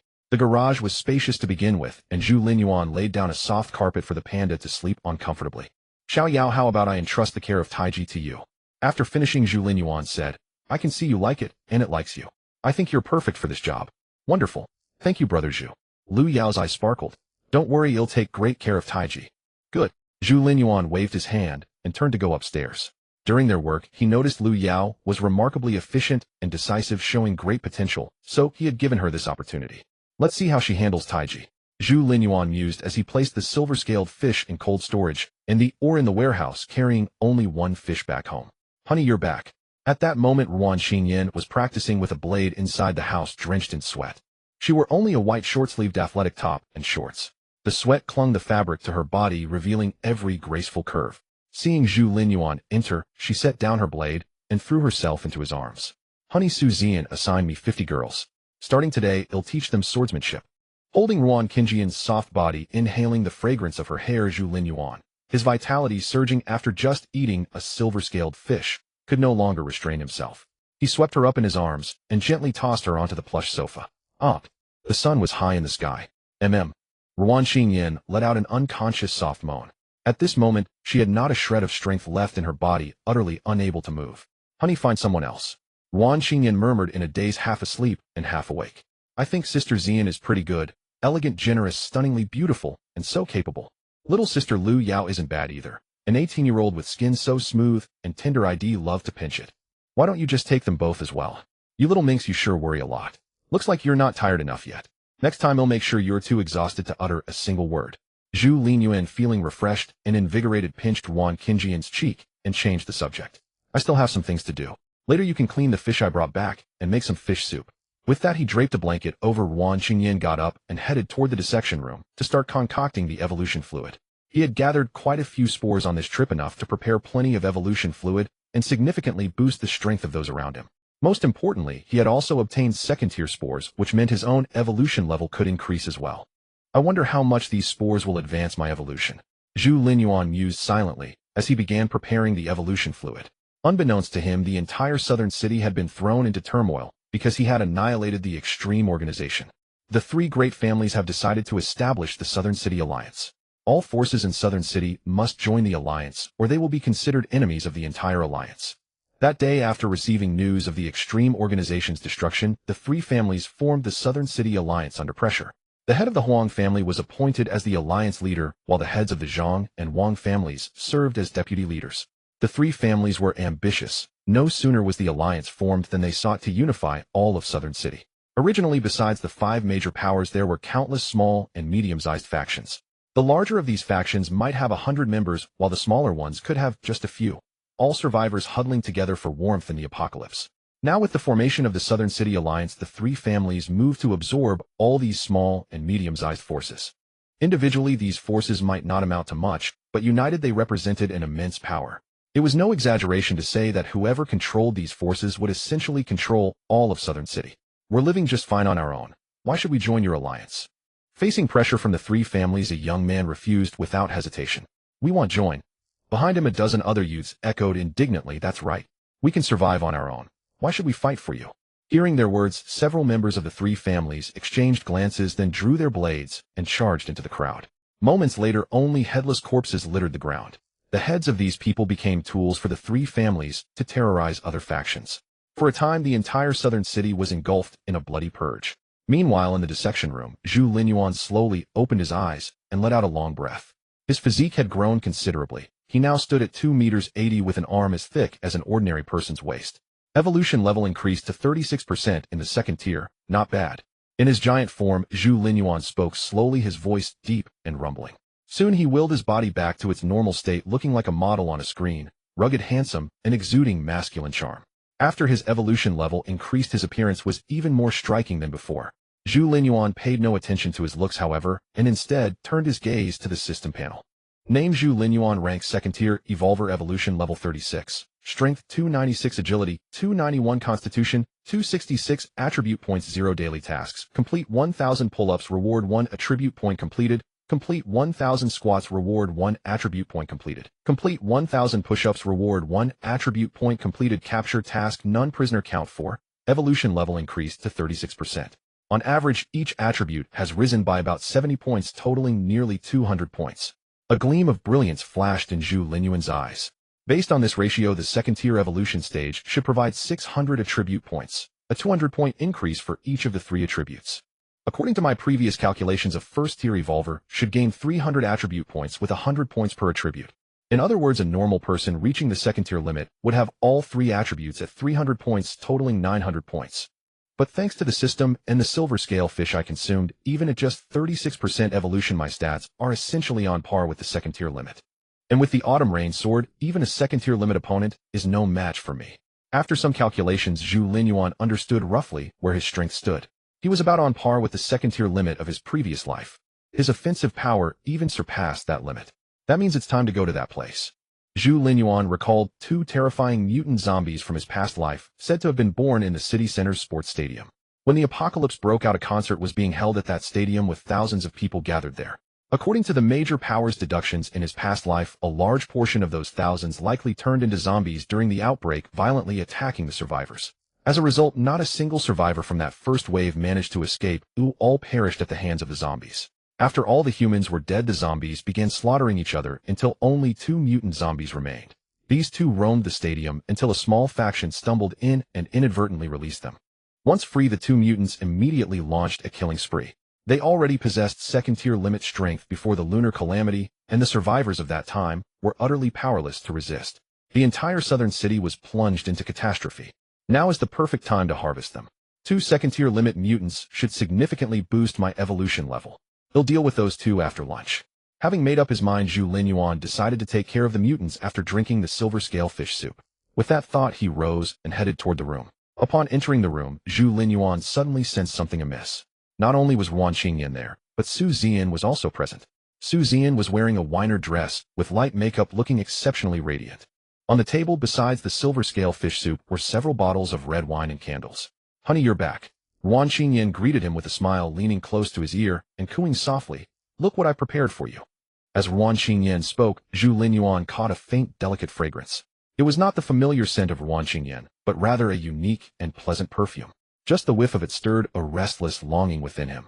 Zhu Linyuan glanced at Wan Qingyan, whose face bore an ambiguous smile, then at Su Ziyan, whose cheeks were flushed. A thought suddenly flashed through his mind. A feast with treacherous intent. "This is no ordinary banquet," he muttered inwardly. He saw through Wan Qingyan and Su Ziyan's scheme at once. "It seems I've pushed Qingyan too hard. Oh, she's taken the initiative to seek reinforcements." Zhu Linyuan chuckled to himself, but paid it no mind as he walked calmly to the dining table. With his current physique, handling not just the 2 of them, but even 10 or 20 would be a trivial matter. However, in Zhu Linyuan's view, with the moon calamity approaching, his priority was to enhance his strength. He was unwilling to invest too much energy in this aspect. But since the prey was delivered to his doorstep, why would he refuse? Besides, Su Ziyan was a breathtaking beauty. Was this a test of his resolve? Observing the anticipation and nervousness in Su Ziyan's beautiful eyes, Zhu Linyuan smiled gently. Still, he was in no rush. After all, a meal is best savored bite by bite. The same principle applied here. Things would be best when they came naturally. With this in mind, Zhu Linyuan took a large bowl, ladled some silver scale fish soup, brought it to his nose, and inhaled. The aroma was intoxicating. The milky white soup exuded an exceptionally rich fragrance, whetting the appetite. Just the scent alone made every pore on his body seem to open. Without hesitation, Zhu Linyuan gulped down the soup in large mouthfuls. The creamy liquid, as smooth as milk, slid down his throat, its flavor incomparably delicious. Truly exquisite. In the blink of an eye, he had finished a large bowl. After the large bowl of soup settled in his stomach, Zhu Linyuan felt a slight warmth radiating from his abdomen, and he could sense a subtle strengthening of his physique. Indeed, every part of the silver scale fish is a treasure. Even just drinking the soup enhances one's physical constitution. A smile appeared on Zhu Linyuan's face as he went to ladle another large bowl of soup. Although this minor enhancement meant little to him, for ordinary people such an effect was remarkably significant. Qingyan Zian, both of you should drink more of the soup, Zhu Linyuan said, looking at the two women, letting his gaze linger on Su Zian for a moment.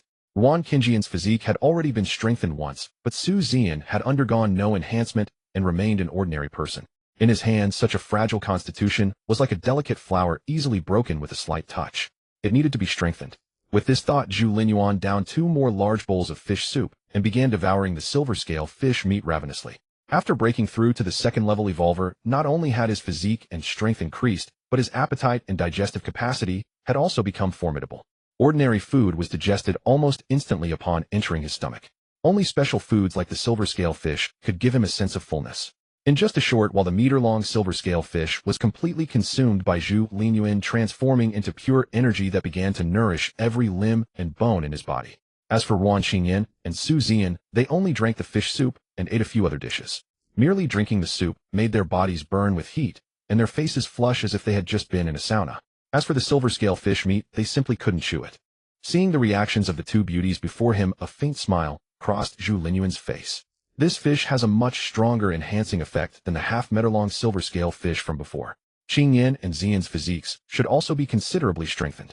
As he spoke, Zhu Linyuan felt the warm current flowing through his body and turned his gaze to his attribute panel. Name: Zhu Linyuan. Rank: second level evolver, evolution degree 36, strength 316, speed 309, physique 296, attribute points 0, daily tasks: complete 1000 pull-ups, reward 1, attribute point completed; complete 1000 squats, reward 1, attribute point completed; complete 1000 push-ups, reward 1, attribute point completed; capture tasks, none; number of prisoners 4. At this moment, after consuming the silver scale fish, his attributes had visibly surged once again. An increase of nearly 90 points already, and it's still growing. Seeing his attributes, joy spread across Zhu Linyuan's face. His stats had now fully reached, or even surpassed, the limits of a second-level evolver. With the Autumn Rain Sword, dealing with those 2 second-level limit aberrants would be effortless. However, this is not yet the time to deal with those 2 aberrants. Zhu Linyuan thought, shifting his gaze to Ruan Qingyan and Su Zian before him. At that moment, Ruan Qingyan had her hair tied in a ponytail, wearing a fitted white sportswear that revealed a slender waist and 2 long, straight, beautiful legs. She looked youthful and radiant, the very image of a campus goddess.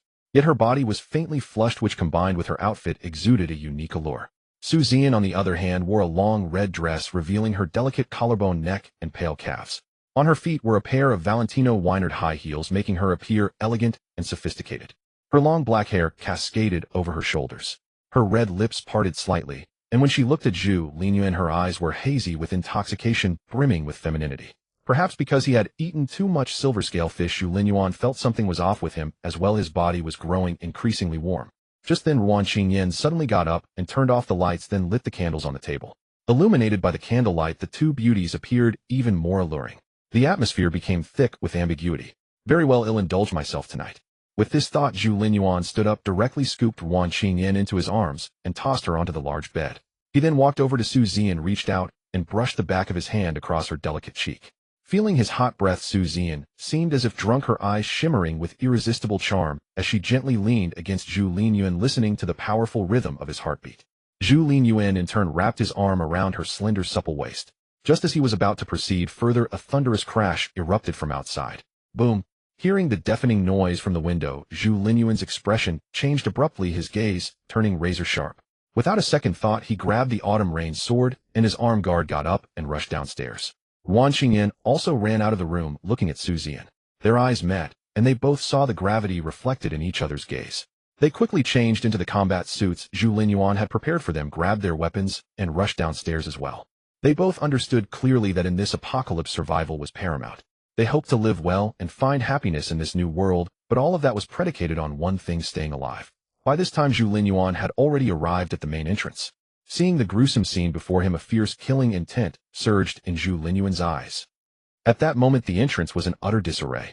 Over a dozen corpses lay scattered on the ground, some familiar to Zhu Linyuan, others he had never seen before. Not far away stood a group of about 100 strangers, all armed with weapons. The giant panda Taiji faced the crowd, shielding Lu Yao behind him. Even from this distance, Zhu Linyuan could feel Taiji's blazing fury. Mr. Zhu. Lu Bai hurried over as Zhu Linyuan approached. These people came to seize our supplies. They must be from a nearby small faction envious of our stockpile and looking to rob us. They planned this meticulously, striking while our people were out working. We were short-handed and lost several brothers in the skirmish. Then your beast companion intervened and drove them back. Liu Bei's arm was wounded and he glared at the group with fierce anger as he explained. Zhu Linyuan nodded, turning his gaze to the 100-odd people across from him, a cold glint flashing in his eyes. At that moment, a man wearing glasses, the apparent leader, addressed, Zhu Linyuan, you're the boss here, right? We didn't come for anything else, just to ask for some supplies. We've seen your transport convoys these past 2 days.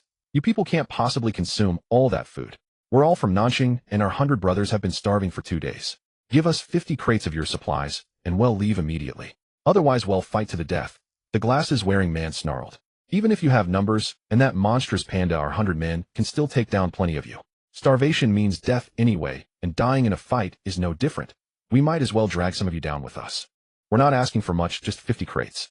Think carefully whether it's worth the bloodshed. The man fell silent, and the 100-odd people behind him tightened their grips on their weapons, glaring at Zhu Linyuan with a reckless, unyielding look. Zhu Linyuan suddenly laughed at the sight of them. So because you're hungry, I'm supposed to feed you. He swept his gaze across the crowd, a mocking smile curling his lips. Are you my dogs? Even dogs know to bark and wag their tails when begging for food. Your begging is worse than a dog's. You. The glasses-wearing man sputtered in fury. How dare you? Before he could finish, a massive fist hurtled toward his face. The next instant, darkness engulfed him as he lost consciousness completely. With a sickening crack, his head burst like a watermelon, splattering red and white matter across the faces and clothes of the 100 people behind him. Then his headless body crumpled to the ground. Zhu Linyuan didn't spare the corpse a glance. He took a slow step forward, facing the crowd. Though they numbered over 100, his aura pressed down on them, making it hard to breathe. As he advanced 1 step, they instinctively retreated 1 step. Weren't you just boasting so fiercely? Zhu Linyuan sneered, striking with lightning speed. His right hand formed a claw, grabbing the nearest man by the head and lifting him high into the air, then squeezing gently like a tomato. A sharp pop echoed like a firecracker. Starvation means death, and dying in a fight is no different. We might as well drag some of you down with us. Zhu Linyuan repeated the glasses-wearing man's words, then his tone shifted abruptly. Trash, like you dares to talk about fighting to the death. With a single stride, he casually swung his left hand, striking the woman in front of him with the back of his palm. Another crack split the air as her head exploded. A thud followed as the person nearest to Zhu Linyuan collapsed to the ground. That person sat sprawled on the ground, legs kicking frantically in a futile attempt to escape, but his body was utterly drained of strength. He could only stare at Zhu Linyuan in terror, muttering, "Monster. You're a monster." Without even a glance, Zhu Linyuan stomped down, crushing his chest flat. Blood immediately oozed from his nostrils and ears, and the man went still. A thud rang out as someone in the crowd dropped to their knees. Another thud, and another. Soon everyone was kneeling, casting aside their weapons, and kowtowing repeatedly, pleading, "Don't kill us. We're all from Nanxing. We're all human. We were just too hungry and wanted something to eat. We were wrong. We want dare again." Listening to their ceaseless pleas, Zhu Linyuan's expression remained impassive. He said calmly, "Take all their weapons." Lu Bai immediately led his men to confiscate the weapons from the 100-odd people, then asked, "Mr. Zhu, how should we deal with them?" "Kill them all," Zhu Linyuan said flatly, turning to leave. To him, it seemed these 100 lives were no more significant than a swarm of ants. "Don't kill us." The crowd wailed upon hearing his words. "We've surrendered. Why kill us? We can work for you. Killing us brings you no benefit. Let us live and well labor for you." "Who says killing you brings no benefit?" Liu Bei's refined face twisted into a savage snarl. "You bastards killed our brothers and tried to steal our supplies. Slaughtering you all will ease our hearts. That's the greatest benefit." With that, Liu Bei swung his blade, fiercely hacking into the neck of the man before him. Blood spurted high, drenching Liu Bei. "Brothers, follow the leader's orders. Kill every last one of these bastards." Roaring, Liu Bei charged into the crowd with his long saber. Behind him, dozens of brothers joined the slaughter. Listening to the sounds of carnage, Zhu Linyuan remained expressionless. These young brothers have seen too little bloodshed. They lack experience and aren't ruthless enough. It's time they got a taste of real killing. Wiping out this lot will let them blood their blades and forge a killer's edge. It'll also serve as a warning to the other captives. Lost in thought, Zhu Linyuan walked over to the giant panda Taiji and rubbed its head. Taiji immediately lay down. Zhu Linyuan climbed onto its back, patted its head, and pointed ahead. "Let's go, little one. Time for you to taste some blood too." The direction he indicated was the stadium where the 2 aberrant creatures were held. At Zhu Linyuan's command, Taiji broke into a run. Its massive body moved with astonishing lightness like a cheetah speeding toward the stadium. Behind them, the 100-odd invaders fell like harvested wheat. At this moment, within the headquarters of the Black Lotus sect. Behind the headquarters lay a bamboo grove where a stone cottage stood. Inside the cottage was a hot spring built from jade filled with warm spring water. The spring water emitted wisps of steam, lending the entire stone cottage a hazy, ethereal beauty. Scattered on the water's surface were red rose petals. The steam condensed on the petals, forming crystal-clear droplets. Everything was serene and tranquil. Suddenly, a delicate jade-like hand picked up a rose petal. The hand was exquisite with pale, slender fingers, delicate as young scallion shoots, and a small, soft palm that begged to be held. The hand gently swayed in the water, as if testing its temperature before quickly withdrawing. Then a small, fair, and delicate foot dipped into the spring, followed by pale, slender legs and a slim, taut waist. Finally, the woman's entire body submerged into the warm water, concealed by layers of rose petals. Immersed in the spring, the woman let out a contented sigh, which also lifted her white veil, revealing a pair of cherry-like lips. These were irresistibly alluring lips, like dewdrops on cherries, a tender pink.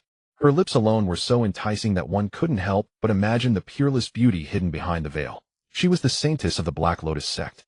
Just then, a woman in a black gauze dress hurried over to the spring and said respectfully, "Saintess, the people you sent to the stadium have returned." They reported seeing two massive monsters in the stadium covered in bone spikes and armor. It seems the intelligence we received earlier was correct. There are indeed aberrants in that stadium, and according to their description, they should be 2 second-stage aberrants. If Zhu Linyuan had heard this woman's words, he would have been astonished. In his understanding at this point in his previous life, no one had yet coined the term aberrant. This term was only agreed upon by the surviving factions after the Moon Calamity, eventually naming the evolved zombies and mutated beasts, corresponding to human evolvers. Terms like aberrant, spore, evolver, and blood pattern, along with classifications such as first stage and second stage, were all proposed during that post-calamity era. Yet now the Black Lotus sect seemed to have known this name all along. "I understand," the Black Lotus saintess spoke slowly, her voice enchanting. "Dispatch a few second-stage protectors to kill those 2 aberrants and bring back the spores." Hearing this, the woman in the gauze dress did not act immediately, but hesitated. "Saintess, we don't have many second-stage protectors yet, and most have just broken through. Those 2 aberrants are likely formidable, our protectors may not be a match for them. Should we wait a little longer?" The woman in black paused, then said hesitantly, "The entire southern city is in turmoil. A new force has risen in Xinjiang Mountains. The 3 great families have formed an alliance and are gaining influence, and the official forces have yet to act. They must have ulterior motives, perhaps waiting for the arrival day. Second-stage protectors are the backbone of our sect. If we lose them here, we may not withstand the combined forces of these factions when the Saint Lord descends." The Black Lotus saintess listened quietly until she finished, then suddenly laughed, her voice melodious. "Are you questioning me?" The saintess looked at the woman with a faint smile. "Or has breaking through to the second stage given you the confidence to challenge me?" As she spoke, she flicked her finger, sending the rose petal flying toward the woman. The petal transformed into a streak of red light, spinning rapidly like a blade, and whizzed past the woman's cheek. A fine line of blood immediately appeared on her face. Drip, drip, blood droplets slid down her cheek and fell to the ground. The woman stared at the saintess, her eyes filled with terror.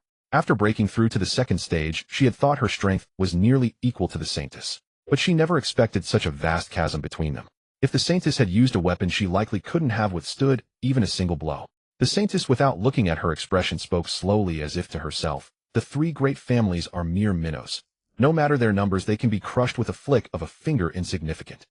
The official forces are still developing the evolution serum, and their focus can only be on Modu and Yinjing. They can't afford to concern themselves with the southern city, posing no threat to our sect. As for that rising power, it's somewhat interesting.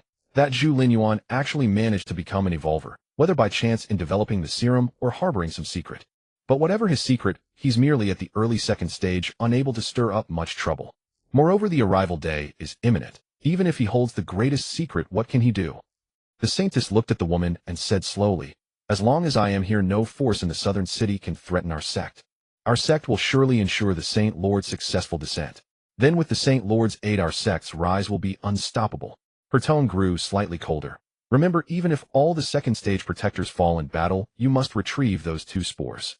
The woman bit her lip as if wrestling with inner conflict, but finally bowed her head respectfully. "As you command, saintess."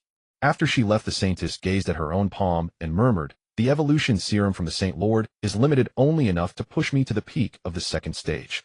I hope those 2 aberrants can help me break through to the third stage and conveniently use the opportunity to eliminate these second stage protectors by proxy." The arrival day is near, who knows what changes will come.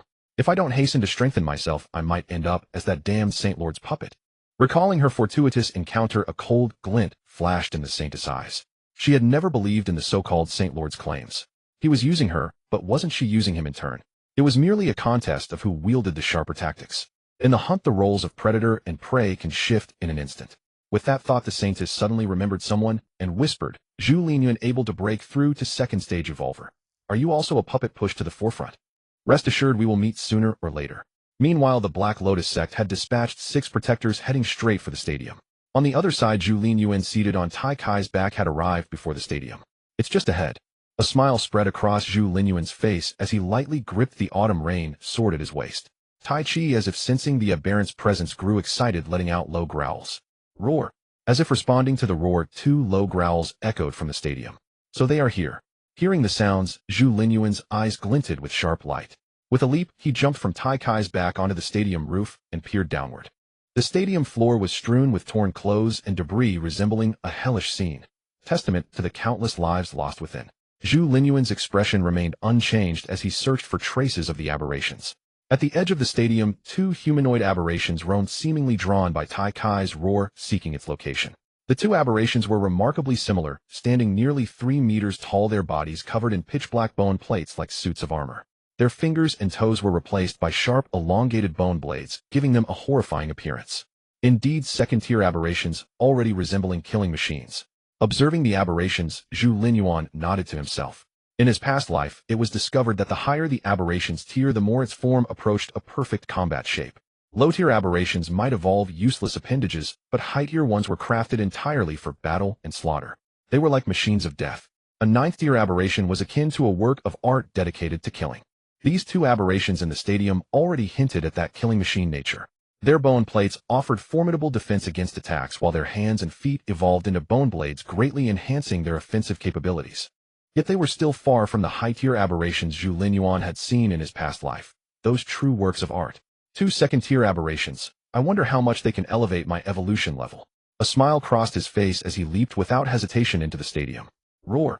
The moment Zhu Linyuan landed, the 2 aberrations detected him and charged with savage howls. They moved with incredible speed, crossing the vast stadium in an instant. Their sharp claws aimed for his throat, slicing through the air with a piercing sound. Even steel would be torn apart by their claws. As expected, second-tier peak speed.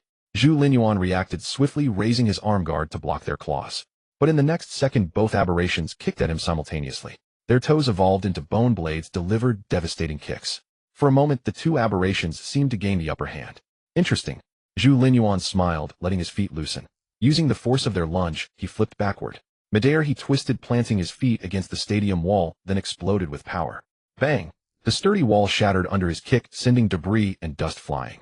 Simultaneously, using the recoil, Zhu Linyuan shot toward the aberrations like a cannonball. Shing! The autumn rain sword was drawn. At full speed, the blade carved a sharp whistle through the air, transforming into a white rainbow that slashed toward the 2 aberrations. The aberrations lunged at him, their 10 fingers like blades aimed at his head. Crack! In a flash, Zhu Linyuan and the aberrations crossed paths. Phew! He slowed, exhaled deeply, and sheathed his sword. Clang! The autumn rain sword clicked into its scabbard. That sound seemed to trigger a switch. The upper halves of both aberrations slid cleanly from their waists, thudding to the ground. The cuts were as smooth as mirrors. Only 4 legs with half-torsos remained standing. What a sharp sword! Truly a divine weapon. Zhu Linyuan was immensely satisfied with the autumn rain sword, seeing the clean cuts on the aberrations. Their bone blades and armor were extremely tough, far surpassing metal. If he had used an alloy longsword, the outcome might have been different. But under the autumn rain sword, these 2 peak second-tier aberrations were effortlessly sliced into 4 pieces. He stepped forward, finished them off, extracted the spores, and gathered all useful materials from their bodies. These bone plates can be forged into armor and the bone blades into weapons, far stronger than ordinary ones. Zhu Linyuan stored all his gains, deeply satisfied. This trip yielded 2 second-tier spores and materials, but more importantly, he gained a profound understanding of the autumn rain sword sharpness. Fortunately, Gu Qiuyu lacked the strength to fully unleash the sword's power, or it wouldn't have been so easy to defeat her. He mused. Weapons matter, but the wielder's strength is crucial. Even the finest divine weapon needs a worthy master to shine. Even a divine blade like the autumn rain sword in the hands of a child couldn't cut a tree. In Gu Qiu's hands, it couldn't even cleave the alloy arm guard Zhu Linyuan had forged. but in his hands a single strike could sever two peak second-tier aberrations at the waist. Pity the sword is too light, still not ideal for me, he thought. Once the mine is successfully excavated, I need to forge a heavy battle blade. That will be my true weapon. Even as he mused, the image of the heavy blade took shape in his mind, filling him with anticipation. I must hasten to find the other two branches of the Goo family, and the mineral vein at Sunset Gorge needs to be mined quickly, he resolved. After returning, I'll make evolution serum from these two spores, absorb them, and then set these plans in motion. Oh, and Qingyan and Xian are waiting at home. At that thought, a smile spread across his face. He eagerly packed his belongings and strode toward the stadium exit. But just as he reached the gate, he heard an enraged roar from outside. Roar? Tai Chi. Hearing Tai Kai's cry, Zhu Linyuan's expression shifted as he rushed out. Outside the stadium's 6 men in black robes and hoods wielding metal staffs were encircling Tai Chi. That attire, he had seen it countless times in his past life. Black Lotus Sect. You're all dead. At the sight of the black robe and hood along with the lotus pattern on the garment, a fierce murderous intent flashed in Zhu Linyuan's eyes. The Black Lotus Sect daring to appear before me again. His tone was utterly chilling. He harbored an irreconcilable, deep-seated hatred for the Black Lotus Sect. On one hand, because in his past life the sect had aided tyranny, wantonly slaughtering humanity. On the other hand, because his closest brother from that life had perished at the hands of the Black Lotus Sect's leader. Black Lotus, wash your neck and wait. Recalling the man from his past life, always clad in a black robe with gold trim, a perpetually gentle smile on his face, yet wielding methods of unimaginable cruelty, the murderous intent in Zhu Linyuan's eyes burned even brighter. This man with the gentle smile was none other than Black Lotus, the leader of the Black Lotus Sect in the past life. He was also the one who had personally slain Zhu Linyuan's brother. No matter where you hide now, I will drag you out and tear you limb from limb. With a furious roar, Zhu Linyuan clenched his fist, his body suddenly expanding, transforming into a giant nearly 3 meters tall. His muscles bulged, gleaming with a bronze radiance under the sunlight, making him appear like a bronze colossus. Boom! Zhu Linyuan fixed his gaze on the 6 Black Lotus Sect protectors, his eyes icy.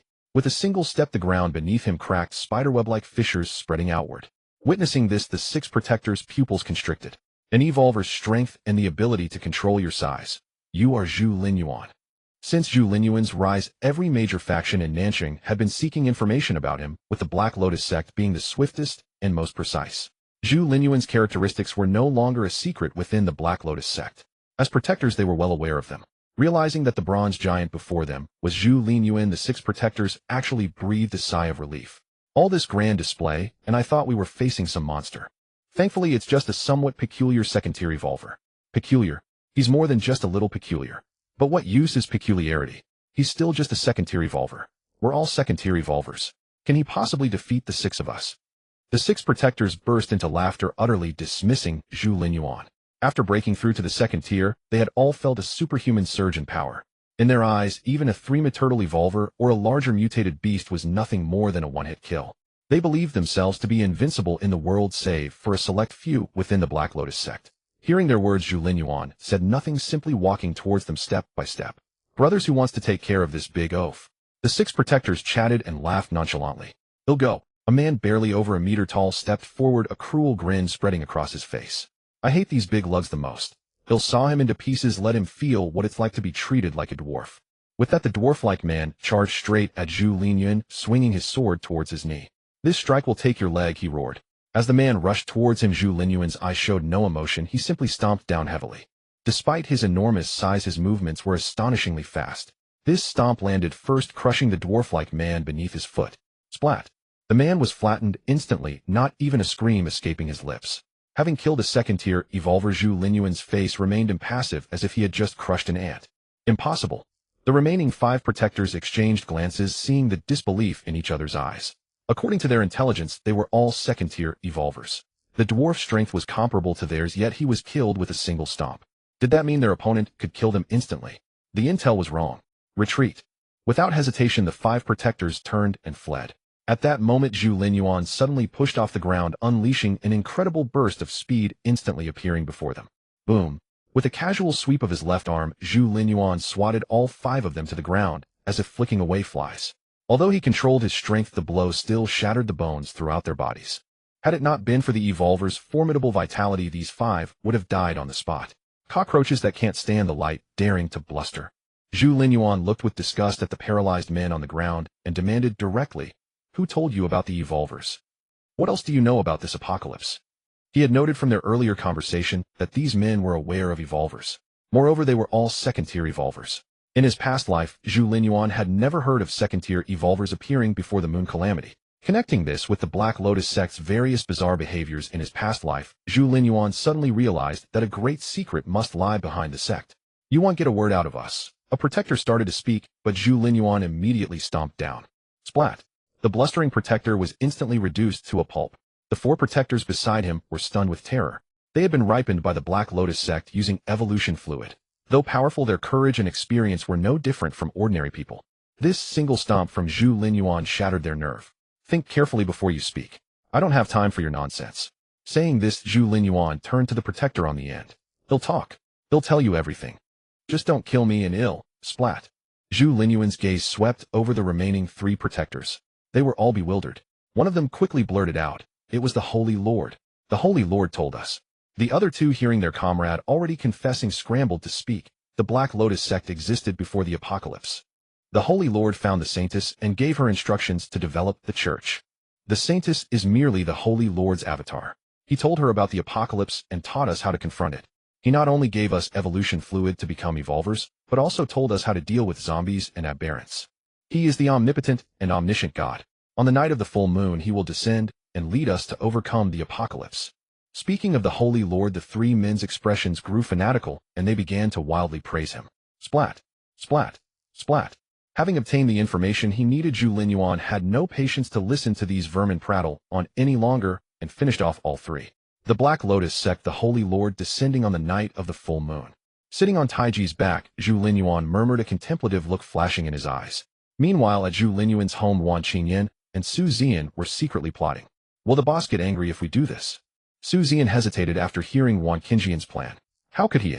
Wan Qingyan leaned close to Su Ziyan's ear and whispered, "Once this is done, he won't be your boss anymore. He'll be your husband. Besides, I'm sure hubby will love this little game." A moment later. "So I'm supposed to hide in the wardrobe wearing this?" Su Ziyan looked at her attire with slight hesitation. Will this really work? Will the boss like it? She was clad in black stockings, high heels, a small blazer, and a black pencil skirt. In her eyes, this was just her usual work outfit. Would Zhu Linyuan appreciate this? The only thing that gave Su Ziyan confidence was that this ensemble was more form-fitting than her daily wear, accentuating her exquisite figure. Gazing at her curvaceous reflection in the full-length mirror, Su Ziyan couldn't help but think, "I'm truly beautiful." Hearing her doubt, Wan Qingyan chuckled. "Ziyan, you still don't understand, man. What man wouldn't fancy a secretary? Especially one as gorgeous as you." A mischievous, ambiguous smile played on Wan Qingyan's lips as she leaned close to Su Ziyan's ear and whispered, "You'll hide in our bedroom wardrobe. When hubby returns, he'll trick him into opening it. Imagine his expression when he opens the wardrobe and sees you in that outfit hiding inside." Like a little demon, Wan Qingyan tempted Su Ziyan. "What happens next is up to you. Trust me, with your looks and figure in that attire, you'll be irresistible, unstoppable as a god-slaying, Buddha-slaying force. What you should pray for is that hubby shows mercy, or you won't be able to move tomorrow." Hearing Wan Qingyan's words, Su Ziyan suddenly thought of Zhu Linyuan's tall and powerful physique, and countless images involuntarily flooded her mind. She bit her lip, gently, instinctively clutching her skirt hem, a blush spreading across her face, her delicate earlobes tinged with red, looking utterly alluring.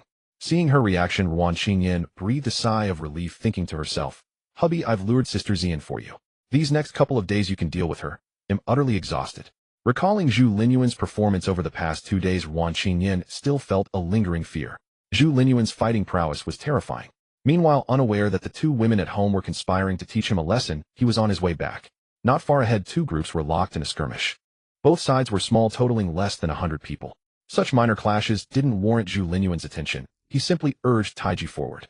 In the apocalypse, it was all too common for people to fight. He couldn't be bothered to watch. However, a strange cry suddenly rose from the crowd. "Ba, sheep's bleat." Upon hearing it, Zhu Linyuan quickly patted Taiji's back, signaling it to stop. He dismounted in one leap and headed toward the crowd. Seeing Zhu Linyuan approach, both groups instinctively ceased their fight, all eyes fixed on him. Their gazes held wariness and fear. It wasn't that they sensed his strength, rather it was the massive panda behind him, a full 7 or 8 meters in length.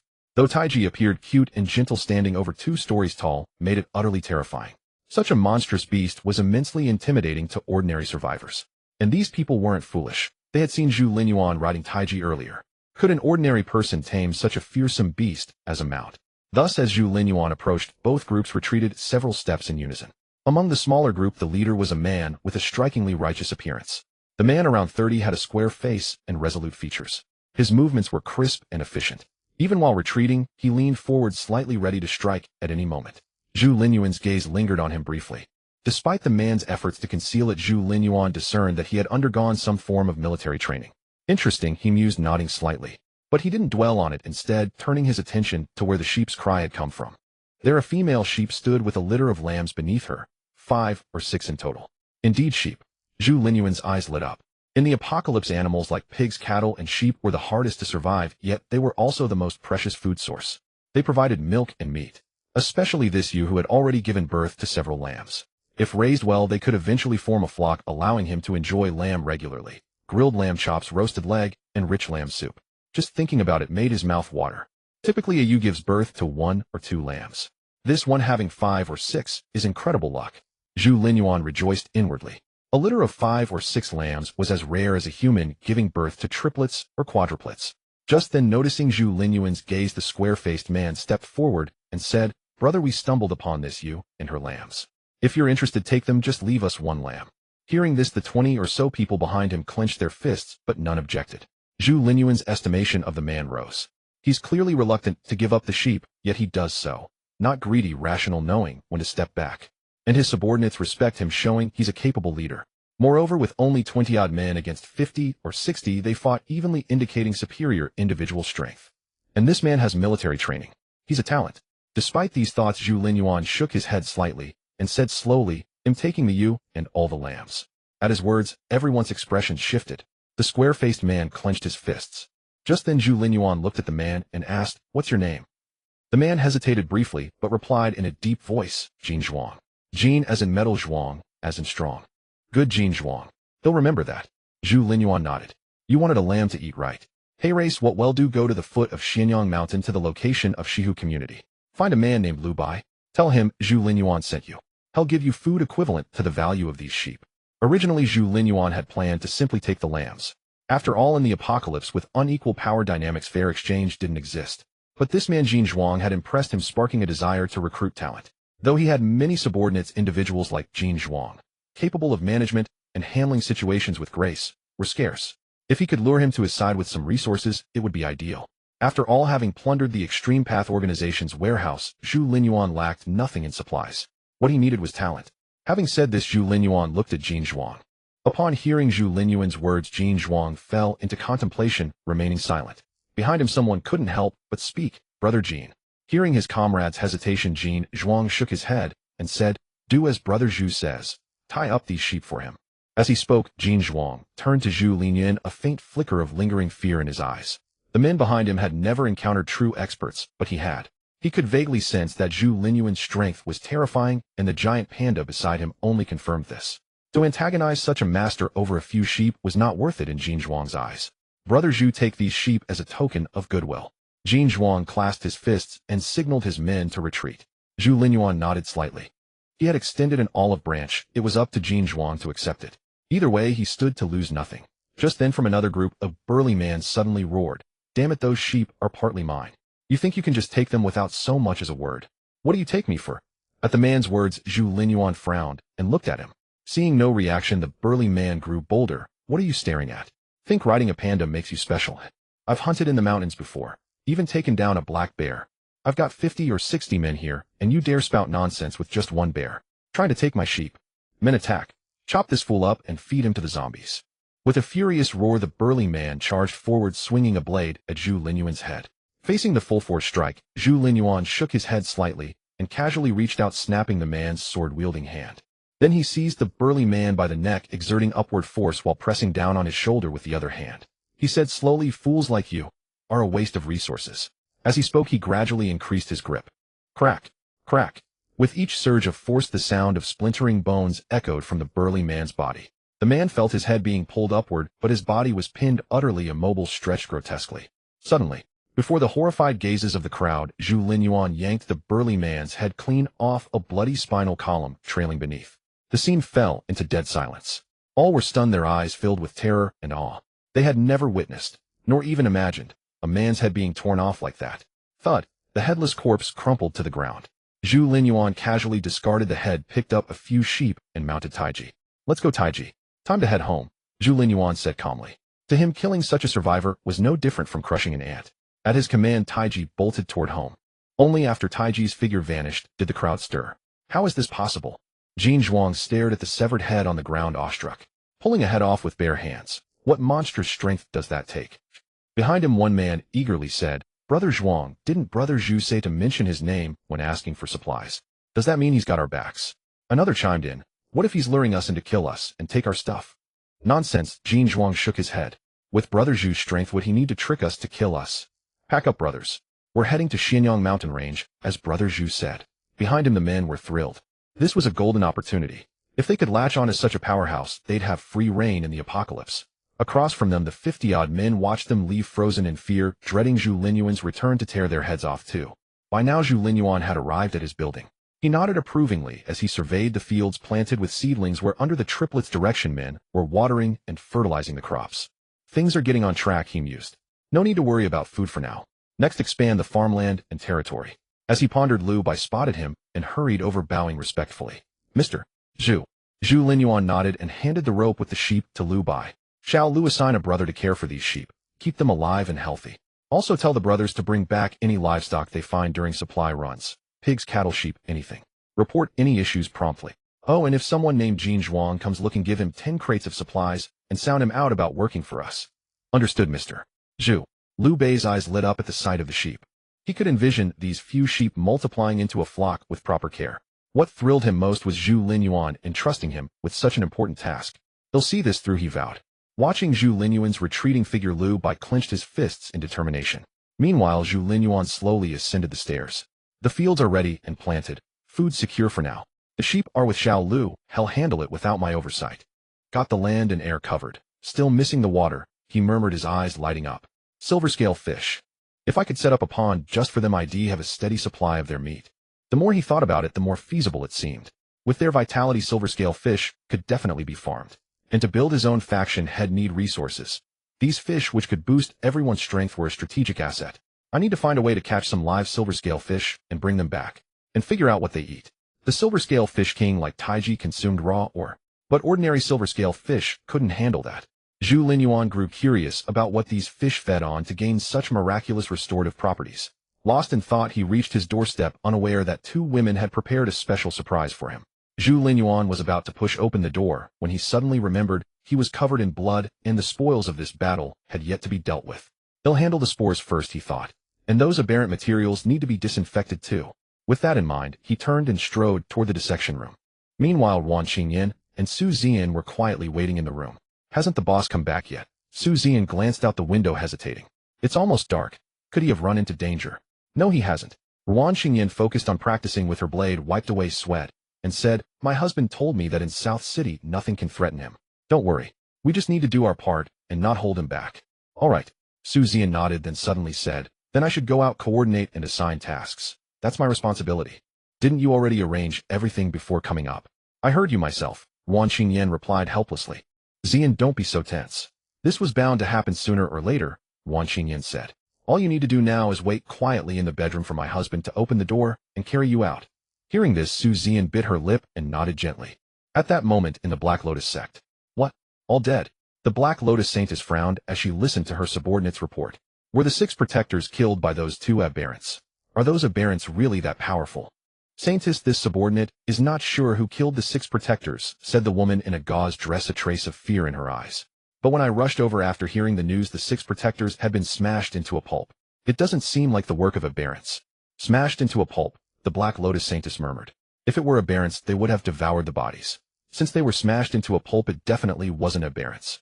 Saintess, I also saw the corpses of 2 aberrants in the stadium, the woman added. Both aberrants had their bone armor and blades removed. Their deaths were peculiar. They were both severed at the waist, the cuts perfectly smooth. Those 2 second-order limit aberrants are dead too.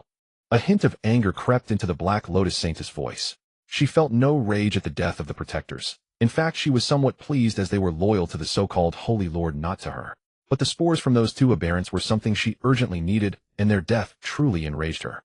They're both dead, the woman in gauze hurriedly said. And the spores have been taken. Hearing that the spores were gone, the last shred of hope in the Black Lotus Saintess' heart was extinguished. It seems the ones who killed the aberrants and the protectors are the same group. Anyone capable of killing 2 second-order limit aberrants and knowing to take the spores must, like us, have some understanding of this apocalypse. As she spoke, a name surfaced in her mind. She thought to herself, could it be you, Zhu Linyuan? Do you already possess the strength to slay second-order limit beings? And who stands behind you? Is it the same kind of thing as the Holy Lord? But no matter who backs you, if you try to block my path, I will crush you. With that thought, the Black Lotus Saintess spoke directly, immediately informed the 3 major families that the Black Lotus sect is willing to cooperate with them, but on one condition. They must destroy that rising faction and bring Zhu Linyuan to us. Understood. The woman in gauze accepted the Saintess' order and swiftly departed. The room was left with only the Black Lotus Saintess. I wonder if the combined forces of the 3 families can test your strength, she mused with a light laugh. If you're not strong enough, then everything you have will be mine. Meanwhile, Zhu Linyuan, who had drawn the Black Lotus Saintess' attention, was in the dissection room preparing evolution fluid. With this much first-order evolution fluid, I can create quite a few first-order evolvers, he said, smiling at the 2 rows of vials before him. These were the spoils of his recent efforts. Having broken through to the second order, the first-order fluid was useless to him now. He planned to give it to his people to boost the overall strength of his faction. His gaze then shifted to a transparent container on the table. Inside the container was a fist-sized spore adorned with 2 silver lines, giving it an air of nobility. This silver-marked spore has shown no activity yet, he noted. I can't see how it differs from ordinary blood-marked spores. Zhu Linyuan even felt an urge to turn this silver-marked spore into evolution fluid to see what effect it would have. But after careful thought, he decided to observe it for now. In his past life, he had slain countless aberrants, but he had never encountered one with silver markings or heard any related rumors. This only underscored its rarity and uniqueness. I hope you don't disappoint me, he thought, turning his attention to the second-order evolution fluid beside him. 2 vials of second-order fluid stood quietly, crafted from the spores of the 2 second-order limit aberrants. Their color was deeper than other fluids, exuding an enticing aroma. It was the primal craving of his cells for evolution. Sensing this raw desire, Zhu Linyuan hesitated no more. He picked up 1 vial and drank it down. With a gulp, the fluid entered his stomach, and he immediately felt a searing energy surge within. This energy was ferocious, far more violent than when he used attribute points to strengthen his body or consumed silver-scaled fish. It felt as if it were tearing his body apart to rebuild it. Capillaries burst across his skin, muscle fibers ripped and reformed, and he was instantly drenched in blood. Still not enough, he muttered through the pain, grinning as he grabbed the other vial and downed it in one go. With a thunderous boom, he felt every cell in his body shatter and reform, engulfing him in excruciating agony. Yet at the same time, he sensed his power skyrocketing. His form swelled uncontrollably. His previous limit was about 3 meters, but now he surged past it. 3.1 meters. 3.2. 3.5. 4 meters. Time blurred as the evolution fluid's energy was depleted and the growth finally ceased. Zhu Linyuan's form stabilized at 4.7 meters. Yet unlike before, his giant body was no longer bulky with bulging muscles. Instead, it was as hard as refined steel, radiating a faint black sheen, his physique sleek and elongated. He resembled a streamlined black metal mecha. Slowly opening his eyes, a sharp glint flashed in his gaze. He clenched his fist, surveying his lithe, powerful frame, feeling the surging might within. In a voice as low and mechanical as machinery, he said, "This power. How much stronger have I become?" With that, he turned his attention to his system panel. The moment he saw the system panel, Zhu Linyuan was taken aback. At this point, all his stats had skyrocketed. Name: Zhu Linyuan. Rank: second tier, Evolver, Evolution Progress 91. Strength 485. Speed 479. Constitution 473. Attribute point 6.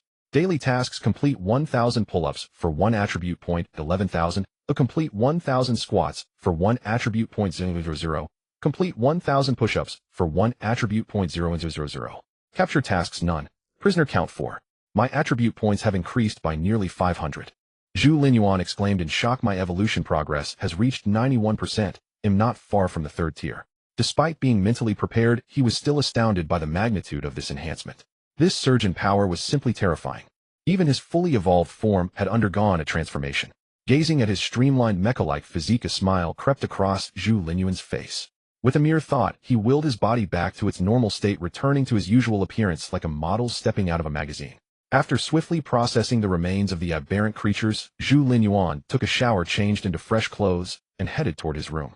Outside, it was pitch black, indicating it was already deep into the night. He checked the time. It was 2:46 in the morning. This breakthrough took so long, Zhu Linyuan mused with a wry smile. But the results are indeed remarkable. If I run into those 2 second-tier peak aberrants again, I could tear their heads off with my bare hands. Feeling the surging power within him like a tidal wave, he was brimming with confidence. He now longed to encounter more aberrants to further elevate his evolution progress. He had already seized a considerable advantage in the early stages of the apocalypse. The next step was to maintain and even expand this edge, granting him the power to crush both other survivors and aberrants alike.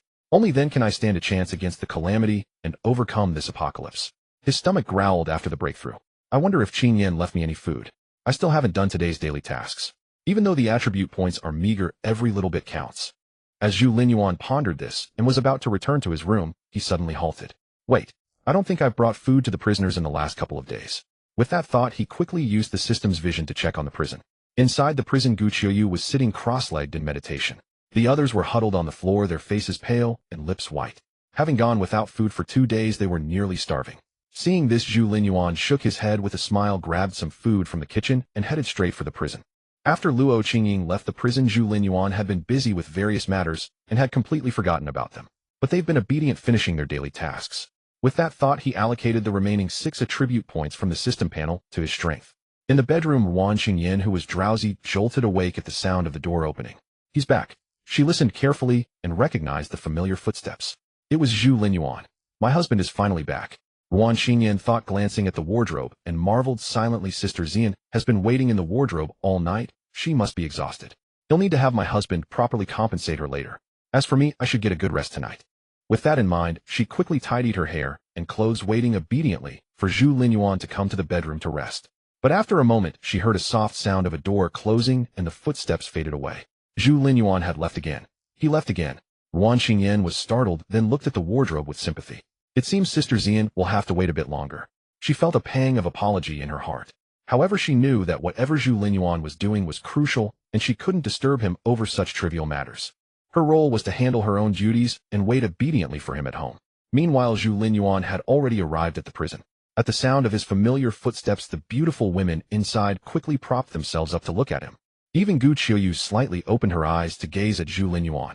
Although her strong constitution could still endure, going without food or drink for so long was unsettling.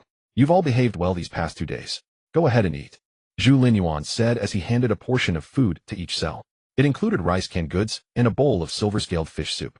After 2 days without eating, the soup would help them regain some strength, ensuring they wouldn't collapse and hinder his attribute point farming. Lan Ying drank the silver-scaled fish soup pitifully, casting a resentful glance at Zhu Linyuan. Is she upset with me? Zhu Linyuan frowned slightly, ready to teach her a lesson. But just then the system's voice echoed in his mind. Prisoner No. 2. Lan Ying's submission value increased to 63 points. Daily tasks unlocked. Her submission value jumped that much. Zhu Linyuan was puzzled. Lan Ying's submission value had been just over 40 before. How did a bowl of fish soup cause such a surge? And if her submission value increased, why is she still looking at me with that resentful expression? Zhu Linyuan shook his head, thinking that women's hearts were indeed unfathomable. But he didn't need to guess their thoughts. He could just check the submission value. What he didn't know was that Lan Ying had grown up in luxury, always being pampered wherever she went. Even in the apocalypse, she had never experienced hunger. Over the past 2 days, without a morsel of food and locked in the prison, she was terrified. She feared that Zhu Linyuan had abandoned or forgotten them.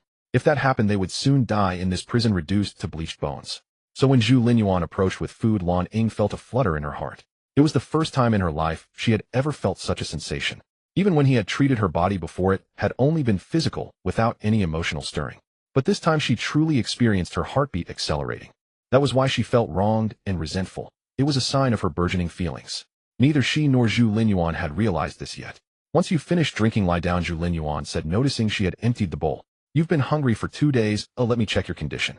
For someone like Lan Ying, whose submission value had exceeded 60, Zhu Linyuan decided to offer some prep. Zhu Linyuan had examined Lan Ying's body a few times before, but this time he suddenly noticed something different.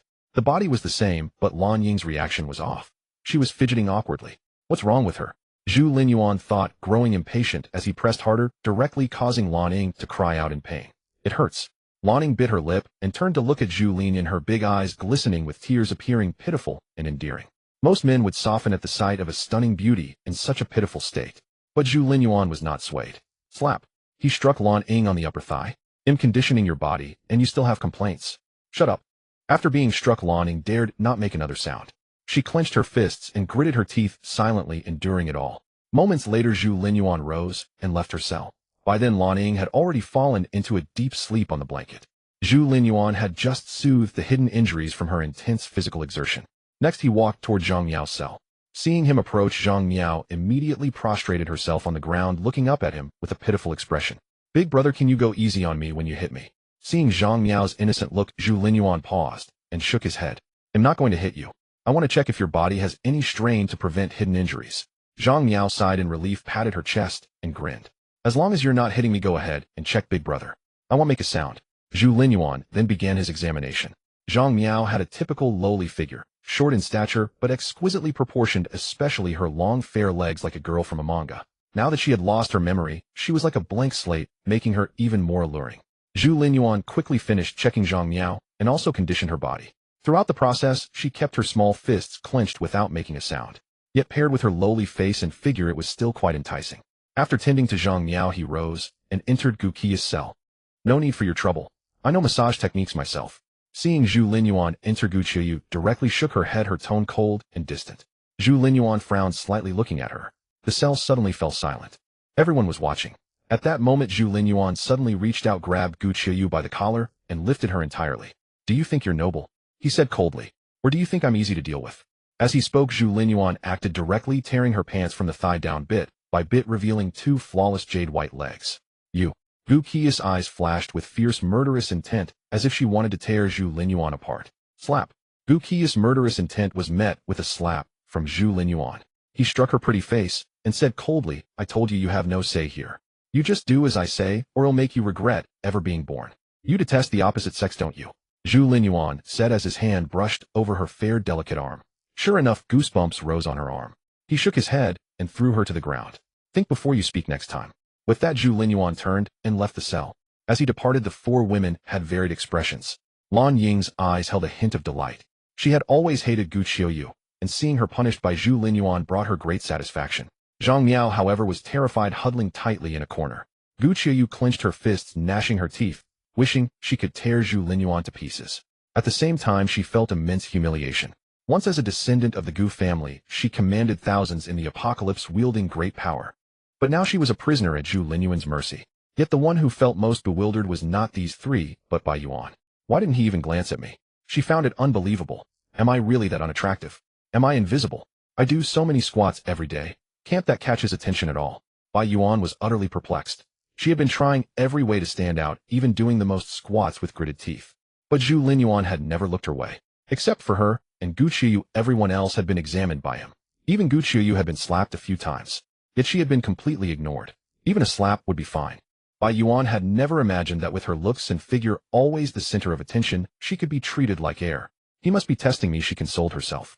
Maybe one day I'll move him, and then I'll enjoy the same treatment as Luo Qingying and leave this cell. With that thought, Bai Yuan resumed her squats with renewed effort. After leaving the cell, Zhu Linyuan observed the prison through the system's perspective. He saw everything: Lan Ying's joy, Zhang Miao's fear, and Gu Qi's fury, resentment, and humiliation. What is she doing? He suddenly noticed Bai Yuan gritting her teeth through squats and found it baffling. Why is she so diligent? Is she in love with squatting? At that moment, he almost wished Bai Yuan were a criminal identified by the system. She was truly a model of squatting. But unfortunately, Bai Yuan wasn't a criminal, so he couldn't be bothered. What did it matter how many squats she did? It wouldn't earn him a single attribute point. Zhu Linyuan shook his head, withdrew his gaze, and returned to his room. There the pot still held braised silver-scaled fish soup, stir-fried pork with chili, and other dishes specially made by Ruan Qingyan. Zhu Linyuan downed several bowls of the fish soup and devoured the braised fish, then rose contentedly. He completed his daily tasks, took a shower, changed into pajamas, and returned to his room. It was already past 4 in the morning, and Ruan Qingyan had fallen into a deep sleep. This little girl, Zhu Linyuan thought with a slight smile as he gently closed the door. Suddenly his expression changed. Why is there another breathing sound? He realized there was a third person's breathing besides his and Ruan Qingyan's. In the wardrobe. Having pinpointed the source, Zhu Linyuan opened the wardrobe without hesitation. The next second he froze. There in the wardrobe, Su Zian was fast asleep in her uniform. These two little girls pulling this trick on me. Zhu Linyuan instantly understood Ruan Qingyan and Su Zian's plan and smiled. He then reached in and lifted Su Zian out. Su Zian instinctively wrapped her arms around his neck, then jolted awake. Shoo, Zhu Linyuan whispered. Don't wake Qingyan. Su Zian nodded shyly. Ruan Qingyan had a dream. She dreamed she was lying in a small boat drifting on a lake. Occasionally a breeze blew, making the boat sway gently, bringing her immense comfort and ease. It was as if she could hear faint songs like the singing of a siren. Wan Qingyan slept with complete peace of mind. When the first rays of morning sunlight streamed into the room, she awoke languidly, opened her sleepy eyes, stretched lazily, and a smile lingered on her face. I slept so well. It was then that Wan Qingyan noticed Zhu Linyuan was still sleeping soundly beside her, breaking his habit of rising early. He must have been exhausted last night. She tenderly adjusted his blanket and sighed. I wonder how late he worked before coming home. My husband works so hard every day. Let me make him something delicious to reward him. Wan Qingyan felt a surge of motivation, quietly got up and headed to the kitchen. Just as she was about to leave, she suddenly felt as if she had forgotten something. She tapped her head lightly and realized with a start, Sister Zian. She suddenly remembered that Su Zian was still hiding in the wardrobe. Could Sister Zian have slept in the wardrobe all night? Thinking this, Wan Qingyan was filled with guilt and quickly ran to the wardrobe, quietly pulling it open. However, the wardrobe contained nothing but clothes. There was no trace of Su Zian. She left. Wan Qingyan was stunned for a moment, then sighed. She must have waited too long and couldn't bear it anymore, so she left first. What a pity, another missed opportunity. With this thought, she looked at Zhu Linyuan again. Husband, just wait. I will definitely trick Sister Zian back for you. Filled with determination, she rushed off to cook. After bustling for a while, she finally finished preparing the meal. Just as she was about to call Zhu Linyuan to eat, she turned and found him already dressed and walking out of the bedroom. Husband, you're awake. Wan Qingyan trotted over, linked her arm with his, and said happily, come eat quickly. You must have been exhausted last night. I made you soup and breakfast. Exhausted last night. Hearing her words, Zhu Linyuan's smile froze for a moment, then he quickly chuckled. Let me see what my dear wife has prepared for breakfast. With that, he strode toward the dining table. So lavish. Looking at the array of dishes and pastries, Zhu Linyuan sincerely praised, trying to change the subject to prevent Wan Qingyan from dwelling on last night's events. Last night had indeed been incredibly thrilling. It might not have been so exciting if Wan Qingyan had been awake, but precisely because she was asleep, it had a unique, different sensation. Of course, Zhu Linyuan knew that even if Wan Qingyan found out, it wouldn't matter. After all, it was her idea in the first place. Still, he didn't want her to know. That made it more interesting. Recalling the scenes from last night, Zhu Linyuan felt a lingering desire for more. No wonder everyone likes secretaries. There's truth in that. He murmured to himself unconsciously. Black stockings, a uniform, and high heels. It was truly stunning. What did you say, husband? Wan Qingyan walked over, pulled out a chair, and sat down, leaning in curiously. What books? What secrets? Zhu Linyuan's mind raced, and he said smoothly, I said I still like eating sweet potatoes and corn. Great, we have both in the freezer. They'll make you sweet potatoes and corn tomorrow morning. Wan Qingyan pecked him on the cheek and ladled him a bowl of congee. Watching him drink it heartily, she rested her delicate chin on her palm, beaming, and probed. Husband, what do you think of Sister Zian? Moi. Zhu Linyuan downed the entire bowl of congee in one gulp, startled. His mind suddenly conjured the graceful figure from last night. Black stockings, a uniform, and high heels. She's quite good, he nodded. Very capable. I feel at ease in trusting things to her. Wan Qingyan nodded contentedly. Then you. Just as she spoke, a sudden knock came at the door.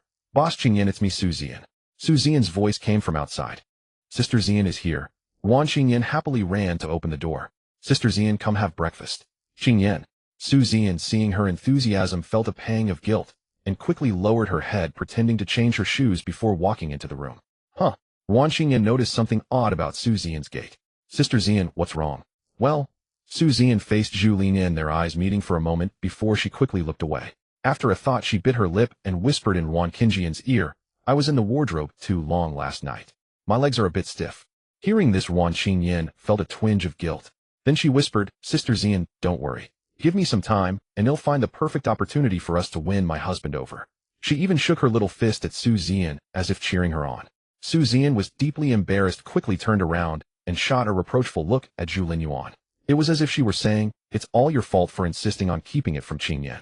Why not just tell her directly? But Zhu Linyuan remained impassive, pretending to be oblivious.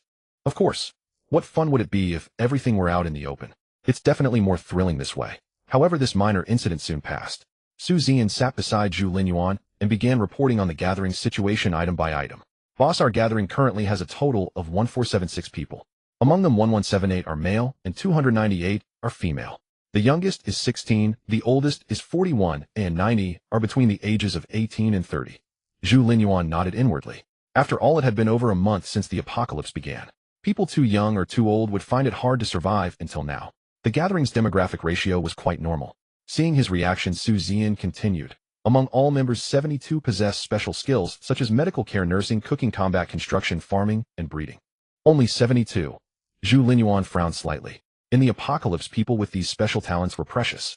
Combat skills went without saying. There were too many battle scenarios in the apocalypse practically every day. Medical care, nursing, and cooking were also crucial. Taking care of members' health and ensuring they had enough to eat would allow them to create greater value. Construction was even more vital in the apocalypse. Zhu Linyuan was far from satisfied with the current scale of the gathering. His plan was to build a base city. But it was a massive project, one that could only proceed step by step. Farming and breeding went without saying. He currently needed to raise silver-scale fish and lambs, and planting crops was an ongoing effort. Still too few talents. Zhu Linyuan shook his head slightly and looked at Su Zian. Zian, go on with your ideas. Boss, here's my idea. Upon hearing Zhu Linyuan's words, Su Zian explained, we may not have many people with professional skills right now, but these skills can be cultivated. I think we should take a three-step approach. Su Zian analyzed point by point. The first step is selection. Categorize the personnel group, those with potential or a passion for learning certain skills together, and assign those with stronger expertise as team leaders or mentors to conduct skill training. The second step is to gather specialized equipment and tools. Su Zian explained, farming and breeding are manageable. We can figure those out. But for cooking, medical care, and nursing, we need specific gear and supplies such as herbs, ingredients, pots and pans, scalpels, and disinfectant alcohol. The first and second steps can proceed simultaneously. We'll divide all our current personnel into several groups, one to collect supplies, one to participate in skill training, one to handle the current farming work, and a dedicated team for surveillance and combat. Zhu Linyuan nodded slightly without speaking immediately. Su Zian, having worked under him for a long time, understood him well and continued, the third step is practice. Once we have some equipment and the relevant personnel have undergone training, we'll have them start hands-on practice in their roles. All medical staff together, all cooks together, all fighters together. They'll perform the same tasks. Then we'll grade them based on their practical performance, with different levels receiving different benefits, using this to stimulate their motivation to learn and improve. After hearing Su Zian's ideas, Zhu Linyuan nodded slightly and said, the overall approach is solid, but there are a few points to add. First, setting up venues. Provide these professionals with space to work. That's easy. Clear out nearby residential buildings and offices to free up room. Second, continuously recruit new people. Relying solely on internal training isn't enough. We need to extend an olive branch to the entire southern city and all survivors. Those with real ability can join us after passing an assessment and enjoy the benefits we offer. Speaking of this, Zhu Linyuan was confident. With the resources he held, there was likely no one in the entire southern city who could rival him. Third, be flexible with the practice model. Drawing on his past life experience, he explained, for example, you suggested putting all medical staff together to do the same work.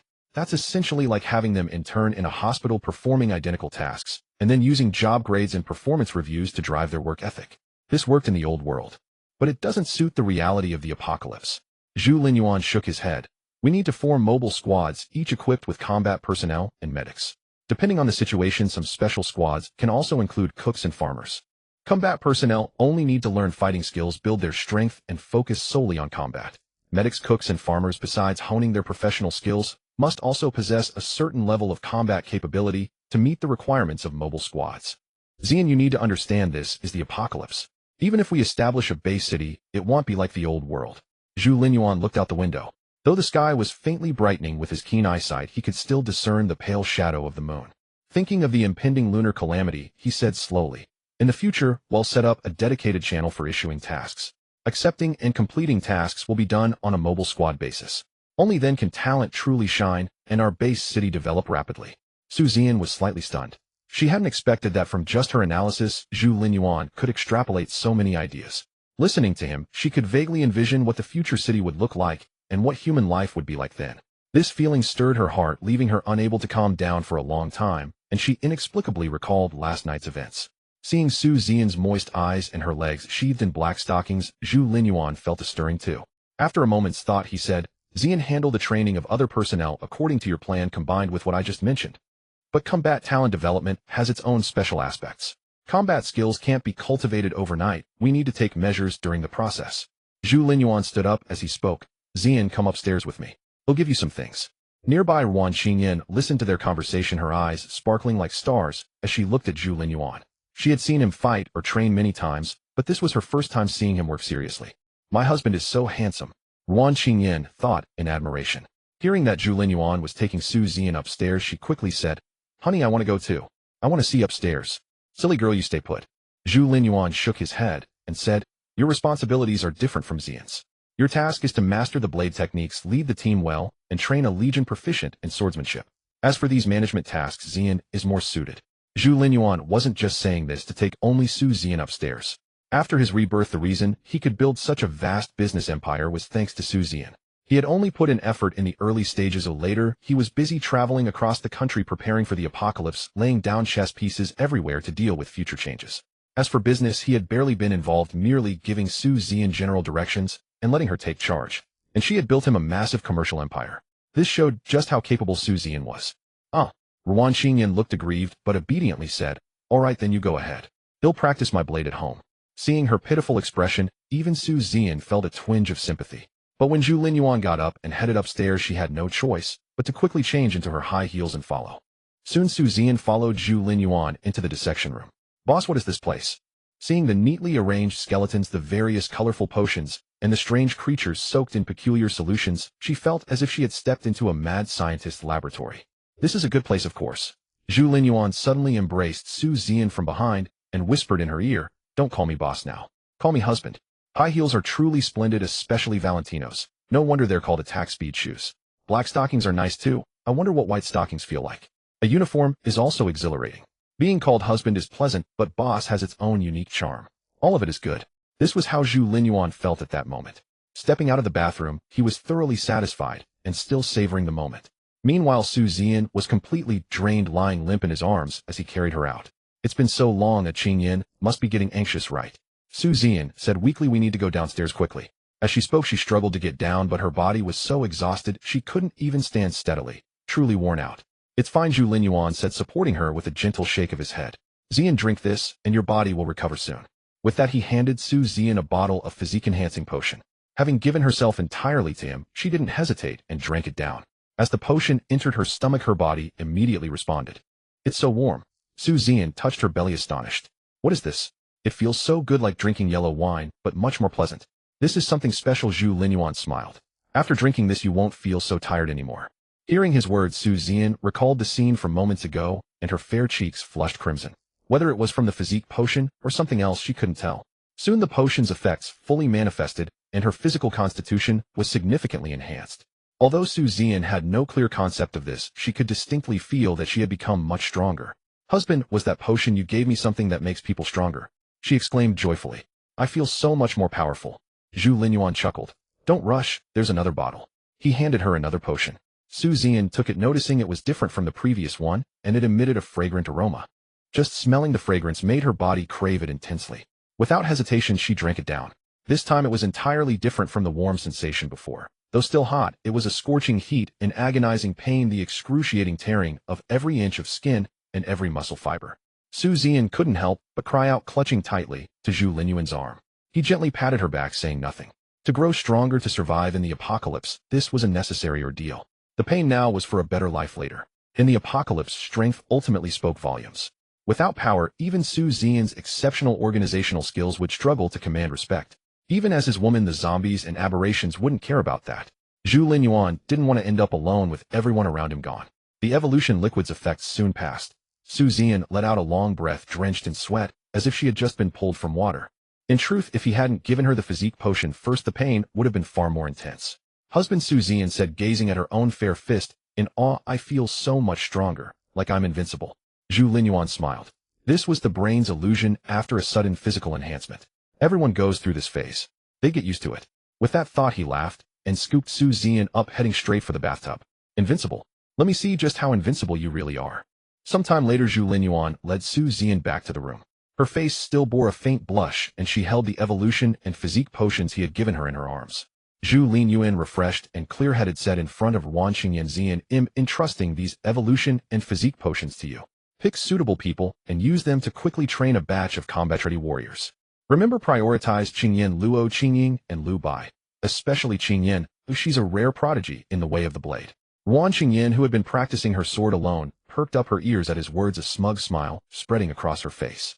Seeing Zhu Linyuan's nonchalant demeanor and how normally he assigned her tasks in front of Ruan Qingyan, Su Xian was stunned.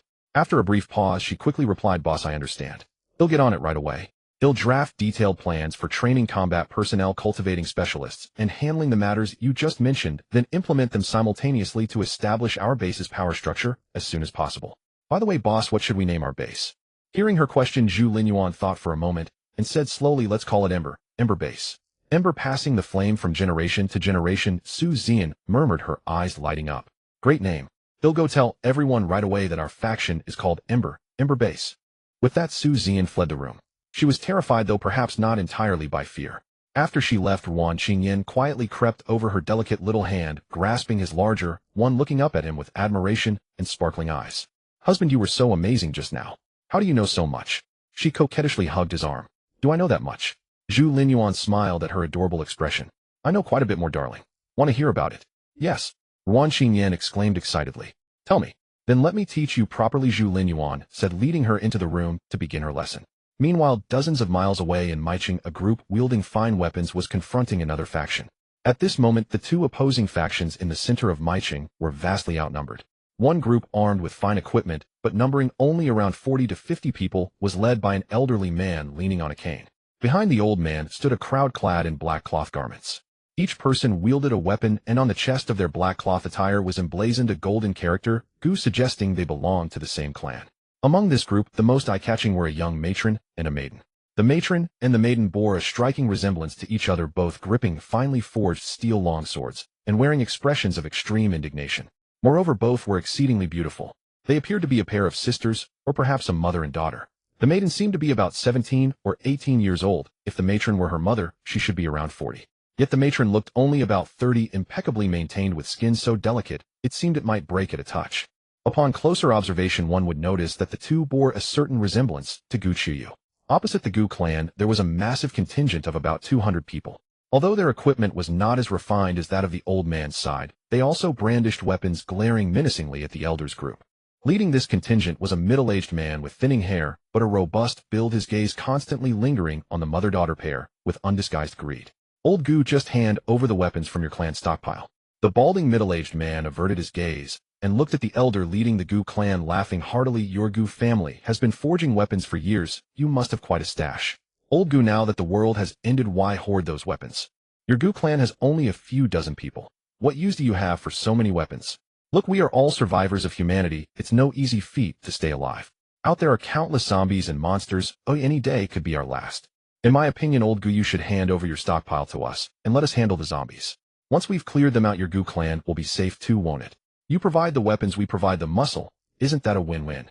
After speaking, the middle-aged man looked at the mother among the pair and flashed a fawning smile. Sister Gu, don't you think so? Just then the daughter among the pair suddenly cursed sharply. You damn idiot, stop staring at my mom. Do you think everyone is as foolish as you?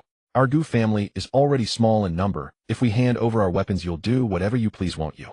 The maiden glanced at the middle-aged man and sneered disdainfully. A big fat ass full of grease with barely 3 hairs on your head. How dare you covet my mom with that sorry look of yours? Shameless paw. You. The middle-aged man was enraged by the maiden's torrent of curses. You little wench, you're asking for death. Do you want to bring death upon your entire family? If you were confident, you'd have acted long ago. Instead of wasting words here, the maiden sneered as she sized up the opposing group. Our Gu clan may be fewer in number, but every one of us has trained our bodies, forged iron, and practiced swordsmanship since childhood. Do you think your rabble can intimidate us? If it comes to a real fight, the outcome is far from certain. Indeed. At this moment, the elderly leader of the Gu clan spoke slowly, his voice low and hoarse. If you've come for the weapons, then please leave. Forgive our Gu clan for not offering proper hospitality. As the old man spoke, he lightly tapped his cane twice on the ground. The 40 to 50 people behind him immediately aimed their weapons at the opposing crowd, poised for a fight at the slightest provocation. Fine, your Gu clan thinks you're something special. The middle-aged man sneered furiously. Then let's wait and see how long your Gu clan can hold out with so few people. As he spoke, the middle-aged man cast a lecherous glance at the maiden who had just cursed him. The maiden glared back at him. After the burly man led his group away, the old man waved his hand and said, everyone go back to your tasks. Be cautious these days and avoid acting alone, lest those people find an opening. Once the crowd dispersed, the young matron from the mother-daughter pair approached the old man and said softly, Father, our clan's food supplies are nearly depleted, enough for at most 2 more days. The old man shook his head and let out a deep sigh. I know, but at this critical juncture our Gu clan is already being watched. Going out to find food would be suicide. Grandfather, why don't we move the entire clan? The maiden said crisply. We can travel light. Even if we encounter zombies, we won't be afraid.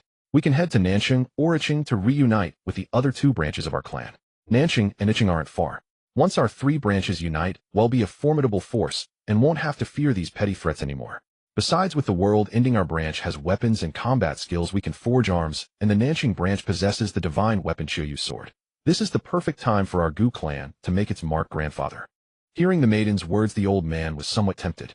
Her reasoning was sound. The only issue was the distance of several dozen li from Maiqing to Nanxing or Iching. In the past, this distance meant nothing, a short drive by car. But now vehicles were practically useless. Traveling on foot would take a long time and involve various dangers. Zombies were manageable, but the real threat was encountering other survivor factions. The entire Maiqing branch of the Gu clan rested on his shoulders. He had to act with caution. Let's wait a little longer, the old man said with a deep sigh, before turning and walking back into the house. The maiden stamped her feet in frustration and complained to the matron, "Mom, why is grandfather so indecisive? Our situation can't afford to wait. If we do, we'll run out of food. We still have 2 days worth of food. Listen to your grandfather and wait a bit longer," the matron said with a soft sigh, seeing the maiden's angry expression. The maiden had lost her father when she was just born, and the matron had raised her alone, spoiling her excessively and fostering her unruly nature. It was fine in the past, but now it's the apocalypse. How will you survive with this temper? The matron thought silently as she looked at the maiden. Meanwhile, dozens of li away, Zhu Linyuan was diligently toiling. Phew. After finishing the 4th round of combat, Zhu Linyuan left the room with satisfaction. Wan Xingyin took a shower and then fell into a deep sleep. Although she had consumed a body-enhancing potion, her physique still lagged far behind. With an evolutionary level of second tier 91 close to 50 times that of an average person, the 4th round of combat was nothing to joke about. However, Zhu Linyuan had many matters to attend to and could not indulge in romantic distractions. It's about time to find the other 2 branches of the Gu family, Zhu Linyuan mused as he dressed and stretched his body. Developing the mine and locating the Gu family's refining branch were both urgent tasks, but developing the mine required a lot of manpower and resources, and he had to lead the way himself, otherwise his subordinates wouldn't even be able to enter the Xianyang mountain range. I have already arranged for Xian to enhance the strength of my subordinates. During this time I will go and bring back the Gu family's refining branch. Zhu Linyuan made up his mind and set off without hesitation. However, just as he stepped out, he suddenly caught sight of an extremely cold and beautiful figure. It was Luo Qingying. At this moment, she was dressed in a white combat uniform, her hair tied in a ponytail, a long slender alloy saber at her waist. Combined with her cool demeanor and snow-white skin, she looked extraordinarily stunning, like a snow lotus blooming on an icy mountain. "What's wrong, Qingying? Waiting for me here?" Zhu Linyuan greeted with a smile. "Teach me how to use a saber." Luo Qingying looked up at Zhu Linyuan, their eyes locking as she spoke earnestly. If it were someone else, Zhu Linyuan might find it strange and quite rude, but with Luo Qingying, he thought it was perfectly normal. He had long sensed Luo Qingying's stubbornness, her difficulty in expressing herself, and her coldness. Most importantly, he could see her submission value. For someone who was completely submissive to him, Zhu Linyuan would not worry about the trivialities. "All right," Zhu Linyuan nodded. "Just in time, I need to go out to do some work. Come with me, and I will teach you how to use the saber on the way." Luo Qingying nodded and followed Zhu Linyuan downstairs. As they stepped out the door, Zhu Linyuan snapped his fingers, and Tai Chi, who had been dozing in its nest, perked up its ears and quickly got up, jogging over to Zhu Linyuan. Upon seeing the large, adorably clumsy Tai Chi, others either felt fear or affection. However, Luo Qingying stood still beside Zhu Linyuan, showing no reaction, not even a change in expression. Noticing Luo Qingying's response, Zhu Linyuan smiled slightly, wrapping his arm around her slender waist, and leaped onto Tai Chi's back. "Head in this direction." Zhu Linyuan patted Tai Chi, indicating the way. Tai Chi immediately began to run forward on all fours. At this moment, both Luo Qingying and Zhu Linyuan were seated on Tai Chi's back, with Luo Qingying in front and Zhu Linyuan behind, gently wrapping his left arm around her waist to prevent her from falling off. Although Tai Chi was quite stable, there were still slight jolts, and Zhu Linyuan's hand around Luo Qingying's waist moved up and down with the bumps, creating a somewhat ambiguous atmosphere. However, neither Zhu Linyuan nor Luo Qingying paid attention to this. Zhu Linyuan was currently in a sage-like state after just experiencing the 4th round of combat, completely focused and resolute. Luo Qingying, on the other hand, had no such concept, her mind solely on practicing with the saber. Practicing saber techniques, especially with a long, narrow saber like yours, has 3 essential words: fast, accurate, and fierce. You must use the least amount of force to achieve the greatest results, Zhu Linyuan explained. With a single stroke before the opponent can react, you've already cut their throat and taken their life. Then your saber technique can be considered proficient. Now draw your saber, let me see your technique. Upon hearing Zhu Linyuan's words, Luo Qing drew her saber without hesitation, but then frowned slightly, saying, "I don't use a saber while sitting." "Then stand up," Zhu Linyuan replied, holding her waist and rising to his feet. Luo Qingying's waist was slender and soft, feeling quite comfortable in his embrace. Zhu Linyuan's left arm wrapped around her willow-like waist, securing her, then said, "Now let me see your saber technique." Luo Qingying nodded, gripping her saber tightly, the tip angled forward, then suddenly raised her arm and slashed down. The movement was clean and swift. However, Zhu Linyuan shook his head, saying, "That slash looks decent, but in reality, you can't even cut through a branch the thickness of an arm. It lacks lethality. It might work against ordinary people, but if you face a zombie, a single slash won't sever its head and you'll risk getting injured yourself. If it were an ordinary person, delivering such a slash would be commendable, but you've consumed a potion and your physique far exceeds that of an average person. This shouldn't be your level." Hearing Zhu Linyuan's words, Luo Qing bit her lip slightly, her eyes filled with determination, like a small beast unwilling to submit. After speaking, Zhu Linyuan grasped Luo Qingying's right hand, holding the saber, and said slowly, "Feel the power of my strike." Saying this, he swung down with his saber. Swish! Luo Qingying clearly heard a sound of the air being sliced. "The force I use for this strike is equal to what you can currently exert, but its power is several times stronger than your earlier slash. This is due to the different efficiencies in utilizing strength. Your efficiency is still too low." Zhu Linyuan continued, gripping her right hand, holding the saber again, saying slowly, "This is often referred to as putting 10 parts of strength into only one part of effect." As he spoke, he wrapped his left arm around Luo Qingying's slender waist and slowly lifted her right hand, holding the saber, explaining, "You should imagine your spine as a great dragon. When you raise your arm, your body stretches out like a great dragon, extending its body. When you push off the ground, the force travels from your feet up through your legs and waist to your shoulders and arms, then the great dragon suddenly contracts." As Zhu Linyuan spoke, he suddenly struck down. Luo Qingying felt her entire body tighten towards her waist, while a force inside her seemed to explode, driving her arms and hands, ultimately bursting out through the saber. Swish! A single slash cut through the air. When the great dragon contracts, suddenly your strength will fully explode, unleashing all 10 parts of your power, and even achieving effects of 15 or 20 parts through your weapon. They'll teach you a few more times. Pay close attention to the feeling of the power," Zhu Linyuan said, patiently teaching Luo Qingying several more times. Luo Qingying carefully felt the exertion of her body, but slowly she suddenly sensed something was amiss. At this moment, Zhu Linyuan stood behind her, his left arm embracing her, while his right hand held her right hand. Their bodies were pressed closely together, swaying slightly with Tai Kai's run generating a bit of subtle friction. Initially, Luo Qingying felt nothing, even dismissing it. However, after listening to Zhu Linyuan and paying careful attention, she suddenly realized that something seemed off. Sensing Zhu Linyuan's presence, Luo Qingying bit her lip, slightly hesitated for a moment, and then spoke. "I think I understand a little. Let me practice on my own first." "All right," replied Zhu Linyuan, who was in a state of tranquility and didn't overthink it. He simply released his right hand, using only his left to steady Luo Qingying's body. Luo Qingying, who had trained rigorously over the years and had been pushed hard by Zhu Linyuan, recently combined with the physique-enhancing potion she had consumed, possessed a waist that was both supple and resilient. Zhu Linyuan found it quite pleasant to hold. Unconsciously, he recalled the sensation of holding Luo Qingying's right hand while teaching her the blade techniques, and nodded inwardly with approval. Truly a peerless beauty. At just 18, she was already this breathtaking. What would she become in 2 more years?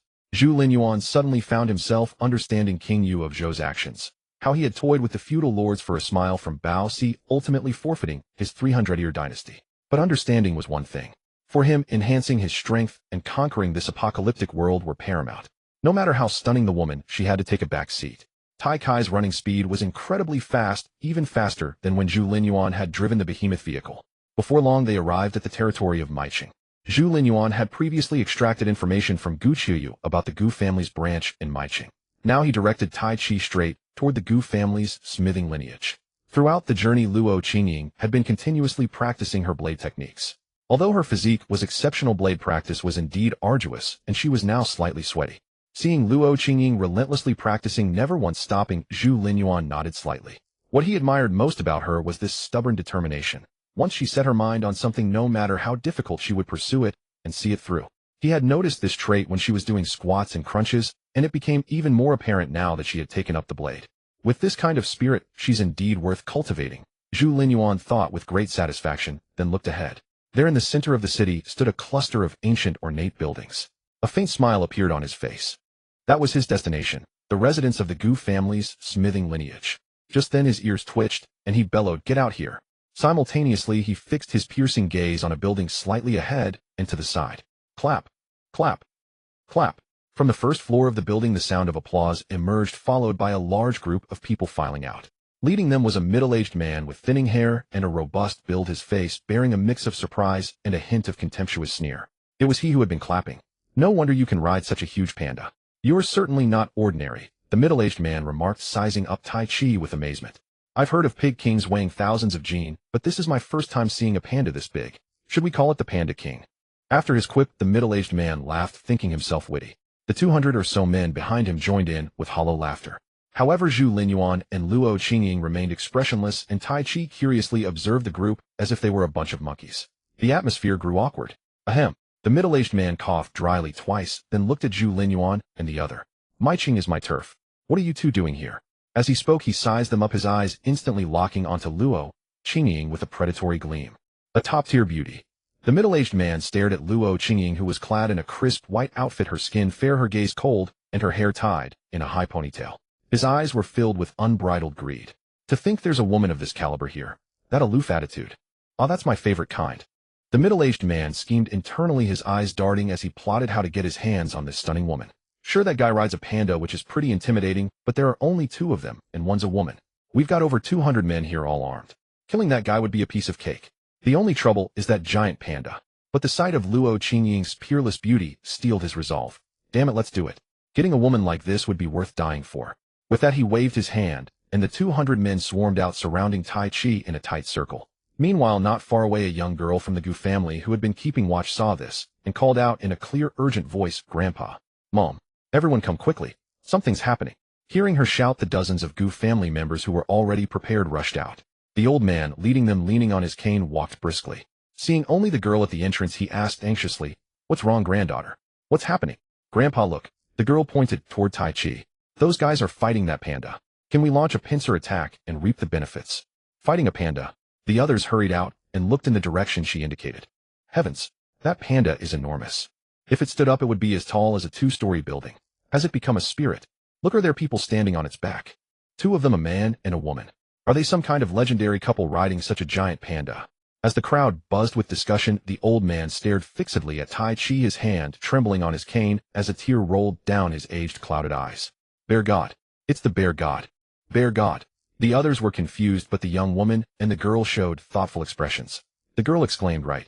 A panda this big coming right to our doorstep. It must be the bear god."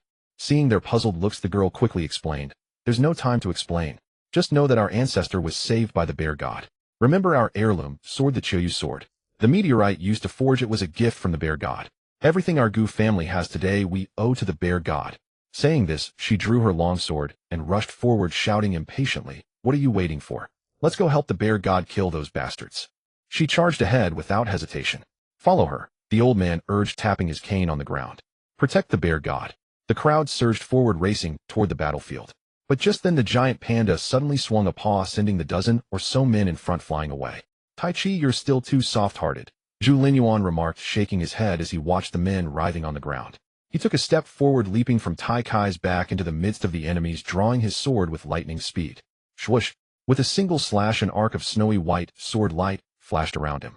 In the next instant, the upper halves of the 20 or so men around him slid off cleanly, the cross-section so smooth that even the muscle fibers and bone marrow were clearly visible. Silence fell over the scene.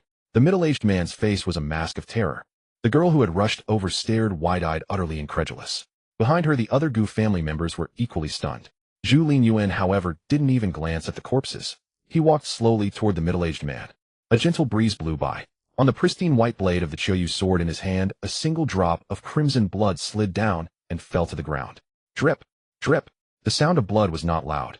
Yet at this moment it was exceptionally clear, as if it dripped onto everyone's heart. "Run!" The middle-aged man's lips trembled, his face pale, his entire body shaking. "Run quickly!" With that, he abruptly turned and fled backward. Seeing the middle-aged man take the lead in running, the numerous underlings behind him hurriedly followed, charging after him. Zhu Linyuan shook his head slightly, his body instantly transforming into a blur of an afterimage. When he returned, he already had a person in his hand. It was precisely that middle-aged man. As for the group that had fled with him, their bodies were all separated from their heads. "Let me go!" The middle-aged man struggled wildly. "Let me go now." Hearing his words, Zhu Linyuan nodded slightly and released his grip. However, he used just a bit of force. Thud! The middle-aged man felt as if he had been violently slammed by a car speeding at 80 miles per hour. In an instant his mind was filled with a roaring sound. Apart from his skull and neck, every bone in his body was shattered. He collapsed limply to the ground, boneless like a giant octopus. Yet even so he was not dead. A gurgling sound came from his throat. Qingying. Zhu Linyuan looked at Luo Qingying and said, "Kill him. Use your tang saber." Hearing Zhu Linyuan's words, Taiji obediently laid down on the ground. Luo Qingying, expressionless, drew her tang saber.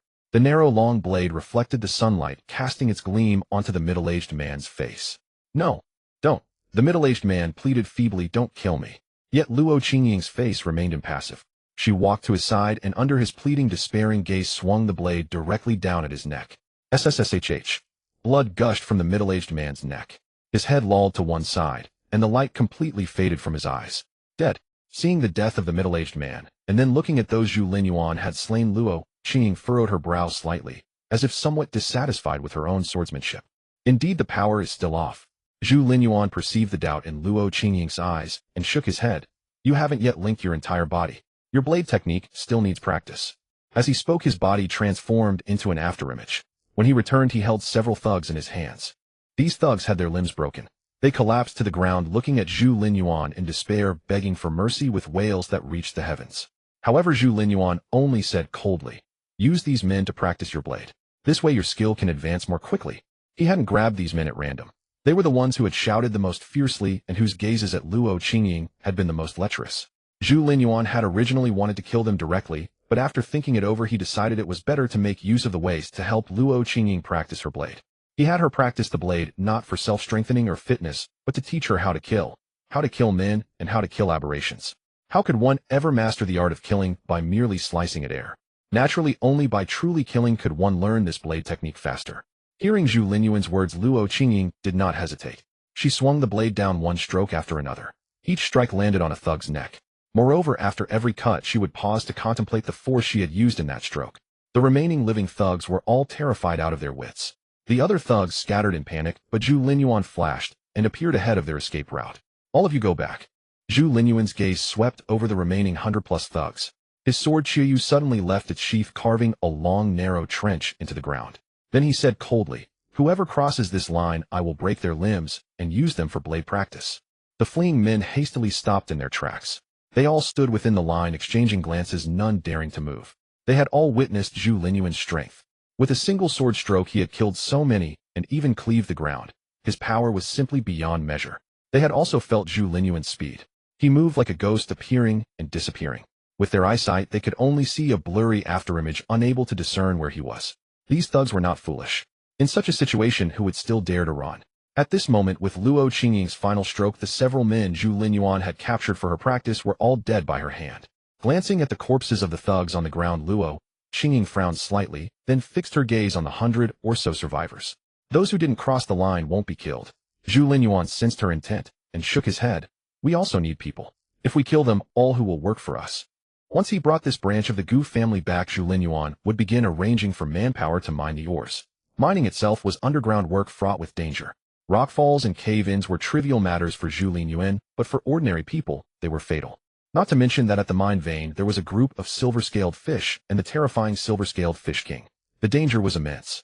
Mining the vein would likely cost many lives. Thus Zhu Linyuan did not intend to send his trusted subordinates. He had originally planned to use the last group of captured extremists for the mining. But now he suddenly felt he had found a better choice. The 100+ men before him were not bad. Each one was strong and sturdy, clearly suited for labor. Most importantly, he wouldn't feel regret if they died. Hearing Zhu Linyuan's words, Luo Qingying withdrew her gaze, sheathed her tang saber, and her expression seemed somewhat regretful. Zhu Linyuan could understand Luo Qingying's feelings. After taking the physique enhancement potion, her combat prowess far surpassed that of an ordinary adult male. She surely wanted to find a few able-bodied men to practice her blade technique on. But understanding was one thing, he still stopped her. After all, these were his future miners. Just then an old man leaning on a cane actually trotted all the way to Zhu Linyuan, his face bearing an expression of extreme urgency. Seeing the character Gu on his chest, Zhu Linyuan's eyes lit up slightly. However, at that very moment, the old man suddenly stared fixedly at the Qiyu sword at Zhu Linyuan's waist, his eyes burning with fervor. He actually fell to his knees with a plop before Zhu Linyuan. More precisely, he knelt before the Qiyu sword. The old man even extended a trembling hand, as if to touch the Qiyu sword. Zhu Linyuan frowned slightly. He had intended to dodge, but considering the old man's identity, he remained still. Yet just as the old man's hand was about to touch the Chiyoyu sword, it suddenly stopped. The old man stared at the sword, so close his lips trembling. Chiyoyu sword. Chiyoyu sword. His eyes held infatuation and even more reverence.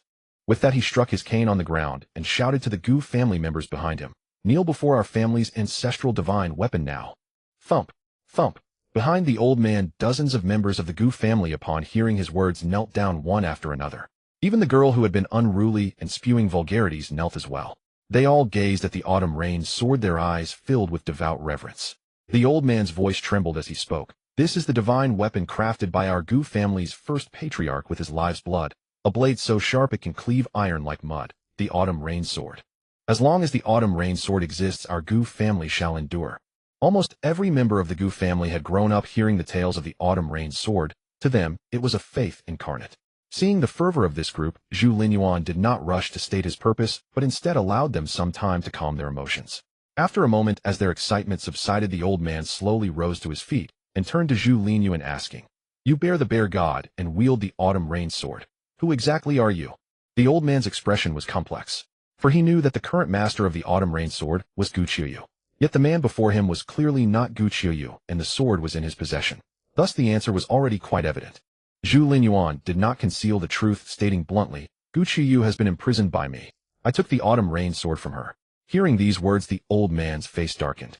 Although he was not of the same lineage as Gu Qiuyu, they were both members of the Gu family and heads of their respective branches. The capture of a branch patriarch of the Gu family and the seizure of their ancestral heirloom, with the perpetrator then appearing at their doorstep, was tantamount to a direct slap across their faces.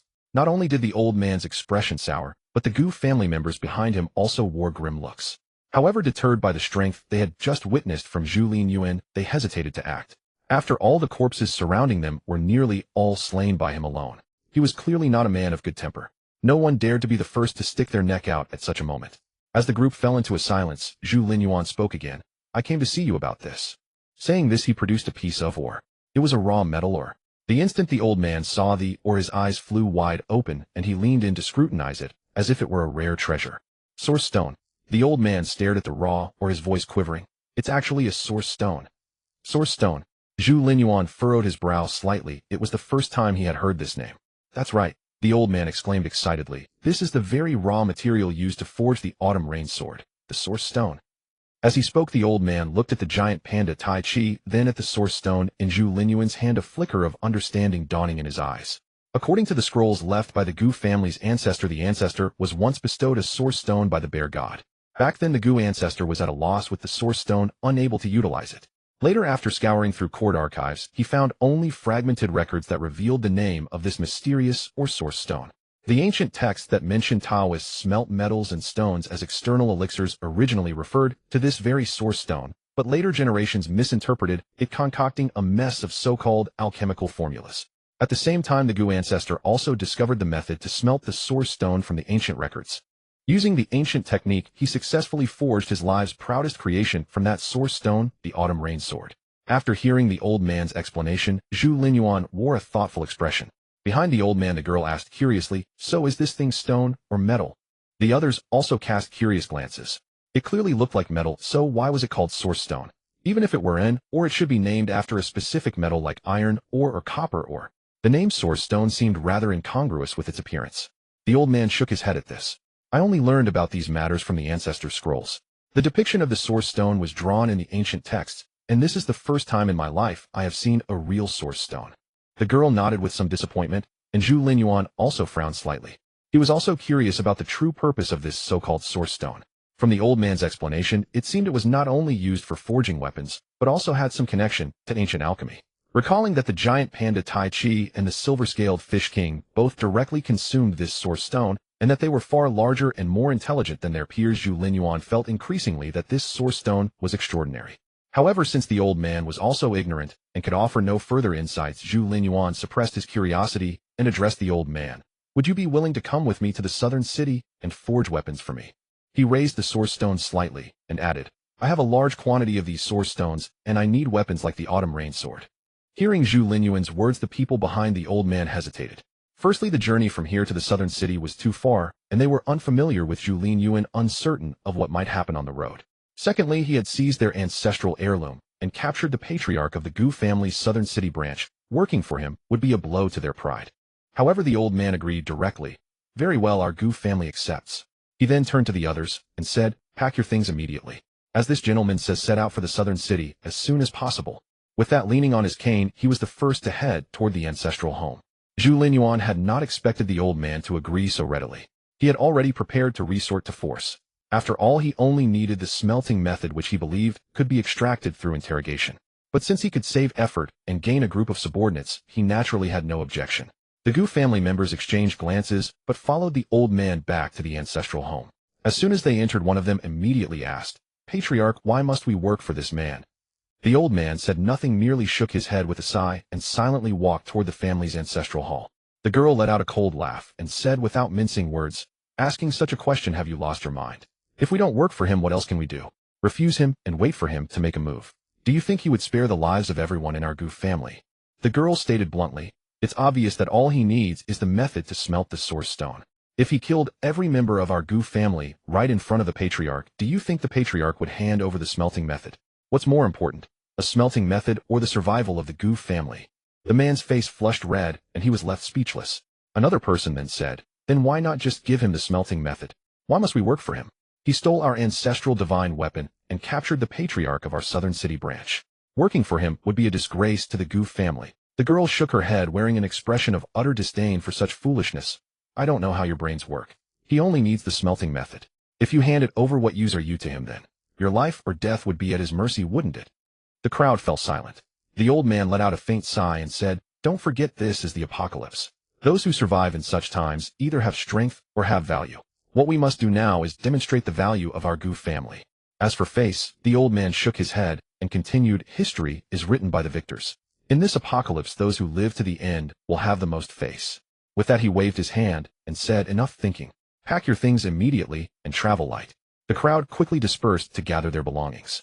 Amidst the packing, the girl quietly asked the young woman, Mom, that man has a beautiful woman with him. Do you think he might be a lecher? Pointing first at the young woman and then at herself, she asked, Mom, do you think he might bully us, mother and daughter? Hearing her daughter's words, the young woman, who was packing, suddenly stopped. Her hand trembled slightly, and a flicker of panic crossed her eyes. But the next second, as she turned to face her daughter, the panic had been replaced by calmness and tenderness. My dear, don't worry. No matter what happens, Mom will protect you. Saying this, she looked out the window toward where Zhu Linyuan was and murmured softly, I promise. At that moment, the young woman's delicate face bore an expression of unwavering determination. Seeing her mother's resolute expression, the young girl pursed her delicate lips, unusually refraining from talking back. In the room, mother and daughter each harbored their own thoughts, silently packing their belongings in mutual silence. After about 20 minutes, the Gu family gathered at the entrance, essentially having brought all their essential belongings. All members of the Gu family's Maiching lineage kowtow to our ancestors. The clan leader, the old man, leaning on a cane, tapped the ground with his staff and called out hoarsely, then knelt down first. With a thud, the Gu family members behind him also knelt and kowtowed. Tears glistened in their eyes. They had been born and raised in this ancestral home, and now facing departure, their hearts were filled with mixed emotions. Zhu Linyuan stood not far away, watching the scene with an expressionless face, yet he did not urge them on. He had witnessed such scenes far too many times. In the apocalypse, weakness was the original sin. Thus he had always strived relentlessly to grow stronger. After about a minute, the old man stood up shakily, a stream of hot tears flowing from his clouded eyes. He carefully put away the ancestral tablets, then looked at the Gu family and let out a long sigh. Let's go. Let's go. Then, leaning on his cane, he slowly walked toward Zhu Linyuan. Zhu Linyuan nodded, slightly mounted Tai Chi wrapped his arm around Luo Qingying's slender waist and patted Tai Chi, saying, let's move. Soon the procession of over 200 people set off in a mighty surge, heading for the southern city. Meanwhile, at the southern city, at the foot of Xianyang Mountain, at the Xinhui stronghold, over 1,000 people stood neatly in formation. Su Zian, dressed in a black combat uniform, looked quite dashing as she stood before the crowd and announced, the 30 people I just called out, step forward. Hearing her words, 30 individuals stepped out from the formation and lined up before the crowd. These 30 people were of various ages, both male and female, seemingly with nothing in common. The only commonality was the unwavering determination in their eyes. Lu Bai was conspicuously among them.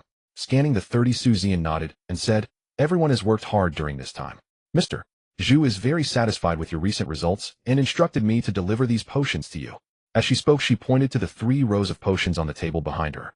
3 rows of potions, each row containing 10 bottles, totaling 30 bottles. Su Zian opened one bottle and the people in front soon caught a faint fragrance, simultaneously feeling their bodies stirring with eagerness.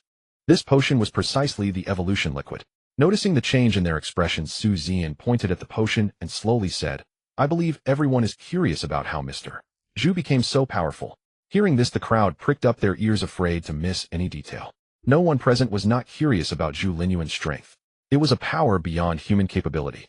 Su Zian continued, "Mr. Zhu instructed me to tell you that his current strength comes not only from intense training, but also from this potion."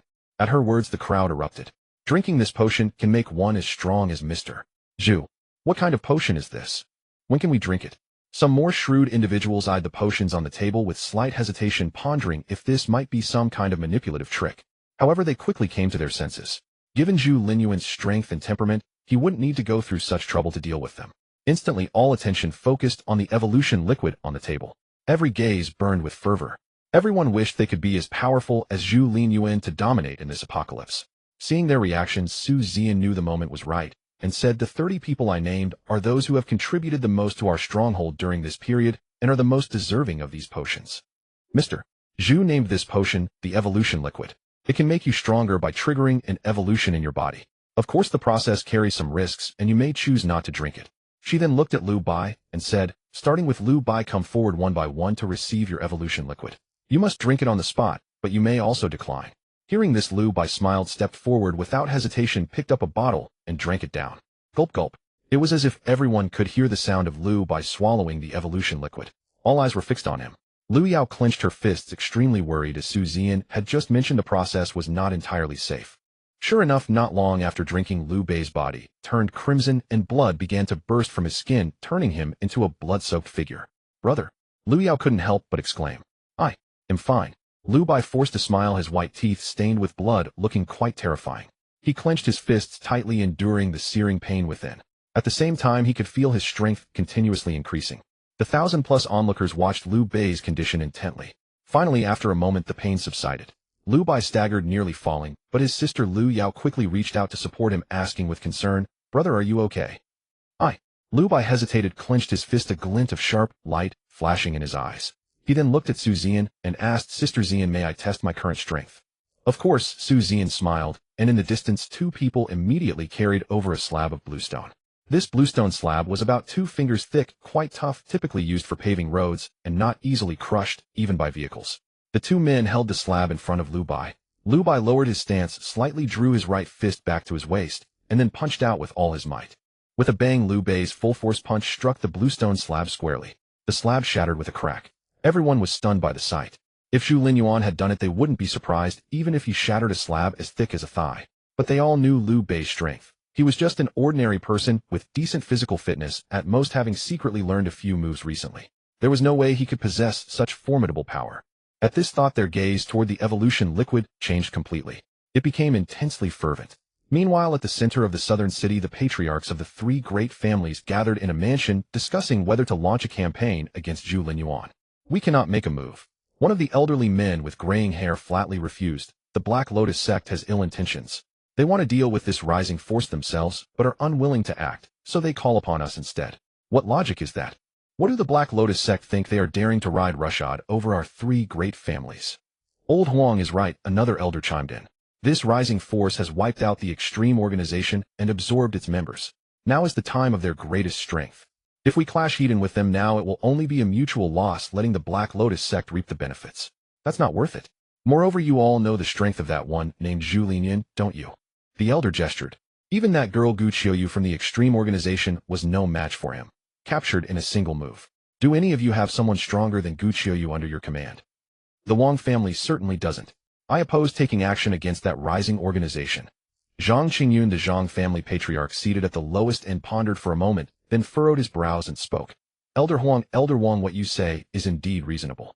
But have you considered that even if we don't act, won't this rising force come for us? Don't forget, this rising force wiped out the extreme organization right from the start and moved all their resources without so much as a word to our 3 families. What does that tell us?" Zhang Qingyun looked at the patriarchs of the Huang and Wang families across from him. "It means this Zhu Linyuan has no regard for our 3 families. He takes the meat and leaves us not even a scrap of soup. With such an ambitious man in the South City, elders Huang and Wang, can you sleep soundly at night?" What he did to the extreme organization today, he will do to us tomorrow. Hearing Zhang Qingjian's words, the expressions of the Huang and Wang patriarchs wavered. Seeing this, Zhang Qingyun poured more fuel on the fire. There's another point. As Elder Wang said, Zhu Linyuan is too powerful. Even Gu Qiuyu is no match for him. What if he comes to assassinate us? Will we have to surround ourselves with 100 guards day and night? Wouldn't that make our South City alliance a laughingstock? Zhang Qingyun declared decisively, therefore in my view this rising force must be crushed, and Zhu Linyuan must be killed. Since its formation, our South City alliance has yet to accomplish a major feat. We will use Zhu Linyuan's blood to tell the other forces in South City join us or die. After hearing Zhang Qinjian's words, the Huang and Wang patriarchs exchanged glances, then gritted their teeth. Fine, then we fight. At that moment the Wang patriarch suddenly said, fighting is fine, but I must state up front the Wang family won't send men, but we can provide resources. Zhang Qingyun smiled. It's not that the Wang family won't send men. None of our three families need to. Don't forget we are now the South City Alliance. Besides our three families there are 7,000 to 8,000 others. Isn't this the perfect time to make them contribute? Brother Zhang, you're ruthless, as always. The Wang patriarch laughed heartily. But I like it. He exchanged a knowing smile with Zhang Qingyun. However, the Huang patriarch shook his head. Our South City Alliance is already unstable at its foundation. Pushing our subordinates to fight for us while we sit idle won't help consolidate our power.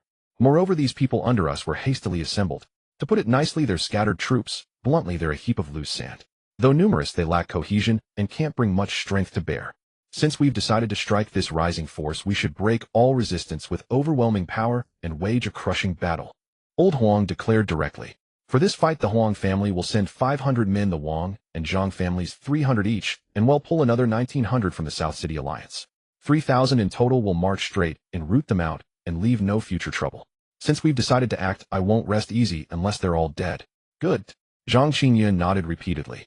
Elder Huang speaks sense. With 3,000 men charging in, even if Zhu Linyuan were Lu Bu reborn, had be doomed. The Wang patriarch also agreed. But one thing, we must bring back Zhu Linyuan's corpse. I'm curious what makes him so strong. Worth a thorough study. No problem. We'll move tonight under cover of darkness and take their headquarters directly. After we destroy this rising force and retrieve Zhu Linyuan's body, the three of us will have a hearty drink. The Huang patriarch clapped his hands and laughed. Good, we strike tonight. Kill Zhu Linyuan. The three men laughed heartily, as if they had casually sealed Zhu Linyuan's fate. After chatting a while longer, they returned to their respective family territories under escort. Back at the Zhang family stronghold, Zhang Qinjian's smile vanished entirely. He muttered coldly, that Wang fellow is short-sighted and greedy, not worth mentioning. But that Huang fellow is rather troublesome. He doesn't act unless necessary, but when he does, it's a thunderbolt. No wonder they say the Huang family is the head of South City's 3 great families. I've seen it for myself today. Still, I'm glad I persuaded those 2 old fools to act. As he spoke, Zhang Qingyun looked at several photos on the table.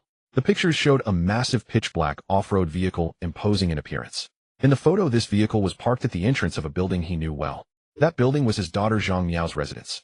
The second photo showed a tall, slender man carrying a person wrapped in a bedsheet and tossing them into the vehicle. That person was none other than his daughter Zhang Miao. The third photo showed the vehicle heading towards Xianyang Mountain, near the foothills. That was the location of the Xinhua stronghold. You think you can just take my Zhang Qinjian's daughter and walk away? Zhang Qingyun clenched the photos in his hand, crushing them into a ball of waste paper. Zhu Linyuan, I'll drink with your head as my cup. At that moment, the veins on Zhang Qinjian's arms bulged, making him look terrifying, a stark contrast to his usual refined demeanor. After a moment, he calmed, slightly looked at the crumpled photos and shoved them into a shredder. The Black Lotus sect sent these photos to me with the sole purpose of making us fight Zhu Linyuan so they can swoop in when we're both weakened. But you've all underestimated me, Zhang Qingyun and the Zhang family. He sneered. The Zhang family is the weakest of the 3. Just wait. There will come a time when you see who the true first family of South City is. That evening at the Xinhua stronghold, all 30 members had consumed the evolution fluid and become first-tier evolvers. Seeing their newfound strength, the other 1,000+ members were raring to go, eager to prove themselves and earn Zhu Linyuan's favor to receive the evolution fluid. Looking at the spirited crowd before her, Su Zian smiled. She had finally forged this 1,000+ group into a cohesive and combat-ready team for Zhu Linyuan. With these 1,000+ men, 30 evolvers, and the invincible Zhu Linyuan, Su Zian was supremely confident that no force in South City could rival the Xinhua stronghold. Meanwhile, Zhu Linyuan led the Gu family to the edge of South City. At this pace we can return to the stronghold tonight, he murmured, looking ahead. At this moment, within the Ember encampment, Su Zian observed the crowd's rising spirits and clapped her hands. Soon a group of people carried large chests to the front of the assembly. At a glance there were dozens of these chests. Although many of you didn't receive the evolution fluid this time, Mr. Zhu said that every brother has worked hard during this period. These are rewards for everyone. Su Zian spoke as she opened one of the chests. Inside were boxes of canned food. Su Zian poured the cans onto a table, revealing that a single chest contained over 100 cans. And here there were dozens of chests. The crowd's eyes lit up. If all these chests were filled with cans, wouldn't everyone be able to enjoy some canned food? In the apocalypse, ordinary people couldn't even get enough to eat, let alone afford canned goods. Although joining the Ember encampment ensured they had daily meals and no longer starved, canned food remained a luxury, not something to be casually consumed. However, Su Zian didn't stop. She opened another large chest. This time it was filled with gleaming cleavers. These blades, looted from the Jidao organization's warehouse, were far inferior to the alloy longswords Zhu Linyuan had forged, but they still counted as decent weapons. Next, Su Zian opened another chest of supplies. Inside were toothbrushes, towels, and other daily necessities. As they gazed at the chests of supplies, the crowd's eyes widened, and everyone was immensely excited. Seeing their emotions ignited, Su Zian exclaimed loudly, "These are all rewards from Mr. Zhu." Mr. Zhu also said that from now on our settlement will be called the Ember Encampment. As long as everyone contributes to the Ember Encampment and works for Mr. Zhu, he will not treat you poorly. I'm sure many of you experienced the wandering, homeless days of the early apocalypse, right? Not only could you not eat enough, but you couldn't even sleep while constantly on guard against zombies and other survivors who might steal your supplies. That feeling wasn't pleasant, was it? Su Zian said, looking at the crowd. Many clenched their fists, silently recalling their own past struggles. Many of you, including myself, were nearly sold off like goods. That feeling of having no control over life or death wasn't pleasant, was it? Hearing Su Zian's words, many women in the crowd lowered their heads, gritting their teeth, their bodies trembling slightly. Among you there are many who came from various factions, even once enemies of our Ember encampment. Su Zian's gaze swept across the crowd as she enunciated each word, but Mr. Zhu said that as long as you are willing to give to the Ember encampment will provide you with a meal and a place to sleep. The crowd raised their heads, looking at Su Zian. Su Zian pointed to the large chests at her feet and the people behind her who had already consumed the evolution fluid, continuing. As long as you contribute to the settlement and earn Mr. Zhu's appreciation, these canned supplies and evolution fluid will not be lacking for you. Upon hearing this, a voice suddenly rang out from the crowd. I am willing to serve the Ember encampment. I am willing to serve Mr. Zhu. At first, only one person shouted, but soon many in the crowd joined in. Before long, everyone was cheering with raised arms. Willing to serve the Ember encampment. Willing to serve Mr. Zhu. Willing to serve the Ember encampment. Willing to serve Mr. Zhu.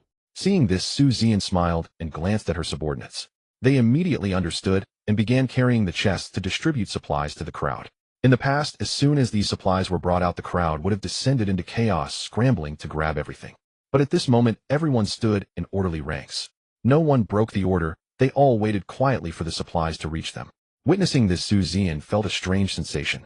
It seemed as if the order that had collapsed with the apocalypse was being re-established here in the Ember encampment. At this moment, the world remained chaotic and disorderly, but the Ember encampment had found its order. That order was simple: follow Zhu Linyuan's instructions. As long as they followed Mr. Zhu's arrangements, there would be bread, supplies, and evolution fluid. Everyone remembered Su Zian's words from just now. At this moment, Zhu Linyuan was not only the master of the entire Ember encampment, but had also become a brand of faith in the hearts of all the survivors present.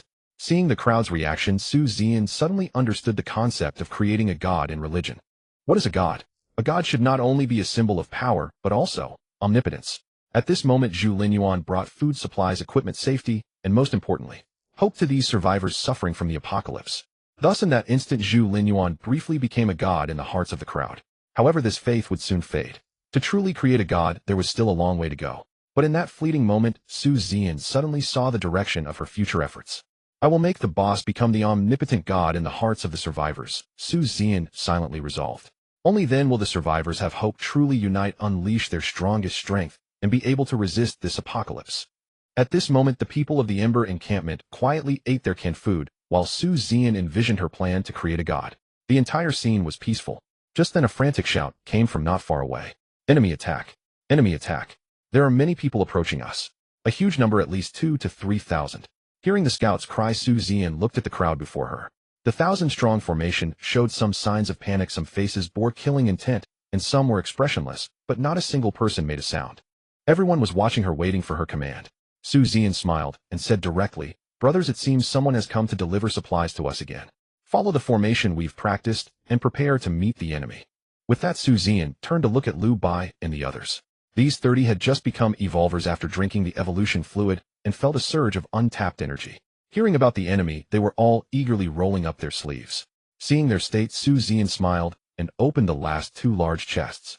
One chest contained finely crafted alloy steel blades, while the other held combat suits embedded with black bone fragments.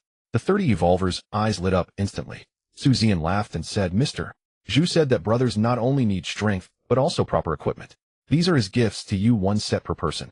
For this operation you will be the main force." Su Zian looked at them and said, "Your task is simple: break through the enemy's formation and give our other brothers room to maneuver." Then her voice turned cold.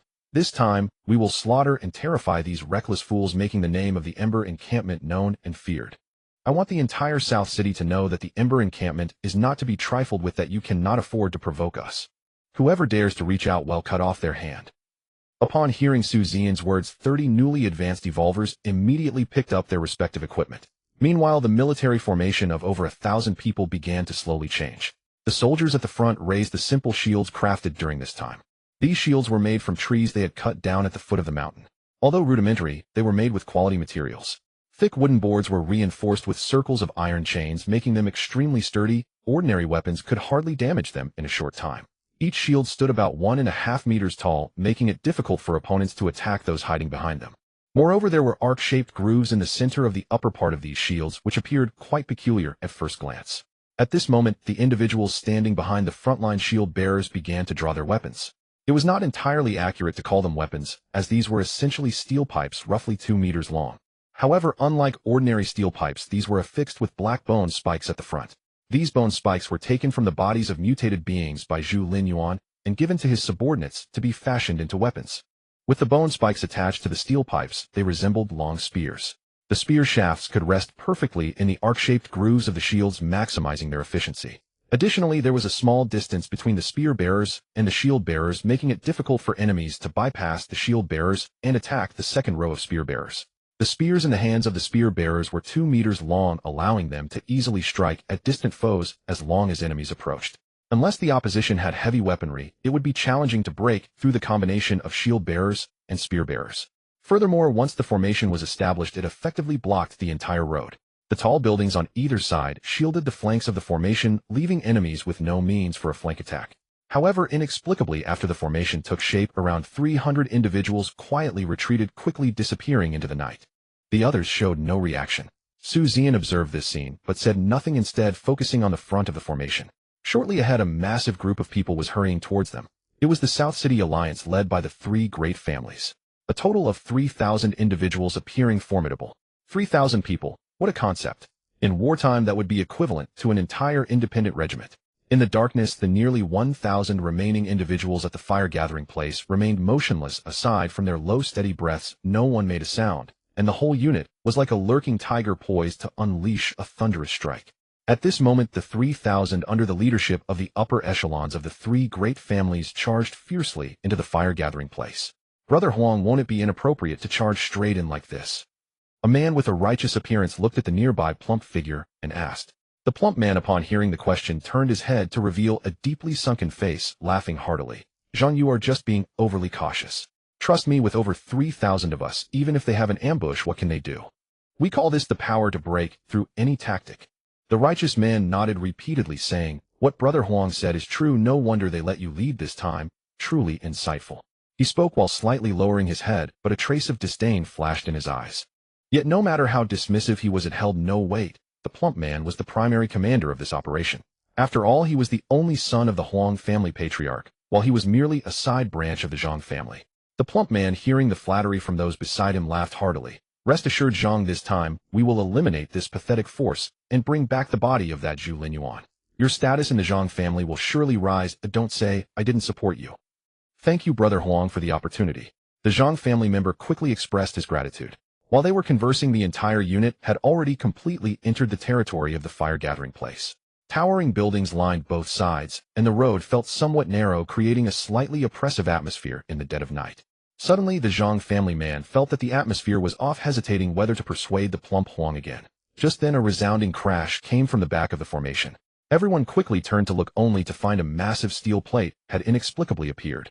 The iron plate was about 4 to 5 meters high, but it was extremely heavy, completely sealing off the gap between two buildings and blocking their escape route. Playing military tactics with me, the plump man laughed angrily. Do they think a steel plate can cut off our retreat? Listen up. The last 200 people stay behind. No matter what method you come up with, you must get this broken iron plate open. The rest continue to move forward with me. As he spoke, he spat and added, "Damn it, playing tactics with me, how dirty-hearted." Then suddenly he noticed a massive dark shadow gradually approaching from the front. Upon closer inspection, it was a densely packed group of people, with those at the forefront all raising shields, marching step by step towards them. As the distance closed, the plump man distinctly heard the sound of synchronized footsteps. The sound grew increasingly louder. Boom, boom, boom. The plump man's pupils constricted as he looked at the oncoming formation, then glanced back at the solid iron plate behind him, swallowed hard, and murmured, "Oh no, both front and back are blocked. This is like catching turtles in a jar. We're doomed, we're doomed." The plump man, having lived a life of luxury, had never encountered such a scene. In an instant, he was petrified, repeatedly muttering about their demise. Seeing the plump man dazed, the Zhang family leader quickly shouted, "Everyone listen to me, charge forward and break their formation. They are far fewer than us. If we break their formation, we can definitely win," he said, raising his arm. However, no one behind him moved. This unit only obeyed the plump man's orders. His words held no weight here, and even the Zhang family members ignored him, as he was merely a side branch. Damn it! The Zhang family leader cursed angrily. At this moment, the opposing formation had completely closed in on them, blocking both their front and back routes securely. Damn it, waiting here is just asking for death. If you don't want to die, hurry up and tell everyone to charge. The Zhang family member directly kicked the plump man, waking him from his stupor. All right. The plump man, not caring about the kick he received, urgently shouted, "Go. Everyone charge. Eliminate these people." As he spoke, he turned to dive into the crowd. However, despite the plump man's state, upon hearing his command, the death warriors nurtured by the three great families were the first to charge ahead. This is what it means to be a death warrior, fearless, and only obeying orders, disregarding life and death. The others, seeing those in front leading the charge, quickly followed suit. The massive force of 3,000 surged towards the fire-gathering place. Yet despite their ferocious momentum, the people of the Spark encampment showed no fear. The front row of shield-bearers slammed their shields onto the ground with a thunderous boom, then crouched low, gripping the handles tightly, while bracing the shields with their shoulders. Simultaneously, all the shields interlocked, forming an unyielding defensive line. In the next instant, the second row of spearmen rested their spears upon the shields, poised to strike. By then, the death warriors from the three great families had charged to the shields, brandishing their long blades and hacking at them, as if seeking to shatter this solid defense with their mortal flesh. But at that moment, the second row of spearmen let out a collective roar, unleashing their full might in a sudden thrust.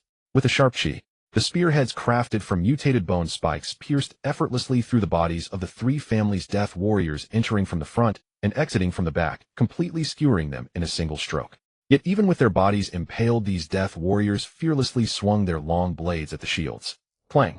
The shields wrapped in iron chains rang out as the blades struck, but they failed to inflict any damage. Just then the spearmen withdrew their weapons in unison, and the impaled death warriors blocked by the shields collapsed weakly. However, in that brief gap, a second wave of death warriors had already surged forward. Some spearmen were caught off guard, unable to ready their weapons in time. But in this critical moment, the brothers behind the spearmen hurled fist-sized stones they had prepared, smashing into the death warriors of the three families. With dull thuds, the stones, though not necessarily lethal, greatly slowed the warriors' advance, buying the spearmen precious time to prepare. When the second wave of death warriors reached the shields, the spearmen repeated their tactic, thrusting once more. Flesh and blood stood no chance against the combined formation of shield bearers and spearmen. In mere moments, the area before the shields was piled high with hundreds of corpses. Nearly all the death warriors dispatched by the three families perished here.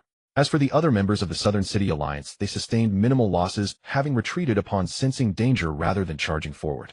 Yet, even that was futile, for the Spark encampment's forces continued to advance slowly, while the Southern City Alliance's rear was sealed by thick iron plates, and the doors and windows of the flanking buildings had long been barred. There was no escape. Ram the iron plate behind us with all your might. We must break through. Huang Pengzi shouted in terror. Their formation can't move fast. If we smash the plate, we survive. Hearing his words, the crowd immediately threw themselves against the iron barrier. Yet they were unaware that over 300 people were braced against the other side of the iron plate, using various tools. The plate was far beyond the strength of ordinary men to breach.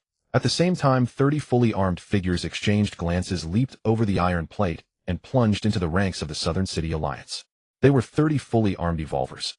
With a swift schwa, Liu Bai led the charge, his blade arcing horizontally to slit the throats of several foes in front. The others followed suit, brandishing their weapons and commencing a massacre. 30 fully armed evolvers against ordinary people bent only on escape. It was a one-sided slaughter. It's over. We're doomed. Huang Ponzi collapsed against a member of the Zhang family, his eyes vacant, muttering no way forward, pursuers behind trapped on both sides. Certain death. At that moment, the entire Southern City Alliance descended into chaos, devoid of any will to fight. Some begged for mercy, others sought to flee. Meanwhile, under Su Xian's command, the Spark encampment relentlessly tightened the encirclement, slaughtering the Southern City Alliance without a shred of mercy. Soon, crimson blood spread across the ground, covering the entire street with a sticky, viscous layer.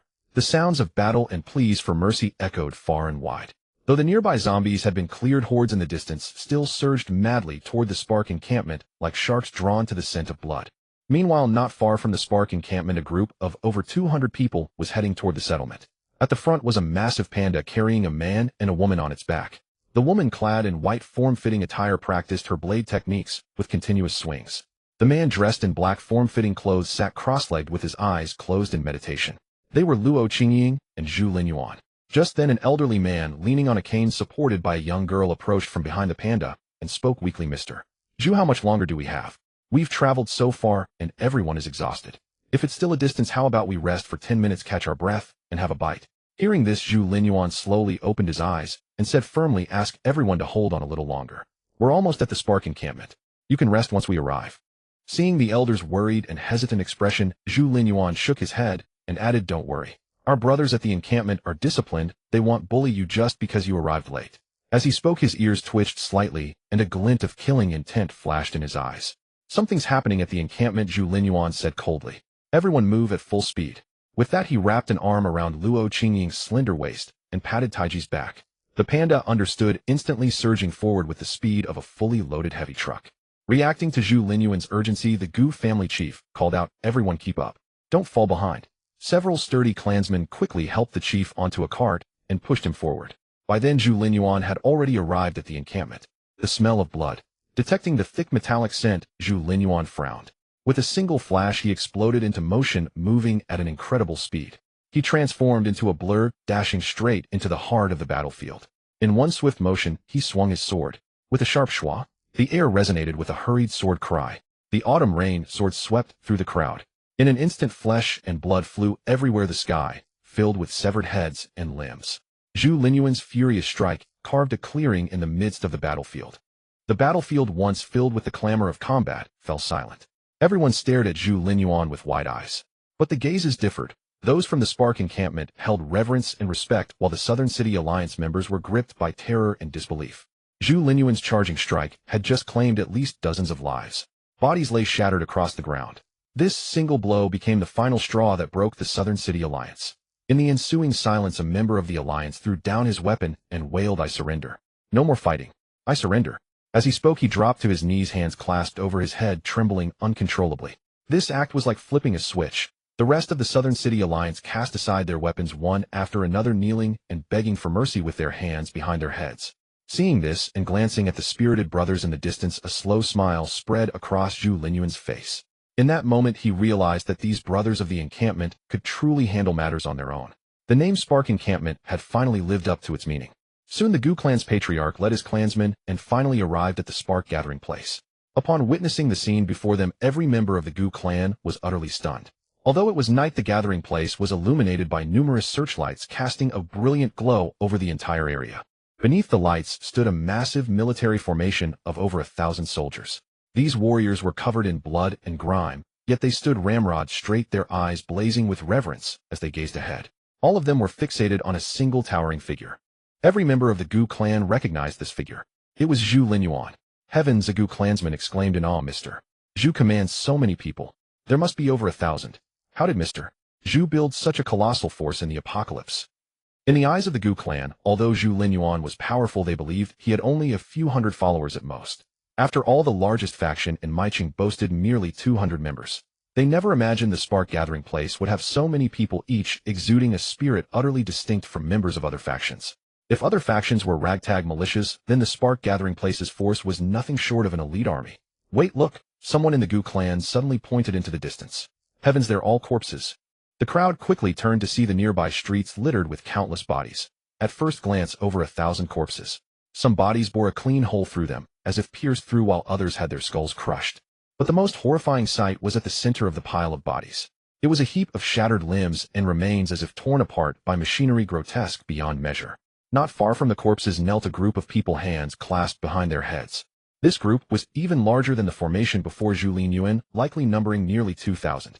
Yet not a single person dared make a sound. They all knelt clutching their heads tightly, trembling uncontrollably. The Gu clan found it hard to imagine what horrors these apocalypse-hardened people had witnessed to be so terrified. But recalling the gruesome state of the corpses, they felt the fear was justified. The young girl of the Gu clan bit her lip, gazing at the tragic scene before her, and then at Zhu Linyuan, a rare flicker of fear crossing her face. Having never feared anything since childhood, she finally understood what terror meant. As for the rest of the Gu clan, they were petrified by the sight. Clearly all these corpses had been slain by Zhu Linyuan's men. Recalling Zhu Linyuan's words that the brothers of the Spark Gathering Place were disciplined and didn't bully others, they suddenly wondered if they had misheard. How could this be anything but bullying? They had slaughtered everyone. The Gu clan became utterly docile, fearing that blades would fall upon their necks at any moment. As for the over 100 people Zhu Linyuan had brought back for mining, they were even more terrified.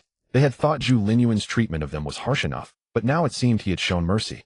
Some had harbored other plans, but now all schemes were abandoned lest they be beaten to death. At that moment Zhu Linyuan stood at the front of the formation, his gaze sweeping over the battle-hardened troops. "Brothers," Zhu Linyuan began slowly, a smile spreading across his face. "Well done." His voice was soft, yet it resonated in the hearts of everyone at the Spark Gathering Place. Unbidden proud smiles appeared on their faces, as if his praise meant more to them than any reward. Receiving canned food and supplies was a reward, but earning Zhu Linyuan's recognition and praise was an honor. Seeing the morale of his men, Zhu Linyuan nodded slightly and turned to Su Zian. "Zian, well done. Leave the aftermath to you. I've briefly interrogated a few. These people were organized by the 3 major families of the Southern District. You're to screen out their members from this group and extract all information about those families." Zhu Linyuan's eyes glinted coldly as he spoke. "Courtesy demands reciprocity. We'll take this chance to annihilate them. In the Southern District, one force. Ours is enough." Hearing Zhu Linyuan's words, the people of the Spark Gathering Place felt a fire burning in their chests, envisioning a future where only their faction dominated the entire Southern District. By then the Spark Gathering Place would need a new name, the Spark-based City. Zian, while handling these people, be wary of zombie attacks. The commotion from the battle will surely attract some. After speaking, Zhu Linyuan turned to the Gu clan. "These are the metallurgy experts I brought back, and those beside them are for mining. You'll manage them too. They'll take them to the mine tomorrow." With that he headed home. The battle was over. The rest could be left to Su Zian and the brothers. Returning to his room, Zhu Linyuan caught the faint aroma of fish soup. Lifting the lid, he found the soup prepared for him. A note lay beside it.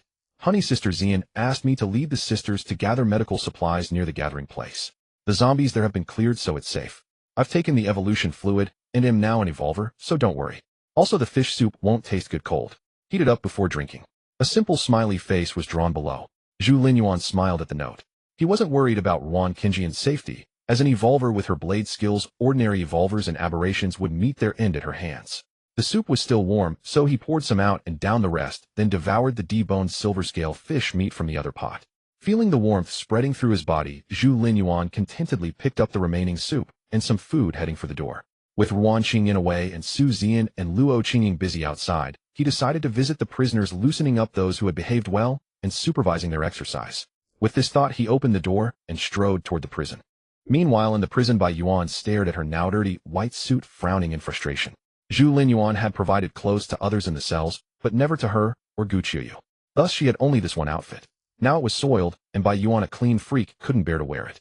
Yet the water she saved daily was used for bathing, leaving none for washing clothes. Glancing at the women in nearby cells, and then at the sealed door, a thought suddenly struck Bai Yuan.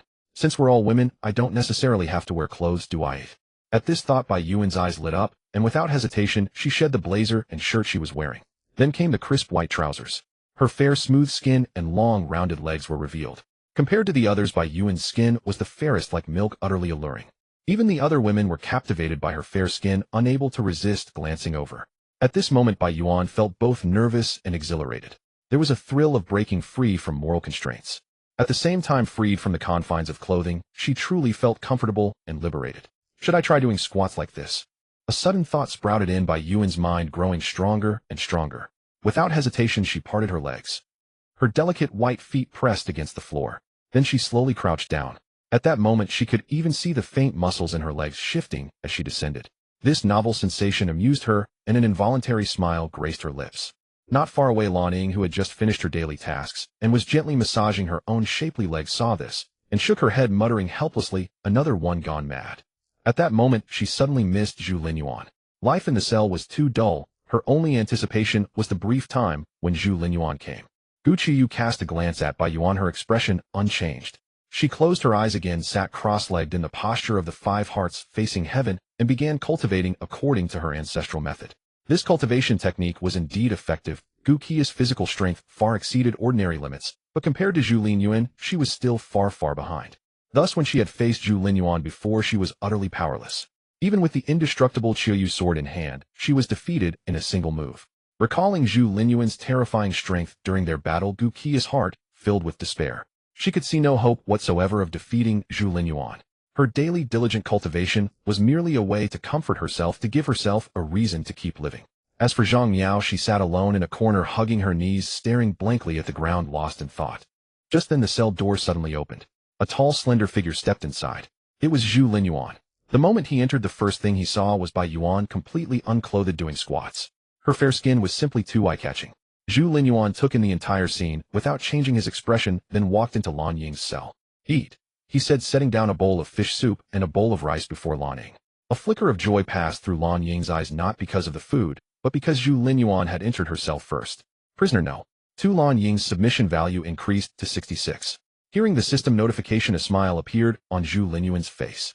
Another 3 points, not bad, Zhu Linyuan thought to himself. Once the submission value reaches 80, they'll send her out to work for me. Since he had already established a settlement, various facilities should gradually be built. Zhu Linyuan planned to build a library in the Xinhua settlement to preserve the books of human society.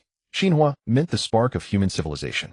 To preserve that spark, protecting this knowledge was essential, and it would also benefit the settlement's future development.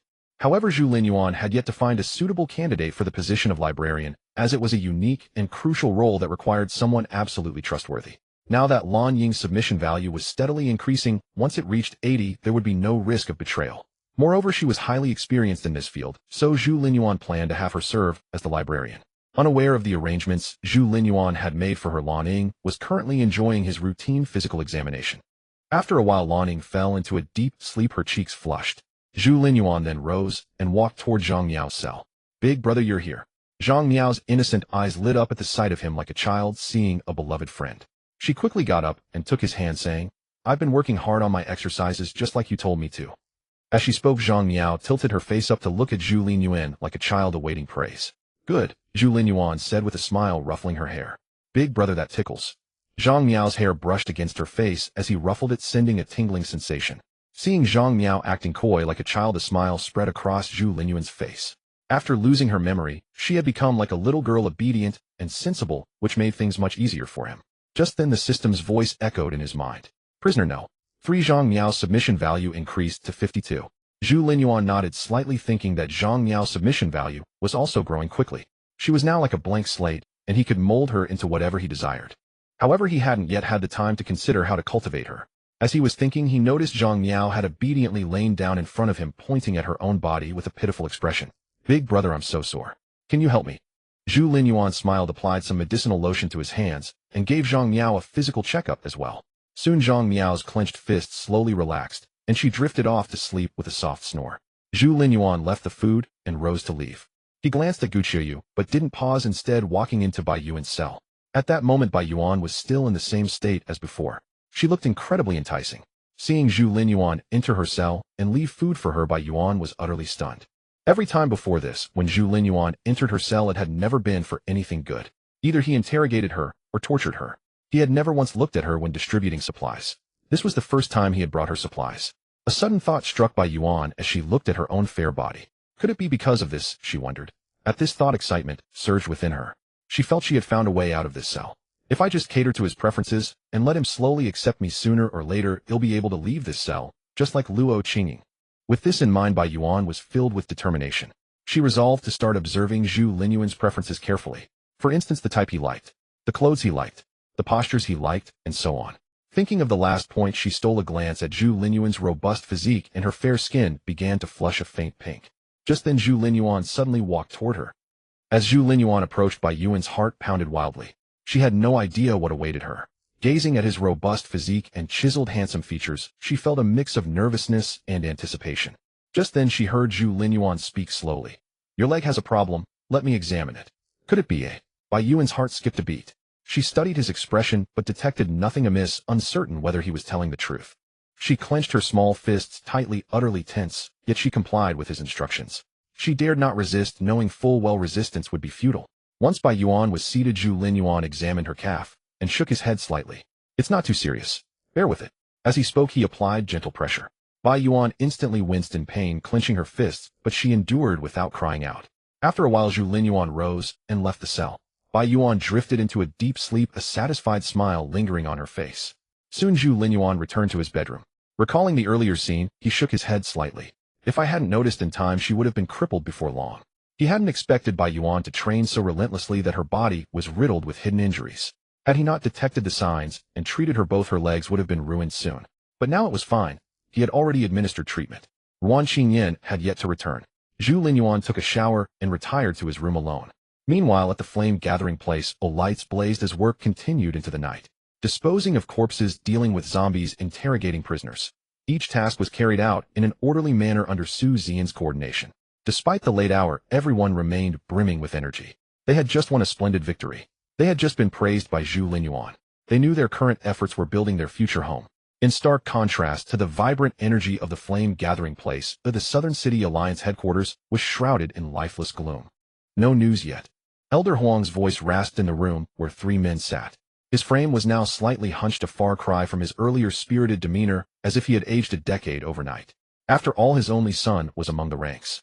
3,000 against 1,000 with so many elite soldiers dispatched. The Huang clan patriarch had deemed it a sure victory, sending his sole son to gain experience. Yet the 3,000-strong force had vanished like a stone dropped into the sea, with no word returning. Ordinarily, win or lose news should have arrived by now. After all, 3,000 against 1,000. Could they have been completely annihilated? No. Zhang Qingyun replied, his expression grim, shaking his head. Not a single word. Although he had only dispatched branch family members, that was still 300 men. The Zhang family had few members to begin with if something had gone wrong.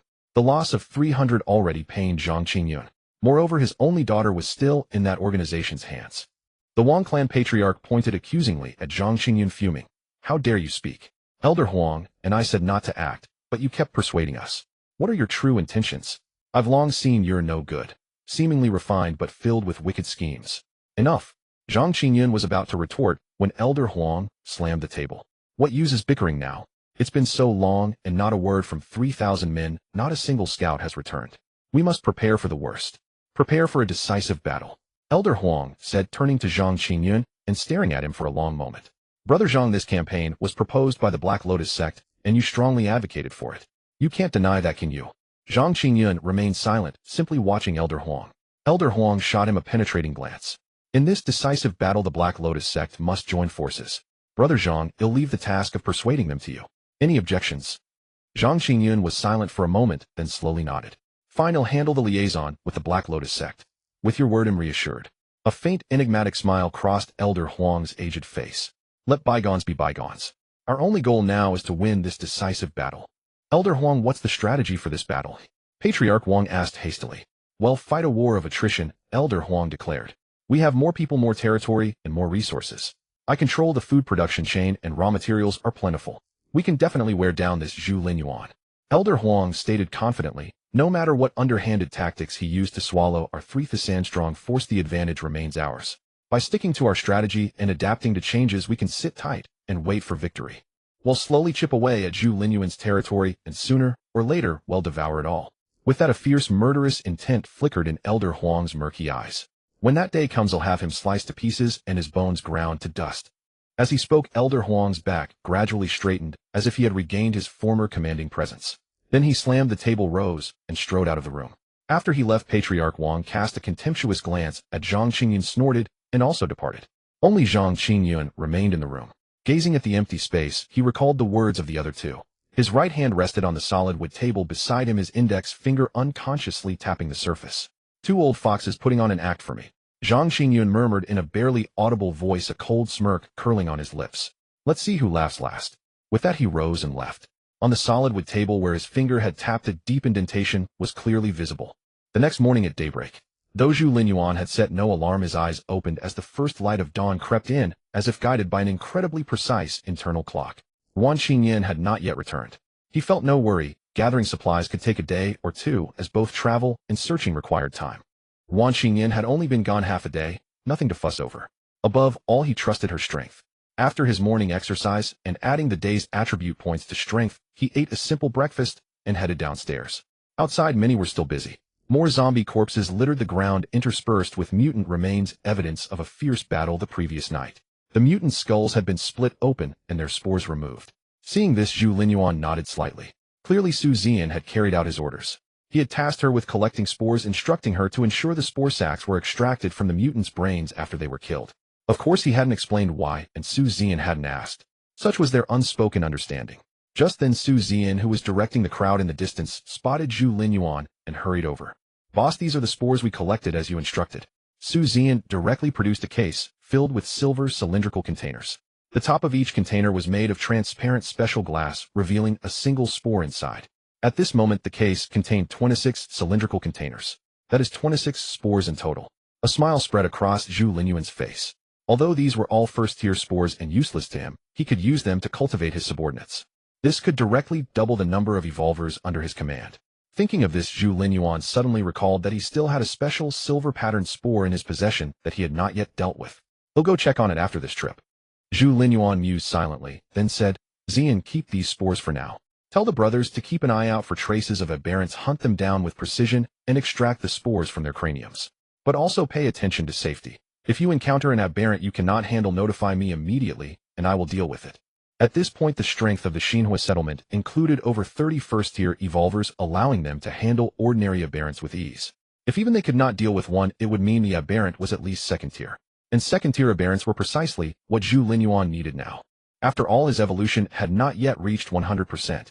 "Understood, boss." Su Zian nodded, inwardly contemplating how to maximize the efficiency of aberrant hunting. Zhu Linyuan, after giving his instructions, summoned Taiji, brought Luo Qingying, and along with the 300 miners selected by Su Zian, headed directly for Luoxia Valley. Among these 330 were reliable management personnel chosen by Su Zian, while the remaining 270 were newly captured prisoners, all wearing shackles brought along purely as labor. These 270 people currently held a status in the Xinhua settlement where no one would grieve their loss. At this moment, these people pulled small carts loaded with living supplies prepared by Zhu Linyuan, as well as tools such as flashlights, iron shovels, hoe spades, hammers, and iron buckets. Since mining would take a long time, Zhu Linyuan certainly could not visit frequently, and most of the time this group would have to fend for themselves here, so he had to ensure they were well stocked with provisions. Zhu Linyuan himself carried a massive box over 10 meters long, but only a meter or so in both width and height. It resembled a toppled pillar more than a box, appearing quite peculiar. Though the crowd was curious, they dared not ask questions and could only silently follow Zhu Linyuan into the depths of the forest. Drawing on his previous experience, Zhu Linyuan led the group to Luoxiao Valley with ease. Along the way, they encountered several first-tier aberrants, all effortlessly dealt with by Taiji, turning them into spores within containers. Upon returning home, Taiji was visibly excited, rolling around on the grassy slope. Zhu Linyuan removed the coverings he had used for concealment earlier and led the 300 people toward the ravine. The mine shaft was deep and seemingly endless as Zhu Linyuan walked at the front with a flashlight, while Luo Qingying followed closely behind him. Almost everyone was entering the mine for the first time, and they looked around curiously. Even Luo Qingying, with her naturally reserved demeanor, could not help but glance about.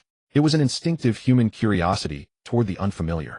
The walls of the mine were scattered with blocks of silver-white source stones. When the flashlight shone on them, they reflected a faint silver glow like lamps within the cave, creating a beautiful sight. After a short while, Zhu Linyuan led the group to a fracture in the ravine. Beyond it lay a bottomless lake. Gazing at the deep water, Zhu Linyuan warned everyone, "There are many dangerous things in this water. Do not go down lightly, and do not even approach this cliff, or your lives will be at risk." Zhu Linyuan still vividly remembered the scene when the silver-scaled fish king had bitten off a huge chunk of the mine shaft in one gulp. If these miners stood at the edge of the cliff, they would simply be a meal for the silver-scaled fish king. Shaking off his thoughts, Zhu Linyuan said, "You only need to follow orders and mine here peacefully. For every piece of or you extract, someone will record it. Once an individual has mined 1,000 pieces, you may leave this vein and return to the Xinhua settlement to become a full-fledged resident like the other brothers." Hearing this, the miners' faces immediately lit up with excitement. They had all thought they would be mining here until they died. No one expected there was a chance to leave. Moreover, they could even become full-fledged residents of the Xinhua settlement. They knew that full residents received a fixed weekly supply of various materials and could accept settlement tasks, earning generous rewards upon completion. Although the Xinhua settlement now had about 3,000 people, only 1,300 were full residents. The rest were all temporary members. Before coming, they had secretly learned that for prisoners like them, becoming a full resident was extremely difficult. And now all they needed was to mine 1,000 pieces of ore. This was not hard labor. It was a windfall from heaven. With so many ores in this vein, even if they mined 10 pieces a day, they could leave in just over 3 months. Then transforming into full residents of the Xinhua settlement. Wouldn't that be wonderful? Seeing their excited expressions, Zhu Linyuan shook his head inwardly. They'll know the difficulty once they actually start working. These were source stone ores. Zhu Linyuan himself had only managed to mine them with the help of the Qiuyu sword. Although he had instructed Su Zian yesterday to have the Gu family rush the production of a batch of mining tools incorporating some source stones into them, the difficulty of mining source stones remained considerable. Zhu Linyuan estimated that given their capabilities, a person would be lucky to mine 1 source stone per day. Even so, he could still acquire over 100 source stones daily, which was quite good. Shaking his head to dismiss further thoughts, Zhu Linyuan turned to look at the cliff. Then without warning, he plunged into the water. Splash! Zhu Linyuan vanished beneath the surface like a fish, leaving everyone on the shore stunned. Didn't he just say the water was dangerous? One person asked curiously. Another cursed in exasperation. Dangerous for us, but what danger is it to Mr. Zhu? Hearing this, the others recalled the scene of Zhu Linyuan's earlier actions and nodded in unanimous agreement. At that moment, the water suddenly burst open and a massive silver fish was hurled into the air. What is this? Such a massive fish. It looks so strange. I've never seen anything like it. Among the crowd, an angler's eyes lit up at the sight of the enormous fish. Driven by curiosity, he stepped forward to examine the silver-scaled leviathan. The fish, over a meter in length, was still thrashing vigorously on the shore, brimming with vitality. Moreover, its mouth opened and closed, revealing rows of densely packed, razor-sharp teeth reminiscent of a shark. The angler cautiously grabbed an iron rod from his supplies and extended it toward the silver fish's maw. Crunch! The sturdy iron rod was instantly snapped in two by the fish's bite. Holy SHD! Witnessing this, everyone was stunned. A fish biting through an iron rod in a single snap. It was utterly unbelievable. Even a shark couldn't accomplish such a feat. Just then, ripples suddenly spread across the water's surface, followed by a cascade of silver fish leaping out and landing on the bank. The crowd scrambled backward, terrified of being bitten by these creatures. A single bite could easily sever an arm. The splashing continued incessantly as more silver fish were hurled onto the shore. Soon the cliffside was littered with flopping silver fish. The angler's eyes widened in disbelief. In a lifetime of fishing, he had never experienced such a thrilling few minutes. It was absolutely exhilarating. Then a figure clad in black attire burst forth from the water. It was Zhu Linyuan. Without a word, he grabbed the elongated iron box he carried, filled it partway with water, and began tossing the silver-scaled fish from the shore into the tank one by one. He had 2 objectives for this trip to the Sunset Gorge, bringing the miners here to excavate, and collecting some silver-scaled fish to take back.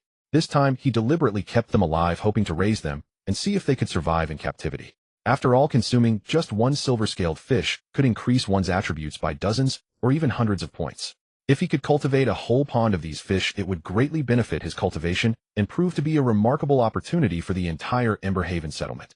Zhu Linyuan quickly tossed all the silver-scaled fish into the iron barrel, 37 in total. These fish moved with incredible speed and ferocity in the water. Had his attributes not surged recently, capturing so many would have been impossible.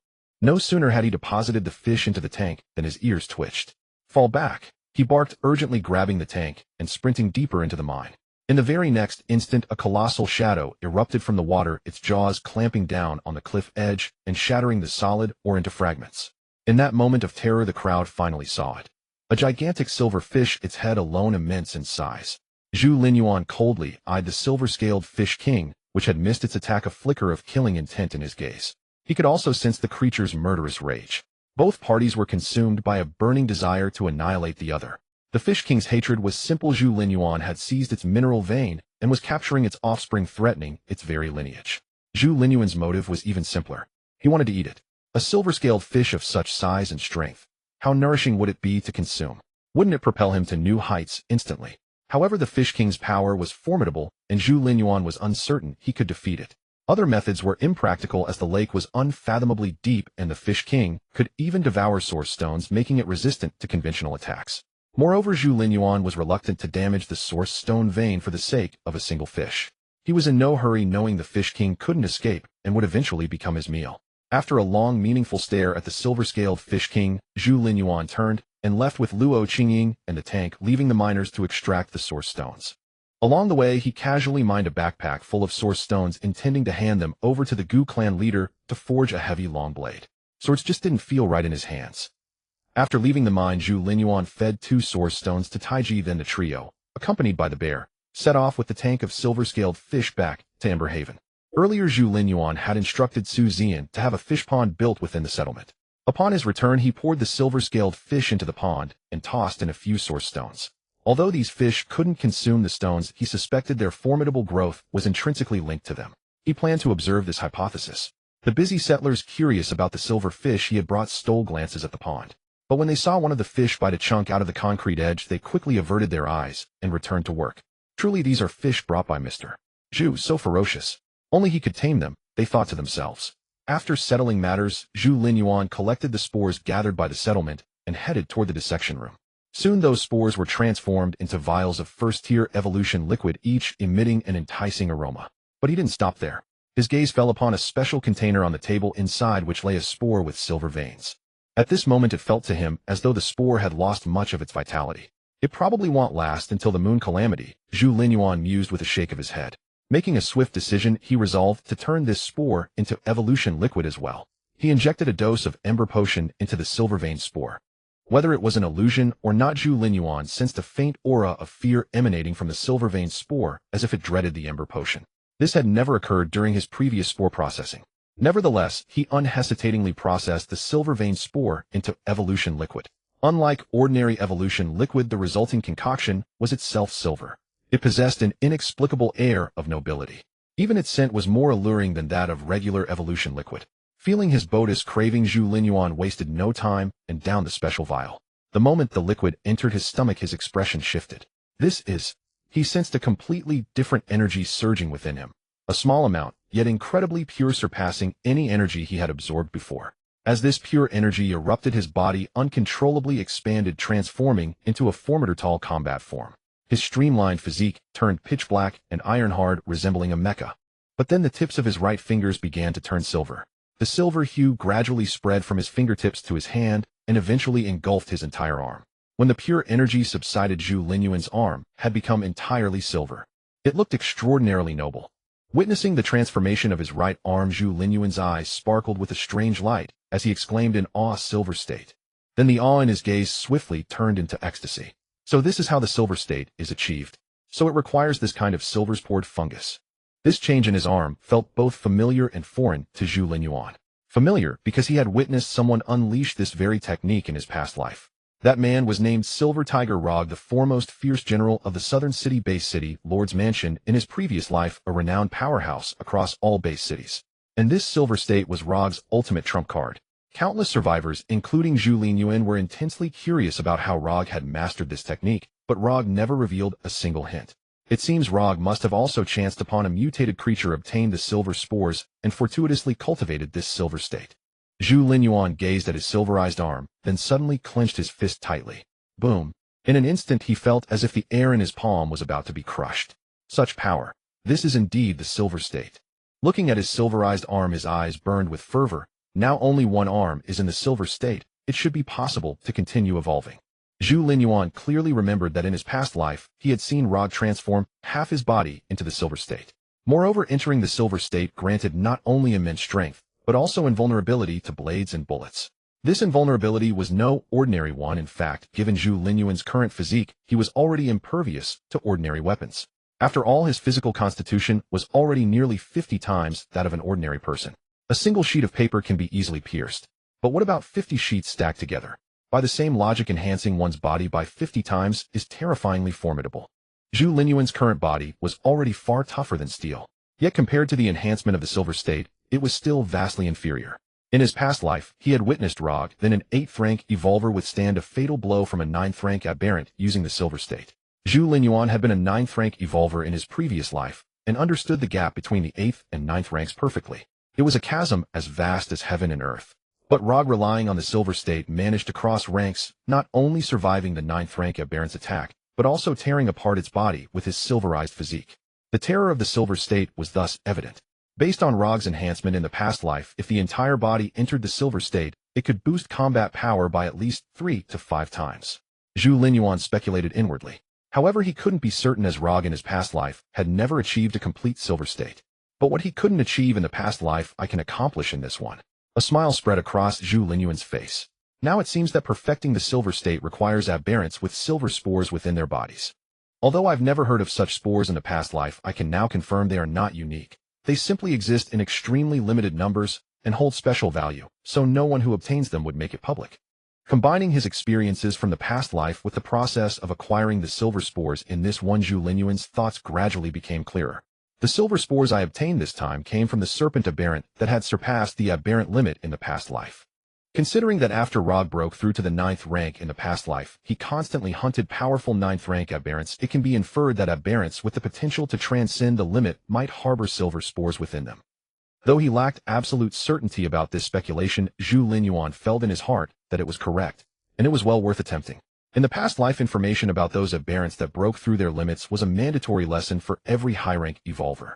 A smile crept onto Zhu Linyuan's face. All the information about those aberrants was stored in his mind. Using this data to hunt down the aberrants that had transcended their limits in the past life was highly feasible. If I eliminate all those beasts, I might unlock the complete silver state.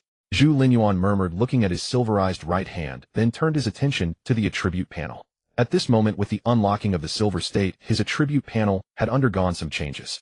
Name: Zhu Linyuan. Rank: 2nd rank, Evolver. Evolution: Progress 97, Gene Combat, Art: Silver State, Unlock Progress 15, Strength 547, Speed 518, Constitution 523, Attribute Points 0, Daily Tasks, Complete 1000 Pull-ups, Reward 1, Attribute Point Completed, Complete 1000 Squats, Reward 1, Attribute Point Completed, Complete 1000 Push-ups, Reward 1, Attribute Point Completed, Capture Task None, Prisoner Count 4. So this silver state is called a Gene Combat Art. Zhu Linyuan was secretly curious. He had never heard of this term in his past life, nor any similar concept. He vaguely felt that the silver state was not as simple as it appeared on the surface, suggesting deeper secrets hidden within.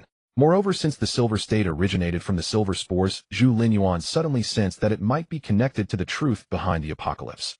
His eyes flickered. The silver state, the silver-scaled fish, the panda, Taiji, the source stone vein. He suddenly realized that although he had been a 9th rank evolver in his past life, he had never touched the true nature of this cataclysm.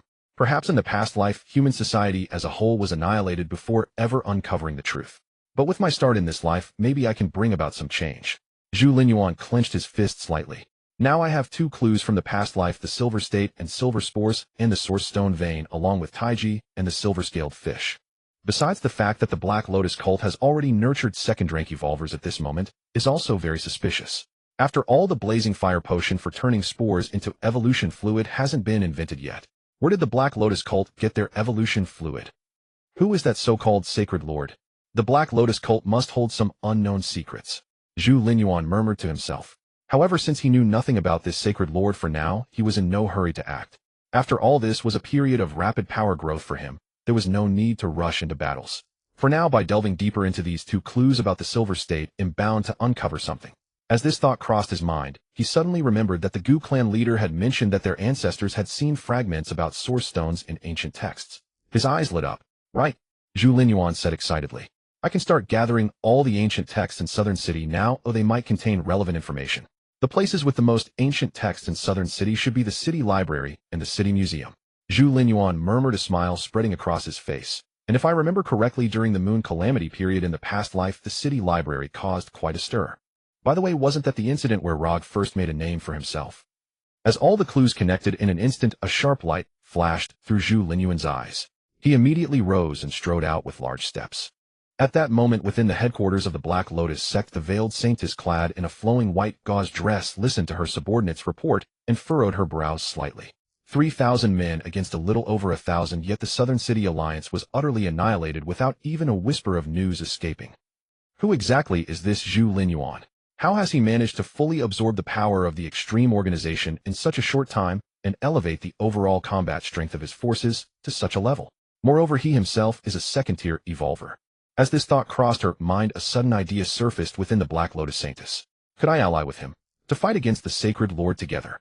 With my current strength alone, I am certainly no match for the Sacred Lord, but if I add Zhu Linyuan to the equation, might we stand a chance? The Black Lotus Saintess pondered, recalling how Zhu Linyuan had slain 6 protectors of the Black Lotus sect. Clearly, even among second-tier evolvers, Zhu Linyuan was a formidable existence. He was in fact somewhat qualified to be an ally.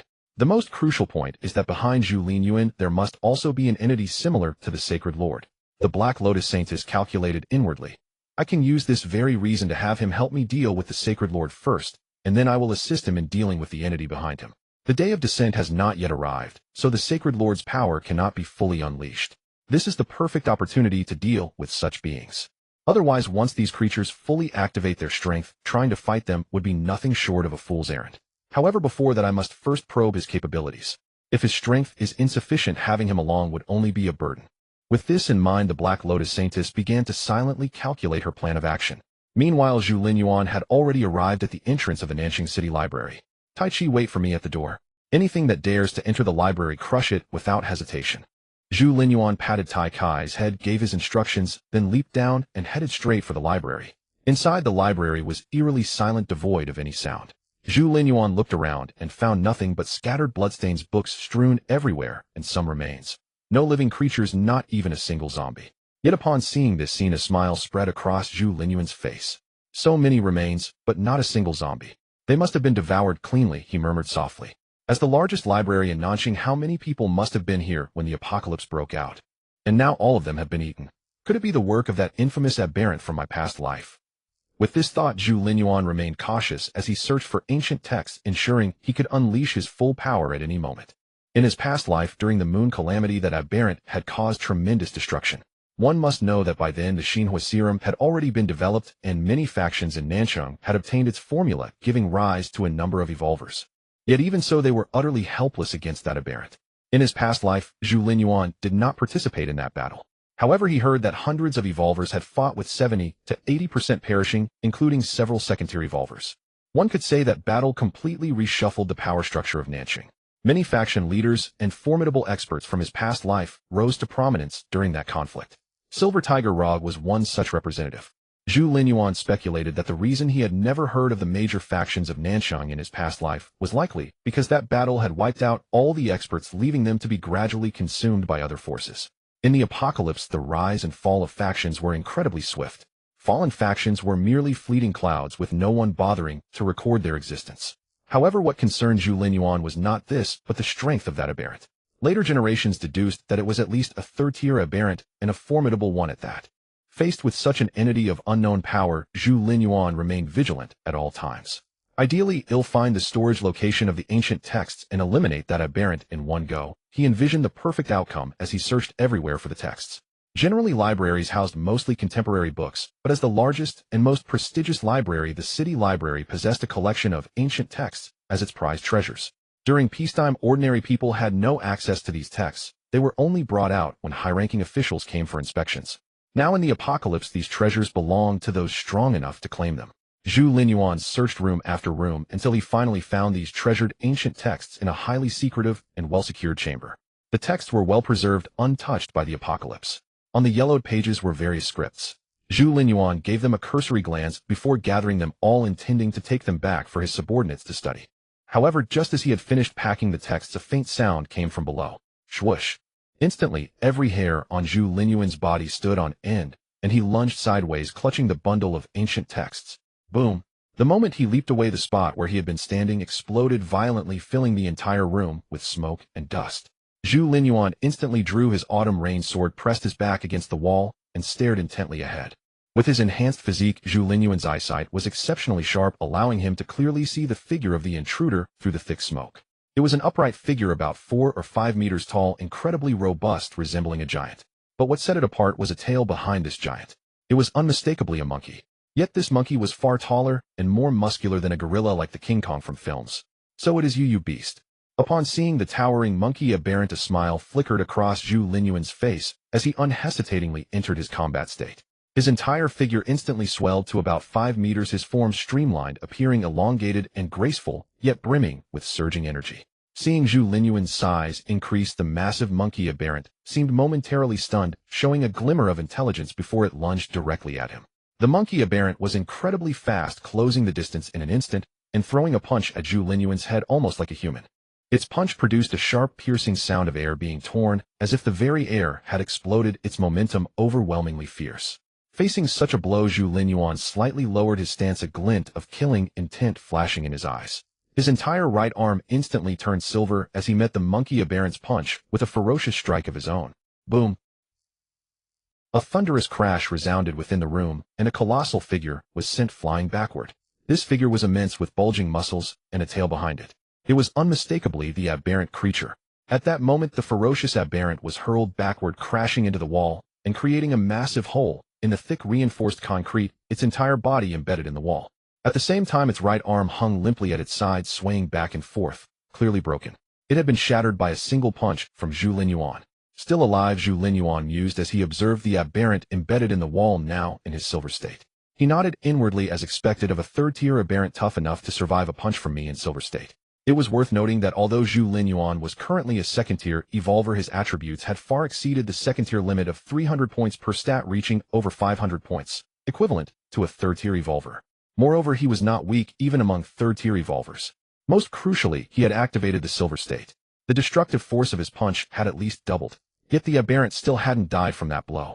Zhu Linyuan nodded slightly, then suddenly exerted force with his feet, lunging directly at the aberrant. However, at that moment, the aberrant abruptly lifted its head, and an inverted cross-shaped pupil appeared in its gray-white eyes like two blades pointing toward the sky. Simultaneously, silver, glowing lines emerged on its pitch-black body. Crack! Crack! Zhu Linyuan clearly heard the sound of bones grinding within the aberrant, and he saw the right arm he had broken rapidly healing. Regeneration. His pupils contracted slightly as he struck with full force, smashing his fist toward the aberrant's head without hesitation. The aberrant couldn't dodge in time, and crossed its arms in front of its face, barely withstanding Zhu Linyuan's punch. Boom! The thick concrete wall behind the aberrant exploded outward, and it was sent flying backward once more. Its body strength has increased so much, Zhu Linyuan thought with slight surprise. The aberrant's arms hadn't shattered from his latest punch. It seems this beast has also activated a gene battle technique similar to Silver State, but unlike mine, it also possesses the ability to regenerate. Zhu Linyuan's mind raced as his movements continued, charging at the aberrant and raining punch after punch upon it. Boom, boom, boom. He pinned the aberrant to the ground using the most primitive method, pounding its head with relentless blows. The aberrant could only barely shield itself with its arms, as Zhu Linyuan smashed it from the 6th floor down to the 1st, its arms shattered piece by piece. Though its arms slowly healed, it couldn't keep up with the speed of Zhu Linyuan's destruction. Moreover, Zhu Linyuan noticed a peculiar detail. The silver lines on the aberrant's body were gradually dimming. Could it be that this beast's gene battle technique consumes some kind of energy? He frowned slightly, glanced at his right arm still in silver state, and delivered another fierce punch to the aberrant's head. At that moment, upon careful observation, he suddenly realized that his own silver state combat also consumed some form of energy. However, the consumption was minimal, so he had never noticed it before. This energy. Zhu Linyuan found it very familiar, searching his memories until a sudden flash of insight struck. It's the energy from the silver scale fish. He immediately understood that the energy consumed when using silver state was precisely the energy he had gained from eating silver scale fish.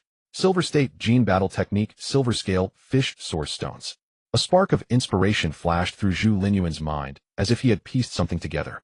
But in the next moment, the aberrant began to struggle violently. Without hesitation, he smashed his fist into its head, then drew the autumn rain sword. Swish! With a single strike, the aberrant was instantly decapitated. Zhu Linyuan wasted no time cutting open its skull to retrieve the spore inside. Just as I thought, he said with a hint of a smile. Inside the aberrant's skull lay another silver pattern spore.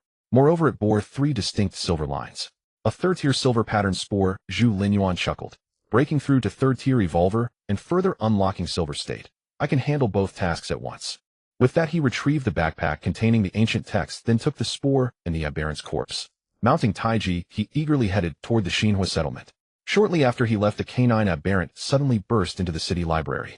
This canine aberrant sniffed around the library before suddenly digging through a pile of rubble. After a few scratches, a pitch-black bone appeared before it. It was a fragment of the skull from the third-tier aberrant, severed by Zhu Linyuan. The canine aberrant began gnawing without hesitation. The third-tier aberrant's bones were extremely hard, but this canine aberrant painstakingly devoured every last bit. Simultaneously, its body grew even larger. The moment it finished consuming the entire bone, the canine aberrant lifted its head, and its gray-white pupils revealed 2 inverted cross-shaped pupils. These inverted crosses flickered briefly before its eyes returned to their gray-white state. At that time, in the Xinhua settlement inside Zhu Linyuan's home, Third tier, evolution fluid. He gazed at the evolution fluid exuding a rich aroma before him, a glint of fervor in his eyes. My current evolution level is second tier, 97%. Drinking this third tier evolution fluid will make breaking through to third tier a certainty, he murmured to himself. Thinking that he could reach third tier before the moon calamity struck in this life, he clenched his fist slightly. With third tier power, I can seize many benefits during the moon calamity. With that thought, Zhu Linyuan downed the evolution fluid in one gulp without hesitation. Boom. A surge of immense energy exploded within him, tearing his muscles apart and reforming them. In an instant, he became a blood-soaked figure, his body growing even more massive. At the same time, his entire right leg began to gradually transform into a silver hue. At that moment, at the Black Lotus Church headquarters, the Black Lotus Saintess, who usually wore a white gauze dress and a veil, had quietly changed into a black outfit, donned a rabbit mask, and vanished without a trace. Her entire form turned into a blur, racing straight toward the Xinhua settlement. At this moment, in the gathering place of the Ember within Zhu Linyuan's home, a long, massive silhouette slowly exhaled, stirring a gust of wind inside the room. This colossal figure appeared as if forged from steel, with its right arm and leg gleaming in a silvery white hue, exuding an air of extraordinary nobility. It was Zhu Linyuan himself. My body has grown too large. I can't even stand up in this room, he muttered with a hint of self-deprecation, though his eyes burned with fervor. He was now examining his attribute panel. Name Zhu Linyuan, rank 3rd order, Evolver, evolution progress 15, Gene Battle Art, Silver State, unlocked 30, Strength 698, Speed 692, Constitution 672, Attribute points 0, Daily Quest, complete 1000 pull-ups, reward 1, Attribute point completed, complete 1000 squats, reward 1, Attribute point completed, complete 1000 push-ups, reward 1, Attribute point completed, Capture quest none prisoners 4. Not only have I broken through to 3rd order Evolver, but the Silver State's unlock level has also reached 30%. Zhu Linyuan murmured to himself, my strength has more than doubled. As he spoke, he clenched his fist slightly, feeling the surging power within, a surge of pride swelling in his heart. However, as my body grows larger and the Silver State unlocks further, the consumption of that energy also accelerates. Sensing the rapid depletion of energy derived from the silver-scaled fish within him, Zhu Linyuan focused his mind and directly deactivated the Silver State. This energy comes from the silver-scaled fish, which in turn is closely linked to source stones, he pondered, gazing at the Qiyu sword before him. Could it be that source stones contain some kind of energy that sustains the Gene Battle Art's consumption? However, Zhu Linyuan lacked the ability to devour source stones like Tai Chi or the silver-scaled fish king. Though he had some conjectures, he couldn't verify them now. This explains why Luo Ge joined the City Lord's mansion in my past life. Zhu Linyuan suddenly realized this. In my past life, only the City Lord's mansion had silver-scaled fish, and Luo Ge had unlocked the Silver State. It seems he was after the silver-scaled fish. It looks like he'll need to eat more silver-scaled fish too. Glancing at his massive frame, Zhu Linyuan chuckled wryly. With my current size, how much would I need to eat daily to sustain the consumption? If I ate freely, even a whole school of silver-scaled fish might not last me long. With this thought, he grew more urgent about breeding silver-scaled fish and finding other high-energy food sources. By the way, when the moon disaster struck, it spawned many forbidden zones.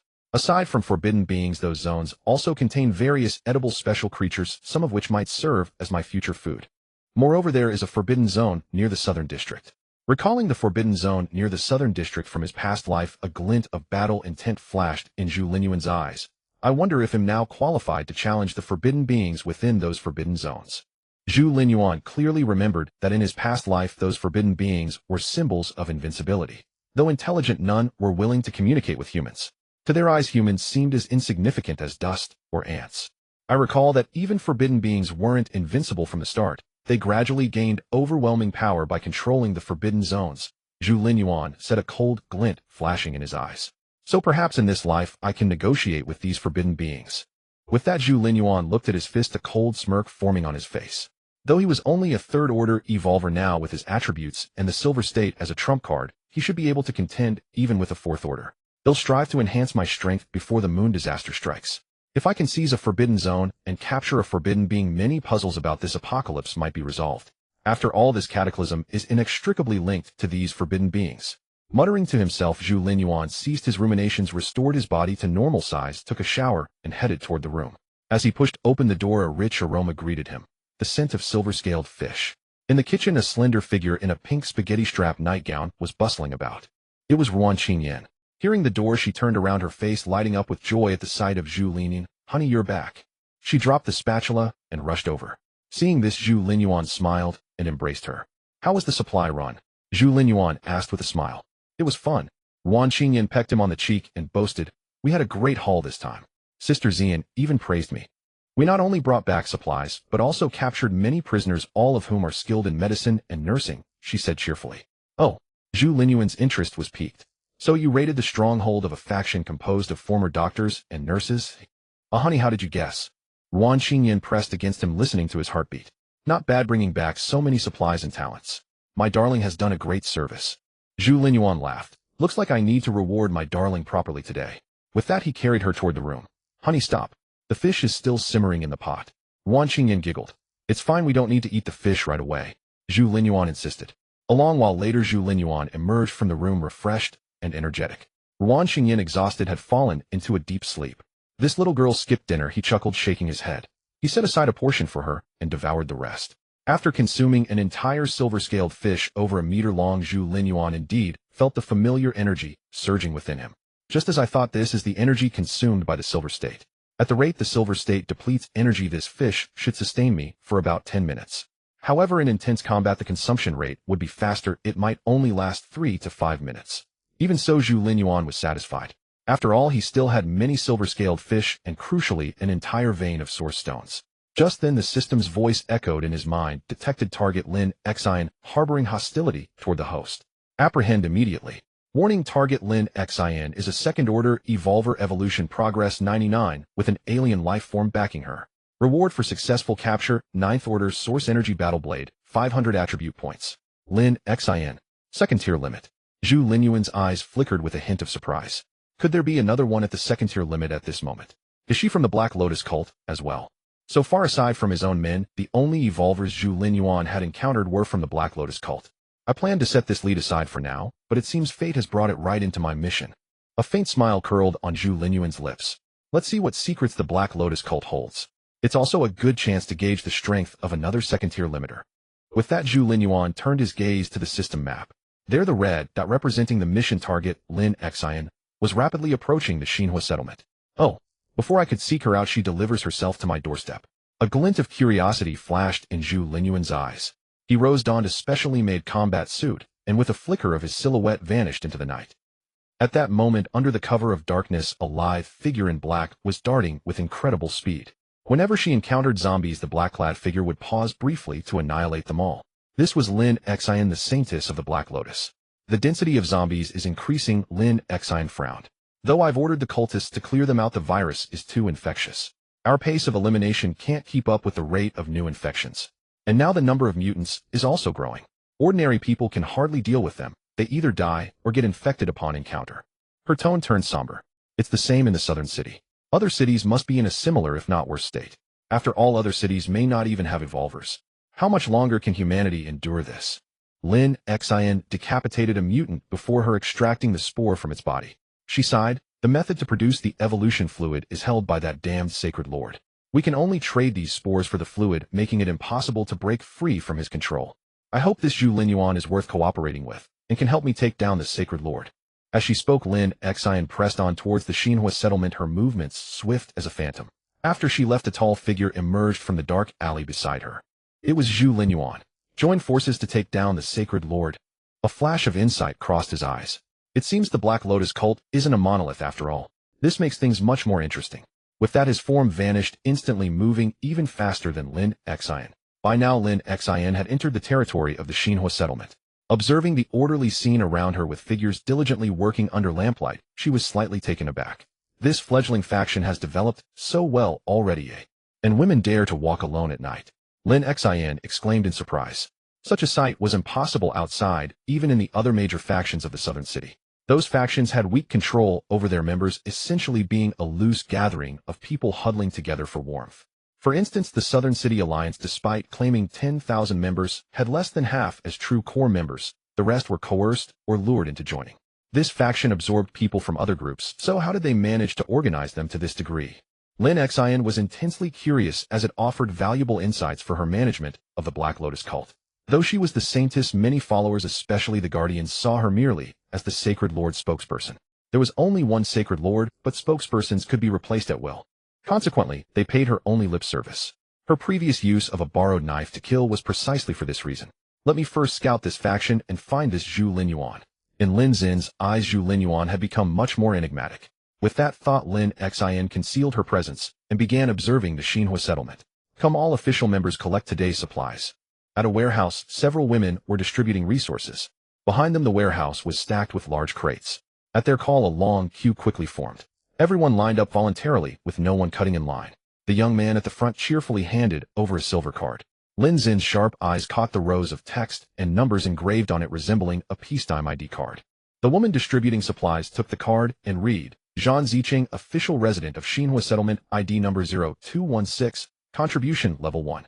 Another woman immediately flipped through a register to page 21 for verification. There, the sixth entry on page 21 was indeed Zhan Ziqing. The woman checked the information and photo, then looked up at him. Verification passed. She stamped his card to confirm he had collected his supplies for the day. Simultaneously, another woman announced, verification confirmed. Distributing supplies now. Contribution level 1, daily ration of 3 liang of rice, 1 liang of vegetables, half a liang of meat, 1 chocolate bar, and 2 liters of drinking water. She handed over a package containing exactly those items. Zhan Ziqing took the supplies happily and turned to leave. Taking only the food and forgetting your ID, the distributor called out, stuffing the silver card back into his hand. Oh my, look at my head. Zhan Ziqing said gratefully, thanks sis. Otherwise getting a replacement would be a hassle.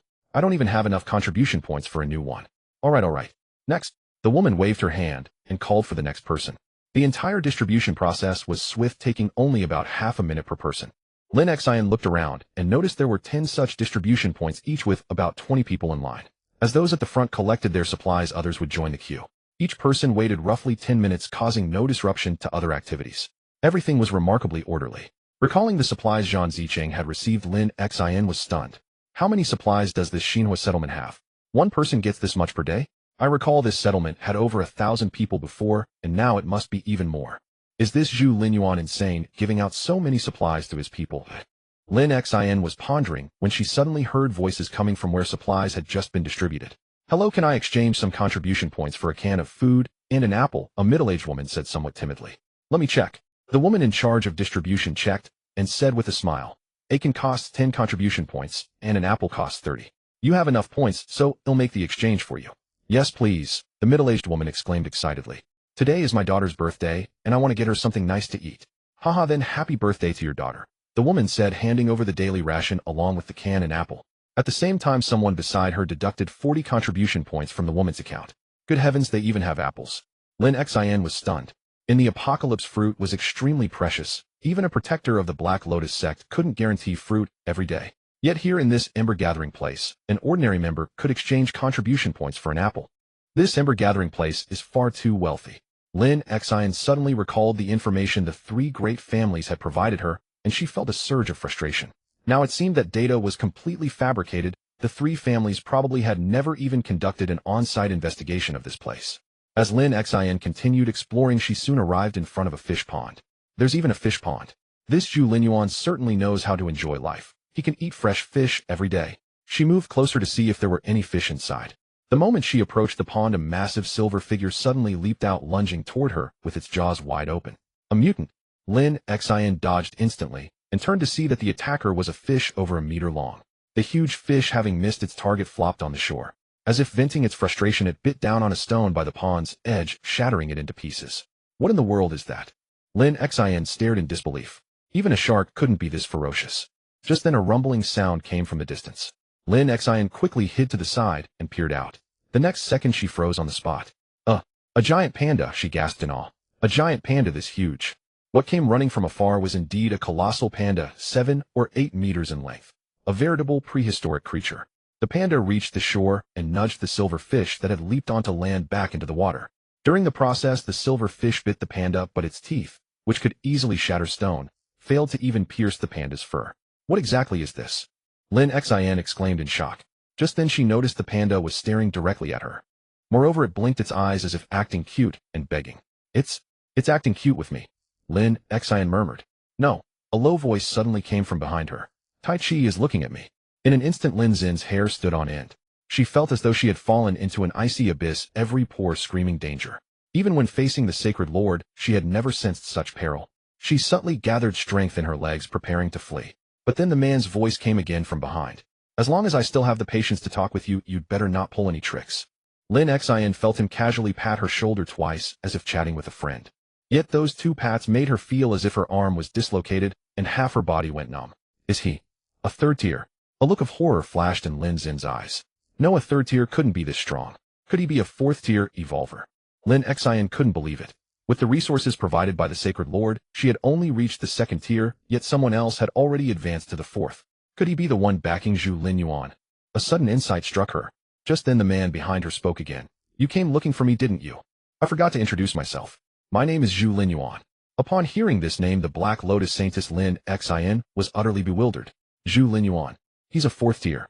Previously, she had always regarded him as a second-tier evolver. Even when she suspected he had killed several second-tier protectors, she still considered him merely a strong second-tier, hesitating whether he even qualified to collaborate with her. But now Zhu Linyuan turned out to be fourth-tier. Those fools from the three great families. They wanted me to join them in fighting a fourth-tier expert. Lin Xin suddenly found it all laughable. Both she and the three families were ridiculous, plotting against a fourth-tier powerhouse all along. Wasn't that like an old man courting death by hanging himself? Come with me. I have a few questions for you. With that, Zhu Linyuan walked past Lin Xin and headed toward a distant tall building. For the first time, Lin Xin got a clear look at him. He was tall and slender, yet exuded an overwhelming sense of pressure. His features were sharp and handsome, resembling a young military officer from a film, but far more striking, with an incomparable aura. As Lin Xin was lost in thought, Zhu Linyuan's voice rang out again from ahead. If you get more than 10 meters away from me, you'll have to use force. Hearing this, Lin Xin quickly followed. She now fully grasped the situation. The Zhu Linyuan before her was the real boss. Even the Sacred Lord might not be a match for him. Lin Xin mused inwardly. Soon she followed Zhu Linyuan underground. Pushing open a door, she found herself facing a row of prison cells. 4 of the cells held women. Among them, Lin Xin recognized one from the files she had seen. Gu Qiyu, the leader of the extreme organization. So she was captured by Zhu Linyuan and locked up here. Lin Xin thought, frowning slightly. Bringing me here. He wouldn't. At that thought, she secretly gathered her strength, ready to fight to the death. She didn't want to openly clash with Zhu Linyuan, but she refused to be a lamb to the slaughter. Just then his voice came from beside her. Pick one for yourself. Hearing this, Lin Xin didn't hesitate. She unleashed her full power and lashed out with a devastating roundhouse kick aimed at Zhu Linyuan's head. The kick seemed to tear the very air in the cell, showcasing the peak of second-tier strength. A dull thud echoed through the prison. The next second, Lin Xin collapsed to the ground unconscious. With practiced ease, Zhu Linyuan fastened shackles around her limbs. Impressive, he nodded. As expected of a peak second tier, truly formidable. He then woke the unconscious Lin Xin with a shake. In the adjacent cell, several individuals observed the scene with keen interest. Even Gu Qiyu, who rarely paid attention to matters within the prison, quietly turned her gaze this way. They had all undergone this initiation phase, and each held vivid memories of it. Witnessing Zhu Linyuan disciplining another person stirred a complex mix of emotions within them. This feeling was intricate. They watched with this complicated mindset as Zhu Linyuan dealt with Lin Xin. Slap, slap. Soon Lin Xin was roused by Zhu Linyuan. Beneath the rabbit mask, a pair of beautiful eyes snapped open. What are you doing? Seeing her limbs securely shackled, a cold glint flashed in Lin Xin's eyes as she struggled fiercely. She had dismissed these restraints, believing ordinary metal could not hold a second-tier evolver like herself. But Lin Xin quickly sensed something amiss. She could not break free. The shackles in this prison were made of an unknown material, who, despite exerting her full strength, she could not damage them in the slightest, only chafing her wrists and ankles painfully. I came to discuss a partnership. Realizing the situation was dire, Lin Xin quickly looked at Zhu Linyuan. I mean no harm, I want to help you. Help me. Zhu Linyuan's expression turned slightly odd as he regarded Lin Xin, whose wrists and ankles were firmly bound. He did not continue, but his implication was clear.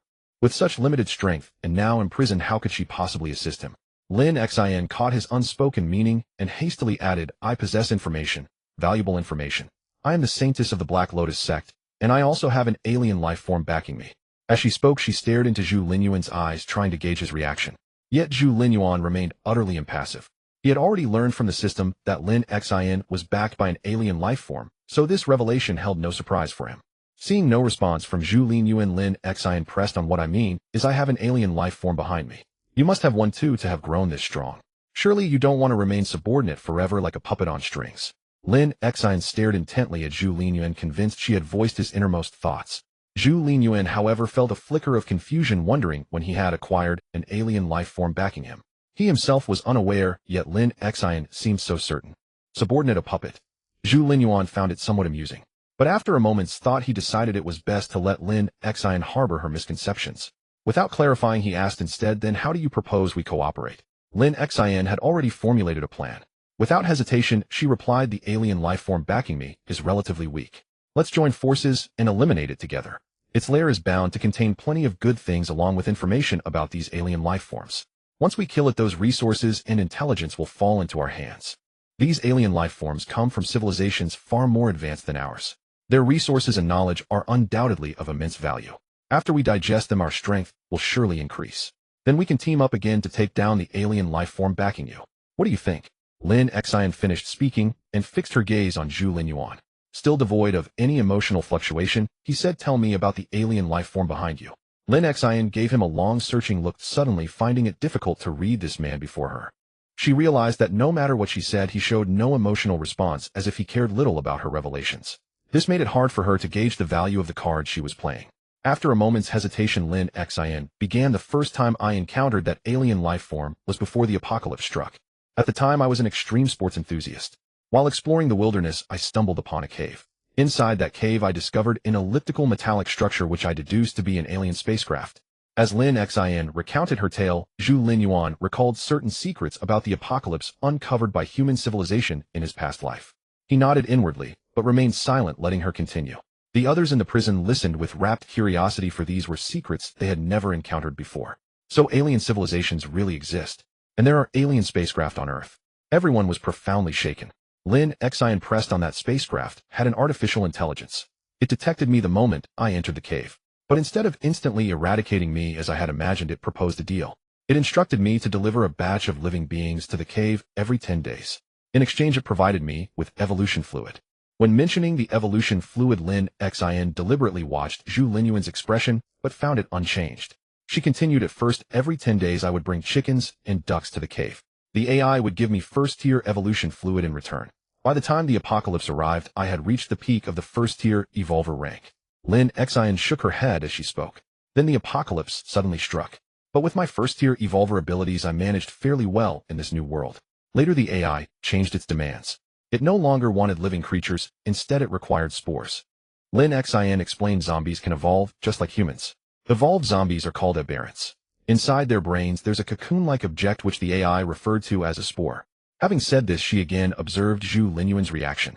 Once more it was utterly calm. It seems the entity behind him has told him a great deal. Lin Xian sighed inwardly. Realizing she might not have anything compelling enough to secure his cooperation, she continued, later by hunting aberrants and trading their spores I obtained plenty of evolution fluid and broke through to the second tier. At the same time the AI made another request, that I establish a cult dedicated to worshipping the sacred lord. That's how the Black Lotus sect came to be, Lin Xian said helplessly. Perhaps because it needed me to found the sect, the AI provided me with a large amount of evolution fluid all at once. I used part of that fluid to cultivate a group of first and second tier evolvers, and spent the rest on myself, reaching the peak of the second tier. But for some reason I've been unable to break through to the third tier. Lin Xian shook her head. The AI used the promise of reaching the third tier to blackmail me into hunting aberrants en masse for spores, and also demanded that I bring the high-ranking members of the Black Lotus sect to the cave. It was on that occasion that we saw the so-called sacred lord inside the cave. As Lin Xian recalled, a trace of disgust flickered in her eyes. I never imagined that the so-called sacred lord was actually a mutant. Thinking back to the scene when the silver spacecraft opened inside the cave, she still felt a wave of nausea. Zhu Linyuan nodded slightly, showing no surprise. He had harbored suspicions in his heart before, and now his conjecture was confirmed. In his previous life, after the lunar calamity, human civilization discovered that these spores were actually sentient life forms, and the so-called mutants were merely their vessels, husks used to absorb energy. Even if the husk shattered, as long as the spore survived, it could still parasitize other life forms. Moreover, during the process of parasitizing and devouring other beings, these spores could extract a mysterious energy through which they advanced. These spores constituted a parasitic civilization. The meteor shower that brought about the apocalypse was merely a carrier for this parasitic civilization, its purpose being to deliver the zombie virus and nascent spores to Earth. The zombie virus would transform Earth's life forms into a state suitable for spore parasitism, while the nascent spores would parasitize zombies and mutated beasts, devouring other life forms. These spores not only devoured other life forms, but also consumed one another, growing and advancing through this process of devouring life, until the lunar calamity descended, awakening their consciousness. By then humanity would no longer face a horde of mindless stupid zombies, but an alien civilization whose level might even surpass that of humanity, a civilization bent on the extinction of the human race. This was an invasion by an alien civilization, a war between two civilizations. It seems that this sacred lord holds a special position within their civilization, having arrived on Earth before the apocalypse and begun laying the groundwork through artificial intelligence. No wonder the Black Lotus Church aided the alien race in slaughtering human civilization in my past life. The root cause lies with this sacred lord. Thinking this, Zhu Linyuan turned his gaze to Lin Xian, who wore a rabbit mask. In his previous life, his closest brother had died at the hands of the Black Lotus Church, prompting him to investigate the organization. Yet he had never heard that the Black Lotus Church once had a saintess. Recalling Lin Xin's purpose in seeking him out, Zhu Linyuan had a faint guess. It seems that in the past life this Black Lotus saintess must have failed to resist the sacred lord and was subsequently eliminated. As Zhu Linyuan was pondering, Lin Xian suddenly spoke again. That sacred lord is currently in an unconscious state, mostly asleep. Only when I deliver spores every 10 days does it awaken to feed, and even then it only possesses a simple feeding instinct. Now is our best chance to deal with it. According to the artificial intelligence, arrival day is imminent. Once it arrives, the sacred lord will regain its consciousness, and dealing with it will become as difficult as reaching the heavens. Seeing Zhu Linyuan still unresponsive, Lin Xian hurriedly said, "Don't you want the resources and intelligence of the alien civilization? That artificial intelligence has provided me with so much evolution fluid, it surely has much more. Is there anything else you wish to say?" Zhu Linyuan suddenly asked. Lin Xian was taken aback, then said, "Are you really not going to join forces with me? This is a golden opportunity. We can kill a special alien life form and seize an alien civilization. I've been inside that spacecraft before. The interior is very simple, absolutely no weapons. And this artificial intelligence has been trading evolution fluid for spores, proving it has no means to control me. Otherwise it could have subdued me from the start and made me do its bidding." "When is arrival day?" Zhu Linyuan asked suddenly. Hearing his question, Lin Xin's eyes lit up, and she quickly replied, "The 16th day of the 8th lunar month, 7 days from now." "When is your next delivery of supplies to the sacred lord?" Zhu Linyuan asked again. 5 days from now," Lin Xian answered promptly. "Are there any other members of the Black Lotus Church who know the location of the cave?" Zhu Linyuan inquired. "There were a few guardians who knew, but they're all gone now," Lin Xian said, casting a glance at Zhu Linyuan, thinking to herself, "Wasn't it you who killed them all?" "All right." Zhu Linyuan nodded slightly. "Stay here for a few days. They'll contact you if there's any action. Others will teach you the rules of this prison." With that, Zhu Linyuan rose and walked out. "Hey!" Lin Xian called out urgently, "Let me go back. Otherwise, if the others in the church find me missing, there will be chaos." "No, there won't." Zhu Linyuan shook his head. "This Black Lotus Church no longer has any reason to exist." Saying this, Zhu Linyuan strode out of the prison. Hearing the door close, Lin Xian was stunned, murmuring, "No reason to exist. What does he mean?" "It means the Black Lotus Church is about to disappear," Gu Qiyu said with a sudden sigh from the side. Connecting this to Zhu Linyuan's strength, a flicker of terror passed through Lin Xin's eyes. If anyone else had said such words, she would have dismissed it as a fool's fantasy. But having witnessed Zhu Linyuan's power, she knew he was absolutely qualified to say such a thing. For this man, destroying the Black Lotus Church was a trivial matter. Meanwhile, Zhu Linyuan had already arrived at the cultivation chamber. Another 500 attribute points acquired. Zhu Linyuan said, a smile spreading across his face. He directly commanded, "Add 200 to strength, 100 to constitution, and 200 to agility." As he spoke, Zhu Linyuan felt waves of energy surging into his body like ocean tides. This energy was extremely gentle, unlike the evolution fluid that repeatedly ravaged his body. Instead, it nourished him silently like rain moistening the earth, slowly strengthening his physique. With the reinforcement of a full 500 attribute points, Zhu Linyuan could clearly feel his physical strength increasing at a rapid pace. Besides these attribute points, there's also a battle blade. With a thought, a crimson heavy war blade materialized in his hand. The moment he saw the blade, Zhu Linyuan seemed to glimpse a mountain of corpses and a sea of blood, even sensing a thick, bloody aura. An excellent blade. Gazing at the crimson heavy war blade in his hand, a fervent light shone in Zhu Linyuan's eyes. With such intense killing intent, this is undoubtedly a weapon of slaughter. In that case, I shall name you Tao Tai. Zhu Linyuan tightened his grip on the crimson war blade Tao Tai and slashed at a metal block used for testing. A thunderous boom erupted in the air, and a white sand-like vapor explosion burst from the blade's edge. He had delivered a supersonic strike, creating a sonic boom. With a crisp crack, the meter-thick metal block was cleaved into the cut surface, as smooth as a mirror. "Much sharper than the Qiyu sword," Zhu Linyuan remarked with a smile. "And it feels far superior in hand. This is a weapon truly suited for me." Moreover, since Tao Tai is called a 9th-grade Source Energy Warblade, it must have hidden wonders I have yet to discover. Holding this Warblade, Zhu Linyuan suddenly felt a sense of familiarity, as if he had once wielded such a weapon. This sensation, it's like the Qiuyu sword. A glint of sharp light flashed across his gaze. The feeling Tao Tai gives me bears some resemblance to the Qiuyu sword. The Qiuyu sword is made from source stones. Could Tao Tai also be crafted from source stones? But Tao Tai is far heavier than the Qiuyu sword, so they likely aren't the same material. Zhu Linyuan mused silently. Yet he still sensed some connection between Tao Tai and source stones. Source Energy Warblade. Source Energy. Source Stones. Zhu Linyuan murmured, a contemplative expression crossing his face. He suddenly recalled the energy consumed by the Silver State, the very energy he had obtained from silver scale fish, which were inextricably linked to source stones.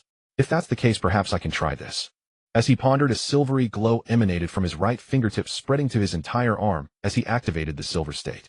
Once the Silver State was engaged, he immediately felt a certain energy within him being gradually depleted. Found it. A sharp light flickered in his eyes as he focused all his attention on that energy. In an instant, he felt as if he could vaguely manipulate it. When he concentrated fully, the wave-like energy in his perception suddenly transformed into countless particles. As his focus deepened, these particles grew from mere specks of dust into larger forms. His consciousness acted like an invisible hand striving to move these motes. Still not enough. His body flushed slightly, veins bulging on his forehead, as if exerting immense force, yet the tiny particles remained motionless, as if rooted in place. After a moment, Zhu Linyuan shook his head and smiled wryly. It seems I haven't grasped the technique yet. I feel like I have all this strength, but can't channel it. Despite his words, his expression burned with fervor, for he had just seen energy with his own eyes. This was a mysterious realm he had never ventured into before. Those particles held an irresistible allure for him. However, as he tried once more to concentrate and move them, a piercing pain struck his mind like needles. Looks like I've overexerted my spirit. Rubbing his temples, he refrained from further attempts and returned to the bedroom. The room was empty, and he noticed a note left on the bedside by Wan Qingyan saying she had led another team to gather supplies. That little girl so eager to gather supplies. Zhu Linyuan shook his head with a rueful smile, having hoped for a pleasant night. Yet he understood that Wan Qingyan wanted to help him by sharing the burdens of the settlement. Let her be. After a moment's thought, he called Su Zian upstairs. Once she arrived, she began reporting on the current state of the Spark settlement. Boss, the settlement currently has 1352 regular residents and 2216 auxiliary personnel, totaling 3568 people. The regular residents are trustworthy, while the auxiliary personnel still need time to be cultivated. Currently, as per your instructions, all captured prisoners are designated as auxiliary personnel. Each month, a certain number of regular resident slots are made available. As long as these auxiliary personnel show outstanding performance, accumulate enough contribution points, or complete designated tasks, they can become regular residents of the settlement. Every regular resident receives daily benefits at least twice that of auxiliary personnel, along with many exclusive privileges. Thus, the regular resident slots are highly coveted, and the auxiliary personnel are highly motivated in their work. To encourage regular residents to stay active, those ranking in the bottom 30 in contribution points for 3 consecutive months will lose their status and be reclassified as auxiliary personnel. As for evolvers, besides you and Taiji, the settlement currently has 33 evolvers, all at the first tier. Zhu Linyuan nodded, feeling quite satisfied. In such a short time, Su Zian had thoroughly grasped the settlement situation, giving him great confidence. Entrusting his subordinates to her management, freeing him from trivial matters, and allowing him to focus on direction expansion and solving unsolvable problems, brought him immense relief. With that thought, he pulled Su Zian's slender waist into his embrace. Boss. She sat sideways on his lap, a blush creeping across her face as she murmured softly. It's nothing. Zhu Linyuan smiled. Go on, I'm listening. Su Zian bit her lip. As per your orders, the settlement is focusing on developing agriculture and medical care. We're also searching for food processing plants and smelting factories in Nanxing to prepare for food production and metal forging for tools and weapons. Additionally, we've implemented a policy of universal martial training. Everyone must practice martial arts and formations daily to prepare for potential future wars. Zhu Linyuan nodded approvingly. Good, Zian. Continue as you are. I have a batch of evolution fluid with me. They'll hand it over to you shortly. Distribute a portion to the brothers who have performed well to quickly strengthen our forces, and price the rest clearly so people can exchange contribution points for it. That will boost everyone's drive. Understood, boss. Su Zian leaned fully into his embrace, her face growing redder and her breathing more rapid. By the way, Zian, am planning to take over the 3 great families Nanxing Alliance and the Black Lotus sect. Zhu Linyuan suddenly said, do you think we can handle it now? Hearing this, Su Zian lifted her head, revealing a stunningly beautiful face still flushed with color. Taking over both the three great families and the Black Lotus sect simultaneously is unrealistic. Together, they have nearly 10,000 people, while our regular residents number just over 1,000. If we force it, we might descend into chaos first. Boss, I think we should take it step by step. First, absorb the personnel we already have, then steadily expand our influence. Blindly increasing our power might not be wise. Zhu Linyuan nodded slightly. True, but we still need to make some moves. Otherwise, those factions' members will grow increasingly loyal to their own groups, making it harder to win them over later. After a moment's thought, he said, "Hey, race, the plan will eliminate the high-ranking members of the three great families and the Black Lotus sect, first throwing them into internal chaos. Then we can slowly erode their forces. Once we've absorbed them, our settlement will be the only major power in Nanxing, allowing us to develop in peace." With that, Zhu Linyuan scooped Su Zian into his arms and closed the door behind them. Su Zian had not slept so soundly in a long time. Ever since the settlement began its rapid development, she had been swamped with work every day, severely lacking in sleep. But last night, after exhausting her strength, she fell into a drowsy slumber in Zhu Linyuan's arms, and when she awoke, the sky was already bright. Zhu Linyuan lay beside her, still deep in sleep. Seeing his handsome profile and recalling the events of the previous night, a faint blush crept up Su Zian's fair neck. She gently pecked him on the cheek, then quietly got out of bed, took a shower, and began preparing breakfast for him. After a while, Zhu Linyuan also stirred awake. It's already past 10, he checked the time, slightly surprised. His internal clock was extremely precise. He usually woke up at the crack of dawn, and sleeping in this late was a rare occurrence. It must be because of yesterday's incident. Zhu Linyuan recalled observing the energy particles within his body, then attempting to move them with his willpower, which had resulted in a stabbing pain in his temples. That was a sign of mental exhaustion. It seems I need to find ways to train my spirit as well. Previously, Zhu Linyuan had only focused on strengthening his physique, never considering this aspect. But after obtaining the Tao Ye 9th rank source energy warblade and witnessing the energy particles within him, he suddenly realized the importance of mental cultivation. Zhu Linyuan was well aware that the spirit could indeed be trained. In peacetime, some people would sharpen their eyesight by observing birds in flight, making their eyes bright and piercing. This was a form of spiritual exercise. Others practiced long periods of meditation and visualization, which were also methods to cultivate the spirit. The most famous example was the Buddhist rainbow body. It was widely verified that eminent monks would transform into a rainbow after death. I still need to continue collecting ancient texts. With this thought, Zhu Linyuan slowly rose, stretched his body, and headed to the rooftop for his morning exercise. At that moment, he could clearly see the bustling people below, each working with great vigor, and a smile spread across his face. There's still nearly a week until the lunar disaster arrives. Zhu Linyuan spoke slowly. Within this week, I must acquire a batch of evolution fluid and create a group of evolvers to counter the first wave of the lunar disaster. Otherwise, relying on myself alone, I certainly cannot fully defend the settlement. He knew well how terrifying the aberrations and zombies would become once the lunar disaster descended. At that time, the overall strength of those beasts would increase 10-fold or 20-fold. Besides that, I also need to deal with the so-called Holy Lord. Zhu Linyuan murmured. Regardless, that Holy Lord must have the intelligence I need. I just wonder if that artificial intelligence can handle it. Moreover, the overall strength of this parasitic civilization far exceeds that of human civilization. There might be arrangements on the spaceship that Lin Xian didn't notice, and I must be cautious. But regardless, the strength of this spaceship and the Holy Lord is certainly limited, and their actions are greatly hindered.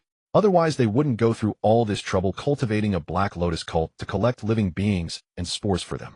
When the day agreed upon by Lin Xian and the artificial intelligence arrives, I will act alongside them. I hope this spaceship can bring me some surprises. Thinking of his current attribute values, his silver state, and the source energy warblade in hand, Zhu Linyuan felt confident.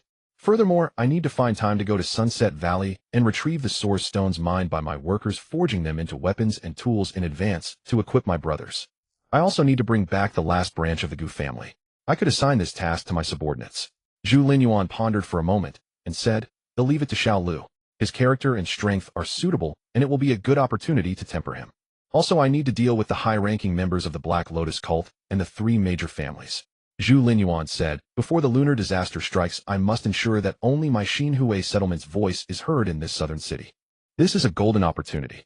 I must seize it to consume all the resources of the southern city." As he spoke, a sharp glint flashed in Zhu Linyuan's eyes. Then he completed his daily tasks, allocated all the attribute points gained today to strength, and went downstairs back to his room. What a wonderful aroma. Upon returning to the room, Zhu Linyuan smelled the fragrance of food. Looking toward the kitchen, he saw Su Zian, her fair feet bare, preparing breakfast.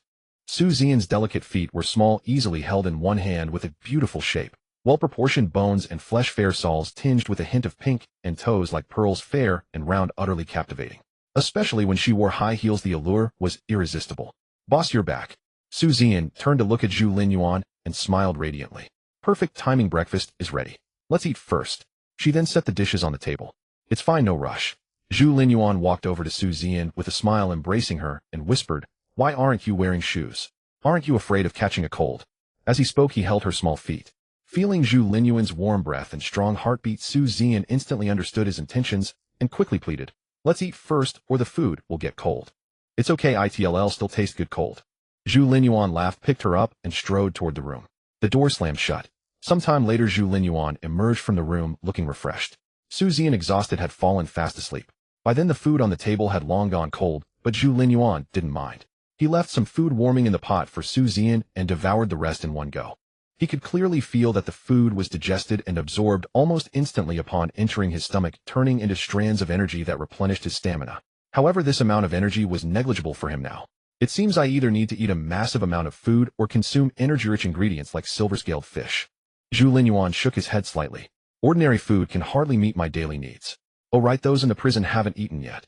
Hearing the system notification in his mind reminding him that Lan Ying had completed her daily tasks, and his attribute points had increased, he suddenly remembered the prisoners. After a moment's thought, Zhu Linyuan grabbed some instant food and strode toward the prison. First, he'll deliver the food to them, then deal with the high-ranking members of the 3 major families and the Black Lotus cult. Let the southern city descend into chaos first. With this in mind, he pushed open the prison door. Bang! The cell door slammed shut. The 5 prisoners inside all turned their gazes toward Zhu Linyuan. "Time to eat," Zhu Linyuan said as he opened the cell doors one by one, delivering the meals. Seeing Zhu Linyuan enter, Lan Ying obediently lay down, waiting for him to examine her. Yet Zhu Linyuan remained unmoved, walking straight to the next cell. Lan Ying was taken aback, thinking to herself, "What's going on today? Something feels off." In her memory, every time she obediently lay down, Zhu Linyuan would always give her a checkup. Today, however, there was no reaction at all. Soon she watched helplessly as Zhu Linyuan entered other cells, still without examining anyone. Everyone was puzzled, sensing that something was amiss. As he entered the last cell and set down the meal, the Black Lotus Saintess Lin Xian suddenly spoke. "Zhu Linyuan, keeping me locked up is pointless. Let's negotiate. Release me, let's cooperate, and together we'll deal with the Sacred Lord. Then the evolution fluid is all yours, and we'll share the intel. How about it?" As she spoke, Lin Xian looked at Zhu Linyuan with pleading eyes. She still wore a rabbit mask, but her large, captivating eyes were hard to refuse. "Cooperate." Zhu Linyuan glanced at Lin Xian and directly opened her attribute panel. Name: Lin Xian, prisoner no. 5. Rank: second order, evolver, evolution progress 99, submission value 19, strength 297, speed 299, physique 295, daily quest complete 1000 squats, reward host 1 attribute point completed. Indeed, at the second order limit, all 3 stats are close to 300. After seeing Lin Xin's attribute values, Zhu Linyuan had a clearer grasp of his own strength. When he was at the second order limit, his stats far exceeded Lin Xin's. Now that he had broken through to the third order, the gap was like heaven and earth. His strength had surpassed the 1000 mark, speed exceeded 900, and even his lowest stat, physique, was over 700. This massive difference must be due to the silver-scaled fish and the system's attribute points. A smile crept across Zhu Linyuan's face as he turned and walked out of the cell. The prisoners exchanged bewildered glances, puzzled by his unusual haste. "It seems Mr. Zhu has encountered something outside," Bai Yuan suddenly remarked. He usually lingers in the cell for a while, but today he was in a rush, and he spoke far less than usual. Though he's always been taciturn, today he was especially quiet. "I feel like he's carrying some worries." Hearing Bai Yuan's analysis, the prisoners, except for Lin Xian and Gu Qiyu, nodded slightly. Staring at the meal before her, Lan Ying's face twisted with hesitation. "He's so busy, yet he still finds time to bring us food." Recalling the scene, Lan Ying suddenly felt that Zhu Linyuan seemed exhausted. Navigating the apocalypse alone must be incredibly tough for him, bearing so much. As she began to overthink, her attitude toward the meal shifted. Soon she bit her lip, lightly finished the food, and started exercising. "I can't help him much from in here. The least I can do is diligently complete the tasks he's given me." Meanwhile, Zhu Linyuan had returned to his room and casually changed the bedsheets. Last night was indeed a bit rough. Seeing the state of the sheets, Zhu Linyuan thought to himself, quickly disposing of the evidence and replacing them with an identical set. After all, this was the bedroom he shared with Wan Qingyan. Just then a series of system notifications echoed in his mind. "What's going on?" Zhu Linyuan was slightly surprised. "Why are their submission values rising? I didn't do anything today." The system kept alerting him to increases in the prisoner's submission values.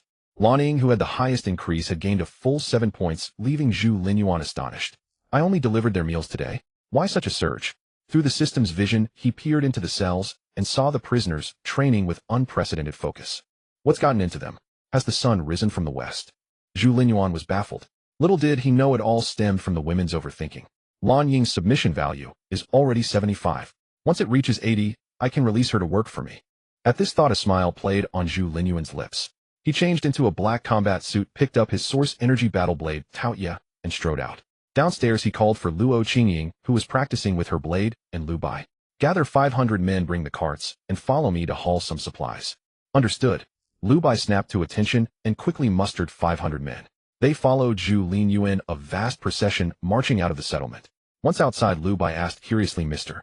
Zhu, with so many of us, where are we hauling supplies from? To the headquarters of the three great families. Zhu Linyuan gazed toward the distant South City Alliance headquarters, a smile spreading across his face. At that moment in the South City Alliance headquarters, about 20 people had gathered seemingly for a meeting. These 20 individuals included nearly all the high-ranking members of the three families, with even the Zhang family patriarch Zhang Qingyun present. Except for the Huang and Wang family patriarchs, almost all the elites of the three families were there. This group represented the most powerful echelon of the South City Alliance. Many chatted with smiles, yet an eerie tension hung in the air. The conversations were limited to the Huang and Wang families, while the Zhang family members were left out. Even Zhang Qingyun sat with his eyes closed, seemingly in meditation. After a while, the Huang and Wang family patriarchs finally arrived, fashionably late. The moment they entered the room, fell silent. Those who had been chatting immediately stopped and fixed their eyes on the two. Even Zhang Qingyun, as if sensing something, opened his eyes and looked at them. Half an hour had passed since their agreed meeting time, and he was waiting for their answer. Ahem. Old Huang cleared his throat and addressed Zhang Qingyun. Brother Zhang, you haven't been straightforward with this matter. I asked you to contact the Black Lotus sect. Why is there still no movement? Zhang Qingyun froze, his expression darkening. He looked at Old Huang, and Old Huang speaking slowly. Are you trying to push me out?